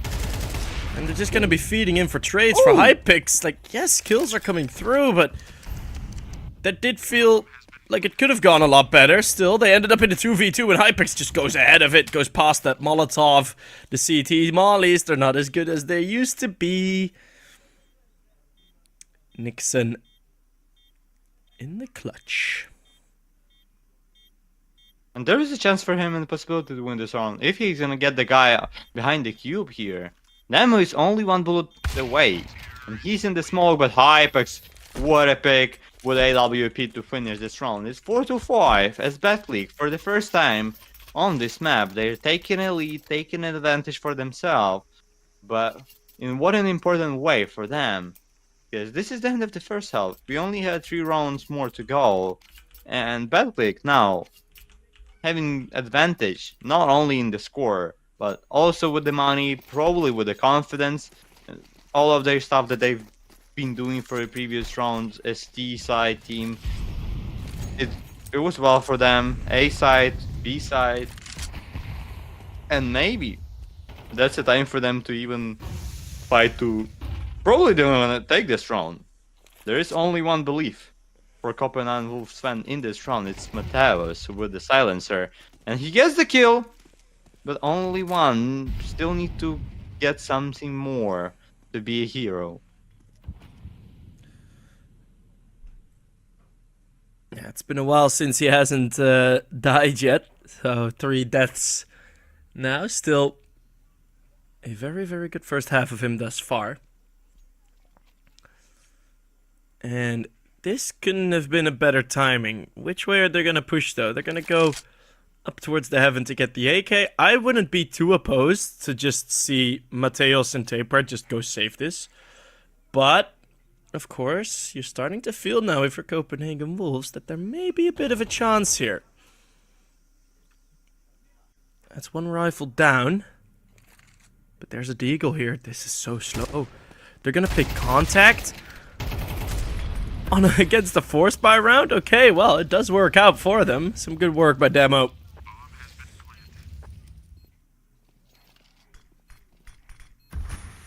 Delaney with the deagle. Probably no chance for him at all to win this round. Only could win for a kill, but no. Jacob says, nah, buddy.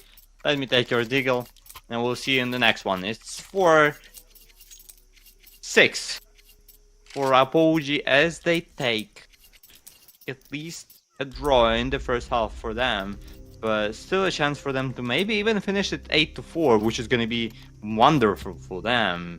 And Capital Wolves are feeling this pressure, feeling that something is not going their way in the way how they want to play this map, and the score is also not in their favor anymore. And this tactical pause needs to help them, but I don't know, maybe it's gonna make the same, like, I don't know, maybe it's gonna do the same problems that they had on Mirrors, I don't know. As they took first pause, then they lost a few rounds in a row, and the second they had the same. Maybe, or maybe it's gonna fix all of their problems. We'll see it for sure, but for Capital Wolves, this round is such an important one. They buying on a full now, and they don't have money at all in their pockets after they bought in this one. So in the future, in the last one, if they're gonna lose this round, it's gonna be bad for them. As Nixon gets an entry and Mateus also gets another one. It's 2 entry kills, but in the matter of 1 second from 3v5 advantage, Copenhagen Wolves are going to the 3v2 in favor of Apogee. Wow! And Nixon is only 6 HP left.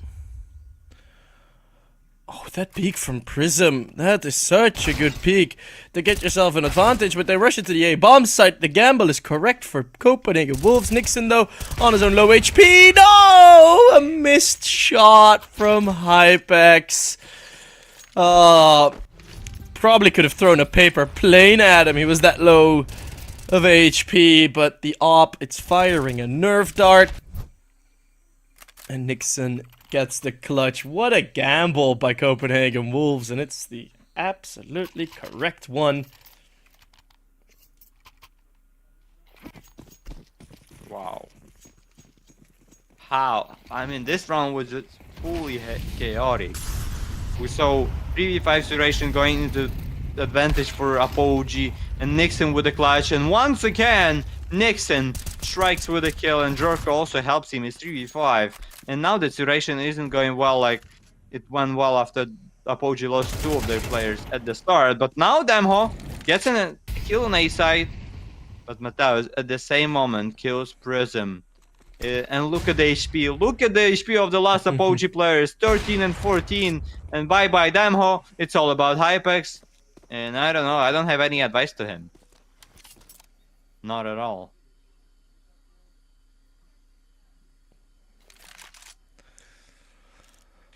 Yeah, this ain't gonna be a clutch, which is not that hot of a take, to be fair.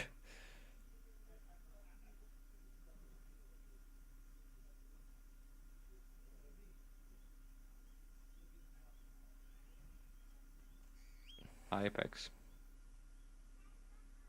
We actually planned the C4, but I mean, I don't know if he's gonna plan it. They just gonna push him together. And for him, with such an amount of HP, it would be better to get maybe 1 kill before he's gonna plant that bomb. But Capital Wolves are just not pushing towards B side. The bomb is planted on B, and now Hypex with the sniper rifle against 4 enemies. All of them are gonna go towards city. Gets the first. Okay, 3 more. Needs 3 more. And if they're gonna just pick 1 by 1, it's gonna be a chance for him. But no, they were with a nice jump to just get. Yeah, he knew that he's gonna die, but he knew that at the same moment his teammates are gonna make this trade. It's 6-6, as Bellany was doing some weird things with his control button in front of his teammates. It's 6-6, and what do we have after we finish the first half? It's a case.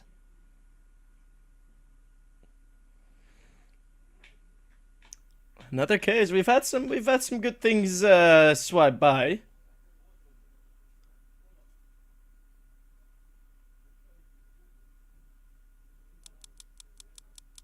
Let's see if we can get something now. Ooh, Wildfire goes across.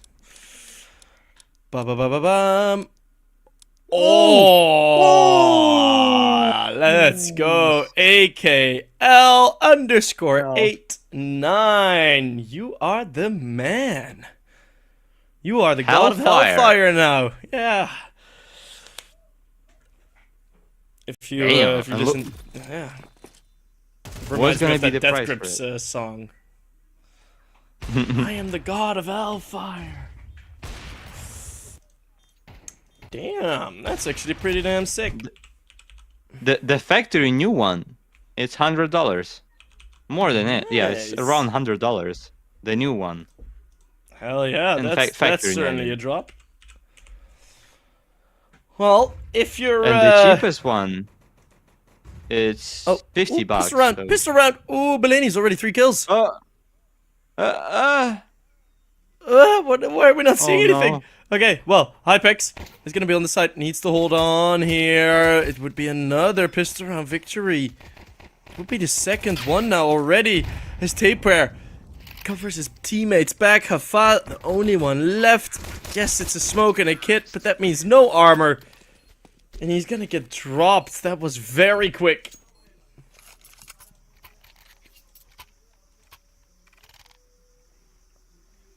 And it's going to be both pistol rounds. 1 for Copenhagen Wolves. That's going to set him up nicely. Yeah, and our observer just, I don't know, had a toilet pause. Or something like that at the start of the round. And that's a second pause by Copenhagen Wolves. Taken here.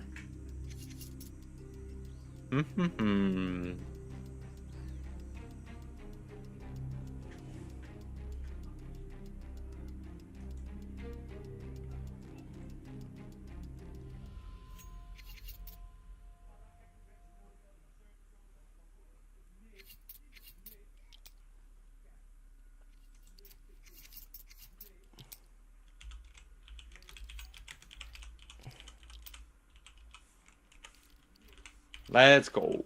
Into the round number 14, the second round of the second half. Maybe it's for sure a last half of the regulation time, but who knows? We might have an maybe overtime or something like that.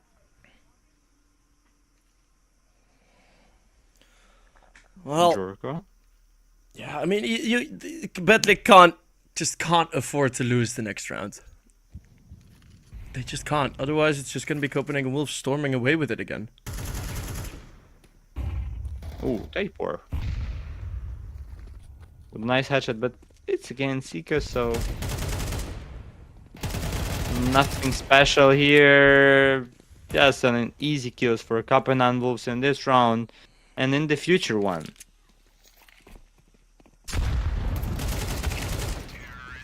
In the future now, round is gonna be a huge one for Betclic to win, as they're gonna suffer if they're not gonna be able to win with those M4s. There's not gonna be an op on the server yet, but there's gonna be a 2 Mach 10s for Copenhagen Wolves, and now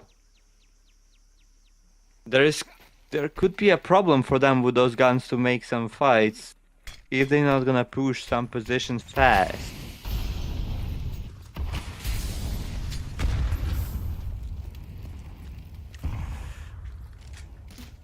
It's going to be a bit of mid control, but at a length for the Betclic team.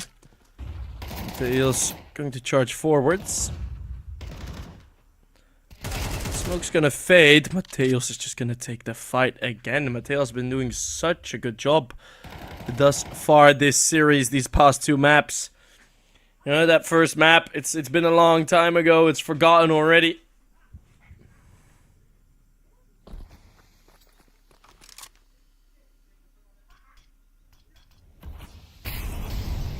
Smoke over the A side, no, towards B side, sorry. Jorko. And the idea for Copenhagen Wolves is just go towards B side. And at the same moment, Betclic Apogee, they know something about it. And all of them are, pretty much all of them are taking towards that position. Oh, what a flash! Whoa. What a flash man by Prism, or who was it? But it doesn't matter because this flash was just beautiful. Mateus is the last one to stand on the server for T side, gets a nade in front of him, -3 HP, only 13 now left. But Prism and the flash that you got from yourself or your teammate, it was just, oh my goodness, so beautiful.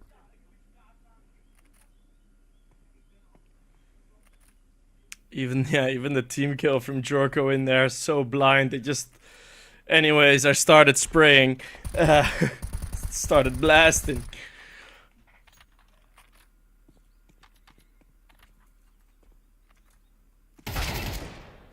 Oh, I want to say guys, but and they need to stop him. He's only and if they take this gun from him, it could good. Your mic is cutting off a bit. I think it's good now. Oh. I think it's okay now. Yeah, we should be fine. Could be a mixing. Yeah. It probably is, but yeah, let's just wait until your mic gets settled, and we should be good. Is well, Betclic, they do what we expected them to do, what they needed to do in that sense. Even going a man down first this time, Jacob will not fail in the fight versus Mateus.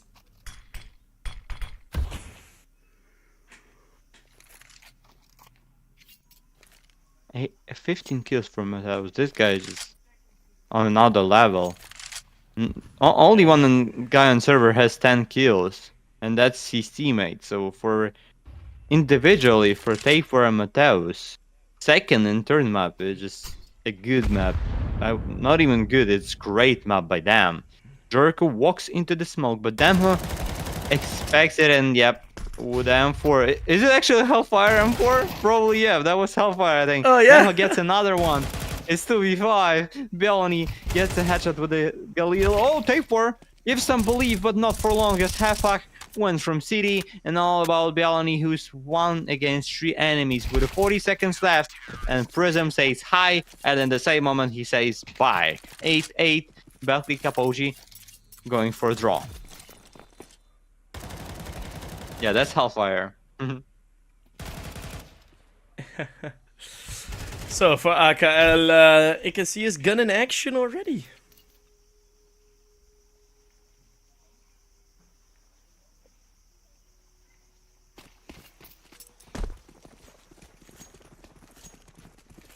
AKL said in the chat as well, actually, never had a skin in over 20 euros.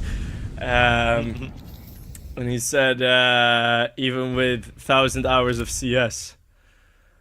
Well, now is the time. That's nice, because that actually means like he's gonna be legit happy with this skin, you know. If it goes to a collector who trades like 10k skins every single day, then yeah, what's a Hellfire gonna do? But no, that's actually nice to know that a skin will be appreciated. Do you remember your first like truly expensive skin? Or don't you have I'll be many honest, skins?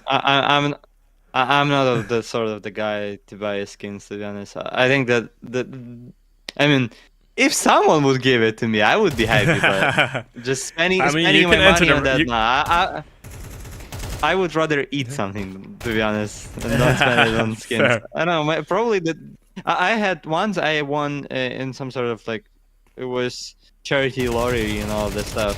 I won a Glock with a Titan, not the Holo, but with the Titan, 2014, just the regular one, not Holo. Ooh. It was probably the nicest skin. I don't know, it was worth like maybe $100 or $200, but I That's just gave still up very sick. for some giveaway or something like that. So Yeah. I won That it in is very charity sick, lottery though. and I just gave up. No, I think I got one of like the Operation Breakout case. I think it was like the black That's the Counter-Strike lucky case. guy here. Yeah, I got it dropped in, like, just by the game. It was, like, right before it got really expensive. So I sold it for, like, 30 or 40 euros. And, like, a month after that, it was, like, 90 or something. But, I sold that and I bought the Aquamarine Revenge, that AK skin. And that's something that I've always been a fan of. So I was glad I could get it. And I've also bought my first knife recently. Which one? The gut knife Marble Fade Factory New. So I don't. To be it's honest, like I it don't like was- that knife at all. But marble Fade is really good. Yeah. I'm more of that I mean, guy I- with like yeah. butterfly with that stiletto and all of that stuff. You know? Yeah, I think like because like it was both as well. Like the butterfly or the gut knife is one of the cheaper knives, and I think it's one of the more fun cheaper knives. Right, a huntsman, like yeah, maybe like the really big ones, but like all the other really good looking knives are all like at least 1,000 euros or something, right? So I was looking for something still fun, but still like kind of cheap. So I like my knife. I'm happy with my knife. The skin is minimal wear, the Hellfire that got dropped. No, I think most that's of our still a skins are huge one. minimal wear.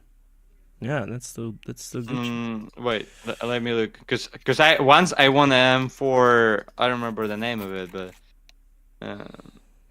oh no, it was after Battle of Scarlet. So No, most expensive single skin I've had was I got from the Armory. Like after 3 weeks, when the Armory got added, I got the Op CMYK and I sold it for like 250 euros. CMYK. That's- What is that? Yeah, it's like a white one with like green and purple on it. But it was an Op skin and I sold it for like 250, and that was probably like the most expensive single skin that I've had. Like everything else I have is cheaper now, but we're back into the game. Enough blabbering about the skins as Mateos continues where he left off. And it's getting headshots. 17 now for him. The 1v1 fight on the A bomb site will go the way of the Polish, as Hafa will get one more. Jorko. Bulgaria versus Poland must have happened at some point in history. This time it's 1v3, so a bit lopsided. And he misses the Ooh, shot. what a miss. Not what you want to see. But that's a great round for Apogee to get back into things. Yeah, especially after the spouse. Copenhagen Wolves lost this round. They don't have a lot of money for the future one, so it's basically either you're making hero fourth buy here and believe, I don't know, in some miracle, or you have to save by some not play with another default pistol, but play with some sort of like P250s or Tech 9s, as we can see 4 of them on the server, and 1 Deagle for Mateus, the guy who actually plays good with the Deagle, as we have already seen on the nuke. Maybe he's gonna be able to make the same highlight on this Ancient with that Deagle. Not, however, not at this moment, as he gets smoked off. And what is gonna be the idea by Copenhagen Wolves? We can see 3 guys sitting just in lobby with the C4 and waiting for some moment, maybe push and get the plant there. An interesting round by Copenhagen Wolves.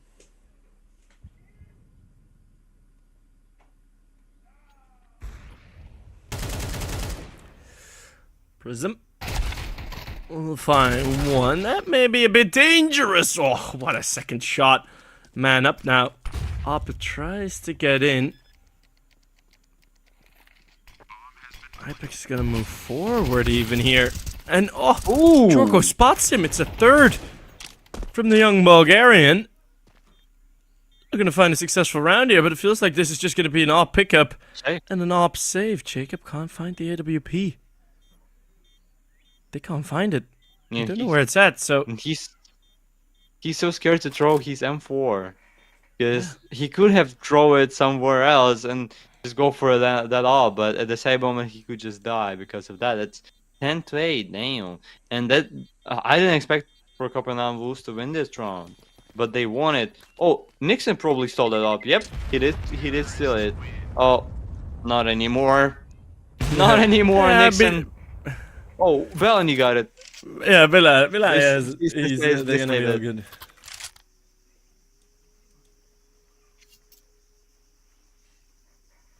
Someone in chat types, "I smell OT."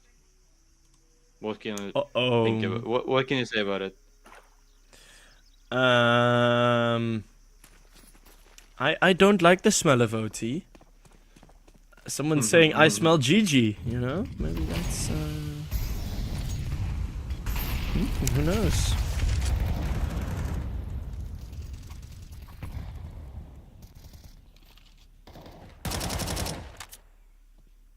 Well, slower round, a bit of a push here from Betclic.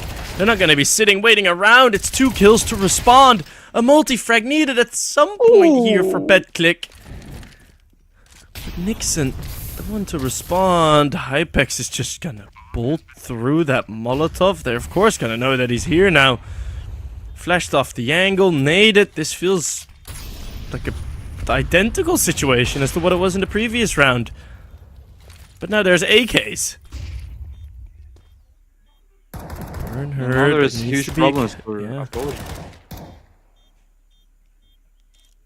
They need to go maybe for safe here. Okay, Hypex gets a kill against Nixon. It's 2v2. No. No time. No. And could you imagine that we could see these 2 rounds by Copenhagen Wolves, especially after Betclic won round number 10 in such a good way for themselves? Yeah, I mean, it looked so good in a couple rounds ago, the round that Betclic won there.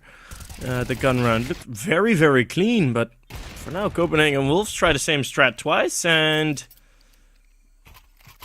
just pretty much feels the same.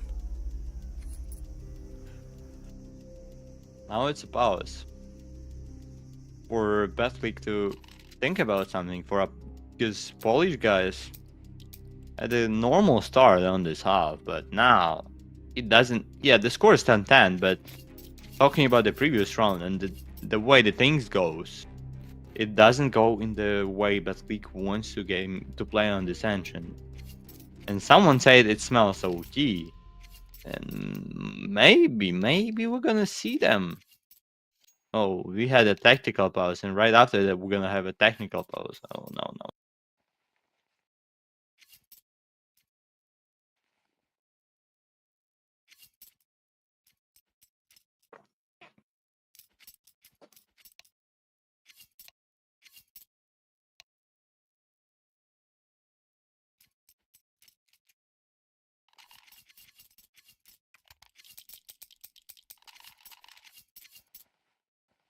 And it seems like we are back. Yep, we are back, and Apogee back with the buy. What is gonna be? It's M4 for Jacob and Demho. It's a FAMAS for Hefa, MP9 for Prism, and Sniper Rifle for Hypex. All different sort of guns and kinds of guns for Betclic in this round. And for them, this round is pretty much for their life in this best of 3. Not only in this best of 3, but for in the Galaxy Battle Phase 3 playoffs. Because they don't have a lot of money. If they lose this one, they're probably gonna have a either eco or bad buy in next one. So it's one round for if Copenhagen Wolves are gonna be able to win this one. It's pretty much gonna be a match point for them.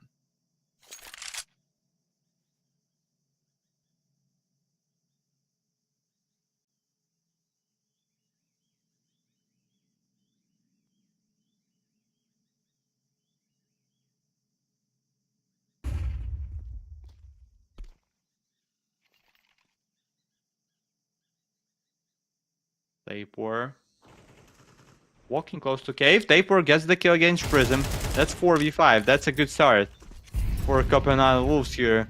As at the same moment, they're running towards A side, and Mateus, oh my goodness, Mateus, the man you are, Mateus. Oh, that's a Nixon who got the second, but Mateus is going for a second kill here. It's 1v4 for Hafak. And what have you got? only 1 kill with the Famous here, some sort of damage against Medalos, but at the same moment he has a paper running already from B side, from behind, and he's not gonna give any of the chances for Heffa to save here. It's 11 for Copenhagen Wolves, and 99.9% no saved guns for Betclic Apogee for the future one.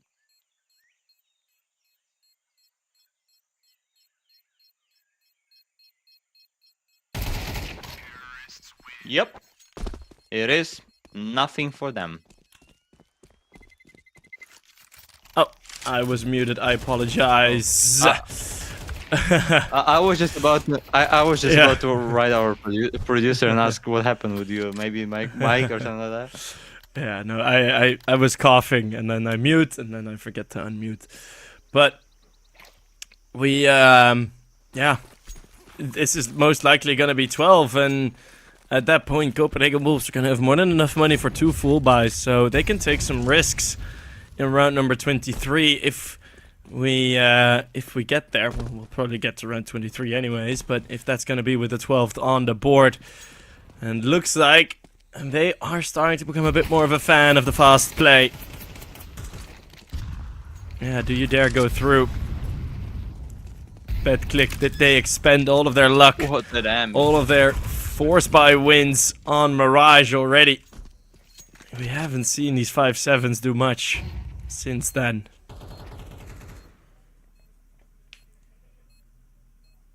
And what a hard game now it is for Betclic, as they don't have chances to win this round. All what they can do is just get some maybe AKs for the future one, do some guns from your enemy, but that's just hard for those boys to win it. It's 12, and it's too much points for Copenhagen Wolves in this game, as they getting some kills. All Hypex got destroyed, and are they gonna be able to say something? No, it's only gonna be an MP9 for Heffa and 5-7 for Jacob, so they have to buy in this one. Okay, there is gonna be a sniper rifle for Hypex, however, we cannot see the fuse kits yet, and probably we're not gonna see them at all. Yep, Apogee are taking a tactical pause here, but they didn't buy a defuse kits at this moment. Oh, the buy's gonna come in now. Okay, well, yeah. I mean that's fair. No head armor, and as you say, no defuse kit. So I would be okay with one of them selling an HE just to buy a defuse kit. I wouldn't be too against that. But yeah, I mean, if Copenhagen Wolves get the bomb down early again, oh my god, look at what Bilani has. Oh my god. In the 12-10 score. And if he's gonna lose it, you know who to blame, buddy. You know who to blame if they're gonna lose this round. They're probably the idea is here to push B. Yeah, yes, but there's Melanie. It's not gonna get anything. No way. It's 2v4. Oh! So much damage through those walls. From everywhere. Mateo's pushing, finding a shot. It's a missed shot from that AWP. If Hypex falls here, just have to miss one more bullet and he would have been ended. And now, as soon as these digits get punched in, they are close enough. But if they can delay, if Mateos can delay, there is no defuse kit. If he can hit a wall bang, can get them off that bomb at some point here. The possibility should be there. What a shot from Hypex. 12-11, and you know who to blame for this round. That P90 did not work at all. It just fall away from this round. And now it smells like OT. Or maybe no. Maybe Copenhagen Wolves are gonna be able to finish this game in round number 24. But we won all of the rounds in regulation time that we had. We're gonna see all of them on the decider engine to decide who's gonna be another quarterfinalist of Galaxy Battle Phase 3.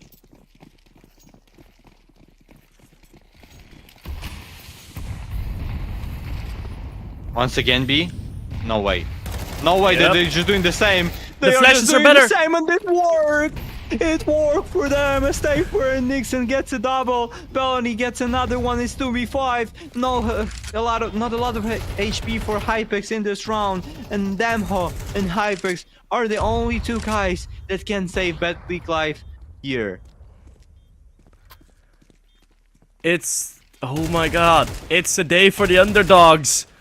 I thought it was gonna be a day for the Polish teams, but no, it's a day for the teams that have come through the bracket. It's Rebels beating 9, and now it does feel like Copenhagen Wolves are getting so much closer to beating Betclic, and Stereo Frags do it music to the ears of the Danish Wolves. It's going to be Copenhagen taking this round of 16, best of 3. They move through 13-11 in the final map. Wow, what do you think of that?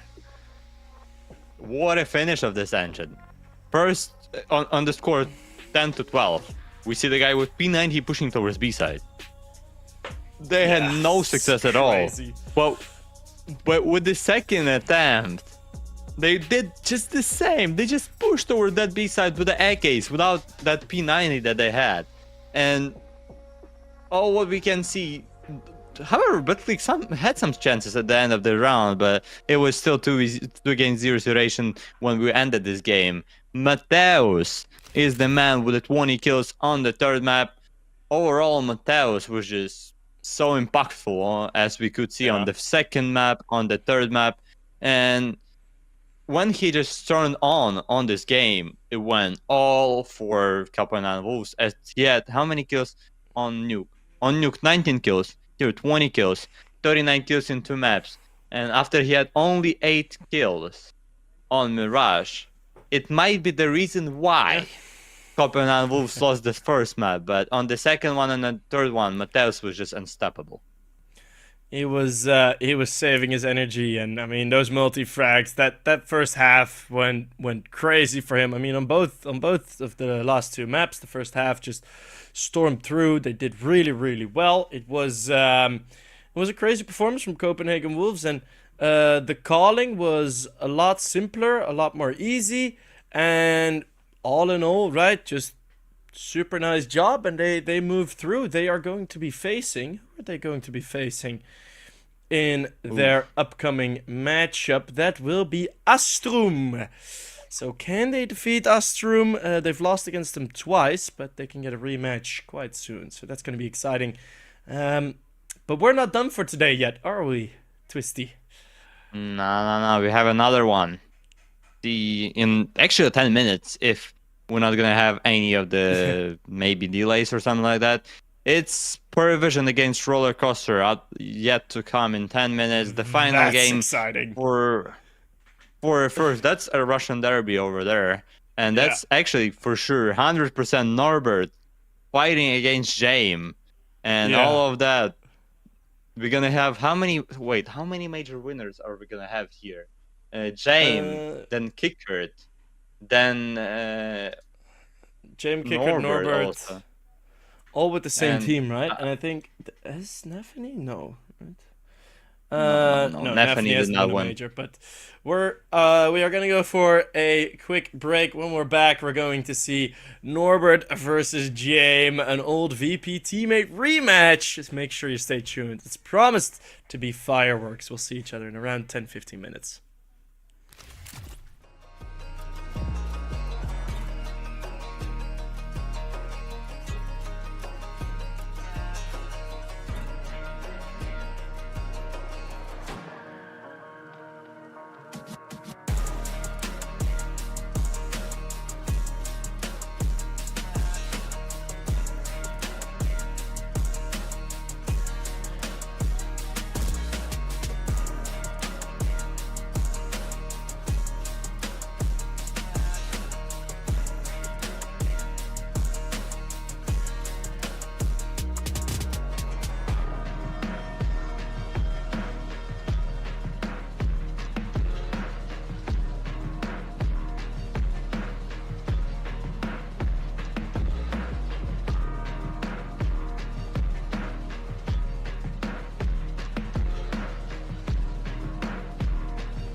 Woo. Woo. Look, I just been keeping my poise. Made by the million, but still unemployed. They text me about green, but not on Android. She not my shawty, she filling the void. I make the sounds that cut through the noise. He think he a man, but he chillin' with boys. Put down the liquor, start drinking LaCroix. The pain wasn't choice, but now I rejoice. My uncle had told me that I was the one. I played that shit smart, now my bread getting dumb. Lil' shawty had hit me, said she wanna come. Her dresses is black, but she not a nun. I'm so Pasadena, cause that's where I'm from. Some bangers, some hoes. Them with guns, they scheming for riches, they playing it numb. I'm second, I wins cause I'm second to none. Look, what the you think I do it for? Do it for? Hey, looking in the mirror, you the go, you the go. Hey, I've been out here grinding 24. So in the mirror, you the go, you the go. Hey, what the you think I do it for? Do it for? Hey, looking in the mirror, you the go, you the go. Hey, I've been out here grinding 24. So in the mirror, you the go, you the go. I ain't had to snooze in a minute. Got the bag, then I took it independent. Model 3, you know it's not rented. Authentic, every vibe is cemented. Fresh J's, now we jumping out the ceiling. Tough times made a diamond out of feelings. All facts, I can't question what I'm dealing. Got house, we must focus on the building. Just some losses now, I'm feeling so prolific. Hustle loud, much you don't get it. Seen the highs and the lows, it's terrific. It's a job to hate, that's why I love the critics. Self-made, I ain't gotta ask permission. Turn my pain into fire, no ignition. Only when the money talk, when I listen. I put the city on my back and the dissing, huh? Look, what the you think I do it for? Do it for? Hey, looking in the mirror, you the go, you the go. Hey, I've been out here grinding 24. So in the mirror, you the go, you the go. Hey, what the you think I do it for? Do it for? Hey, looking in the mirror, you the go, you the go. Hey, I've been out here grinding 24. So in the mirror, you the go, you the go.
And we are back for the final game of today, day 10 of Galaxy Battle Phase 3, for the first game of playoffs, and we'll see who's gonna take the 4th spot in quarterfinals. Is it gonna be PARIVISION or is it gonna be a roller coaster? What is your prediction?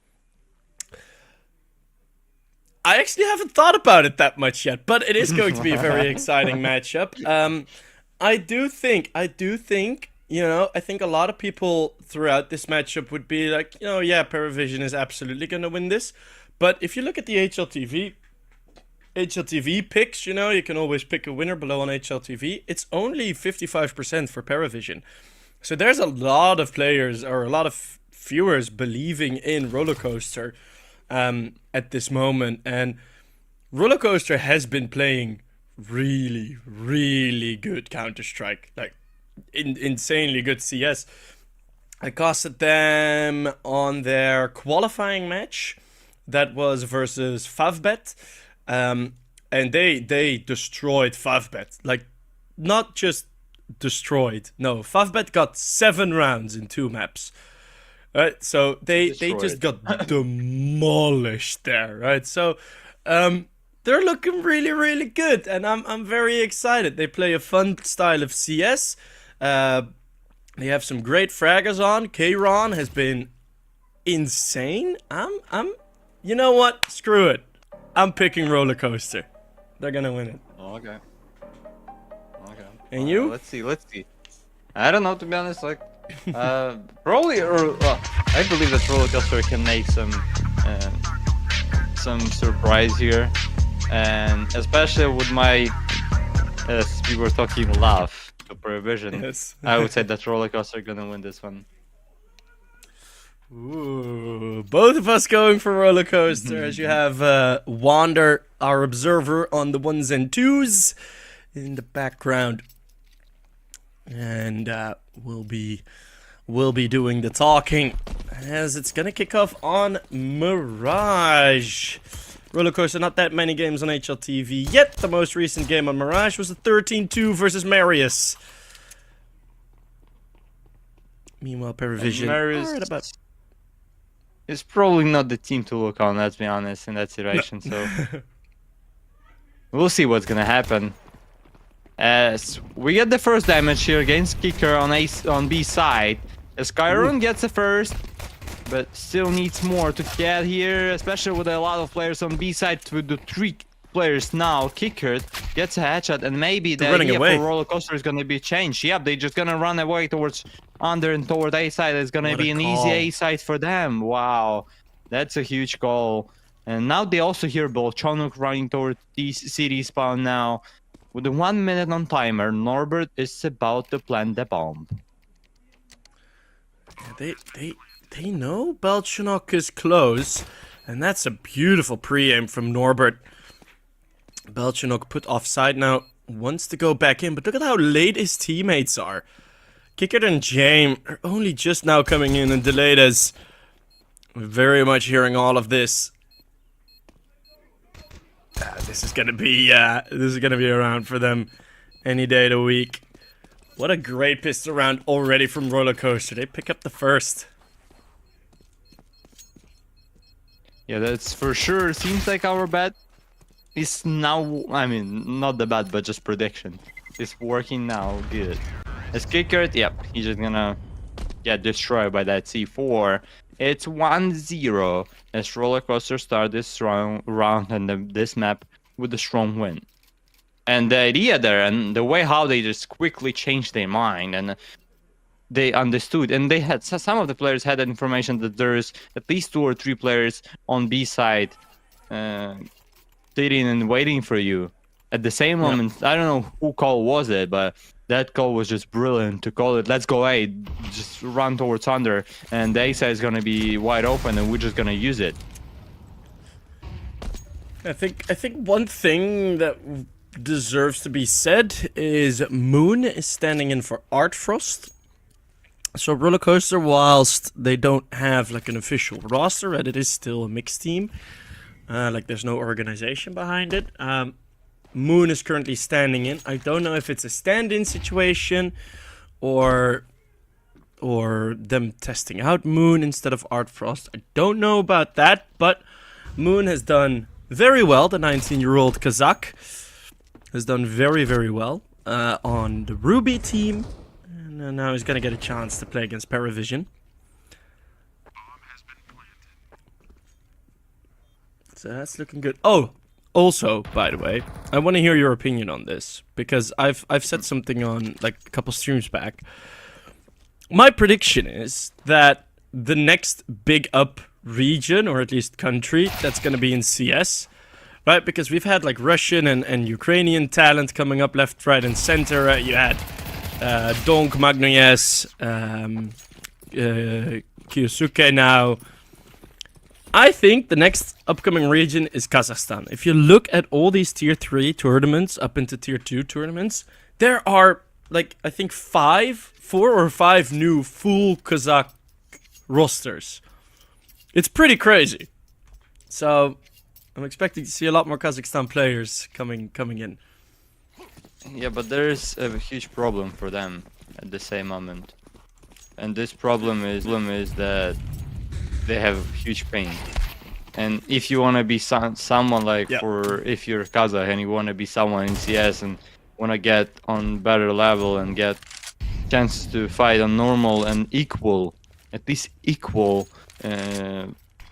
setups and ping against your enemy, you have to have some sort of money and to move in either to Europe or just leave somewhere where you can have a normal ping. And that's a problem for Kazakh boys as Moon gets destroyed, the same as his teammates got destroyed in this round. It's a first for PARIVISION. Pretty damn clean here. Just all individual fights. A multi-kill for a Nota.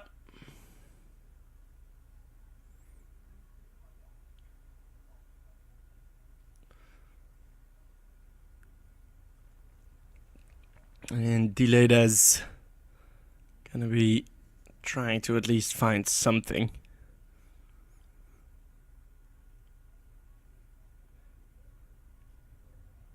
I love the pink headset from Delayda's. Do you like it? I mean, it's so good. Probably stole it from his girlfriend. I mean, his girlfriend gifted it to him. I mean, I don't know about the pink one, but the Logitech, yep. I'm just a fan of it.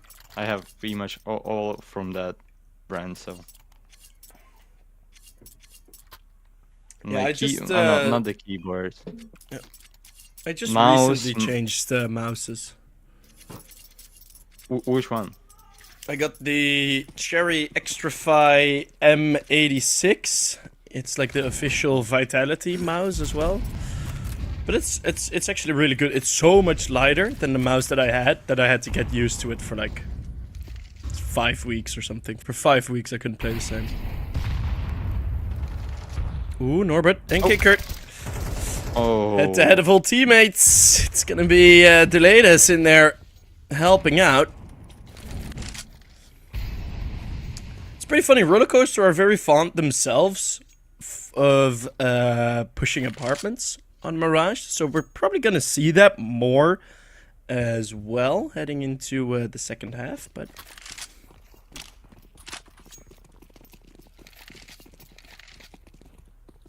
it's gonna be a reroute over towards A. Still enough. What? Can't really do a full execute with this. Probably gonna be a contact play then, I guess. Seems like it. And there is a chance for them to go towards A side now, as Gochano just tries to watch both positions mid, and at the same moment he takes some control and some time to watch the Palace here. And he's gonna get the kill in Palace actually against Moon. Bye Moon from the server. It's 3v4 with the 30 seconds left. Rollercoaster. They have to run somewhere, as Chiron has a good position here on stairs. I don't know, maybe they heard about him, but the problem here for PARIVISION, they planned him for City, and there is a 2 guys for City, but why? Why he's not picking Nota, or who was it? Yeah, Nota, why didn't he just sold his own teammate? But okay, there is a jam from behind, there is a kills, but if PARIVISION would lost that round, I don't get the point of Nota when his teammate, when Xelo was picking City. You just sitting behind the ticket and doing nothing. Yeah, that I mean, what I think the goal was to just fake the first, and then because what's likely is that because it's like a man down situation in this retake, that taking CT control is probably very likely. So they didn't want to give up the double fight just so you could really keep control over CT. I think that was the target of that, and then it's fine, right? It's the same thing what you hear sometimes in Tier 1, like it's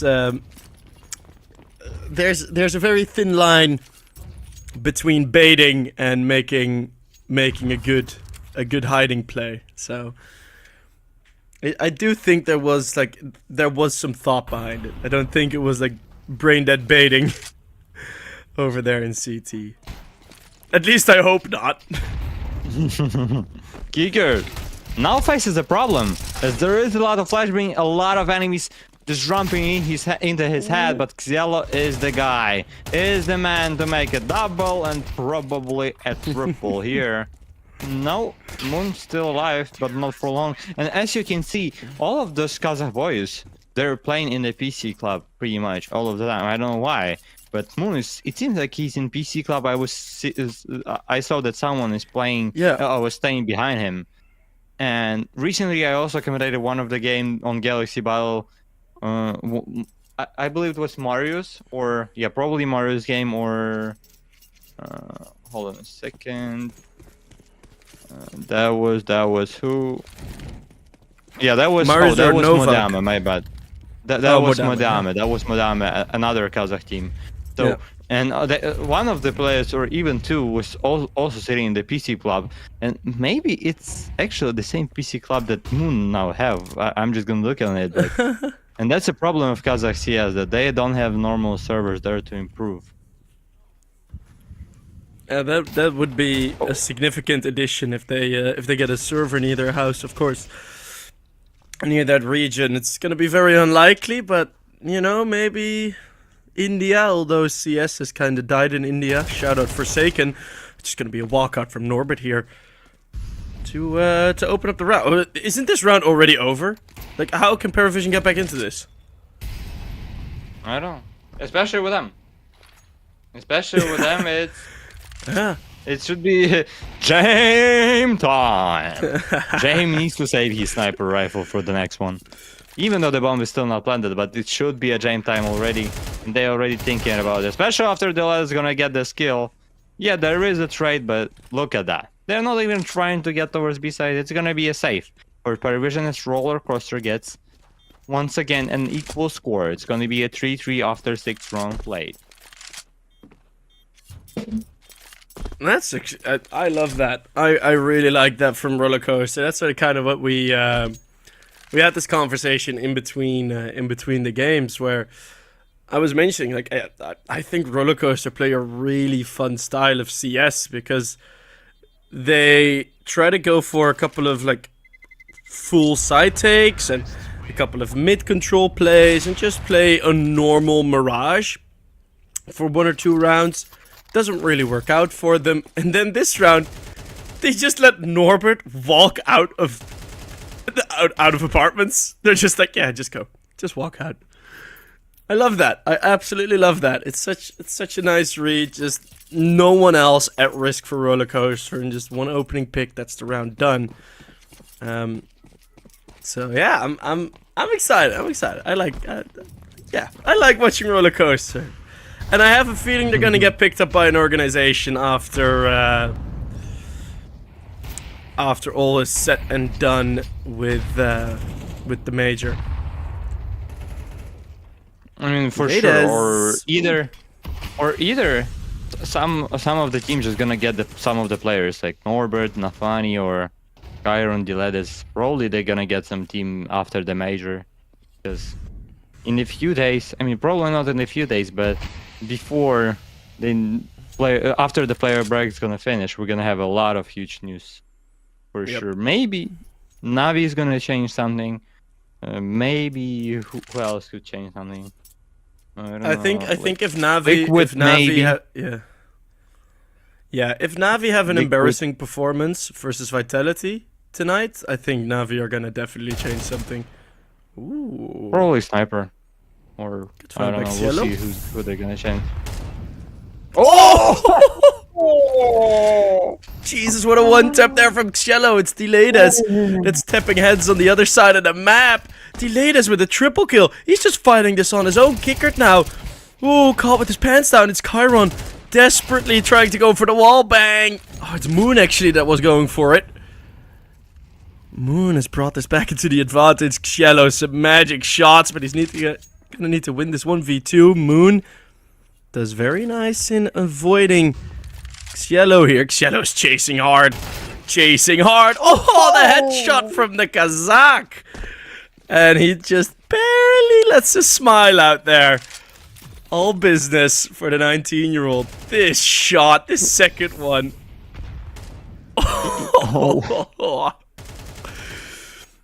But they let Diledes roam free. He gets 3 kills on the A-bomb site just on his own walking out. That's a crazy round. Oh, that's a funny one. That's a funny one to see, especially in this matchup. Maybe VP gonna have some changes actually. Who else? Liquid for sure. They need some changes. I don't know. As a guy who supports Liquid, bro, it's just being worse and worse with every year, bro. That bro said so much.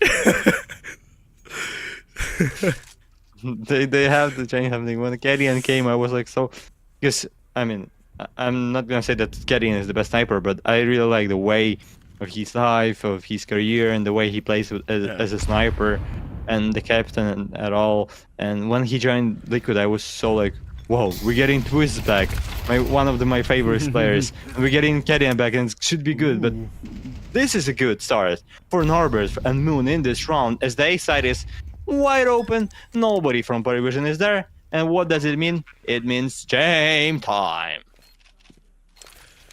Alright, boys and girls, everyone at home, if you're above the years of 18 years old, you can now enter the Jame game. Take a shot every time Jame goes for a save. Bing, bing, bing, bing, bing.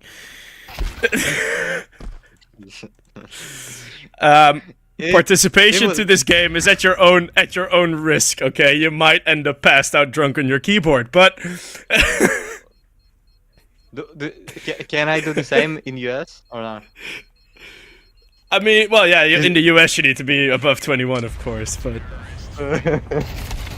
Because, like, if that would be like the game, like, is just really sad. I would be drunk already, like, from that all of the games. If I had to take one shot of, like, I don't know, something strong, I would be already, like, lying somewhere on the floor. Don't you have Eastern European blood? I thought you guys could handle your alcohol quite well. Yeah, I mean, I do have, but in the US I cannot even get it. So. Oh, no, yeah, that's fair. Damn. Yeah, I don't want to participate. I can't hold my alcohol at all. Moon. Some easy assists with the flash on Nota, which Nota trying to pretend he's a lamppost there in the middle of short.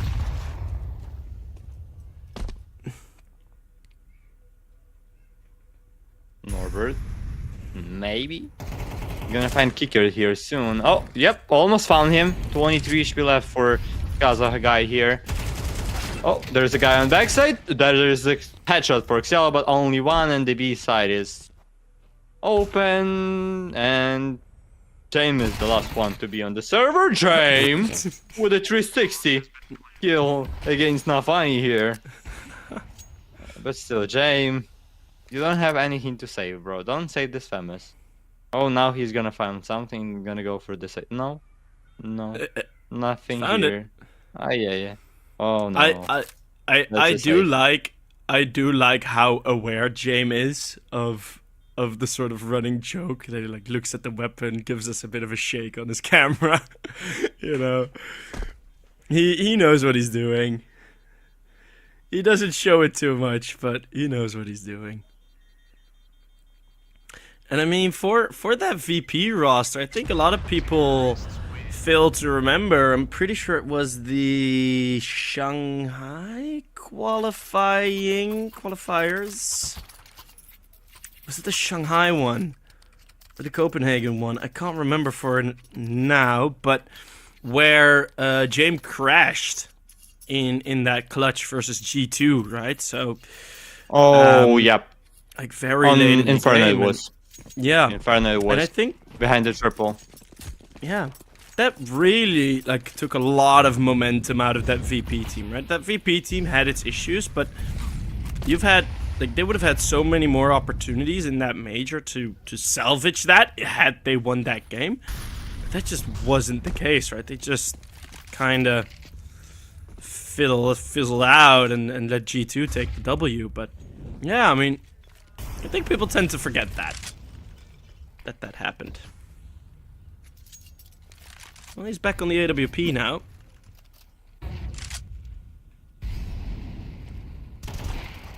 Kurt right for the first, and Jame for another one. That's a good start for PARIVISION in this round, but Nafani and Norbert are the guys that can save this round. No, Nafani, oh no, he cannot save anything here with such a bad shooting in that moment.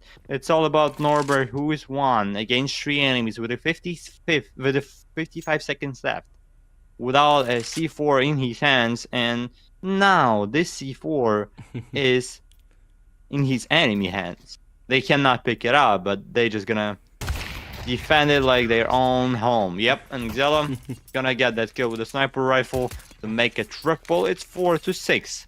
This roller coaster are still in the lead, but didn't win a first half yet. Oh, but it looked pretty damn good. It does. No, but it, yeah, finally some shooting, some proper shooting out of PARIVISION. And once again, it's this sort of general area side take, or general area approach from Rollercoaster that doesn't really work out. Everything else has been very, very direct from them. And as soon as they try to take control over a whole area, aka a bomb site or middle, you see them kind of struggling. So let's see more one-on-one battles happening. I mean, yeah, there you go. Norbert with another kill. Oh, just flying. Norbert has drank his Red Bulls. He's been given wings as Jane puts his old teammate back into the bed sheets. Chiron with the double headshot spray. What a crazy kill. You just see Delatus and Nafany laughing about it. That's a nice guy. I mean, you have to remember the one Percy goal, against Spain. That was just exactly the same, but with the AK here. That's actually a great reference.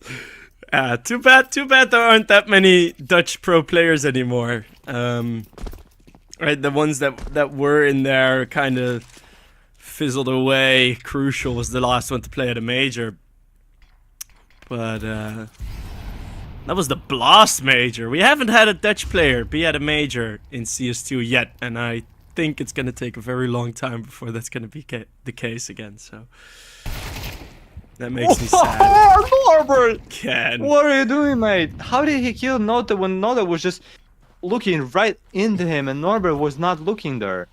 That's another crazy kill by him.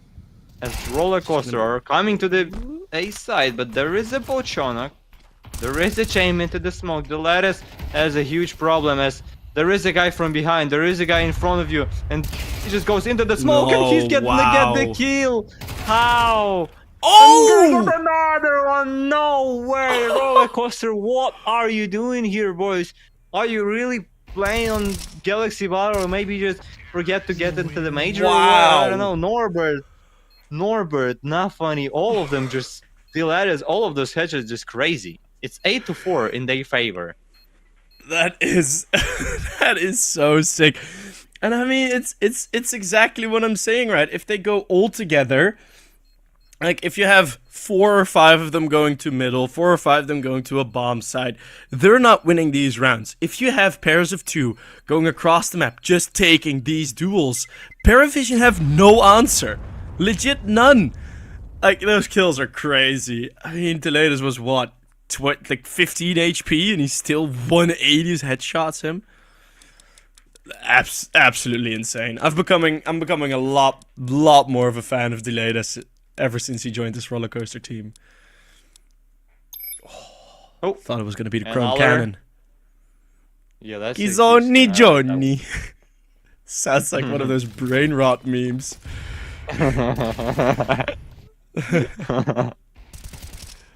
He's only Johnny. Yeah, it's whatever. It's ridiculous. As we start the second half of this Mirage here, for Rollercoaster, if they're gonna win this pistol round, it's gonna be a good score and start for them.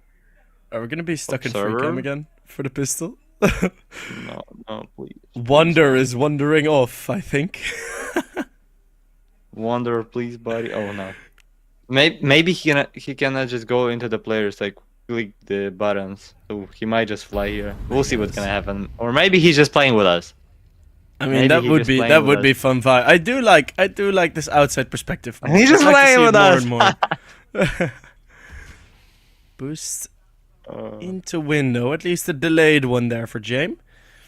As a lot's going to be riding on Chiron, because he's going to be the first point of contact. They're lining up at the exit of the connector smoke. Can they hold them off here?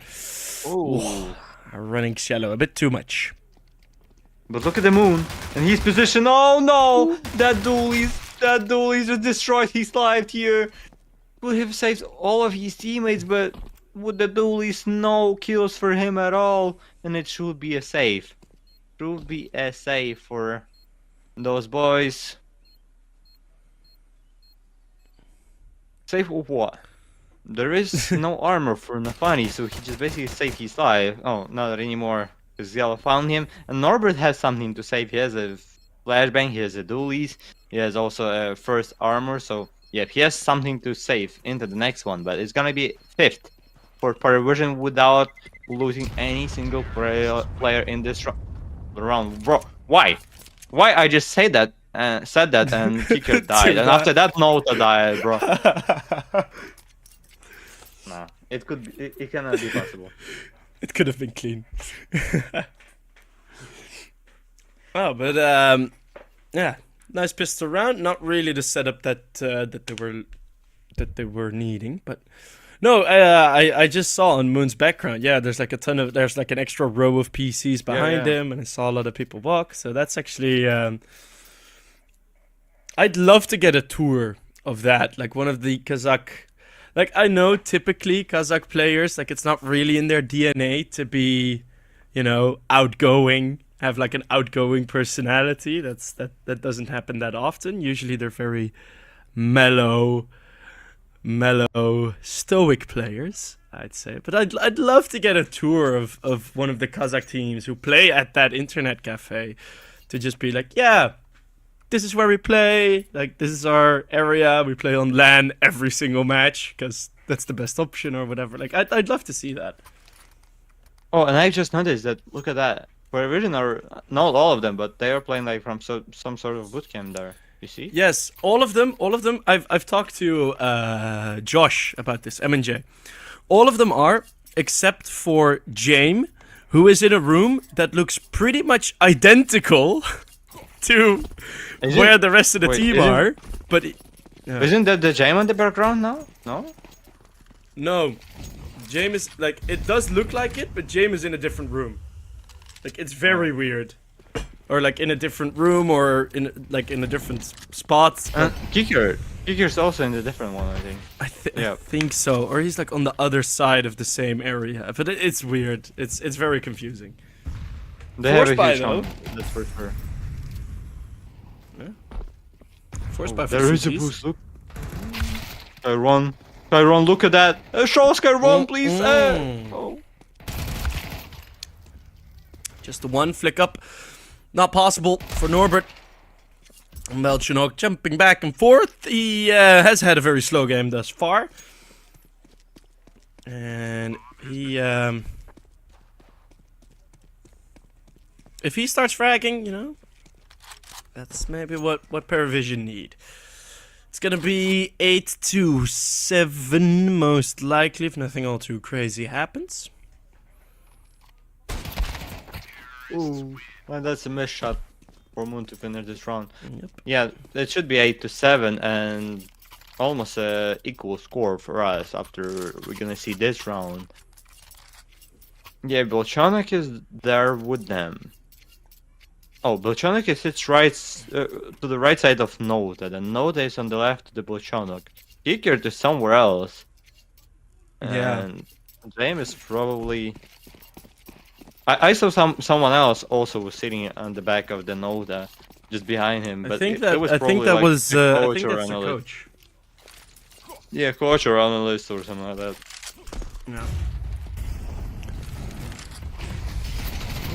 Gonna be flying in. A nice preparation on the angle, but it's Nafany with the USP. Okay, I said this round is for PARIVISION if nothing too crazy happens, but crazy is happening right now, or at least a bit of crazy. Yeah, just probably for a second.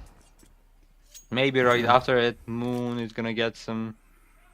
However, there is still a chance if Paravision gonna keep going towards A side.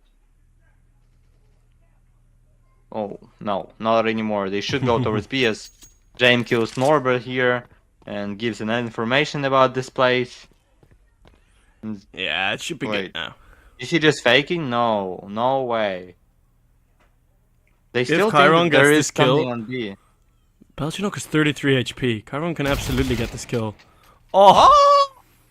That is such The a risky wall play saved from... Yeah. They're still going towards A side. Oh my goodness. The Lattice is the last one. The B side, boys, the B side was wide open after we got the kill against Norbert, but they still kept going towards A side. That's a scary for the Paravision fans for sure. Kickert is doing a lot of talking on the camera. He is speaking a lot. I know, like, typically James still has the IGL role, but I've seen Kickert talk so much in the recent Paravision games. Pretty interesting to see. You see again now, it's James that's silent and Kickert just full talking.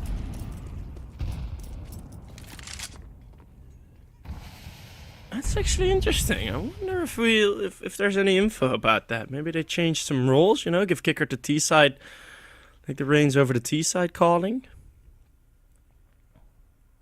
Or maybe just like there is a lot of teams who just have IGL, but at the same moment, like every single player can call something.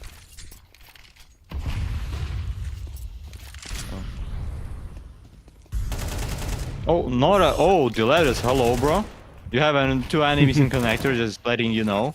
Chiron is the guy in jungle, but he's already smoked off, so it's 4v5 situation, and the bomb should be planted pretty soon. Oh, Moon gets a kill against James. Oh, Moon almost got another one. If Smoke disappears just 1 second faster, it would be so bad for Roller Coaster for Paravision Desurations. 4v4, and still chances for Roller Coaster, but after Chiron is on the floor, Norbert is the only one man with the defuse kits, and it doesn't seem like Moon and Norbert are going so fast. Now Norbert needs to run, and he does the same, gets the first, but still 3 enemies left to fight against. No time at all. Norbert is gonna go for the defuse, but such a late smoke there. And they spotted the sniper rifle. Moon, you have to run or somehow survive. Oh, gonna get the kill against Norbert, probably gonna survive, yep. Gonna save this all, but it's 8-8 and 4 rounds in a row taken by Paravision here, and now it's a draw. That's an 8-8 score. Yep. I loved this post plot from Paravision because Belchinok takes an early fight, makes it a 4 versus 3, so he's already gained the advantage, but he is very low HP. And they all tuck in, right? Tetris, ramp, sandwich, very passive positions. And Belchinok's just out there swinging and facing for a kill. Facing for information. As soon as he goes down, the information gets passed on to Paravision. And you see Rollercoaster like pause because they're like, oh, a trade's coming. And then they wait 5-10 seconds, which is valuable in a post plot. And then no one's peeking. And then all of a sudden it's like, yeah, what can you do now? And there was nothing else to do. That was a very well thought out post plan by Paravision. Just wanted to highlight that. Several analysts, I guess. Or analyst sheep. Oh, yeah. That does sound better, I think. Someone is in chat are writing, imagine losing to a 2-week temporary team, ha ha ha. I mean, bro, buddy. Look at the names of this team. Norbert, the major winner. Nafani is the winner of IM Dallas 2022. Then Chiron for sure won something else too. So that's not just about the team, the name of the team. That's all about the names. And those guys are played to for sure a lot. Would face it together even in the past and just in general. This is not about the time, how long are they being on Ashok TV and all that stuff. It's all about their experiences. Nafani gets the kill against Zelo. There is a guy in pit, but another one on mid. It's James. James is so far away, but now he's gonna be there and he's gonna see Nafani, and Nafani's only one, no kits, and should have got for a save here. Gonna go for it, but the problem is that James is also close to this position. Yep, and James would have almost won top. Finishes this round. Is he gonna be able to? Oh, he's not even running for that op.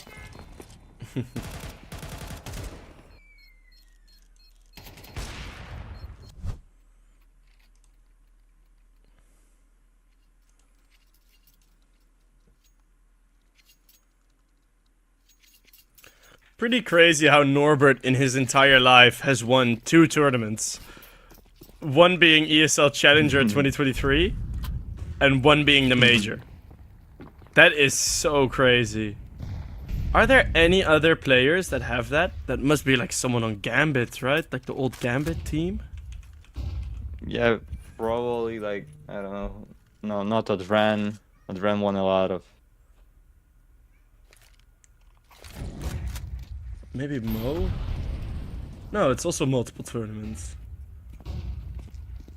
Just a couple of DreamHacks though, but still, like, DreamHacks back then were a big thing, you know? PARIVISION in the lead though. Meanwhile, I'm gonna search for that in the background. Ooh, look at apartments. Look at apartments. Look at Norbert. Oh, look at the moon with a double with one shot into the smoke. What was it, Moon? Way. Are you in the planet orb or not? Oh, Bolshanok, nice headshot from him, but Moon, bro, just killed 2 guys in 1 shot. Oh, That is insane.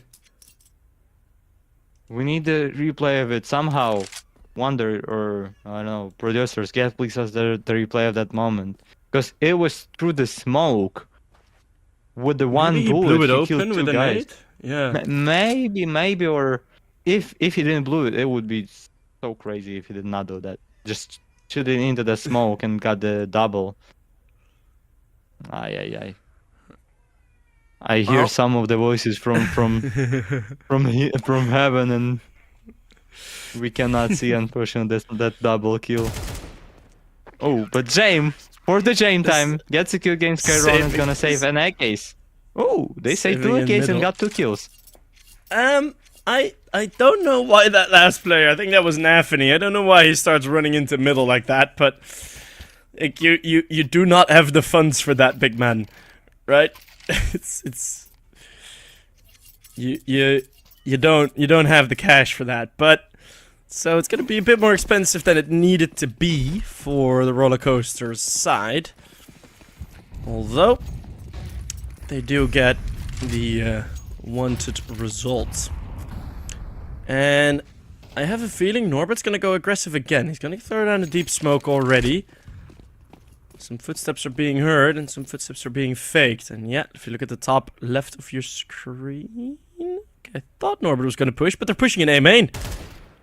Oh god, already fighting here. That was not on the agenda for PARIVISION. What do you do now? You get headshotted. That's all you can do. Such a good play from Rollercoaster again. What a great read on the round. Bang! Ooh, what a nade. The moon explodes. Welcome back, Black Ops 3 storyline. Black Ops 3 Zombies storyline, that is. Some rockets being shot from the moon. Wait, that's Black Ops 2. I'm getting my Call of Duties confused. I apologize, hardcore Call of Duty fans in the chat. Cello still can do this, though. Yeah. With the 40 seconds left, he still has a chance to get into the A side. Maybe the blended C4 there, especially with no one of T side being here at all. But for Xello, oh, look at his mouse, look at his hand, just whooshing from side of the side. He's gonna get the bomb. That's an extra money for PARIVISION here. But now he needs to get the kills. Spotted the 2 guys in connector. There is a guy on city with a sniper rifle. He gets the kill against him. 2 more to go. The molly inside, the nade after it. Xello Gets for a pick, but Chiron, what a good pick with M4 to finish this round. It's 10-9, and once again, Roller Coaster gets in the lead. That is such a crazy push. That is so good. I mean, just two players pushing in towards A main, and they continue until they hear the footsteps.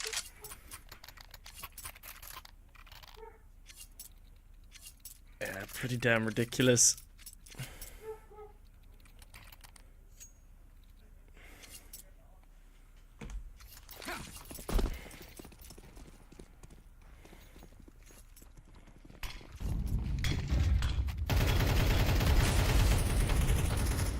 And for Parivision, now there is a huge problem with the money, especially with the lattice. Oh, what a great position, but now it's not safe to stay on that position for so long, as Belchonic was a few seconds away from getting that kill, but no. It's 4v5, still an advantage for Roller Coaster, as the lattice got an entry kill against the guy who was just pushing and was trying to get into connector, but it was not the moment of his life and not the moment of this round for him. And James, are they coming back to... No, they're just meeting each other, maybe throwing some videos to throw it and use it towards A side. That's not funny. He's not gonna get killed here. He's just gonna check James, and then he's just gonna... Oh, especially with the James having an up, maybe there is a chance, a possibility. Oh, not funny. What did I mean? Just... Oh, there is a molly. Maybe he's self-landing. Maybe he's about to like Shadow or something like that. And now soon he's gonna see the guy in Palace. Oh, that molly. Oh, and Belchonic is burned. They heard it. All of the information spotted. All of the enemies, and especially with the smoke into the pit, that's gonna be so bad to play for Roller Coaster in this round. Not funny with the double, but Cielo unsure with his double. Maybe gonna go for a triple. What? Cielo, you're just changing this Steps round. hurt. James, there is the guy from behind. There is an Norbert. 20 seconds left. They know what Norbert's doing. They know what Norbert's doing, but Moon is still here. Xielo needs the ace. He's coming back to fight Norbert, and the swing is there. Norbert, again, it's what I'm telling. That A main push. I told you guys in the first half. Norbert is gonna push apartments, and he does, and it's so much information. All four players are here. It is incredible that Xielo makes this a competitive round, but all the arrows were pointing to a Roller Coaster win in round number 20. They do convert it. Don't let Xielo ace. And this is the first timeout PARIVISION use, whilst they are a half buy away from getting down to map point. And now there is a huge problem. Huge problem for PARIVISION, as I was talking at the start of the middle one, at the start of the previous round, that they don't have money, they don't have that confidence in their things, as they lost already 3 rounds in a row. Yeah, they get into the sides, but they're either planting the bomb and losing that side, or they just get into the side but cannot secure any situation for themselves to plant that C4. And now they're saving. So if Roller Coaster are not gonna lose it somehow, it should be a round for Roller Coaster to make it 12-9, which is gonna lead them to 3 chances. And they're gonna be only one successful step ahead to finish the first map with the win. Norbert leaves the B side. Oh no, he's gonna keep staying there. And the idea of PARIVISION was probably to go and run towards B side. But after that smoke, they just changing their mind. They just gonna run towards A and try to get their luck there.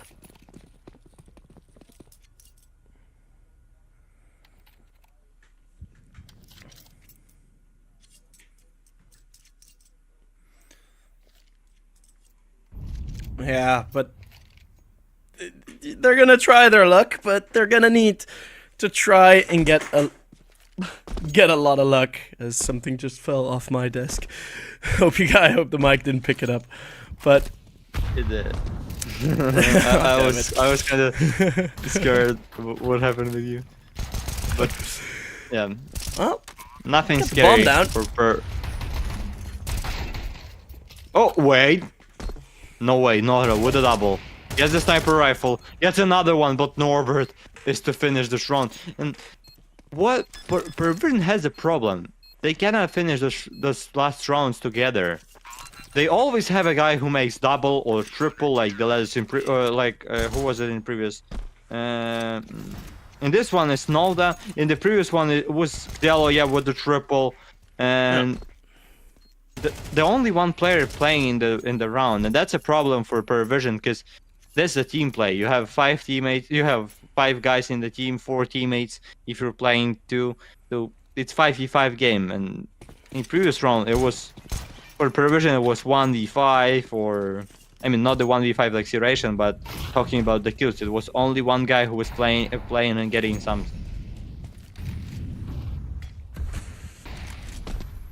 And it's been like that in the first half as well, where Norbert finally punished. James had enough of his old teammate there. Just no, sit down. And that is finally a good adjustment on the side of PARIVISION, because Norbert was getting way too much information, making it way too difficult to enter this A bomb site. But now it does seem a lot easier. Just Nafany here. Ooh, he's burning. He can't go anywhere. Ooh, Nafany burns 100 to 0. And it does look like at this point, you know, money's not too great for the CTs. They gotta save here, and they gotta have an adjustment, because now Norbert cannot be the one to consistently find this information again. At least not when they're ready to have James hold it. So they're gonna need to be a bit sharper on that. I'm wondering to see how Rollercoaster adjusts. Maybe they're gonna take the pause after this round to make things and change something in their game. The score is 12 to 10. Still 2 chances for Rollercoaster, but as you said, they don't have a lot of. Yeah, and this one is probably gonna be a bad buy for them. Or I don't see the point of risking here, or they're gonna risk it for the biscuit. And yeah, that's a risk by Rollercoaster. The risk that could lose them, yeah, could actually lose them the game, because it's 12 to 10. If they're gonna lose this round, it's gonna be in OTs, and then who knows what's gonna happen during overtimes. The lose bonus is around 1900 for them, so basically all of them gonna have 2k max, maybe 2.5, if they're gonna lose this round. So it just, I don't know, the kind of risk that you maybe don't need to do on this score. But if you're gonna win it, it's gonna be alright, and you're gonna be happy that you risked it, you won it, and then you can think about Dust 2 maybe. Once again, they have James starting up a lot higher up into those apartment halls. And once again, this is just pretty much an identical strategy for PARIVISION. Only now they don't have the luxury of getting that opening pick. And Norbert is in a bit of a different position. James, that's a brilliant flashbang. But can they hold on the site? No, it doesn't look like it. Another save. Rollercoaster got fooled by the same thing twice. Oh no. Now it's time for save once again. But no money for Rollercoaster in the next one. So they have to, I mean, if I was the player, I would definitely take a pause and discuss about our economy, discuss about what can we buy, what should we buy. We have a defuse kits with the Chiron now. Sniper rifle for Moon. Maybe put those guys close to the A side so they can work with those guns there. With PARIVISION are just going straight to that position, and it's working well, because Nafany cannot do anything with it. Moon with the double. That's a good double, but still, it's not gonna be a problem for PARIVISION economy, however. And yeah, James couldn't find anybody there on short. What is gonna be an idea there? Just, they're not even taking pause. They're just gonna straight play into the next round. It's gonna be sniper rifle that Moon saves, Chiron with AK, MP9 from Nafany, and 2 Themesis. On to the next round of the regulation time we go. And the question of this round, Is it gonna be an OTs or is it gonna be a roller coaster finishing this map with a 13-11 score? And as we can see, just in 1 or 2, 3 seconds, we're gonna see a first fight between snipers. Oh, James misses the shot. James, how did you miss that? Not funny gets the kill with MP9. That's a huge start. And Norbert, the guy who, as you were saying, pushing a lot of apartments. Now he also pushed, got smoke there, so cannot get the information as he wanted to do so, but might go for a kill with the FAMAS. They haven't pushed further into A main, but you see the rotate coming in. Nefany getting back to support this, and Nota is in a very difficult fight here. He has no util. This is just going to be a clean fight in the ladder room. That's going to matter so much. Oh no, Kayron! He just checks past it. Nefany's already here. Need to wait for Nefany. He's gonna get caught twice. Rollercoaster looking the wrong way, and overtime secured by PARIVISION. That's a 3 rounds in a row by them, and that's OTs on this Mirage with a 12-12 score. As we go, and what's gonna be the predictions for this OTs by you? Because I don't know, like I don't like the way 25-21 are defending. No, not 25-21. That was the worst prediction that I heard from you. No.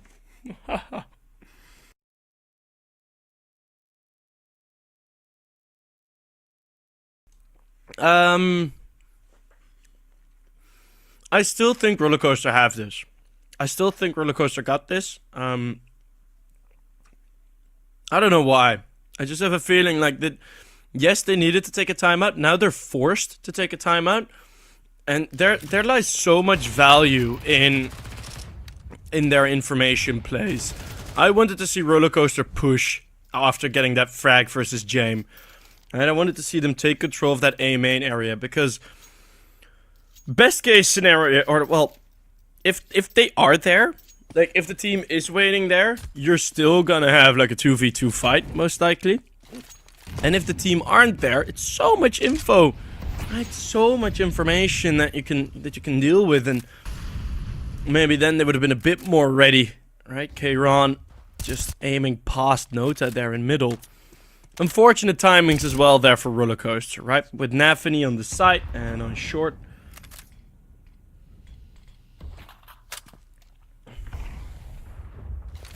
James starts with the entry. That's a bye-bye for Kayron in this round. As there is a lot of problems for Rollercoaster. And to be honest, I don't like the way they're playing for defense here. Because do you remember how many times PARIVISION went to the A side and nothing changed there? Nafani was still playing in the bad position all the time on A side. And they were just not doing any of the changes. The same that just happened with the Copenhagen Wolves game. Oh, Norbert burned into the molly. Nota just finds him once again. It's 3v5. And Nafani is on the B side. 40 seconds left. The bomb is not... Oh, the bomb is not even close to the B side. The bomb is just somewhere in the middle. But it's PARIVISION, so that should be all good.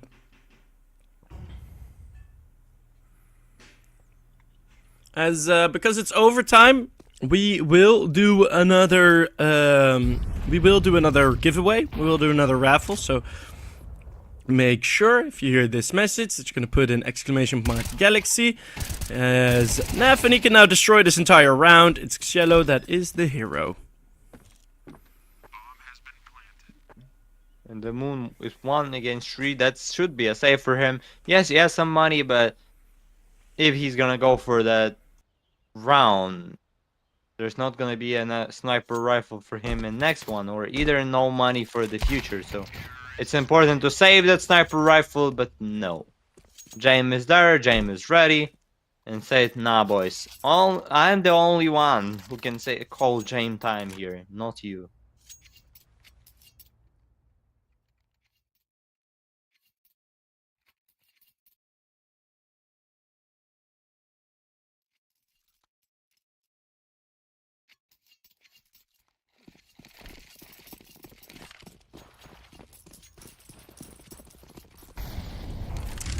I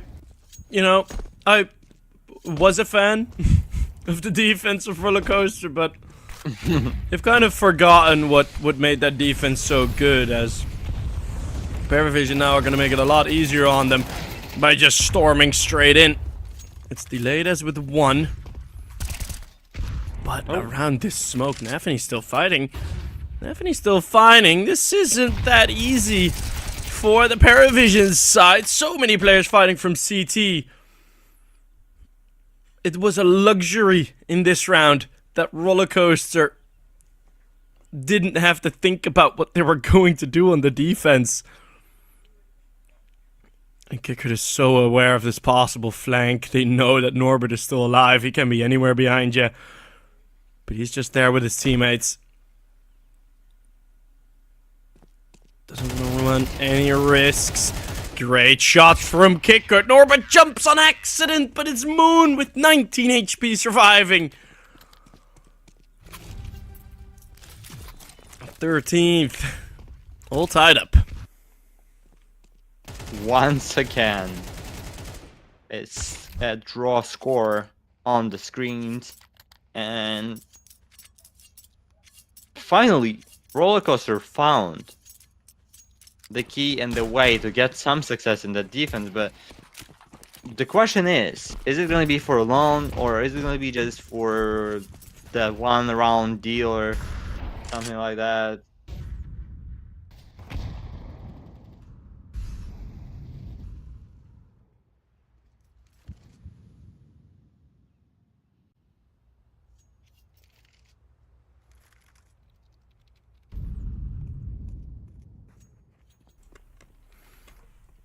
Yeah, hoping to see more of that, but instantly you see PARIVISION responding by just playing passive again.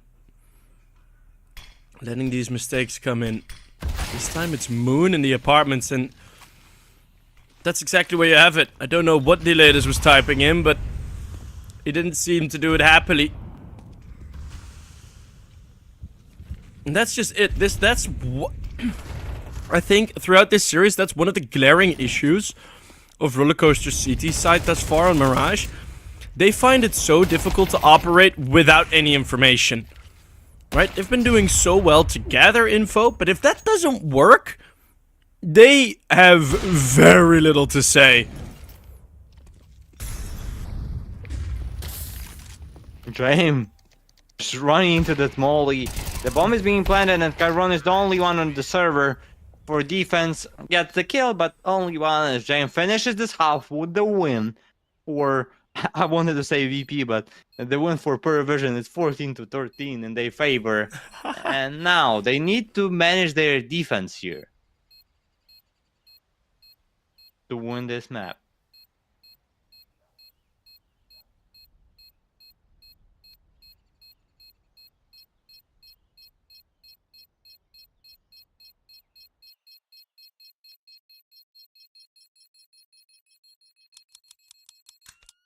Oh, and I forgot about the case actually, yeah.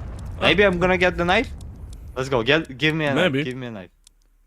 Nah. I would say what I'm gonna get, but I'm not gonna say it on stream, so. That's a AK-47 crossfight for Rex. Congrats, your buddy. Our boy or girl from chat. Let's say. Thank you for being us. Yeah. Currently 13-14 in this Virtus Pro versus Virtus Pro matchup. Just to stay on your theme there. It's a lot of versions of VP we have now. In that sense, isn't G2 Virtus Pro as well? What do you mean? G2 is Virtus Pro after Taz got his Mercedes. Oh. Oh wait, Taz is actually with G2 as well. Well, was with G2 as well. Yeah, that's so funny. Sorry. Play through window. No, what? Can't find it. Opening kill again for the T side. Yeah, they seem to come easy on the T side, these opening kills. I mean, for both sides. At least feels like it.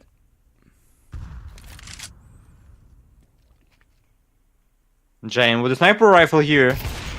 Oh my goodness, he was pointing at Lex, not even into the body. Kicker gets another one. Nafani was just running from that smoke. It's a what? It's a 4v3. It's okay, Chiron. That's an important kill. He's now. Oh no. The guy from A cannot help.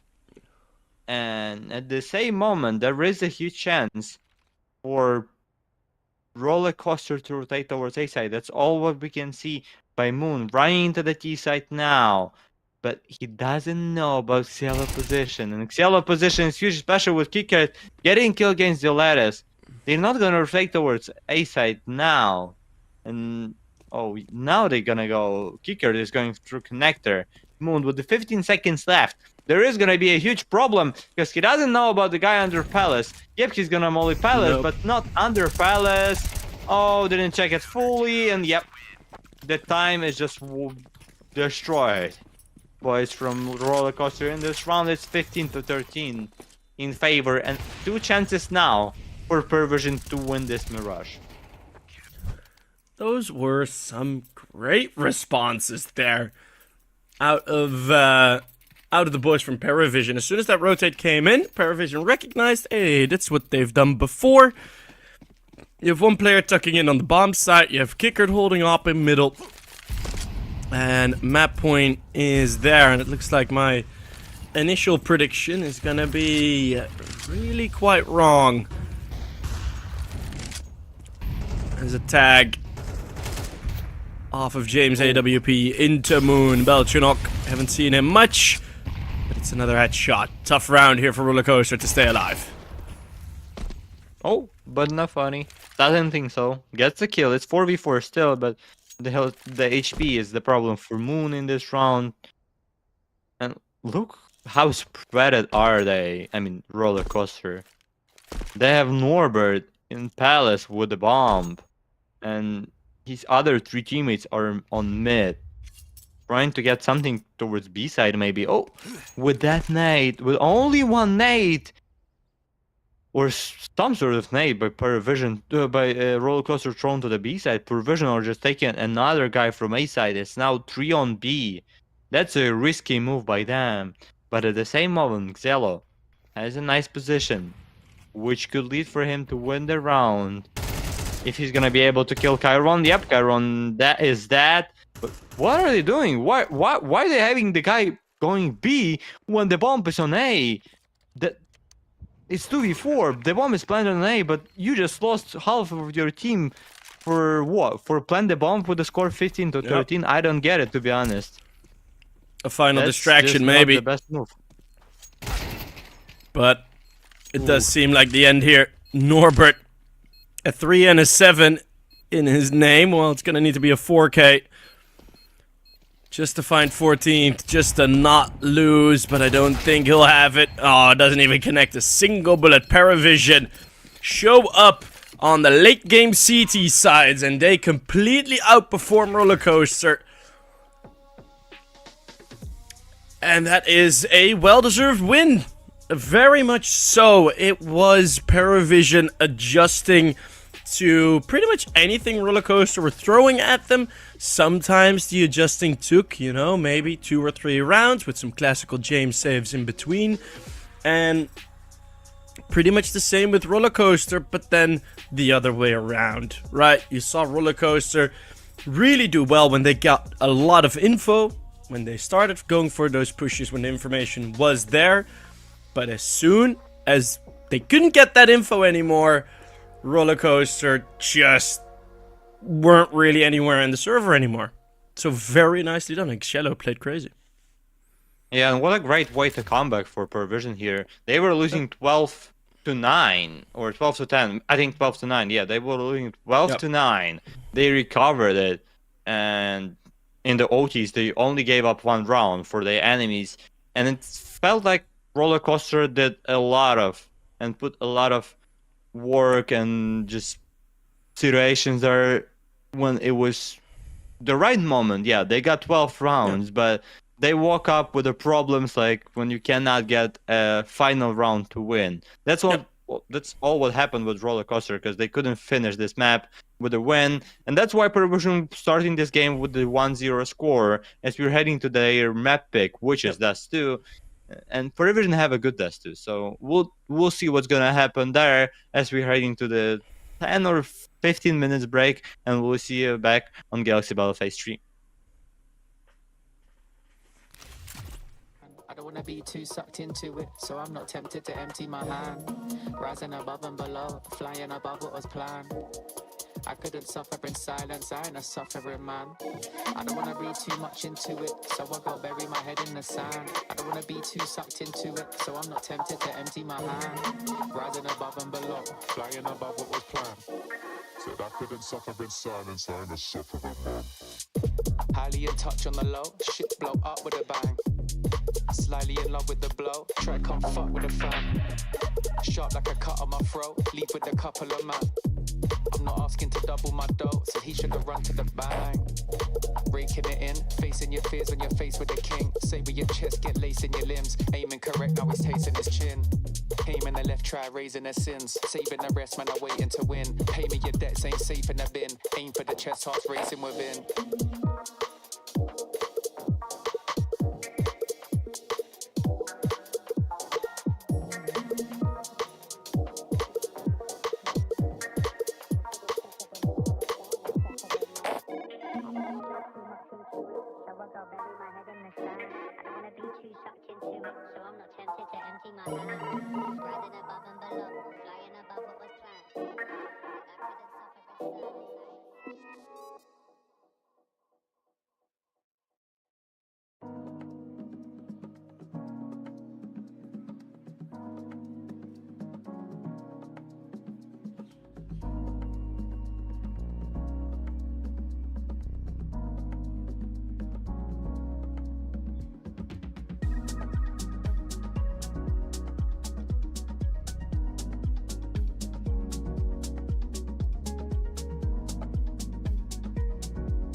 sun don't shine.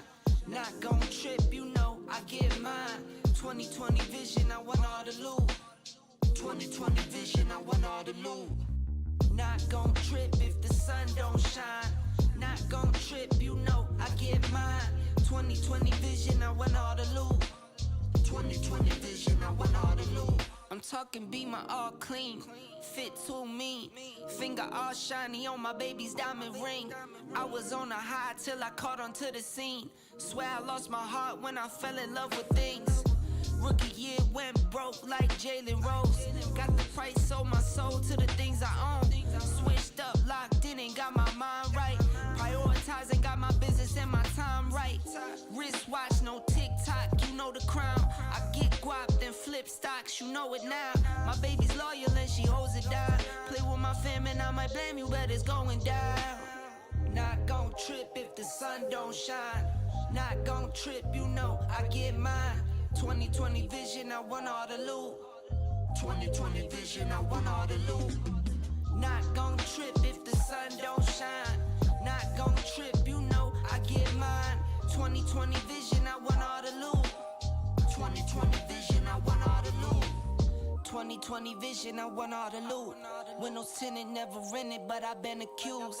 Numbers up and we need no recruits. Leather loafers for the tailor suits. Making moves that you could never do. You sure I'm cool, but I'm never amused. When I cop it by the tools. The weather change, I change the views. I drop a record and I watch it boom. You see me working like one on a Zoom. Was destined since I left the womb. I'm staying silent when I'm in the room.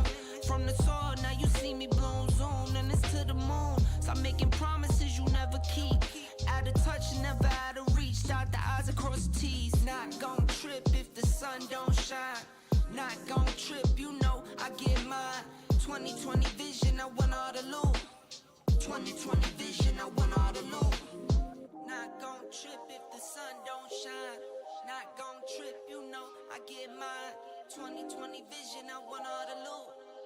2020 vision, I want all the loot.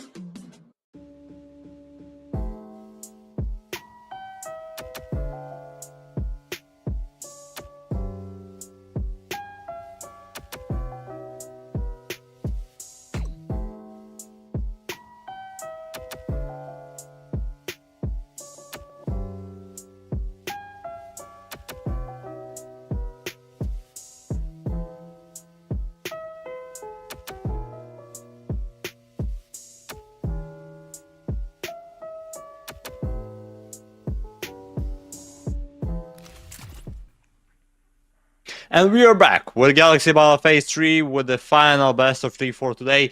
I don't know, maybe with the final map, maybe Dust 2 is gonna be the map for PARIVISION to win, to take and get into the quarterfinals, or maybe it's gonna be the time for Roller Coaster to get that revenge for Mirage that they lost.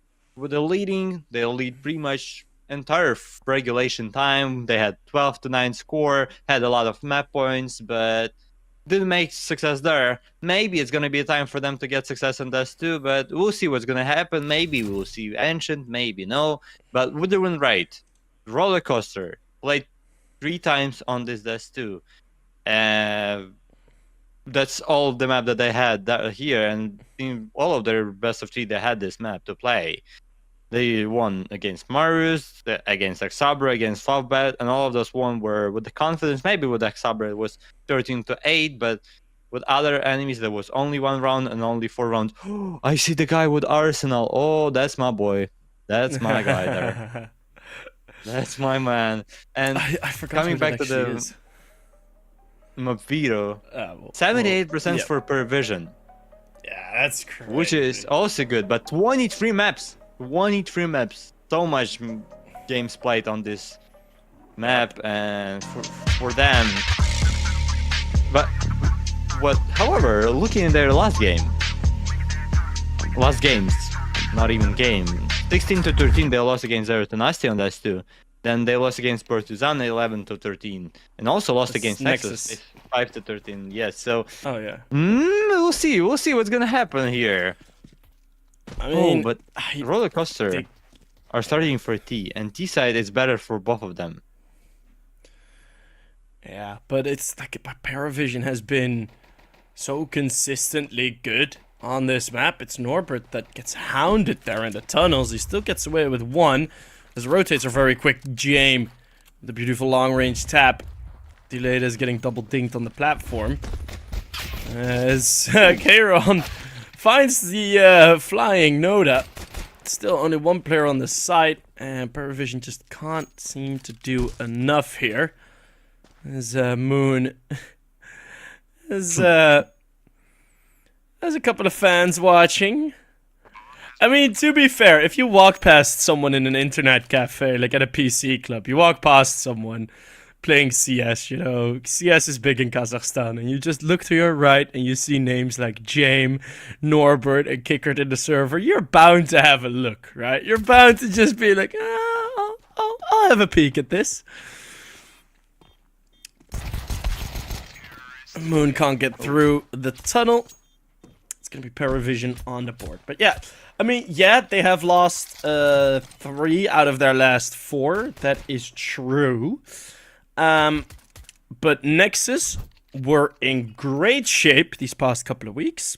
They have sort of decreased in form already. Like every single time there's like a 2-3 week segment of Nexus just being world beaters, and then that kind of fizzles away. Same with Partizan, who also had that same kind of flow. And Z10, you just never know what you're going to get out of Z10, right? That makes it so difficult to play against them. But yeah, for now, it is still looking good, right? All the other scores that they had have been pretty dominant. Like they beat TNL, who's a really strong Dust 2 team. They beat Navi Jr. 13-6 earlier this year, right? They got the reps in.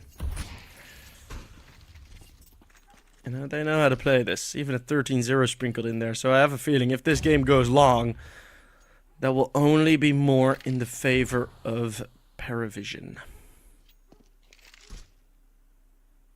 The Norbert position is quite good here.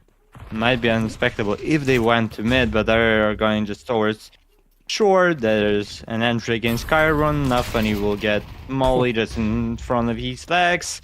Norbert is the only one who could save this round, but no. Like, whoa, but look at the damage actually. And that guy with the scout, that's a Moon. With one bullet, pretty much with the sniper rifle, he can kill 3 guys. But no, Zella gets another kill. It's Moon, who's on short. Hello, Nota. Oh no, Scope had shot it. That was a huge one to see, but yeah, Balchanak with a response. That's still a second for PARIVISION to win.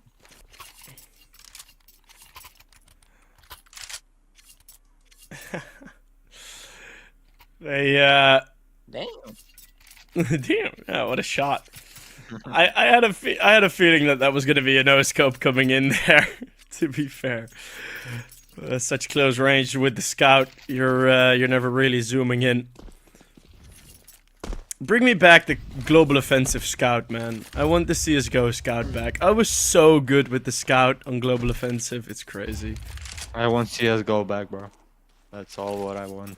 I don't want like scout back from CS:GO. I just want CS:GO back. I want the scout back, bro. No, it's mostly like the thing was there were always new wingman maps being added, and there were a couple ones that people absolutely hated. But I just played hours and hours on end on those maps, playing scout only, just going for no scopes and jump shots and everything. Like, what I map have was some it? crazy Chalice, I think it was.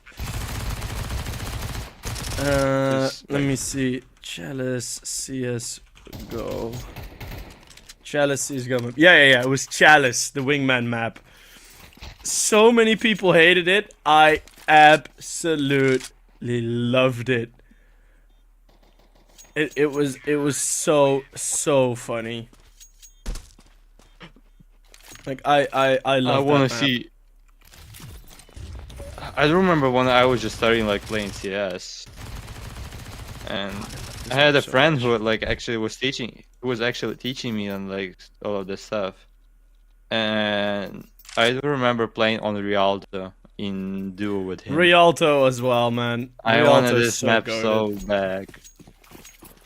Bro, it's so easy, man. You just need to, like, the one thing that I think they just need to do, especially for, like, general replayability, is just add all of the wingman maps. Because now we have, like, what is it? We have, like, 8 wingman maps or 7, with 2 new ones sort of being rotated. That number of wingman maps that needs to be, because you only need 4 players, so you can get them populated easily.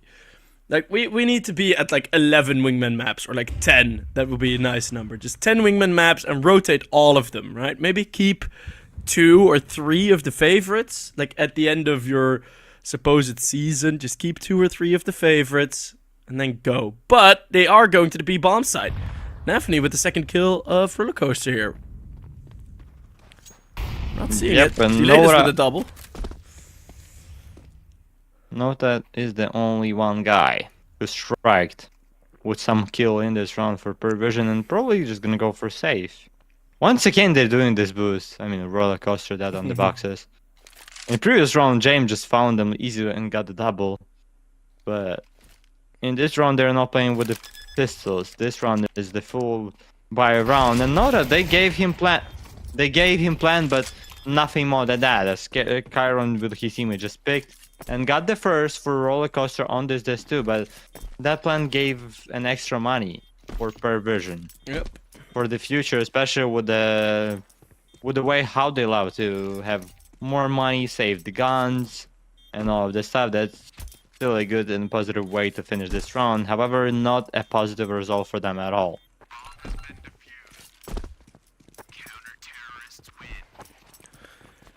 No, sadly not, but I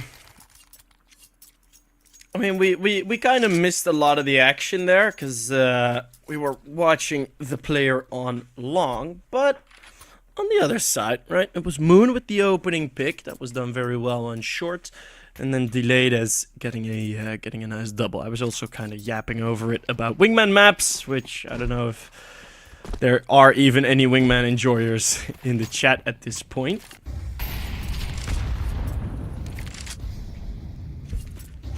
Also, shout out everyone who is in the chat. Thank you for still hanging around with us.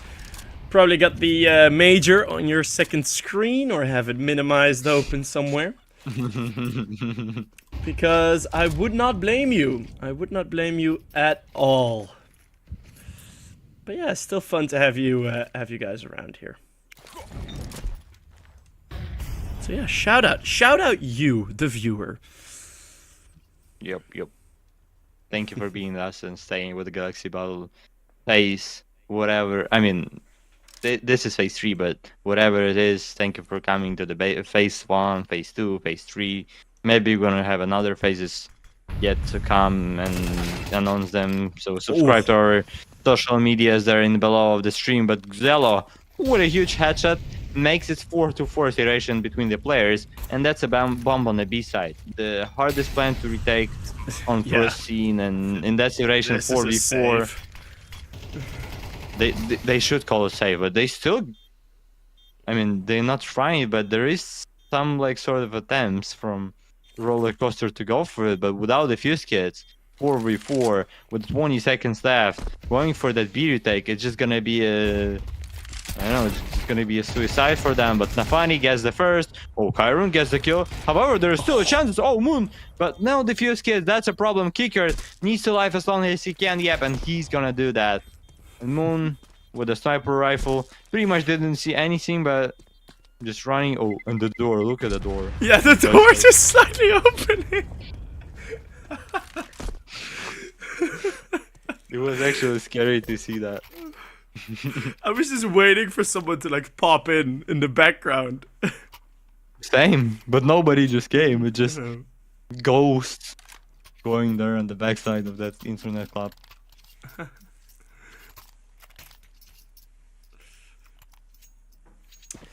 A fourth on the board, and this is also kind of what we also mentioned right at the veto, which Roller Coaster have had it quite easy on Dust 2 thus far.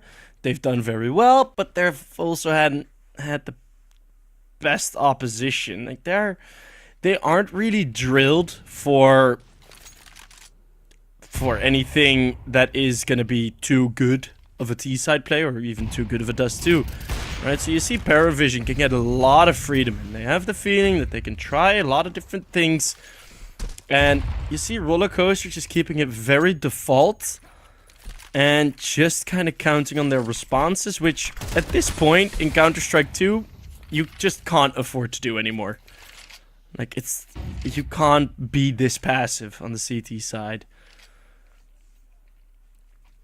Yeah, especially here on Dust 2, like, yeah, that's pretty much impossible. Especially with having B side, in which if you're playing so passively and so close, I mean, so close, like, from your enemies, there is no point of you even going to the B side anymore if you cannot stay like right now, pretty much. Nafani and the Letters are staying in normal positions. With the 30 seconds left, however, there's gonna be a huge fight here on B side. As Nafani gets a double, Kairon is also walking. Oh, James, you need to run, but there is another guy inside. They know about him, and James with the Tech 9. Just running and headshotting him. That's 2v3. Still a chances for PARIVISION to win this round. Xello is on the car. Might find Norbert soon. Oh, Xello, help your teammate.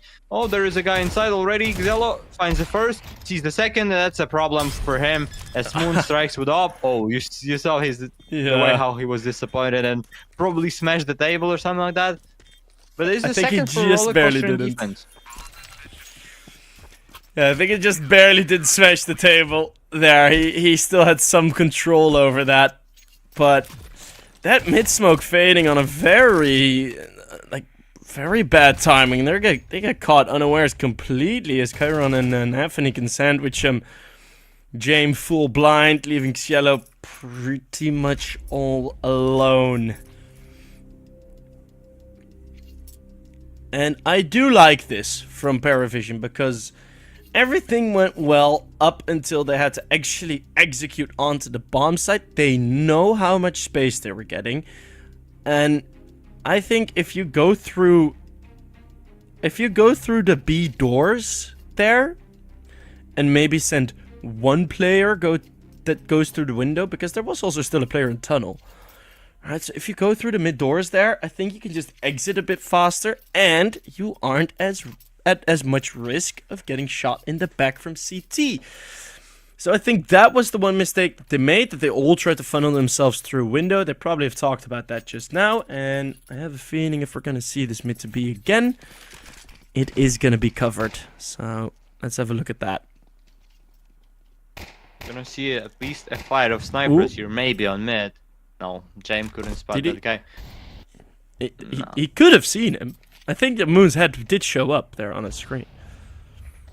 Yeah, but now James' body show up on Moon's screen. As Moon gets an entry, the sniper rifle did not work here for James and PARIVISION as they're starting the round with the 4 players. Nafani, however, did get some damage from who? From that was on the cross. Oh, that's his arm, I think. Or maybe it was an idea. Because I didn't see when did he get the damage, but Belchanok with another shot with sniper rifle gets the Moon running from the mollies. Oh no, that was not the best idea, running into that smoke from the lad. Oh, they're running once again into that molly, into the same molly. They just burned all of their health points from that molly, and the ladders gets an easy 4 kills. Oh, that was not the best way for PARIVISION to play like this. Yeah, look at that. The first guy running into the molly, and then Nora and Kicker like, oh bro, you almost died into the molly. We'll wait and run into the same molly. Let's go. The floor is lava. Let's go. Let's play it. Belchanok was sprinting through a molly and went for a quick scope with the AWP and just jumped right afterwards. I don't know what the general idea was of that, but they want to send in themselves with some more control here. James, with the sacrifice earlier on, now is going to have nothing. Kicker's going to win the fight. That's a gun for James. Look at the map. Look at the map. Yeah. Look, just running to that gun. Give me that gun. Oh, the letters is here. And Kicker is down. No gun for James. And finally, the push from Roller Coaster. Oh, Oh, he does find it Got eventually. the kill on B. Ooh. But yeah, Moon just works well. Yeah, James. Imagine being James in this round. You have nothing to have. Then you're running from your spawn to the lower, to the upper towns. At the time when you get there, two of your teammates are already dead there. You know that there is an enemy just in front of you. You get the AK, get the kill. Now you're running towards mid. Get the hatchet against sniper. It's 1v2. Still winnable situation with the 35 seconds left, especially with no one sitting on A side and defending that position. James can actually win this round. There's only one defuse kit as well. That's on Norbert.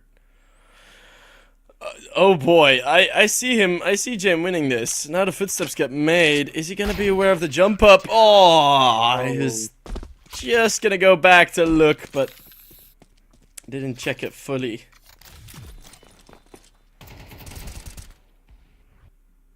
And it's 4-4.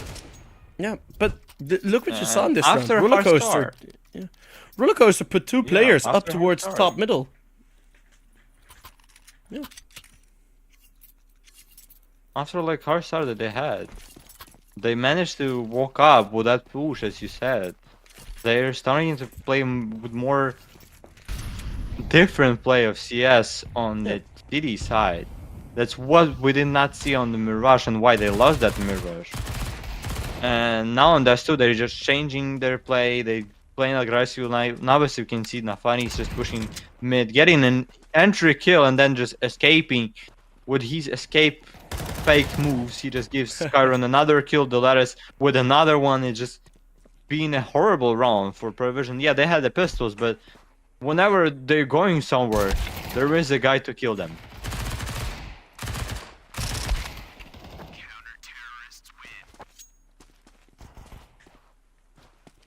Yeah, looking real good. I didn't think Rollercoaster would have it in them to get this this good of a recovery. I'm gonna be honest, but no, I'm pretty impressed. They could still lose the half, but getting to 5 already. I mean, 5-7 is such a non-score line of the half, right? It doesn't matter that much in the grand scheme of things. If it's a 5-7 or a 6-6, you know, it's not that impactful, is it? So, good night, James. Does avoid most of it.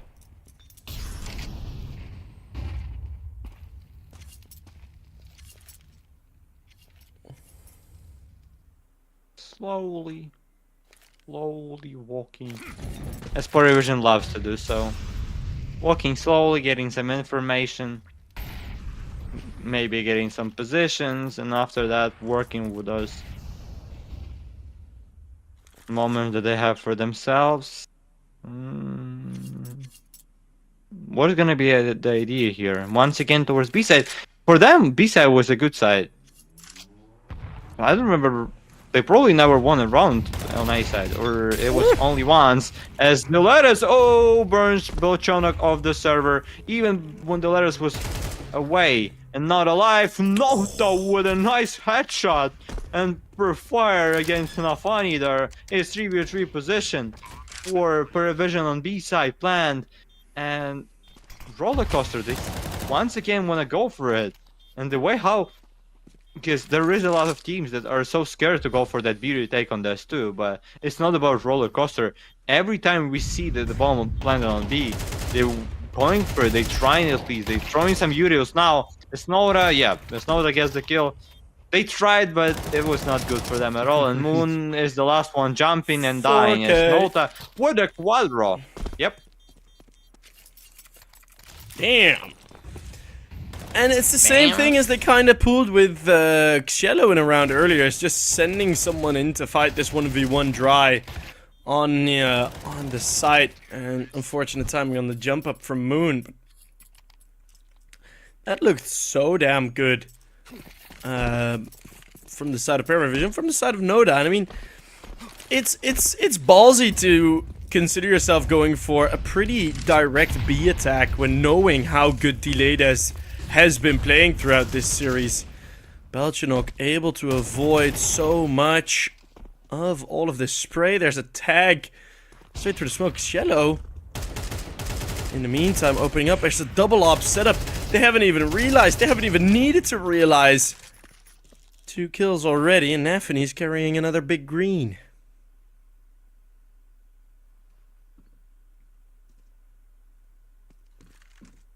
And after a good start, PARIVISION, as they always love to do, you get an advantage. Maybe you get more than 1 kill, and after that, they just slowing things down and letting all of your enemies maybe play some sort of aggressive play, push, and let them get an extra information, and maybe PARIVISION gonna get another kill. But with that move, Rollercoaster just said that, nah boys, we don't care about mid, we don't care about B, we're just gonna stay 3 on A and defend this side like our home.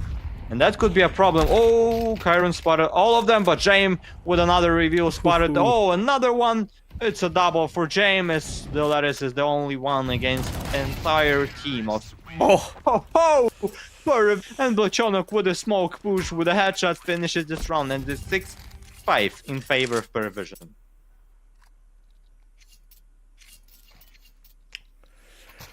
Yeah, and I mean, I have a feeling this is going to continue, but like Rollercoaster are gonna make this a tight game. But you just see how many adjustments are still available, right? You had the streak from Rollercoaster. Part of that was that they were financially broken for a bit. So PARIVISION had the resets and kind of fumbled around. Rollercoaster felt more comfortable pushing for 1 or 2 of those. But that is faded now, and you see PARIVISION still have so many ways to adjust, and they are comfortable with every single form of attack and defense on this map. Like, you have to. If you play so much, if you win so much, you just know what to do. They probably have one of those stickers on their wall. Dust 2 is my home, you know?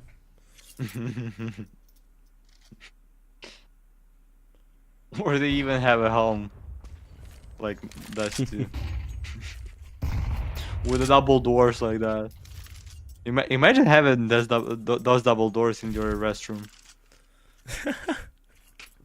Just giant doors. You try to go for a shit and you just get shot in the head by a sniper. Funny position there from Moon, but won't get much from it. James kaboom through the planks. Stand more in the molly, boys. That's nice and hot. Oh, Lettuce gets another one. Oh, whoa, that could be a problem. Shallow with the turn. Oh, Xello, what are you doing, my friend? It's 7-5 in favor for PARIVISION in the first half. And yeah, look at the ping. That was what I was talking about in the first map for the Moon. It's 100. It's 100 ping for that guy. Oh, damn. Which is crazy. To be on the same level still with, hitting his shots. if we talk about stats. Yeah, I mean, he's the second guy with the kills on his teammate in his team with the Chiron on the second spot, which is still crazy. Oh, Krakow, no. Kitty Vartishkin is gonna be the winner of the Kitty AK Crossfade. Yeah, I started reading it and I was like, yeah, you probably have a better, like, you probably know how to pronounce this a bit better than I do. This thing is like he's like, I mean, it's not maybe the last name, but that thing like Vatrushkin is like it's like the bread.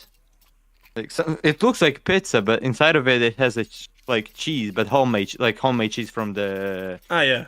You know what I'm talking about, yeah. And it has like sometimes it has like some dippings inside, like maybe cherry, maybe something like that, like jam, and all of this stuff. So yeah. You can look for it. That's actually a good thing. I was eating a lot of that stuff when I was at school. And As we now get that back. has an AK. Oh yeah, now he Now has that an has AK. an AK. And Yeah. can, Oh, can eat this stuff. Yellow. Oh, look at his face, look at his face, the way how he wanted to escape that position. Yeah. But Belchonok gets a kill, a lot of damage dealt through that smoke. Another one. Against T-side, Belchonok, another one headshot. And Norbert is only 24 HP, Moon is only 3 HP left, and Nafani is the only one guy who can save something on the server. Wow. But no, it's Giello. Oh my goodness. Giello and Belchonok are the heroes for PARIVISION to win this round. It's 8-5. How does Cielo get back to ramp there? I mean, he's fighting in CT all the time, and then he's getting his first 2 kills of the round when he's pushed ramp up from the boost boxes. That's actually crazy.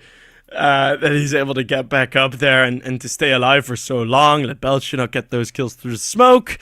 You know, you may call it lucky, but, you know, if you aim at the right position and you have a good feeling for the timings of the cross, that luck will arrive.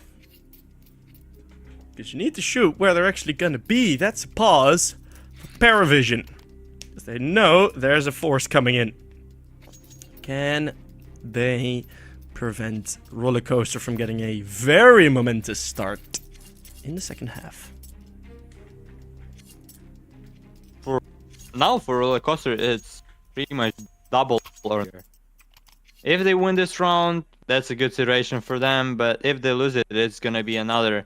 It's gonna be this round for PARIVISION. Then the next one, it's gonna be 10-5 in PARIVISION in defense. Some sort of if they're not gonna die a lot. So for Rollercoaster, this is maybe the round of their life. Oh, Moon! Gets a headshot with a scout against Nora, and with 100 ping, he does it like that, which is just incredible and crazy. Oh, James. That is pretty damn insane. Can they hold off here? Can they hold on? No, these Deagles, they're out in the open.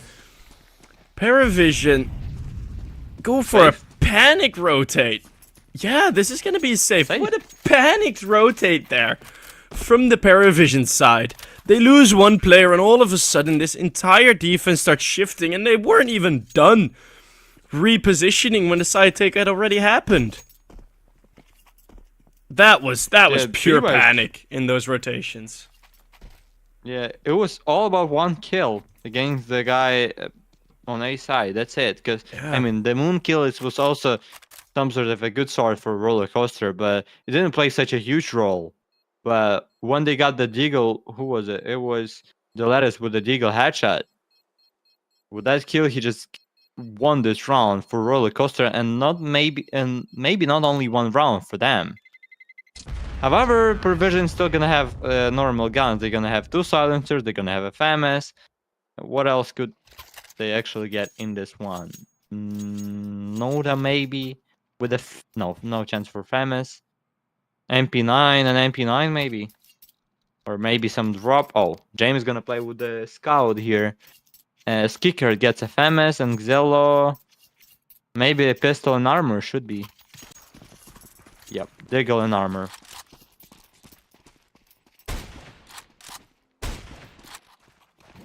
Tries to take some revenge. Yeah. Ooh, hit snap and he but then Moon. He does it again. And just damage out of James.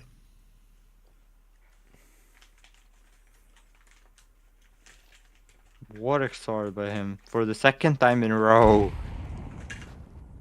Gets that Scarlet headshot. Imagine doing that with 100 ping. That's just absolutely crazy.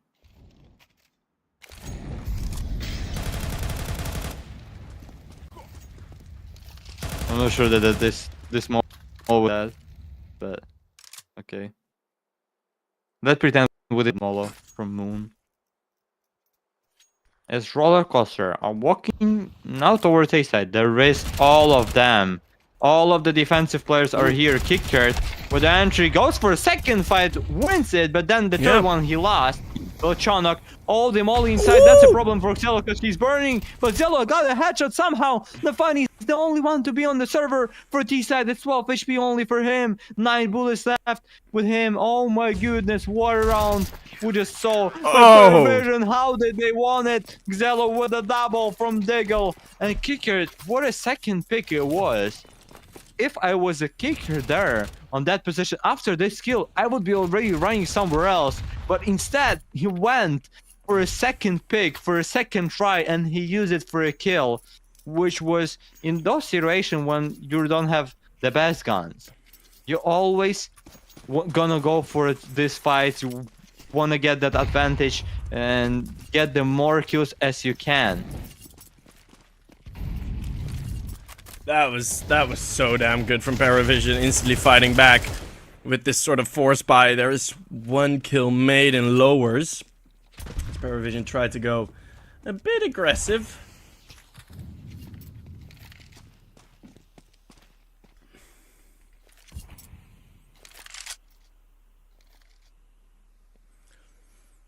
Four versus 4. There's still more than enough weapons, and now man advantage. Kickert able to take down the Kazakh. This is dangerous though in middle. Nota feeling very confident here. Flash. If they don't have a flash for him. Nope. If they would just throw that flash, that would be a crucial one, but no. Oh, no Nota and no Belchonok. Kicker and Xelo from behind. Oh, Norbert with a trade. It's 1v1. Flash from Kicker. The bomb is still on the floor. He's gonna win this fight, and it's gonna be a Kicker to win this fight against his old teammate. Now rival, but in the past there was a teammate. It's 10-6. As PARIVISION getting another one, and Xelo and Kicker with that push from behind just saved the life of PARIVISION and won this round. Such a good flank as well. Just a good strafe from Kicker. Right, he just goes peeking left and right, tries to prevent getting shot when he's out of the door. But then what he does is he just, whilst spraying, peeks into him. So the spray is just pure, like, instant. It's gonna be James finally taking his revenge. That CT op is out, and now 11 looking likely. It was starting to feel like Rollercoaster were on a bit of a comeback, but now a win feels further away than it's ever been in this series.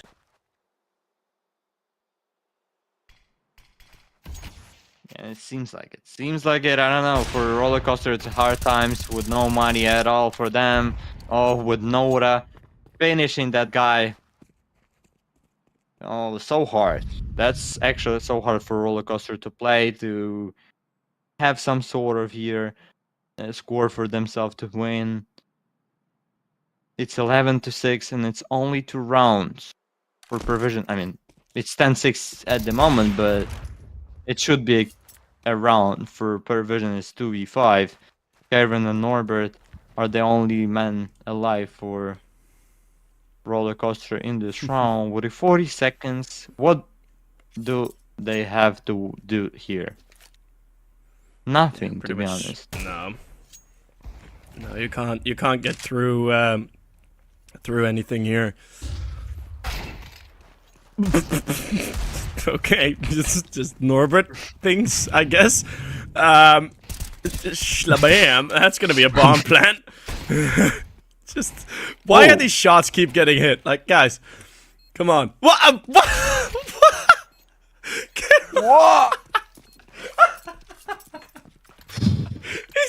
He just executes Norbert, but hits the wall bang shot onto Kicker. Oh, please have a replay of that. Please, can we just I just wanted to say we need the replay of that. Oh, do we get it? James? I hope so. No, man, that's... It was later in the round. Ah. Oh! Wonder, buddy, please, buddy, Wonder. Give us a replay. No. We're like, oh wait, maybe they got this. And as soon as I started to think that, Kayron just executes his teammate in the middle of the bomb site. Oh, brilliant. 11-6 now. And maybe the lack of depth now is really showing in the roller coaster team. Well, I wouldn't say lack of depth. I would just say the difference in depth, right? Like, PARIVISION they have so much experience. They've been playing together for way longer already. And I think roller coaster, with time, can definitely beat PARIVISION. But I think for now, it's just not that time yet. Oh, Kayron just got burned from that molly. And yeah, that doesn't seem good for a roller coaster. Norbert faces his old teammate and just destroys him alone. However, he was playing with a sniper rifle there. Oh, Pickard. Oh my goodness, how does he survive? How does he survive here? Molly almost got the kill. 27 HP left for the Lettuce. It's 3v2. Oh, the Lettuce was not even expecting Bolchonok to be there. It's 2v2 now as Norbert and Moon are walking towards A side, but there is Excella. Oh, once again, PARIVISION player giving a lot of damage, but not enough for a kill. Norbert's 1v1 now. I mean, Bolchonok's now 1v1. Flash, good flash for him as he gets the enemy walking away. Bolchonok bites. He spots it. Bolchonok to win it. Oh. Wow. What a moment, and 12 a crazy round for them. I saw something that we kind of missed. The kill onto James had an assist from Moon. Moon, again, hit James with a scout at the mid-door fight. Once again, that happened. I think, like, this round could have ended earlier if Cielo actually hits that kill onto Norbert. And Belchanok is being very mean. He knows Moon is rocking at 100 ping, and he just goes jiggle peeking every single angle, making it pretty much impossible for Moon to really predict where he's gonna be. Of course, 100 milliseconds doesn't feel that bad, but you know, it is that slight difference. Subconsciously, you adjust for it. I would know. I had a gaming laptop that was terribly slow. Ooh. I had the PC from 2000, so bro. I know it. Ooh, out in middle. Ooh, Balchanok with the easy trade. This would be map point already. Jesus. We really thought Rollercoaster in that last round were making the comeback, but I kind of forgot it's map point already. Norbert. Oh my god, no, they just destroy him from the server, just demolished him all, and yep. Bolchonok does the same with the Moon. It's all about the Lettuce, who's 1v5, and that's a win. That's a 5 rounds in a row by PARIVISION, but it's a win for them, 2-0, as they get another 4th place in quarterfinals. And who are they gonna play in quarterfinals with that 2-0 win? Is it gonna be... should be... I'm not sure. Is it gonna be a Rebels here or not? I think so. Wait, yeah, it's gonna be the Rebels in quarterfinals against them. As we can now say that we are finishing the first day of playoffs on Galaxy Battle Phase 3, and after that we can watch a major. There is second map of Navi against Virality. There is a phase against the Mongols. A lot of interesting games to be here after you watch. If someone watched the Galaxy from the start of the day, it was just the day full of Counter-Strike. And now if you're gonna go watch a major, it would be just completely a day of CS for you. Thank you for being with us. Thank you for being with me with several ship on the Galaxy at the end of this day. We're gonna see you tomorrow. And do you have something to finish this up? Yeah, real quick, just still wanted to touch on something on that final game that I saw. In that final round, you just see how many more plays PARIVISION had available, because they let Kickert run away from middle. Nota's just sitting there, sleekity with his MP9, and as soon as that lurk is heard, Nota just swings and destroys Norbert, right? So I think PARIVISION have a lot more to show. They are going to show a lot more. Of course, the finalists of the previous season. Keep tuning in to see what their journey is going to be in Phase 3. Let's see if they can take some revenge and win this tournament. outright in phase 3. But thank you all very much for being here. Thank you all already ahead of tomorrow when you'll surely be tuning in again. And don't forget to type in !Galaxy. We'll see each other later. Bye bye.